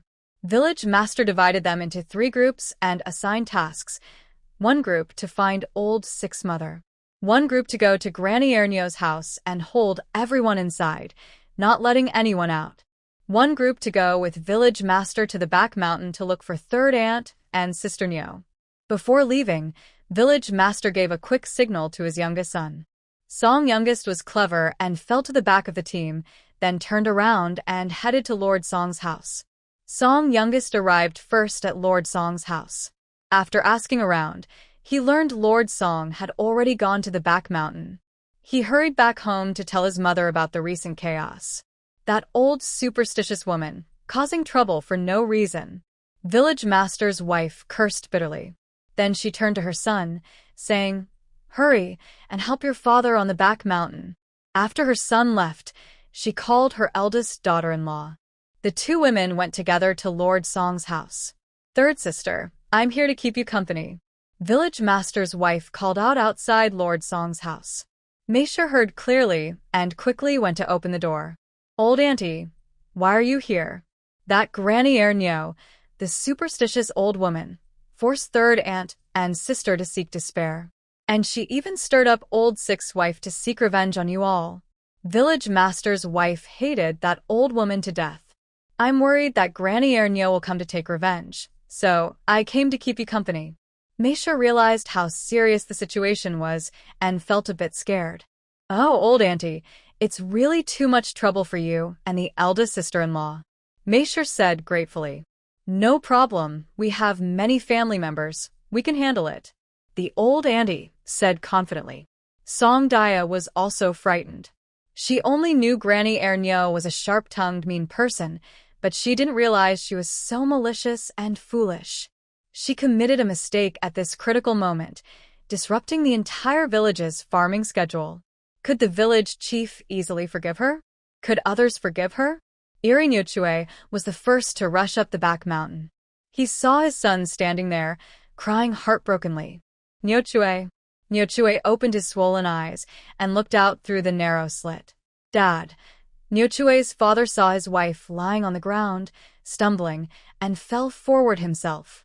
Iri Nyochue's father and Song Dalong almost arrived at the same time. Seeing the scene, they both thought this is bad. Nyochue's father held his wife's head. Song Dalong reached out to check her nose and exclaimed happily, "She's still breathing." "She might have fainted," said Iri Nyochue's father. "Nyochue, pinch her nose." Quickly. Nyochue's father hurried to pinch his wife's pressure point. After several tries, Nyochue's wife moved slightly. "Her." Nyochue's father shouted. "How do you feel?" His sister. Nyochue's wife raised her hand, tearfully pointing toward the water pool. She jumped into the pool. Song Dalong reacted quickly and ran toward the water. In the middle of the pool floated a dark mass, bobbing up and down. "Nyochue's sister?" Song Dalong called out. The black shape suddenly protruded a pointed head, looking toward the shore, and shouted happily, "Uncle Chang'e, the lyre-head granny is here." Song Dalong quickly jumped into the water, swimming toward the middle. Iri Nyochue's father followed and also jumped in. The water pool was actually a large lake. When Song Dalong and Iri Nyochue's father reached Nyochue's sister, they saw her holding onto the lyre-head granny, who was struggling. "Put me down. I can't live anymore. Uncle Chang'e, I have no strength left." Nyochue's sister shouted. "She's too unruly. Rescuing someone is most dangerous when the person being saved doesn't cooperate, which can drag everyone down. Let me do it." Song Dalong rushed forward, delivering a hand strike to the back of the granny's neck, knocking her out. He dragged her toward the shore. Iri Nyochue's father reached out and helped Nyochue's sister onto land. "Girl, if you can't handle things, go find the village chief." "Why do you want to die?" Iri Nyochue's father asked, panting. Nyochue's sister collapsed onto the shore, weak and helpless. "Uncle, I was overwhelmed, but I didn't really want to die. She panted and explained what happened. At that moment, she ran out of her house and somehow ended up coming to the back mountain. There is a large pond behind the mountain, very deep, and dying in it should be quite painful. Second sister Nyo jumped in to try, and found that her natural instinct to stay afloat kept her from sinking. She moved to another spot and jumped again, but it seemed like some force underwater was pushing her up, and she floated back to the surface. She tried several times but couldn't sink. It's really strange. She couldn't even dive properly. Second sister Nyo didn't believe in bad luck, so she climbed ashore, planning to pick up a stone and jump again. Earlier, she had said that the land around Songjia Terrace is flat, with few stones on the mountain, only the tombstones of the ancestors of the Song family. She was thinking about whether to be a bad descendant and pry a tombstone of her ancestors to die. But before she could do anything, a shadowy figure crept up the back mountain. Second sister Nyo didn't want to be saved, so she hid. She saw the figure reach the pond. This touching motion made her recognize it as Laotu Laolu Nyang. Laotu Laolu Nyang also truly didn't want to live anymore. Actually, she had a dream last night, dreaming that her son was covered in blood, crying out to her, "Mother, I know I was wrong. This time I really understand." At that moment, she wondered why her eyes, which she thought were already blind, could see so clearly now. "Mother, save me," she didn't speak. Save? How could she save? She had already given her whole life's blood and tears for the dead old ghost and her son. She had nothing left, except this withered body. To be old and not die is to be a thief. She is a thief, too. Although Laotu Laolu Nyang's eyes were blind, she had lived in the village for decades and knew the way up the mountain. Look, that's the advantage of being blind. She reached the pond's edge and stood there for a while. Second sister Nyo didn't know what Laotu Laolu Nyang was planning, so she stayed silent. Then Laotu Laolu Nyang suddenly jumped into the pond. Second sister Nyo was startled. Just then, a stone from a nearby grave rolled down and hit her foot. "Ah!" She cried out in pain. It turned out Lao Tu Lao Lu Nyang was trying to end her life. Second sister Nyo had no idea about her quarrel with her mother-in-law, but she felt she couldn't let Lao Tu Lao Lu Nyang die there. So she jumped into the pond again to save her. Old Lady Lao Tu looks so small, but she's surprisingly strong when she struggles. Luckily, second sister Nyo had been harvesting lotus and water chestnuts in the lake since she was young, so she was good at swimming and had some strength. Plus, Song Daliang and others arrived quickly, so she managed to hold on until now. Girl, it's the ancestors' will that you shouldn't die. Second dog's father spoke. Second cow's father and others also arrived silently, listening to the second half. Second cow's sister stared blankly at the many tombstones on the mountain, then suddenly burst into loud crying. Why does heaven have to make things difficult for us again? Did I break some heavenly rule? I only gave birth to a girl. So am I dead or alive? Beheading leaves only a small scar. Hanging is just a quick death. But why do I have to suffer decades of torture in this world? Second cow's sister's painful voice tore through the night and revealed the false kindness of filial piety. Yes, she was just a girl. Why must she grow from a girl into a wife, then from a wife into a mother-in-law, just to stand out through her children and grandchildren? Everyone looked at the only daughter, Song Dalong. Tears in her eyes, Song Dalong carried second cow's sister on her back and loudly said, "Let's go to Uncle's house." Outside, chaos and war raged. Inside Song Dalong's small home, they also endured hardship. Old Lady Wu was naturally timid, and now she was anxious, scared, and trembling, almost falling over. The village elder from the Zhang family comforted her, saying, "Don't be afraid. I'm just here to boost your courage." Meisher forced herself to stay calm, cooking rice tea for the elder and her daughter-in-law, and served 2 plates of sour radish and pickled cucumber. "Old lady, sister-in-law, there's not much to entertain now. Have some rice tea," Meisher said with a forced smile. The men outside didn't know what was happening. The house was old and small, with no capable person to help. For the first time, Meisher blamed Wu Laonyang for not giving Song Dalong a brother. That's the trouble with having few children. The old lady ate a piece of sour radish, feeling it was very tasty. "Your radish is well pickled. Not much flavor at first, but the taste comes out with the first bite," she praised. "Next time, let my eldest daughter-in-law learn from you." "Sure." Meisher agreed with a smile. After finishing a bowl of tea, there was a noise outside. Someone was coming towards Song Dalong's house. A few women stood nervously. "Third sister, we're back. Open the door." It was Song Chongha's voice. Coming. Meisher opened the door and saw her husband carrying someone on his back. Both were dripping water. "Who is this?" Second cow's sister looked up, gave a clumsy smile, and tears welled up in her eyes. She had not cried at home with her mother-in-law or her 6th uncle, nor when she fought with her mother. She hadn't cried when rescuing old 6's wife. But seeing Meisher, she couldn't hold back her feelings of grievance anymore. She wished she had been born in Song Daya's belly. It's second cow's sister. Coming quickly." Mrs. May called out urgently and quickly helped to carry the person inside. The village elder's wife, who was very perceptive, told her to go help the eldest daughter-in-law with hot water, tea, and clothes. She then pulled Song Daliang aside to ask what had happened. Song Daliang explained how Nyo's sister went to the back mountain to seek death, but was saved by the old 6's wife. "This child." The elder's wife wiped her eyes and sighed. "She's a good girl. It's a pity she ended up in that family." The eldest daughter-in-law of the village helped wash Nyo's sister, and May found an old outfit of her own to change her into. "My clothes might be a bit big for you, but please bear with it." Nyo's sister was very thin, with hardly any flesh on her bones. "Thank you, ladies." She sniffled, feeling a little embarrassed.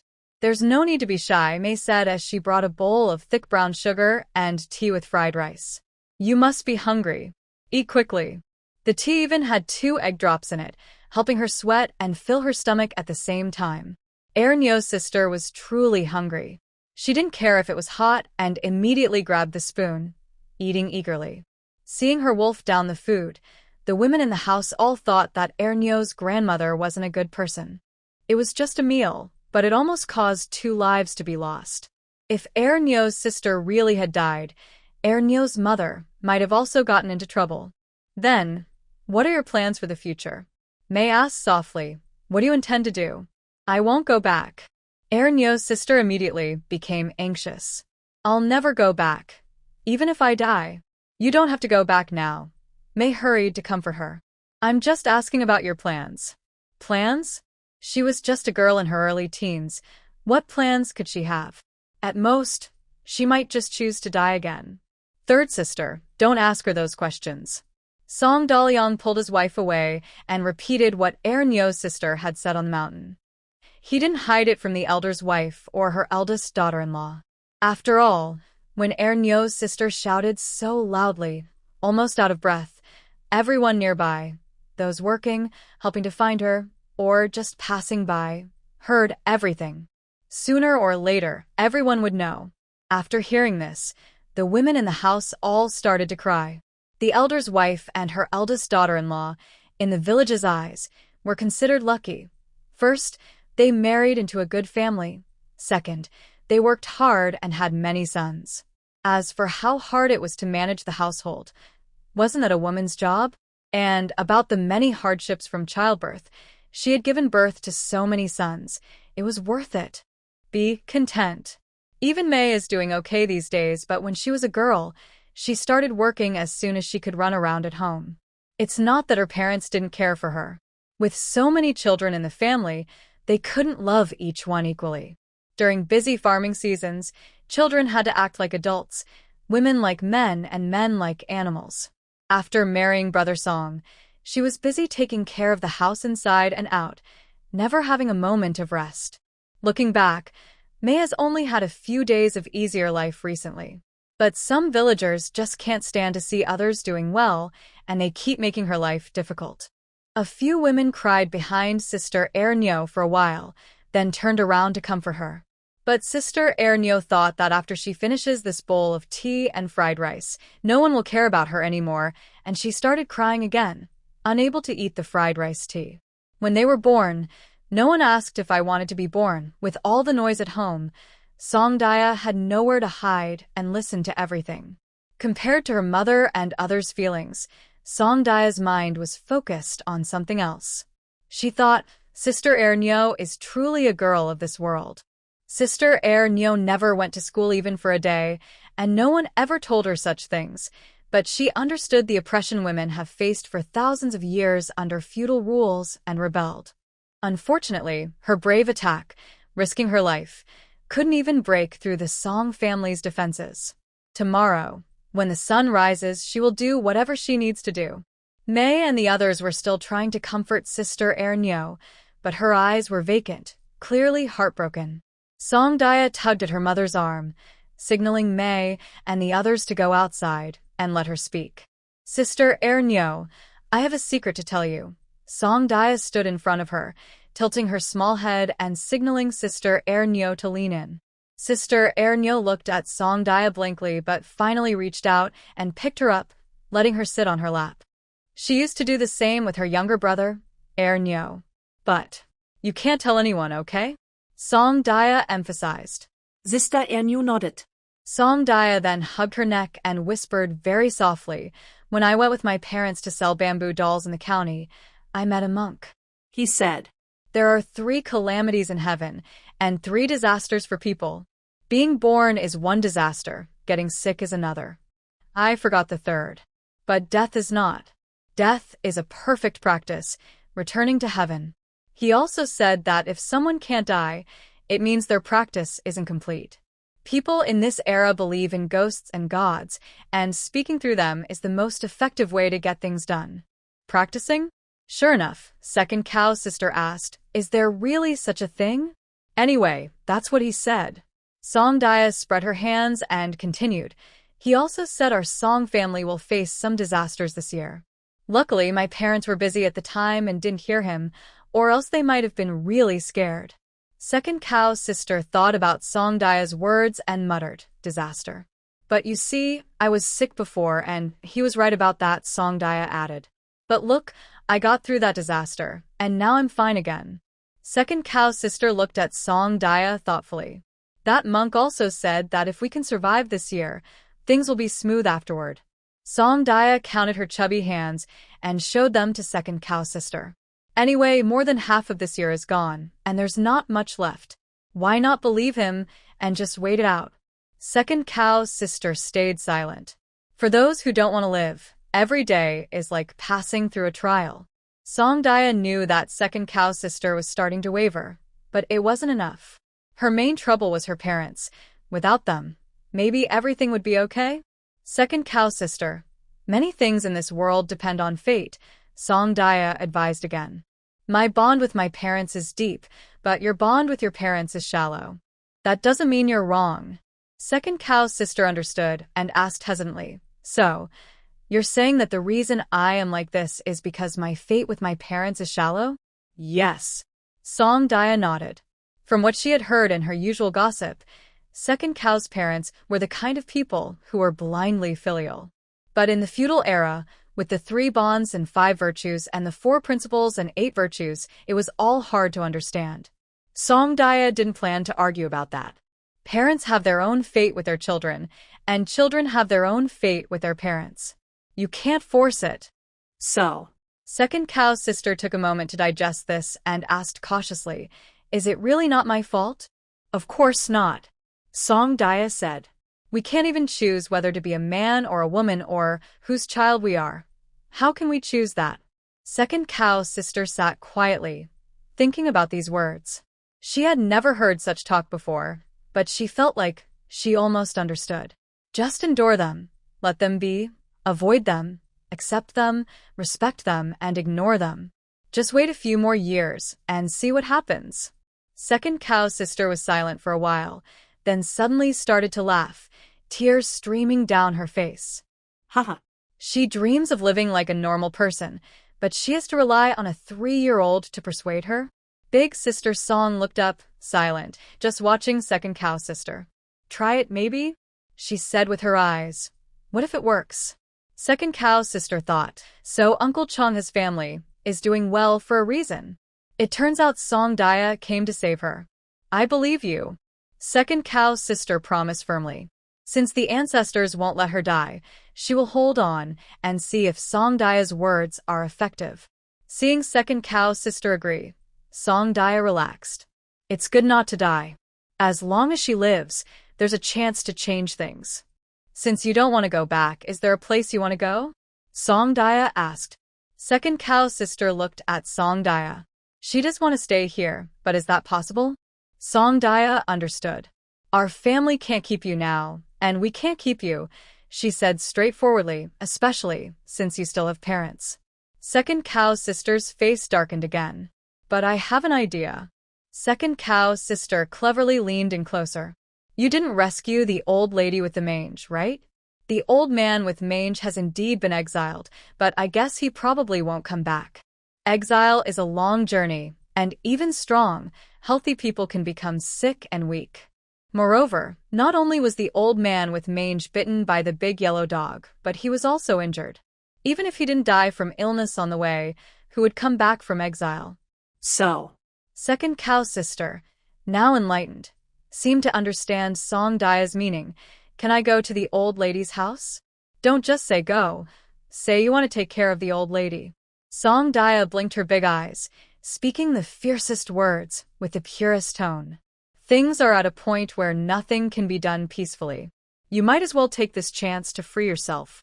You don't need to worry about your parents. Just focus on the village chief.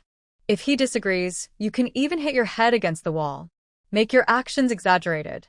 Be firm. Speak more fiercely. Second cow's sister looked a bit stunned. Big sister Daya seems a little different from the legend. But remember, if you hit your head, hit it on my father's side. He will definitely stop you, Song Daya earnestly reminded her. Remember the direction. Otherwise, if you really hit your head, you might not die but also not live. Then it would be a big loss. Well, second cow's sister was a bit tempted. Can your father agree? It's easy. My father listens to me.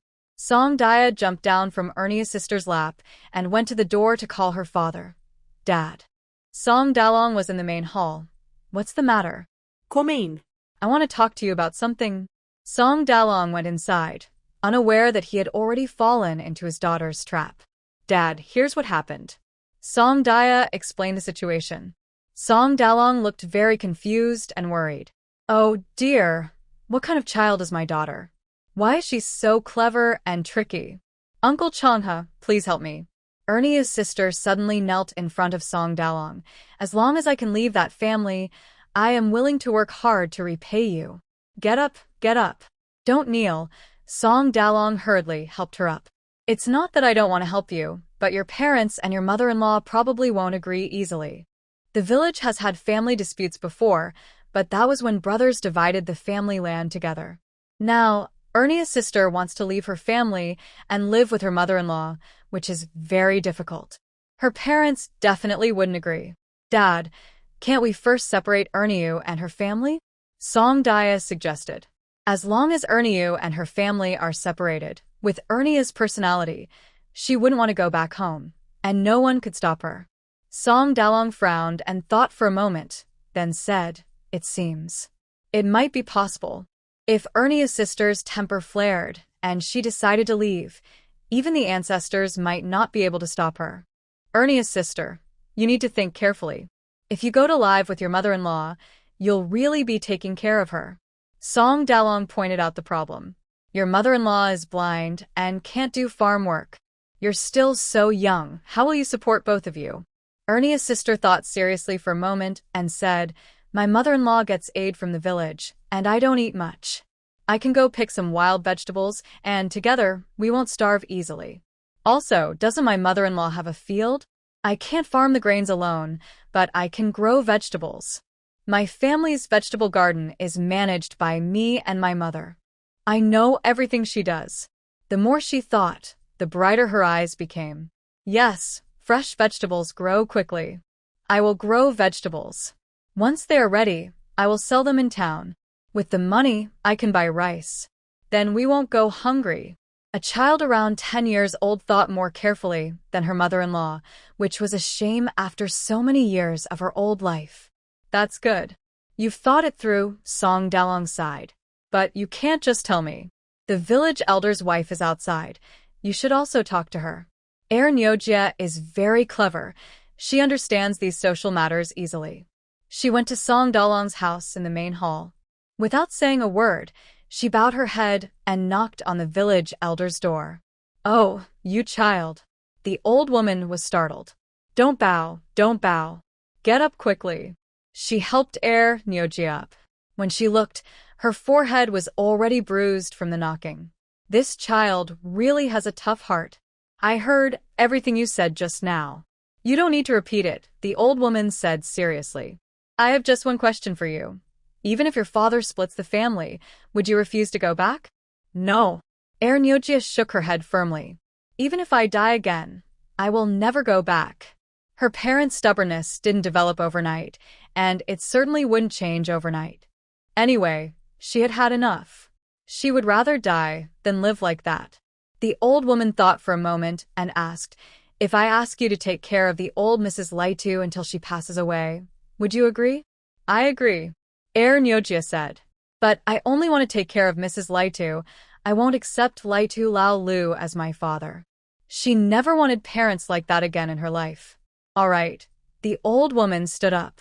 I'll go back and talk to your uncle and the others. They couldn't just watch the child die, right? But you should be mentally prepared. This isn't an easy matter, the old woman warned. If it doesn't work out this time, there will be other chances. Take good care of yourself, and don't let those unkind people take advantage of you.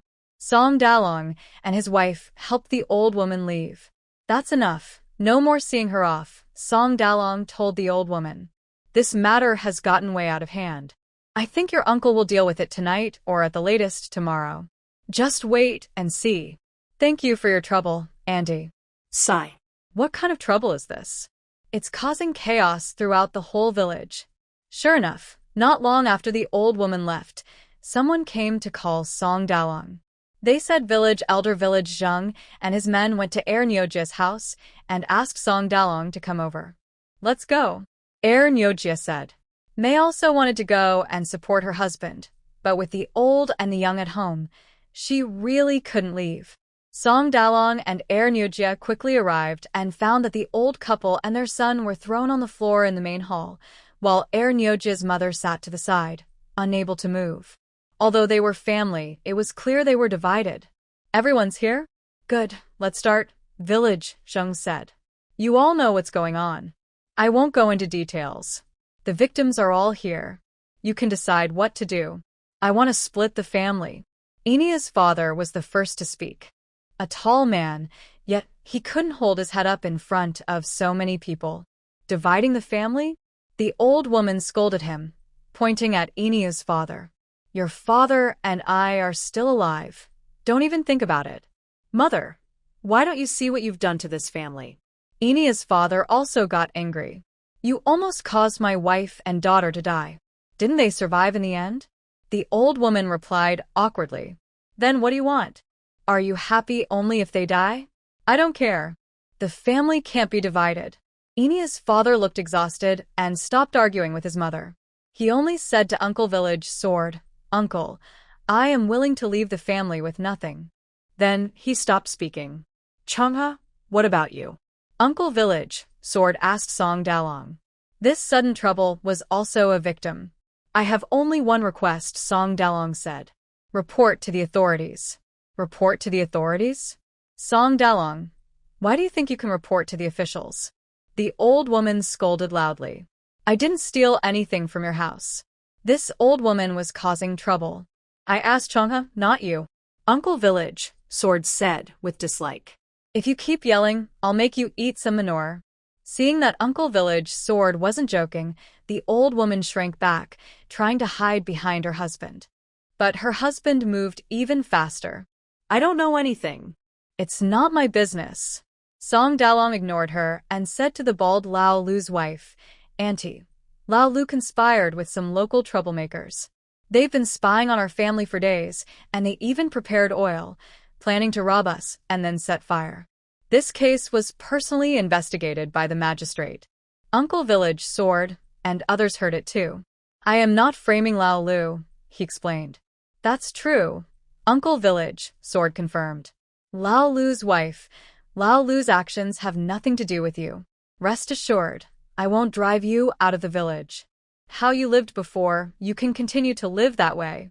Of course, this was also because everyone shared the same surname, Song. In another village, perhaps her door would be splattered with manure, or someone might even beat her to death. Lao Lu's wife burst into tears. I have no purpose in living. Just let me die. Uncle Village Sword frowned. He had never seen such a helpless victim.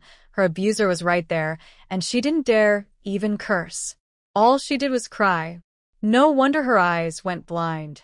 Besides, if the roles were reversed, the old woman would probably tear her apart for sure. Your life was saved by Eniu's sister. To save you, the young girl almost sacrificed herself. Village Master said, even if you want to die again, you should at least thank her first. Lao Lu's wife couldn't find the words to respond. Suddenly, Second Cow's sister stepped forward and shouted at Lao Lu's wife. Lao Lu's wife, I am Second Cow's sister. I won't hide it. I also wanted to die. If you had come a little later, I might have already drowned myself in the water with a stone. Hearing this, her parents' faces stiffened. Second Cow's mother turned pale, and tears welled up in her eyes. She cried again. If crying could help, even the magistrate would cry if he didn't buy grain. Thinking this, Village Master only glanced at them and didn't want to look anymore. These husband and wife are more stubborn than a young girl. When Lao Lu's wife heard Second Cow's sister's voice, she understood that she was also a person with a hard life. The mistakes made by the elders couldn't be blamed on her. That must have been hard for you. Lao Lu's wife said tearfully. I've thought it through. Since the ancestors won't let me die, I won't die. Second Cow's sister declared loudly. Lao Lu's wife, your husband caused you to want to die, and I am willing to take care of you in your old age. When she said this, everyone except a few who had anticipated it was shocked. Big sister, no. Second Cow's mother exclaimed. Since I was young, I knew I wasn't favored. just because I didn't have a son. And you, mother, because you didn't have a son, felt guilty, so when Lao Lu's wife scolded me, you never spoke up. Second Cow's sister calmly expressed her disappointment in her parents. And you, father, whenever such things happened, you would go to the fields and pretend you didn't know anything. I endured it, I worked hard, hoping you would notice me more. But all I got in return were cold looks and a phrase like, useless girl. Most people in the village knew some of these stories. Later, I thought if you could have a younger brother, maybe I would be better. Second Cow understood and looked sadly at her sister. Big sister. In the past, Second Cow's sister truly loved her brother. But today, she couldn't sacrifice herself again just for her brother. Later, you had Second Cow, and I was very happy. I fought to take care of Second Cow, hoping you would see me. I wanted to prove I wasn't useless at home, that I was helpful. But unfortunately, that wasn't the case. You still looked down on me as a burden, disliked that I wasn't a son, and resented the many cold looks I received. I thought I would feel angry when talking about these things, but Sister Ernie found that when disappointment reaches its limit, nothing else matters. Back then, I realized I couldn't rely on you. So, I flipped the dinner table. That was the reason I flipped the table in the first place. Even though I was beaten badly afterward, it was worth it. You showed me your true faces, making my heart feel dead inside. So today, I will flip the table again. I want to leave you all. Mrs. Zhang from the village was right. If she died, no one would care. But if she made her life better and made those people jealous, that would feel really good. I've already paid back the kindness you showed me by working at home. Today, I've also repaid you, Sister Ernie said, pointing at her mother-in-law. Otherwise, if the old hag really died today, it would be our whole family that gets banished. On the way here, she asked Uncle Chongha about the new magistrate. He was a fair and strict man. As long as she reported it, her mother-in-law wouldn't escape punishment for inciting trouble. But Uncle Chongha said, don't be too extreme. Leave a way out for yourself. First, use this as a reason to get away, then hold her mother-in-law's mistake, so she can't turn the tables on her. Still, she knew she had to say what she needed to, or her parents would just blame her for being unfilial. I've said everything I need to. If you think I'm heartless and unfaithful, that's up to you. Sister Ernie stepped back behind Mr. Zhang and ignored her family's people. Wow. Ernie couldn't help but cry loudly. He didn't understand many adult matters, but seeing his sister's eyes, he knew he would never have a sister again. All the main parties had expressed their stance, and next, Mrs. Ernie would throw a tantrum and cause trouble. Master Song didn't give in either. He insisted on one word, report to the officials. Whatever the magistrate decided, he would accept. Everyone felt like the magistrate and Master Song were close friends. Isn't it just because they're related? Mr. Zhang thought to himself.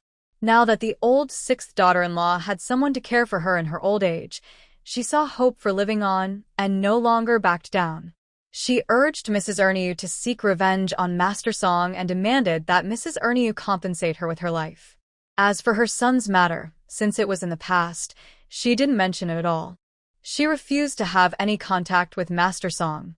As for Sister Ernie, she directly ran into the kitchen, grabbed a kitchen knife, and was ready to die with her mother-in-law. Her mother-in-law's son was not usually criticized, but Sister Ernie was. Unexpectedly, her father, who had been silent for decades, suddenly rushed forward and slapped his younger brother across the face. Clap. The sharp sound shocked everyone. It's all your fault. Once one slap was given, more would follow. If it weren't for you, my second sister wouldn't have married an old bachelor. Second Yo's father scolded while slapping his son. If it weren't for you, my wife wouldn't have suffered so much. If it weren't for you, my eldest daughter wouldn't want to leave this family. Second Yo's sister found this very funny. Does her father now understand? No, he still doesn't understand. Otherwise, why didn't he slap his own mother?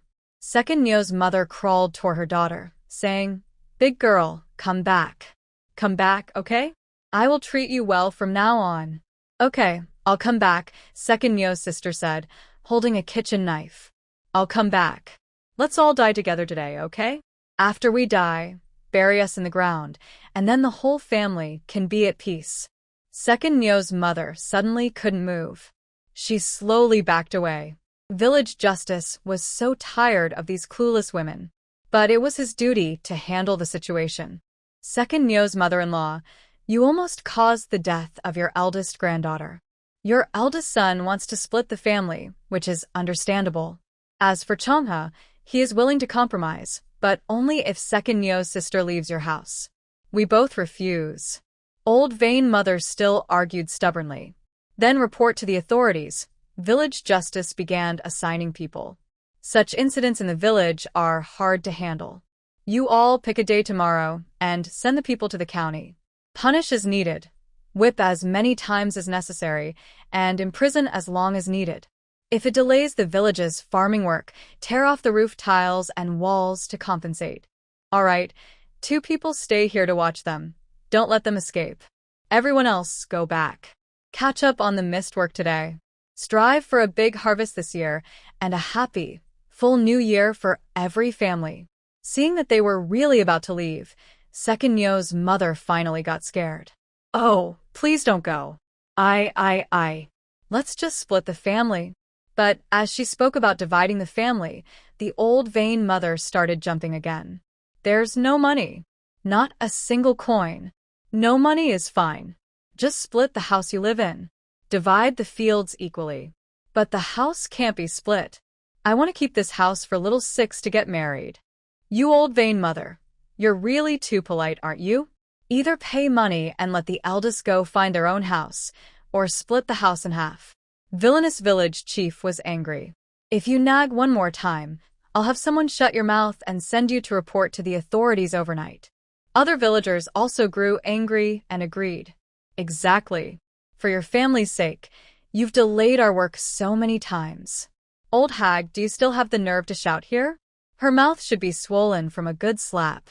Let's see if she still has the strength to cause trouble. Village chief, don't bother. Just report her directly. Yes. We're all out here looking for someone to help. What's the point? She's ungrateful. Village chief, just kick this old hag out. Don't let her ruin the reputation of our Song family terrace for just one person. Right. Such a troublemaker should be driven out of the village. Exactly. Drive them out. Most villagers just wanted a peaceful, good life. They didn't want someone so troublesome in the village, fearing it might cause trouble for others someday. Finally, under everyone's furious pressure, Granny Erniu agreed to pay 5 taels of silver and cut all ties with her eldest son. Second sister looked at her father with a look full of sarcasm. See? That's your mother. She doesn't even acknowledge you as her son. Second Nyo's father, do you agree? Village chief asked. I agree. Second Nyo's father said weakly, slumping his shoulders. Rough head old Six, do you agree? Village chief asked again. As long as Second Nyo's sister can really take care of us in old age, I have no opinion, old Six said. And Changha, do you have any objections? Village chief asked. As long as they promise to give Second Nyo's sister a way out and stop bothering her, I have no opinion, Song Daliang said. I'm also willing to pay my parents 5 taels of silver to settle our relationship, Second Nyo's sister suddenly said. But I don't have the money now. Please, village chief, note this down for me. When I have enough, I'll invite you and all the uncles and aunts to witness. All right, it's settled then. Everyone witnessed this, village chief declared. He decided to do a good deed and watched as Granny Erniu took out the silver and scolded her again. Old hag, if you cause trouble in the village again, get out of Song family terrace. The matter was settled. Granny Erniu wanted to cry, but dared not. Grandma, we're going back, Second Nyo's sister said, helping old Six up. The more people dislike us, the more we should live well. From then on, she and Granny Erniu became a real family. Second Nyo's mother stared blankly at her daughter's departing figure, tears streaming down her face. Nyo dad silently helped his wife up, carried their family's few belongings, and led his son out of their old home. The family split into 3 directions, and from now on, they would be strangers passing by each other. Nyo dad, where are you planning to stay overnight? Village, Zheng called out to him. Suddenly caught off guard. Ernyo dad had no idea. Village Zheng sighed and said, "The broken house at the end of the village. You can stay there for now." Ernyo mother was reluctant. That house had bad luck. The previous family living there all fell ill and died. The villagers didn't even want to go near it. Now they asked them to stay there? Village Zheng saw what she was thinking just by looking at her. He didn't want to argue and simply walked away with his family. Today had already been so busy. Tomorrow would be even busier. Other villagers also headed home. Some were secretly jealous. That old woman actually managed to come up with 5 taels of silver in one go. We underestimated her. Where did she get 5 taels of silver? A knowledgeable person scoffed. She sold her daughter for 5 taels, then her daughter died in childbirth, and she went and demanded 5 taels from someone else. Now she's using that 5 taels to cut ties with her eldest son. Her old son is just as cold-hearted and unfaithful as she is, who will cry at her grave after she's gone. Anyway, Sister Ernyo wouldn't cry. She went to Laidula Lu's house, recognized Laidula Lu's wife as family, took over Laidula Lu's house, and slept in Laidula Lu's bed. She wasn't afraid of ghosts at all. Being poor and foolish was much scarier than ghosts. She thought about her future days, seeing, touching, and feeling them. Her heart relaxed, and she slept more peacefully than ever before. She was asleep, but many families in the village couldn't sleep. They talked about Sister Ernyo's situation, but secretly wondered if they should treat their own daughters better in the future. After all, looking at Song Daliang, he spoiled his daughter so much she was uncontrollable. Yet, their own lives were getting better and better. Meanwhile, Ernyo's family didn't treat their daughter as a person. Their once good family was falling apart. Do you think they would regret it if they dreamed back to those days? The next morning, several helpers from Song Daliang's family arrived. Ernyo dad didn't come. Song Daliang didn't send anyone to call him. He still believed his work was good, and many people were eager to do it. Ernyo dad didn't appreciate this and decided to keep his distance from now on. Ernyo's father and others also felt that Ernyo dad was a bit unclear about right and wrong. If it weren't for Song Daliang, could he have escaped that muddy, miserable home and become the master of his own house? Although the village house is old and broken, it is still livable. Moreover, he received 5 taels of silver and half a field of land. Everyone in the village agrees that the village justice was fair in this case. He got a good deal but pretended not to care. Just as a few people were about to go to work, Ernia's father hurried over. "Chang'a, sorry about this. I fixed the big gate at home, so I'm a little late," said Ernia's father. "Can I still join you?" He didn't say thank you at all. Song Dalong wasn't expecting him to thank him either. Some people just don't understand even if you explain clearly. Anyway, Song Dalong helped, and he felt no guilt. "Since you're here, let's go to the fields quickly," said Erdog's father to smooth things over. But Ernia's sister, after her father left, brought a small bowl of prickly berries. "Annie Mae, I went out this morning to pick wild vegetables and found a bunch of prickly berries. I brought some for Daya to try." Auntie Mae looked at the bowl and saw that the berries were big and beautiful, so she knew Ernia's sister had already picked them. "Oh, you're so thoughtful." Thank you. Mae took out the berries and scooped half a bowl of gray flour to give her. "Auntie, I can't take this," Ernia's sister quickly refused. In Songjia Terrace, most of the crops are rice. Few people grow wheat. It's not easy to get gray flour normally, either trading with others or buying at the market. Ernia's sister knew that Song Daya's family had helped her a lot, so she didn't dare to accept more. She was afraid she'd get used to it and feel sad if she lost their help later. "It's not a gift, it's a loan." Auntie Mae saw her distress and kindly said, "When you grow vegetables in the future, bring some back to repay me." Only then did Ernia's sister accept it. "Thank you, Auntie Mae." Seeing the girl almost cry, Mae quickly asked, "You want to grow vegetables? Do you have seeds?" Aria's sister shook her head. She was alone and had nothing.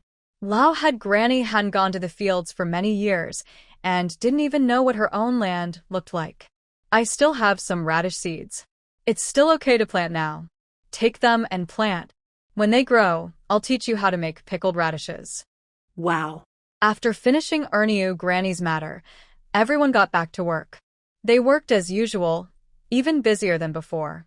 But no matter how busy they were at home, Songdaya's place was always on her mind. She woke up naturally, got up, dressed, and ran out of the house happily. Mom. May heard her and quickly poured water to wash her daughter's face and bottom. These things Songdaya could do herself, but May was worried she might get her clothes wet, so she had to do it herself to be sure. Songdaya was very particular and liked to brush her teeth. Luckily, May was introduced to a toothbrush for the first time. She used to think everyone chewed willow branches. After washing her face, she also liked to apply fragrant lotion. She was very particular about it. Mom, do I smell nice? Songdaya asked proudly. Yes, you smell lovely, May said with a smile. You smell so good, like a fresh bun. You could eat it right away. Songdaya giggled happily and ran to find her father. Father, it's so hot today. Please buy some medicine to boost our energy and make some water to give to the uncles and brothers working at our place. Song Dalong, true to his caring nature, immediately agreed. You're right. I'll go buy the medicine right now. When the medicine was bought, Old Wu's mother boiled a big pot, and everyone came and went, drinking a few bowls. After several days of this, several people in the village fell ill from heatstroke, but none of them worked at Song Dalong's house. So, Song Dalong decided to do a good deed. He bought 2 extra packs of medicine, boiled some water, and kept it at his farm. Anyone passing by could drink it. The villagers praised Song Dalong for his kindness. Amidst all this busy activity, something very important happened to Songdaya. She turned 4 years old.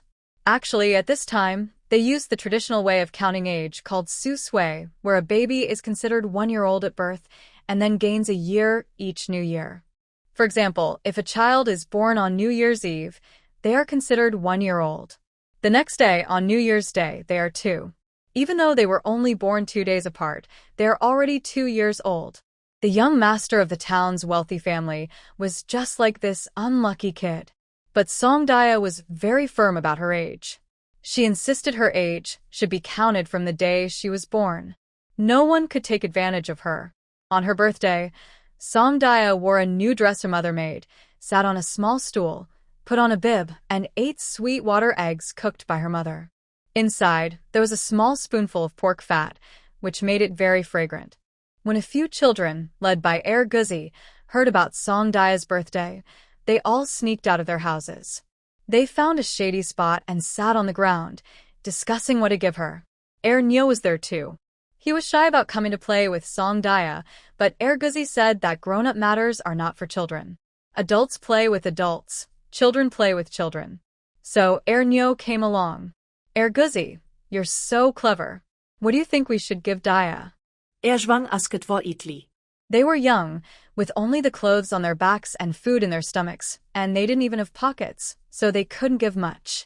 Guzi thought for a moment and said, Daya likes pretty and tasty things. How about we pick some lotus flowers and seed pods to give to her? Will that work? Zwang asket var itli. There are plenty of those everywhere. Can't Daya pick them herself? That's different. When we give them, it's our friendship. Guzi said confidently. But if we only give lotus flowers and seed pods, won't Daya be upset? Daya isn't that kind of person. Guzi waved his hand and said maturely, what she cares about is our sincerity. As long as our hearts are genuine, Daya won't mind. Finally, Guzi asked another child, Mao, do you have any opinions? Mao used to play with Guzi, but they weren't very close. Recently, Daya's family was robbed, and Mao's father helped out. So, Mao naturally joined Guzi's small group, making their bond even stronger. No. Guzi, you decide? Mao answered without hesitation. He wasn't very familiar with Daya, but Guzi was. Since Guzi was short, they all agreed to go pick lotus flowers and seed pods. By the way, Daya said she can't go into the water, so we need someone to help. Guzi, the team leader, remembered Daya's instructions. Coincidentally, Guzi's brother was on holiday from school, so they asked him to help with farm work. Guzzi went to find his brother. His brother agreed without hesitation and called over de Nyo, de Zhuang, and de Mao. The four of them went to the lake and gathered 2 big baskets of seed pods. Now, there aren't many lotus flowers left, so you can stop picking and just take the seed pods, Guzzi's brother said. Guzzi and the others had no objections. The 4 children carried the baskets 2 by 2 and went to Daya's house, calling out, "Daya? Daya." They didn't dare go inside directly, afraid of being bitten by a dog. Meisha heard the voices and came out, stunned. "Oh my, what are you all doing? Auntie, isn't today Daya's birthday?" Guzzi said. "We came to give her birthday gifts." Oh. Meisha was surprised but also found it funny. She let the children in and called her daughter from inside. "Daya, Guzzi and the others are here." Coming. Daya ran out of the house, following her mother's tone. On her left was De Huang and on her right was De Gua. She rushed out like a whirlwind, shocking her friends. But Guzzi was the first to react. "Oh wow, Daya, you look so impressive." A few friends haven't seen each other for a while. Everyone knows that Song Daya keeps 2 dogs at home. They are both a little scared and a little jealous, and they all want to see the dogs with their own eyes. "Is this your dog?" Guzzi stands still, afraid to move. "Yes, this is De Huang and that is De Gua," Song Daya says, letting the dogs sniff the friends. "Don't worry, as long as you don't sneak into my house at midnight, they won't bite you." Song Daya invites the friends to sit under the eaves to cool off and drink tea. 2 baskets of lotus pods are placed in front of them. If anyone wants to eat, they can peel the lotus seeds themselves. Mei is preparing dinner for their fathers. She takes a dish of sour radish from their meals and hands it to the children to snack on. The children each snack on a sour radish, peel a lotus pod, take a sip of tea, and smack their lips like adults, not minding the strange taste. The new kid, Mao, is very jealous. So this is what life with Song Daya is like. After drinking a lot of tea, the children start to feel a little dizzy. Did Daya, can De Huang, and De Gua be petted? Guzzi asks drunkenly. Ask De Huang. Song Daya replies generously. Guzzi really goes to ask. De Huang, can I pet you? De Huang stands up and leads De Gua away from the scary kids. Guzzi is full of hope, but is hit hard. His nose twitches, and he almost breaks down, trying to keep his brave front. Suddenly, Mei comes out, holding a small dried fish in each hand. Guzzi immediately forgets his sadness. "Oh, Andy, these small dried fish smell so good," he says, biting into one. "They taste so nice." These fish were caught in the fields during watering time. She cleaned the gills and guts, then slowly dried and roasted them over the stove. Once dried and cooked, they could last for several days. "There aren't many," Mei says. 2 per person, and that's all. It's not that she doesn't want to share more, but she believes in earning her kindness. She hired the children's fathers to help with farm work, and she pays them wages and 2 good meals a day. In the past, Song Daliang only earned 60 coins a day working in the county.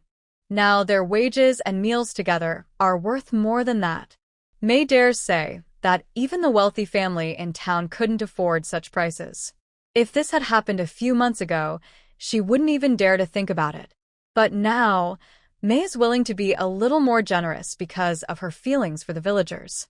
The children, having eaten their fill of sour radish and dried fish at Song Daya's house, happily go back home. Nowadays, everyone is poor. Visiting someone else's house and being offered a sip of water is already considered a kind gesture. These little kids, having tasted the sour radish and dried fish they've never had before, feel like they are treated like special guests. I became even more convinced about Song Daya. Following Song Daya, there are good things to eat. Compared to Nyo and the others, Hu from the village knew about things a bit later.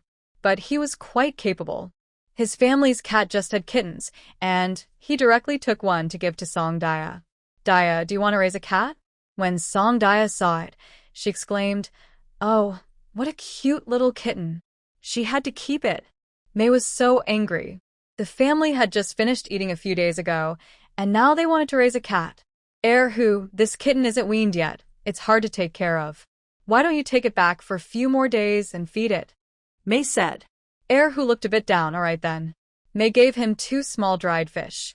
This is for you. Er, who immediately perked up. Don't worry, Auntie. I'll definitely take good care of this cat. When it's weaned, I'll bring it to Daya. After finishing the work in the fields, half a month had passed. People and livestock were both exhausted. Song Daya truly understood how hard farmers work. Of course, low productivity was also a reason. Song Daya was thinking that once her father finished making a foot-powered grindstone, after delivering this batch of goods, she would persuade him to improve the iron plow. She couldn't make a tractor, but making a lighter, faster plow should be possible. As long as work efficiency improved, productivity would naturally increase. This idea matched Song Daro's thoughts perfectly. During the day, Song Daro kept thinking about the foot-powered grindstone, and at night, he kept thinking about it too. His old spinning wheel was taken apart and reassembled many times. It's no exaggeration to say that now, Song Daro could make a spinning wheel with his eyes closed. Experience proved that practice makes perfect. One day, Song Daro finally succeeded in creating a foot-powered spinning wheel. Daya, Daya. Come quickly and see. Song Daro shouted excitedly to his daughter. I've done it. Song Daya ran over quickly, seeing her father pedal the old spinning wheel as it whirred. It looked like Nez's big wind fire wheel. He couldn't ride it, so he had to pedal with his feet. Wow. Dad, you're amazing. Song Daya was very happy. You're really my dad. Song Daro was so immersed in his joy that he didn't realize the inappropriate words he had just said. May understood what he meant, but seeing her husband so happy, she decided to let him be in his bliss. Now that Song Daro had tested the foot pedal function, he kept wanting to add a pedal to everything. Could he make a pedal fan? His mother always wanted to fire. Let's make a foot-powered fan. When you step on it, the fan will spin by itself, blowing air into the stove. If you want a strong breeze, step harder. If you want a gentle breeze, step lightly. You can control the force yourself, and you won't get covered in dust. Isn't that great? Father, that's a really good idea. Song Daya claps happily. Now we have a foot-powered blower and a foot-powered fan. Song Daliang, how about a foot-powered water pump? They usually fetch water with a pole. If we make a foot-powered pump using bamboo pipes, one end in the water and the other end connected to a foot pedal, stepping on it will draw water up automatically. Anyone, big or small, can do this work. No need to worry about falling into the water. Isn't that good? Great. Very good. Song Daya continues clapping. Now we have a foot-powered water pump. But father, you should first dig a well at home. The water in the well is cleaner than in the lake. They've mentioned this several times, but haven't had the time to do it. All right. Once I finish this busy period, I'll find someone to dig the well. Song Daliang agrees. If I forget, remind me again. Okay, Song Daya responds. Song Daliang keeps thinking. What about a foot-powered plow? Now, they plow fields with oxen, one ox pulling in front, a person pushing behind. Without oxen, 2 people take turns pulling and pushing. If they could make a foot-powered plow that moves forward just by stepping, then one person could plow the fields alone. Great. Very good. Excellent. Song Daya genuinely feels happy for her father. It's not surprising she can think of these things. She's seen them before. But her father hasn't. For a pure traditional man to come up with these ideas, it's truly talent. Keep going, Dad. Song Daya seriously encourages him. Maybe I could have an inventor for a father. She says it all depends on you. Song Daliang couldn't sleep all night, tossing and turning in bed. He was too excited. When he learned woodworking from his father said he lacked talent and couldn't focus on carving complicated patterns. He studied hard, but still couldn't match those with natural talent. Later, when his father was injured, he didn't complain and took on the heavy work at home alone. Because of this, the villagers often laughed at him for not farming well or being a good carpenter. He thought his life would be the same as everyone else's. But then, heaven sent him a clever daughter. Now, it seems he's found a way to use his brain, knowing how to make good use of his strengths. All past distractions will become the foundation of his creativity. The next day, Song Dalong worked hard to experiment with turning the foot pedal spinning wheel into a grinding wheel.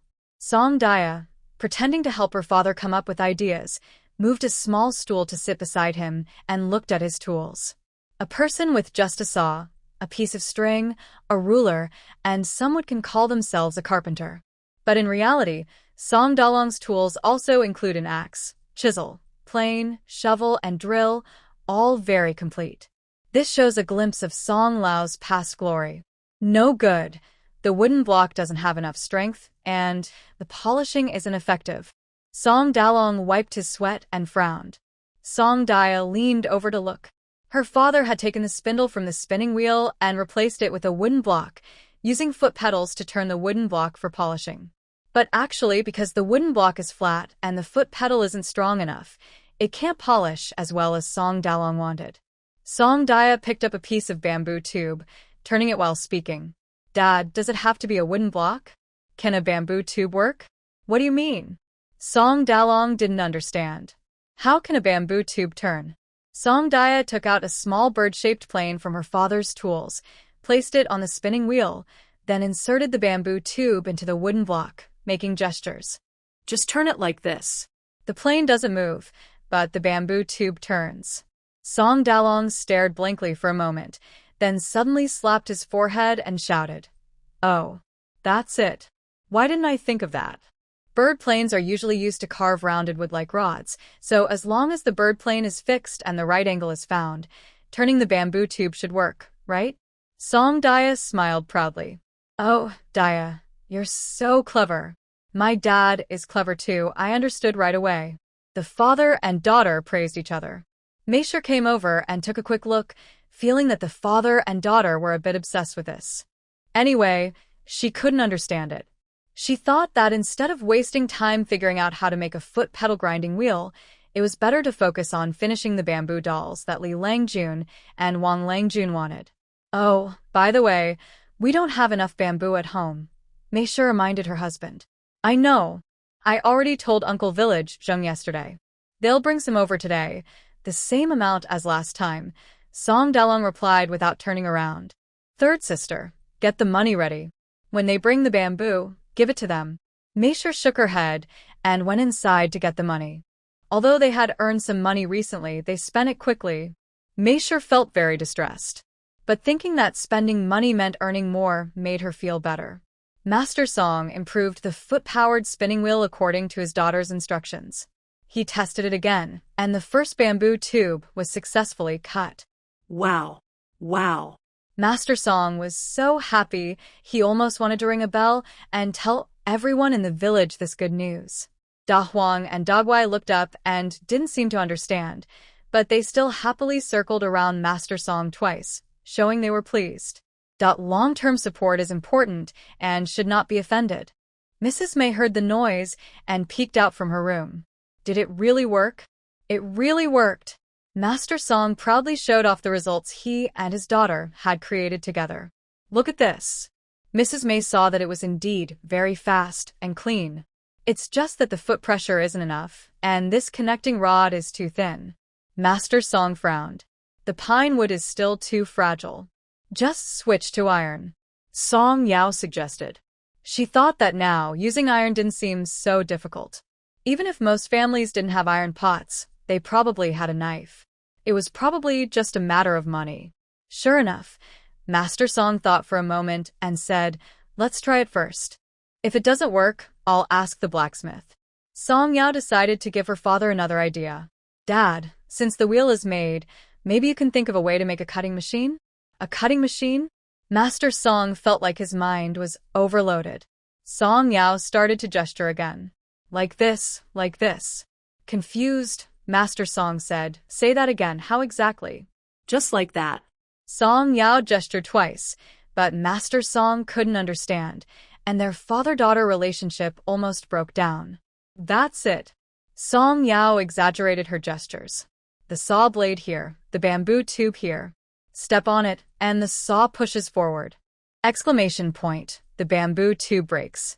Finally, Master Song began to understand. So if we measure the length carefully, we can cut several bamboo tubes at once? Yes. Song Yao was quite satisfied with her father's understanding. Exactly. Master Song caught the bug of invention and immediately started looking for materials to make the foot-powered cutting machine. No more bins? The dining table would do. No wood? The bedboard would do. But if that didn't work, his wife would get angry. In any case, after understanding the linkage principle of the foot pedal, Master Song felt very excited. He forgot everything around him and worked tirelessly on the cutting machine. Song Yao was hungry, so she went to eat. She was tired, so she went for a nap. When she woke up, she came out to play again. Sung Dae was thirsty and wanted to drink water. It got dark. Sung Dae was hungry again and went to eat. She played until she was tired and decided to go to sleep. It became morning. Sung Dae woke up, ran out of the room with a da-da sound, and saw her father sleeping on the dining table. Just as she was about to shout, her mother quickly covered her mouth. Your father just fell asleep. Be gentle. Don't wake him up. Unfortunately, her father was still awakened. Daya, come si. I finished making the foot pedal car. Sung Dalang, with big dark circles under his eyes, excitedly shouted. When Dia looked, oh wow, her father hadn't slept all night. Not only did he make a foot pedal car, but he also made a foot pedal drill. Moreover, he learned how to set the gears by himself, leaving enough space for the saw blade and drill bit, which protected him and made it easier to operate. Now, even Mei and Old Wu could help cut bamboo pipes and drill holes. Oh, no wonder he's my dad. Sung Da Ya happily praised her father with a thumbs up. Her father was really capable. A few days ago, their family was just a small handmade workshop. Now they were moving toward industrialization. This was a big leap forward. I knew it, Dad, you're naturally talented in craftsmanship. Dia praised her father generously, making him blush and walk proudly. As for her father's dark circles, oh, young people staying up all night isn't a big deal. All the nights he stayed awake would become the stepping stones to his success. No wonder she's my daughter. Sung Da Lang proudly said, like a proud rooster. She really understands me. Mei rolled her eyes at the father and daughter. You two are so close. But you don't understand. You're just supporting roles. Old Wu just smiled happily and said nothing. With the foot pedal car, grinding car, and drilling car, the progress of the bamboo puppet at Sung Da Lang's house sped up quickly. After careful practice, Mei fully mastered how to use all three machines. It was much safer than using a saw or a knife directly, so she didn't have to worry about hurting her hands. Even Old Wu was excited and said she could operate the drill too. Dia thought if her mother-in-law knew about something called a sewing machine, she would be so happy she'd go crazy. Old Wu had lived most of her life and believed in everything Buddha. Her calm and peaceful attitude made her work and life peaceful too. Anyway, Song Daya has known her mother-in-law for a long time, but she has never seen her mother-in-law so happy before. It's like a person who used to have no direction in life suddenly discovers their own shining point and feels they can change the world. In ancient times, women stayed at home from their fathers, married women followed their husbands, and after the husband's death, they followed their children. They had no independent life of their own. But Song Daya's views are different. From the moment she could speak, every action and need of hers was aimed at being independent and self-reliant. So, when Song Daya saw Sister Nyo, who wanted to be spiritually independent and free, she really wanted to help her.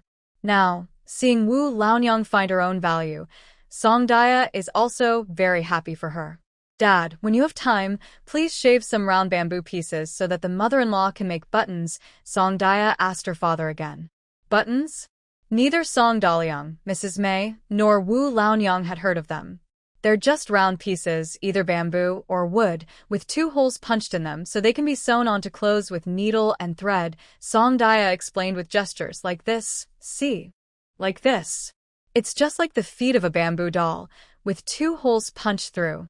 Wu Laonyang felt her mind suddenly clear, as if a light had turned on inside her, something she'd never experienced before. She surprisingly understood Song Daya's idea before Mrs. Mei did. You mean with these buttons, we won't need to tie straps anymore?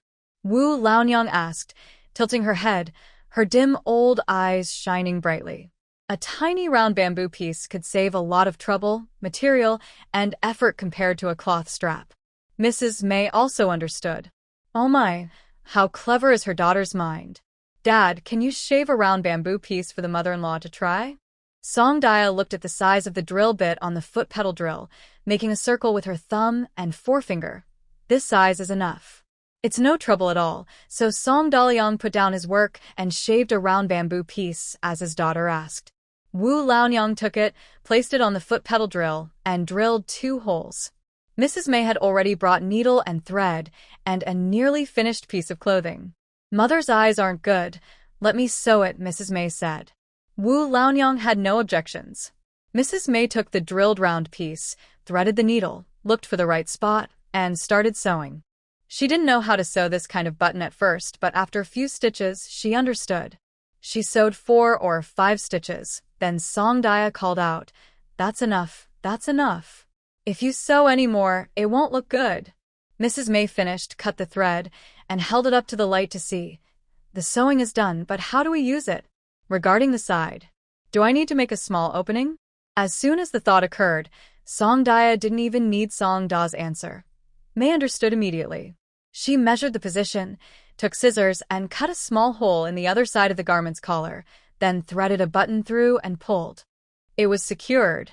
May decided to have Songda cut a few more buttons, sewing them all onto the whole garment.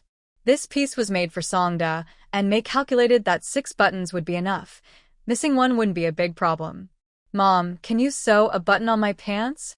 Songdia lifted her shirt to reveal her small underwear, indirectly reminding her mother that the best place for a button was here. Now, her pants were held up with a belt, tied tightly to prevent falling down. And, for convenience when going to the toilet, her pants were open at the crotch. Songdia really has no words for her. So, despite the fancy skirts of the young ladies and gentlemen, underneath, they couldn't say much.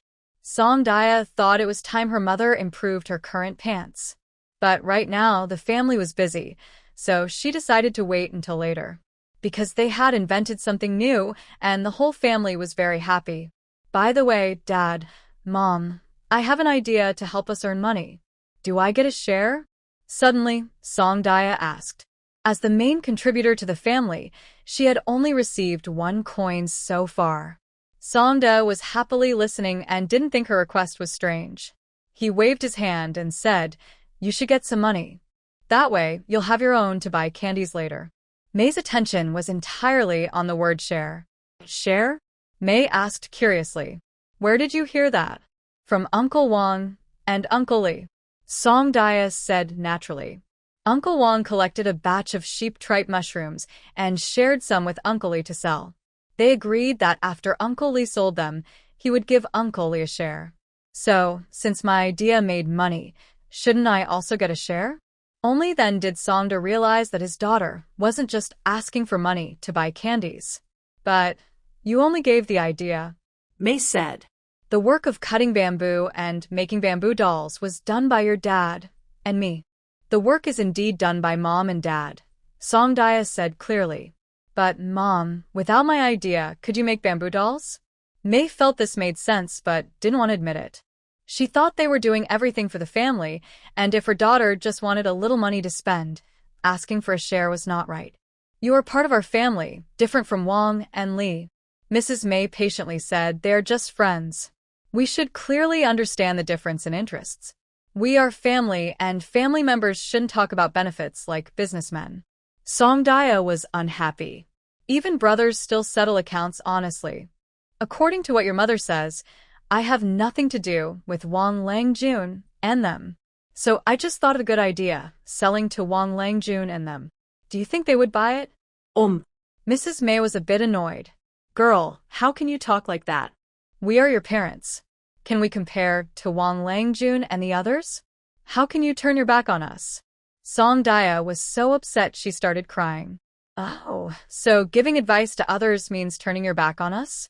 Fine, since there's no benefit inside or outside, I won't give you any more ideas from now on."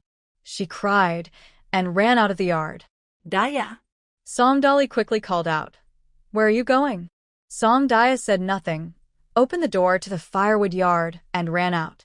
Songdali hurriedly put down his work and chased after her, but in the blink of an eye, she was gone. Oh, she just wants her share. Anyway, you're in charge, so why do you have to be so harsh with words? Songdali was a bit annoyed with his wife's inflexibility. He left these words and went to find his daughter. Mrs. May looked at the swinging firewood yard gate in disbelief, feeling her good intentions were misunderstood. She was angry and upset, so she also put down her work, closed the door, and went inside to cry.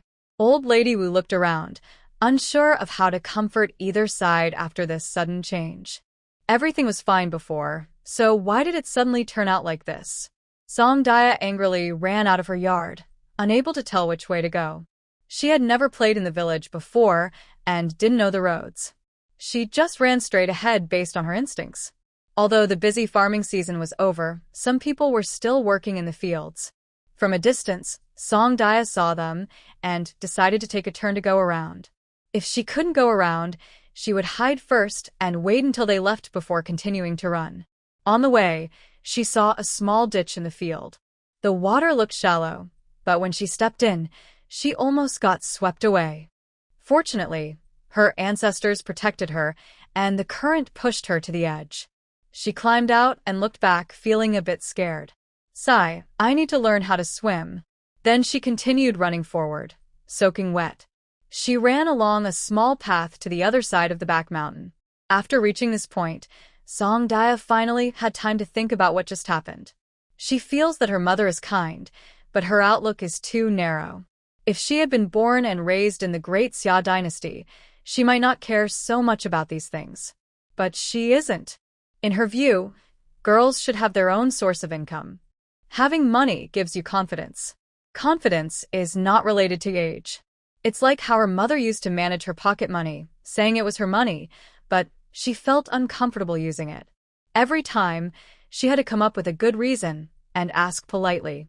She couldn't even buy a nice notebook, let alone things her mother didn't understand.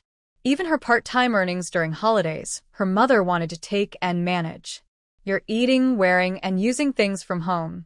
Why do you need to spend money? Her mother would say confidently. She usually tolerated it. But when she graduated from high school, there was a class activity to go out and have fun. It was just about 100 yuan, but she didn't have it. So she went home to ask her mother for her pocket money. You're already graduated. What's the point of gathering? It's a waste of money, her mother said. You should focus on university. The friends you make there are real friends. As a result, she was the only one absent from the class outing.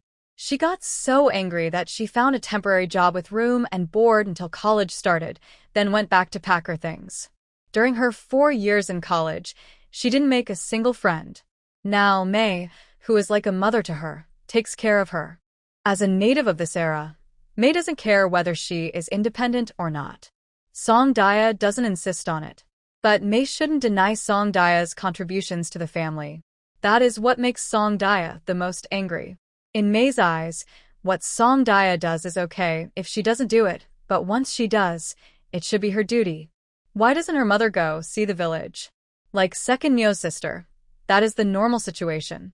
How many people like Songdaya, who plans for the family and helps earn money? Unconsciously, Songdaya ran to the other side of the back mountain. Behind the Song family platform is the tail of the mountain, and the other side of the pond where second Myo's sister jumped in is the mountain's head.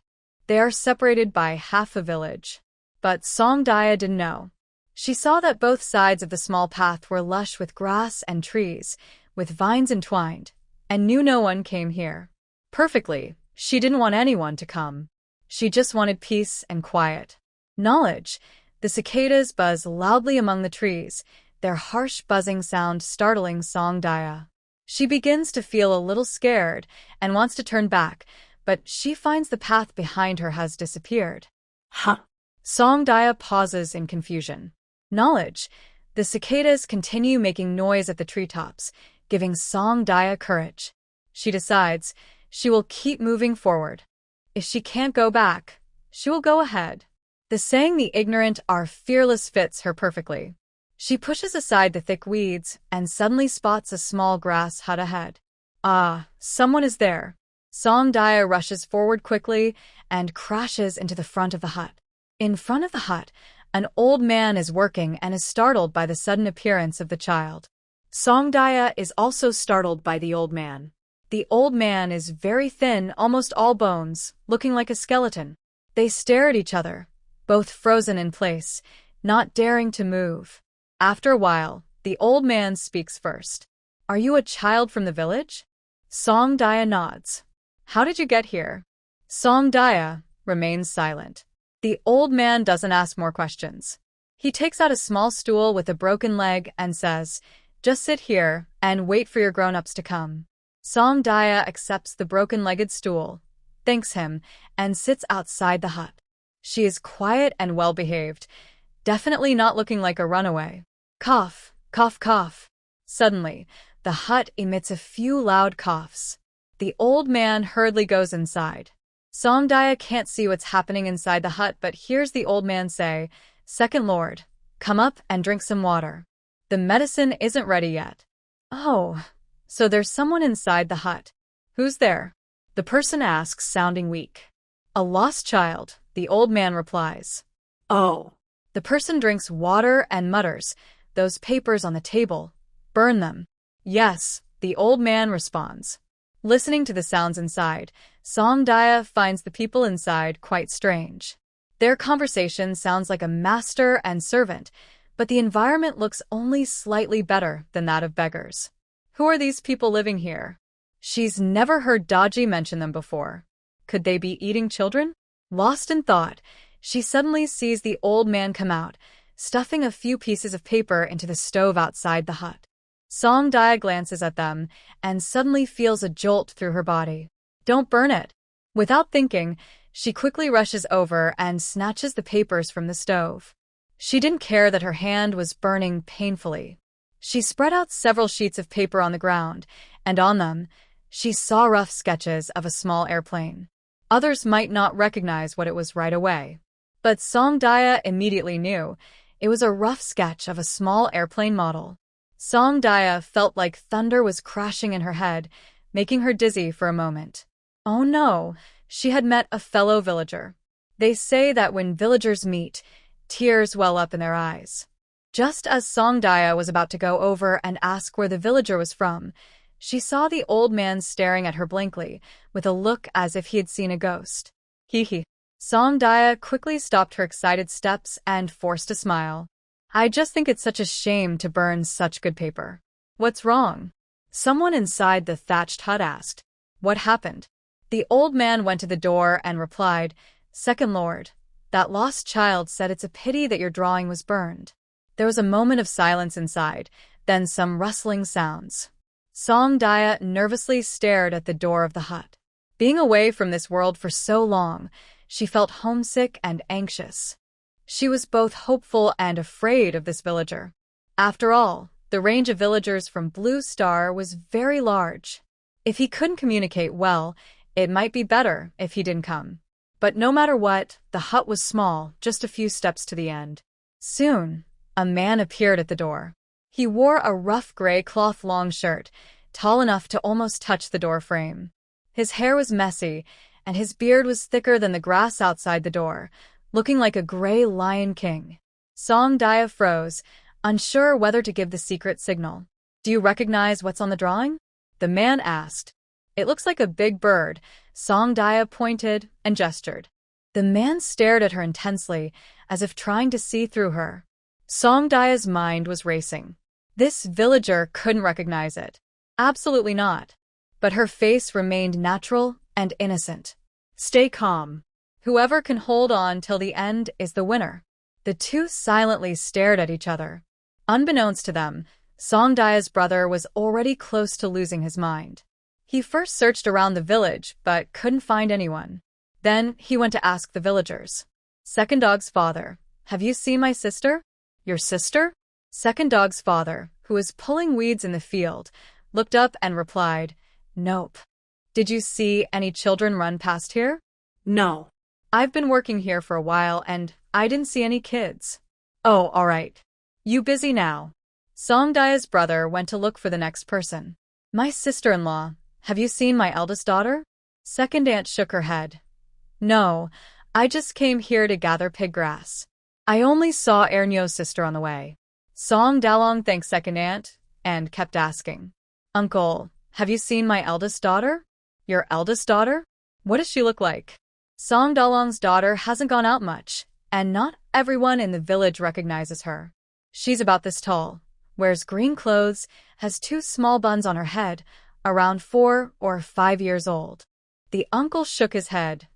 No, I haven't seen her. Annie, have you seen a little girl about 4 or 5 years old pass by here? No, I haven't. Song Dalong asked everyone he met, but the villagers all said they hadn't seen her. He was so worried he almost went crazy. Guzi's father finished his work and looked up again when he saw Song Dalong. Seeing how anxious he was, pacing around like a spinning top, he realized something was wrong. Changha, what's wrong? Guzi's father asked from the field. Did something happen? Daughter is missing. Song Dalong wished he could hit himself twice. Huh. Guzi's father immediately raised his. Did someone kidnap her? Where did she get lost? Did you tell the village chief? Should we gather everyone to look for her? She wasn't kidnapped. Song Dalong said bitterly. She argued with her mother and ran out. Guzi's father was stunned for a moment, knowing now wasn't the time to ask how they argued. How long ago did she run out? More than half an hour ago. Don't worry too much. Maybe she went to someone's house to play. She's so smart, she wouldn't be easily tricked away. Guzi's father comforted Song Dalong. Come on, let's go help find her. Song Dalong wasn't afraid someone would kidnap her. His daughter wouldn't be so easily fooled. But the ponds, lakes, and streams around the Song family's house were numerous, and rivers flowed past the village. Song Dalong was afraid. Afraid. He didn't dare think about the worst-case scenario. At home, after Meisher cried once, she felt calmer. She thought, my daughter isn't a careless child. Maybe she wanted money, or was trying to do something. She shouldn't have refused her without asking clearly. When she comes back, she will ask her properly. But they waited for more than half an hour, and neither father nor daughter saw her shadow. They wondered if she had gone to someone's house to play. After all, Song Dalong's daughter often shouted about wanting to go to the village to play. But after waiting another half an hour, they still hadn't returned. Meisher finally became anxious. The 2 dogs at home were also very restless. As soon as they heard any noise, they ran to the courtyard to see if Song Daya had returned. Each time, they returned disappointed. Mother, watch the house. I'm going out to look for them. Meisher couldn't bear it anymore. She told Wu Laonyang to watch the house, and then went out to find her husband and daughter. Walking along, she saw a group of people in the distance, led by Song Dali. When she learned that Song Daya was missing, many villagers came out to help find her. It wasn't busy farming time now, so old and young had some free time, and a few children, including Guzi, also came to help. As the group approached, Meisher saw several children mixed in. But upon closer look, Song Daya was not among them. Her heart skipped a beat, and she immediately felt short of breath. Dali Daya, where are they? Meisher asked, trembling. Song Dali looked very worried. We haven't found her yet.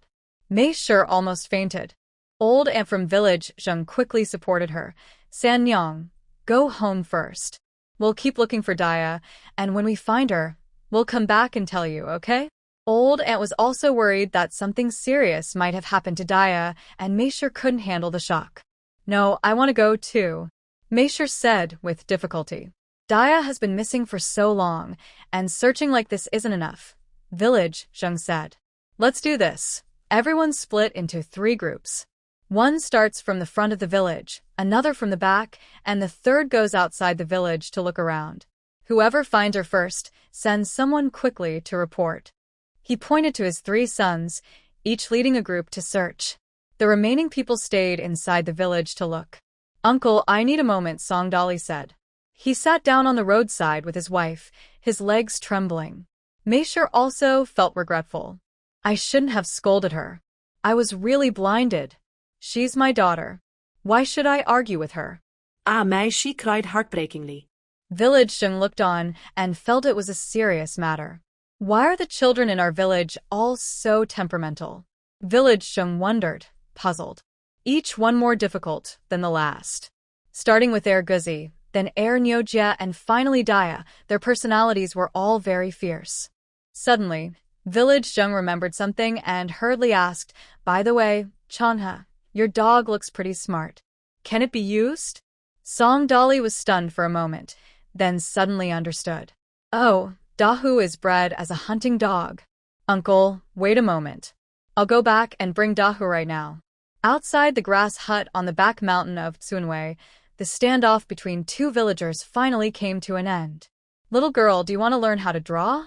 asked the gray-furred Lion King. "Oh, Song Daya won. Something like this?" Song Daya patted the few sheets of paper she had snatched back. "Yes, draw that kind," nodded the gray-furred Lion King. "All right." Song Daya happily nodded. She was worried about how to get her ideas out of her head, but heaven sent her a teacher. Song Daya truly feels she is the chosen one. "But you need to prepare your own brushes and ink," said the gray-furred Lion King sadly. "I only have a few sheets of paper left, and they are all used up." Her teacher is still quite kind. Song Daya thought for a moment and said, "Teacher, I am still young and might not use the paper well. Can I use something else for now and buy proper paper when I get stronger?" Now that she was a student, she wanted to slowly change some dialect words, so she also started speaking like her teacher, saying I. It wasn't hard to do, but she had spoken dialect for so long that she sometimes slipped back into it without realizing. "That's fine," said the gray-furred Lion King, knowing the village's situation and not insisting. "Start learning now." Song Daya was surprised. Was her teacher in such a hurry? "Oh, by the way, those few sheets of paper are not worth keeping." "Burn them," said the gray-furred Lion King again. Of course, Song Daya was very reluctant. But she understood that what was drawn on those sheets shouldn't appear in this era. If someone found out, it wouldn't be good for her or for her new teacher. The fire quickly devoured the thin sheets of paper, and Song Daya's eyes filled with tears as she watched. Seeing how much she loved her drawings, the gray-furred Lion King felt a little better inside. He called an old servant to bring a broken chair and sat outside the grass hut, starting her lesson. To learn to draw, you first need to understand the principles. To understand the principles, you need to learn to read. The gray-furred Lion King picked up a piece of firewood from the ground and drew a character on the dirt. A horizontal line on top represents the sky. A horizontal line at the bottom represents the earth. The vertical line in the middle represents a person. As an engineering student, Song Daya naturally recognized this character, but she didn't dare admit it. Between heaven and earth, people stand above and below.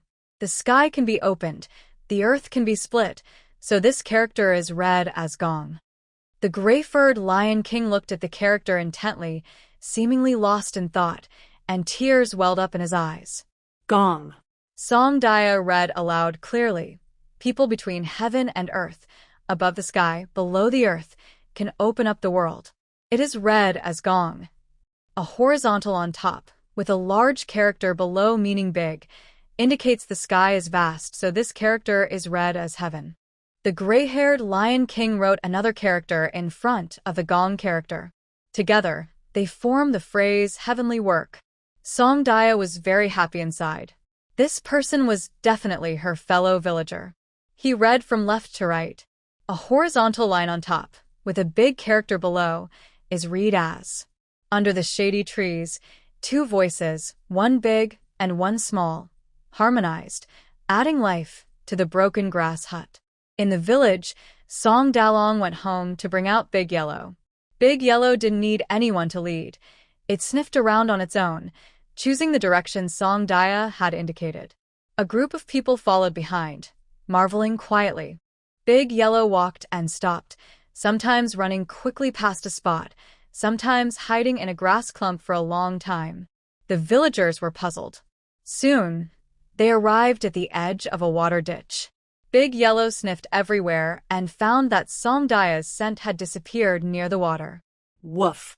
Woof woof. Here. This ditch was used for village irrigation. The shallow parts reached up to the calves, and the deeper sections went up to the thighs. It was the rainy season, and the water was flowing swiftly. Mrs. May looked over and almost fainted from shock. Dadaya. The village elder called 2 young men to quickly run along the ditch. Check around the bend up ahead. There was a bamboo fence to prevent chickens, ducks, cats, dogs, and children from falling in and being swept away. The 2 young men ran and looked but saw no children in the ditch. No one is there, they called from afar. Meanwhile, Big Yellow seemed to have found something. It climbed back onto the bank, then leapt across directly to the other side. On the opposite bank, Big Yellow sniffed around and detected Song Daya's scent in the grass a few meters downstream. Woof. Woof woof. Here. Here. A few adults hurried over. Third sister, Daya wasn't swept away by the water. She crossed to the other side. The old aunt from the village assured Mrs. May. She also felt very relieved. Oh my, such deep water. How did the child cross? Oh, thank our ancestors for their protection. The ancestral spirits of the Song family at Taisi Terrace had been resting on the back mountain for decades, especially busy this year. Later, they should make offerings and burn incense to honor them. Outside the grass hut at the back of the village, the sound of reading was clear. A horizontal on top represents heaven. A horizontal at the bottom represents earth. 2 people in the middle lift up the sky and change the earth, so this character is read as Kai, open. Song Daya said, wow, these 3 characters are so simple. On the left is a cow's head, on the right is a knife. Killing a cow to honor heaven and earth, so this character is read as thing. Song Daya exclaimed, oh, I see. The character thing can be understood like that. I've learned something new. All things between heaven and earth can be called things, added the gray-haired Lion King. So, when these 4 characters are put together, they read as Tiangong Kai Wu. Song Daya eagerly answered first. While other children learn about the beginning of humanity, Song Daya's first lesson was Tiangong Kaiwu. But Song Daya couldn't get enough of it. Tiangong Kaiwu. This is a comprehensive scientific and technological masterpiece from the late Ming Dynasty. It not only systematically summarized ancient techniques, but also formed a complete system of science and technology. Anyway, if anyone asks Song Daya later how she came up with it, she will say her master taught her. Sky, craftsmanship. Craftsmanship opens things. Song Daya loudly recited the characters on the ground. When her parents and others followed Da Huang to find her, they saw the scene. For a moment, besides Song Daya's reading voice, everyone else was silent. How can we describe their feelings? When they reached the edge of the field, they had prepared themselves mentally for Song Daya to be in trouble. But Da Huang found another trail. They crossed through tall grass, worried that Song Daya might have encountered some danger. Today, if they couldn't find Song Daya, they would dig up every pond in the village and sift through the mud with a sieve. Fortunately, Song Daya was found. Meisher quietly approached, hugged her daughter from behind, and cried loudly, "You ungrateful little thing! You're going to be the death of me." Song Daya was startled, turned around and saw many people. She froze for a moment, then suddenly understood why everyone was there. Suddenly, she felt very wronged. You scolded me. Song Daya cried, "Father never scolds me. You scolded me." The villagers didn't like the back mountain. Once they found Song Daya, they gradually went back home. Song Daliang and his wife held their daughter, silently bowing to Da Huang and the old man, then left. Back in the village, Song Daliang sincerely thanked everyone. It's okay. Everyone waved their hands. As long as Daya is safe, that's what matters. A young man, confident in his own efforts, loudly asked, "Changha, if you have any work to do, can you take us along?" The villagers looked over together. After all, everyone wants to earn money. Honestly, I'm still trying to find a steady and reliable way. I don't dare lead everyone without being sure, Song Dalong said sincerely. bowing to the villagers. I'll think carefully and see if there's a way for everyone to work together. When I figure it out, I'll let you all know. Changha has a good heart. Thank you on behalf of everyone, Village Zheng said, taking over from Song Dalong and speaking to others. But you can't just rely on Changha. He's only one person, and we're all villagers. He hasn't even had enough to eat himself. Village Zheng didn't want to say harsh words anymore. Listen, everyone. First plant your own fields well and prepare for the autumn harvest. No one should hold others back. When you have free time, plant whatever you can around your house. Don't leave it empty. Don't envy others. If opportunities come, you won't be able to handle them all. Village Zheng's words clearly suggested that everyone should plant bamboo. Of course, this was just his guess.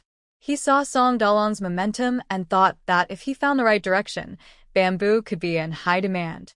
Relying on just one or two families wouldn't be enough.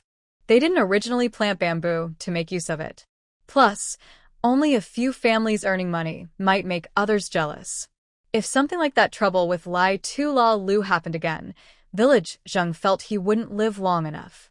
It's better to share the benefits as much as possible, depending on each family's ability. Sigh, Village Zheng really had a tough job.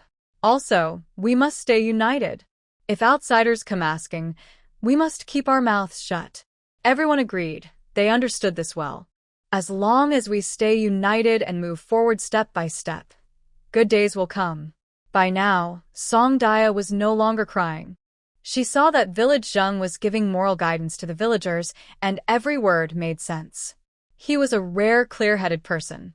Fifth Sister Diao, if you were an official, you'd definitely be a good one.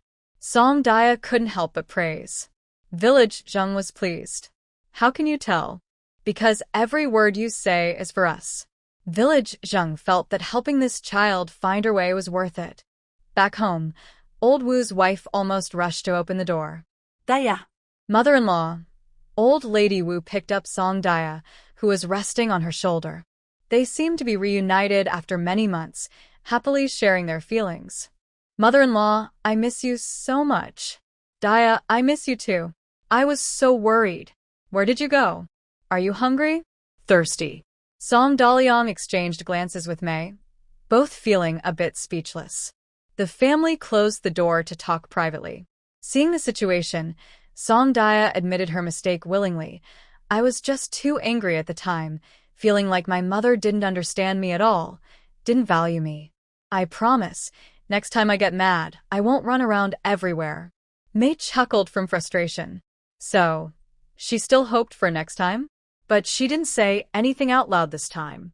Dia, why do you want to divide things? Song Daliang quickly tried to smooth things over. Because I need money. Dia answered confidently. I can only do what I want if I have money. The couple looked at each other. Song Daliang asked again, can't you just ask us for money when you need it? It's okay, but can you guarantee you'll give me money every time? No matter how much I ask for? Dia tilted her head seriously. The couple exchanged glances again. Honestly, it was unlikely. Dia said, see? I knew it would be like that. If I ask for a little money, like 1 or 2 coins, you won't refuse. If I ask for 10 or 20 coins, you might give it to me. But what if I ask for 100 or 200 coins? Or even more? Mei couldn't hold back and said, you're just a kid. Why would you need that much money? I'm still young now, but I will grow up, Dia said seriously. The money might not all be for me or our family. Maybe I'll spend it on others or in different places. For example, I could pay to hire Air Nyo Jia to help me with chores or hire Air Guzi to run errands for me. After all, everyone is growing up. I can't keep fooling everyone with malt candies and fried peas forever, right? I might also spend money to buy useful things from Wang Langjun or Li Langjun, like that foot-powered spinning wheel. If Dad had known about this earlier, maybe he could have improved the foot-powered grinding machine sooner. Hearing this, the couple faintly understood their daughter's intentions. How much of a share do you want? Song Daliang asked. He felt buying and selling with Wang Langjun or Li Langjun wasn't as tiring as this. 30%? Dia tried to suggest. Modern intellectual property shares can reach up to 70% of ownership.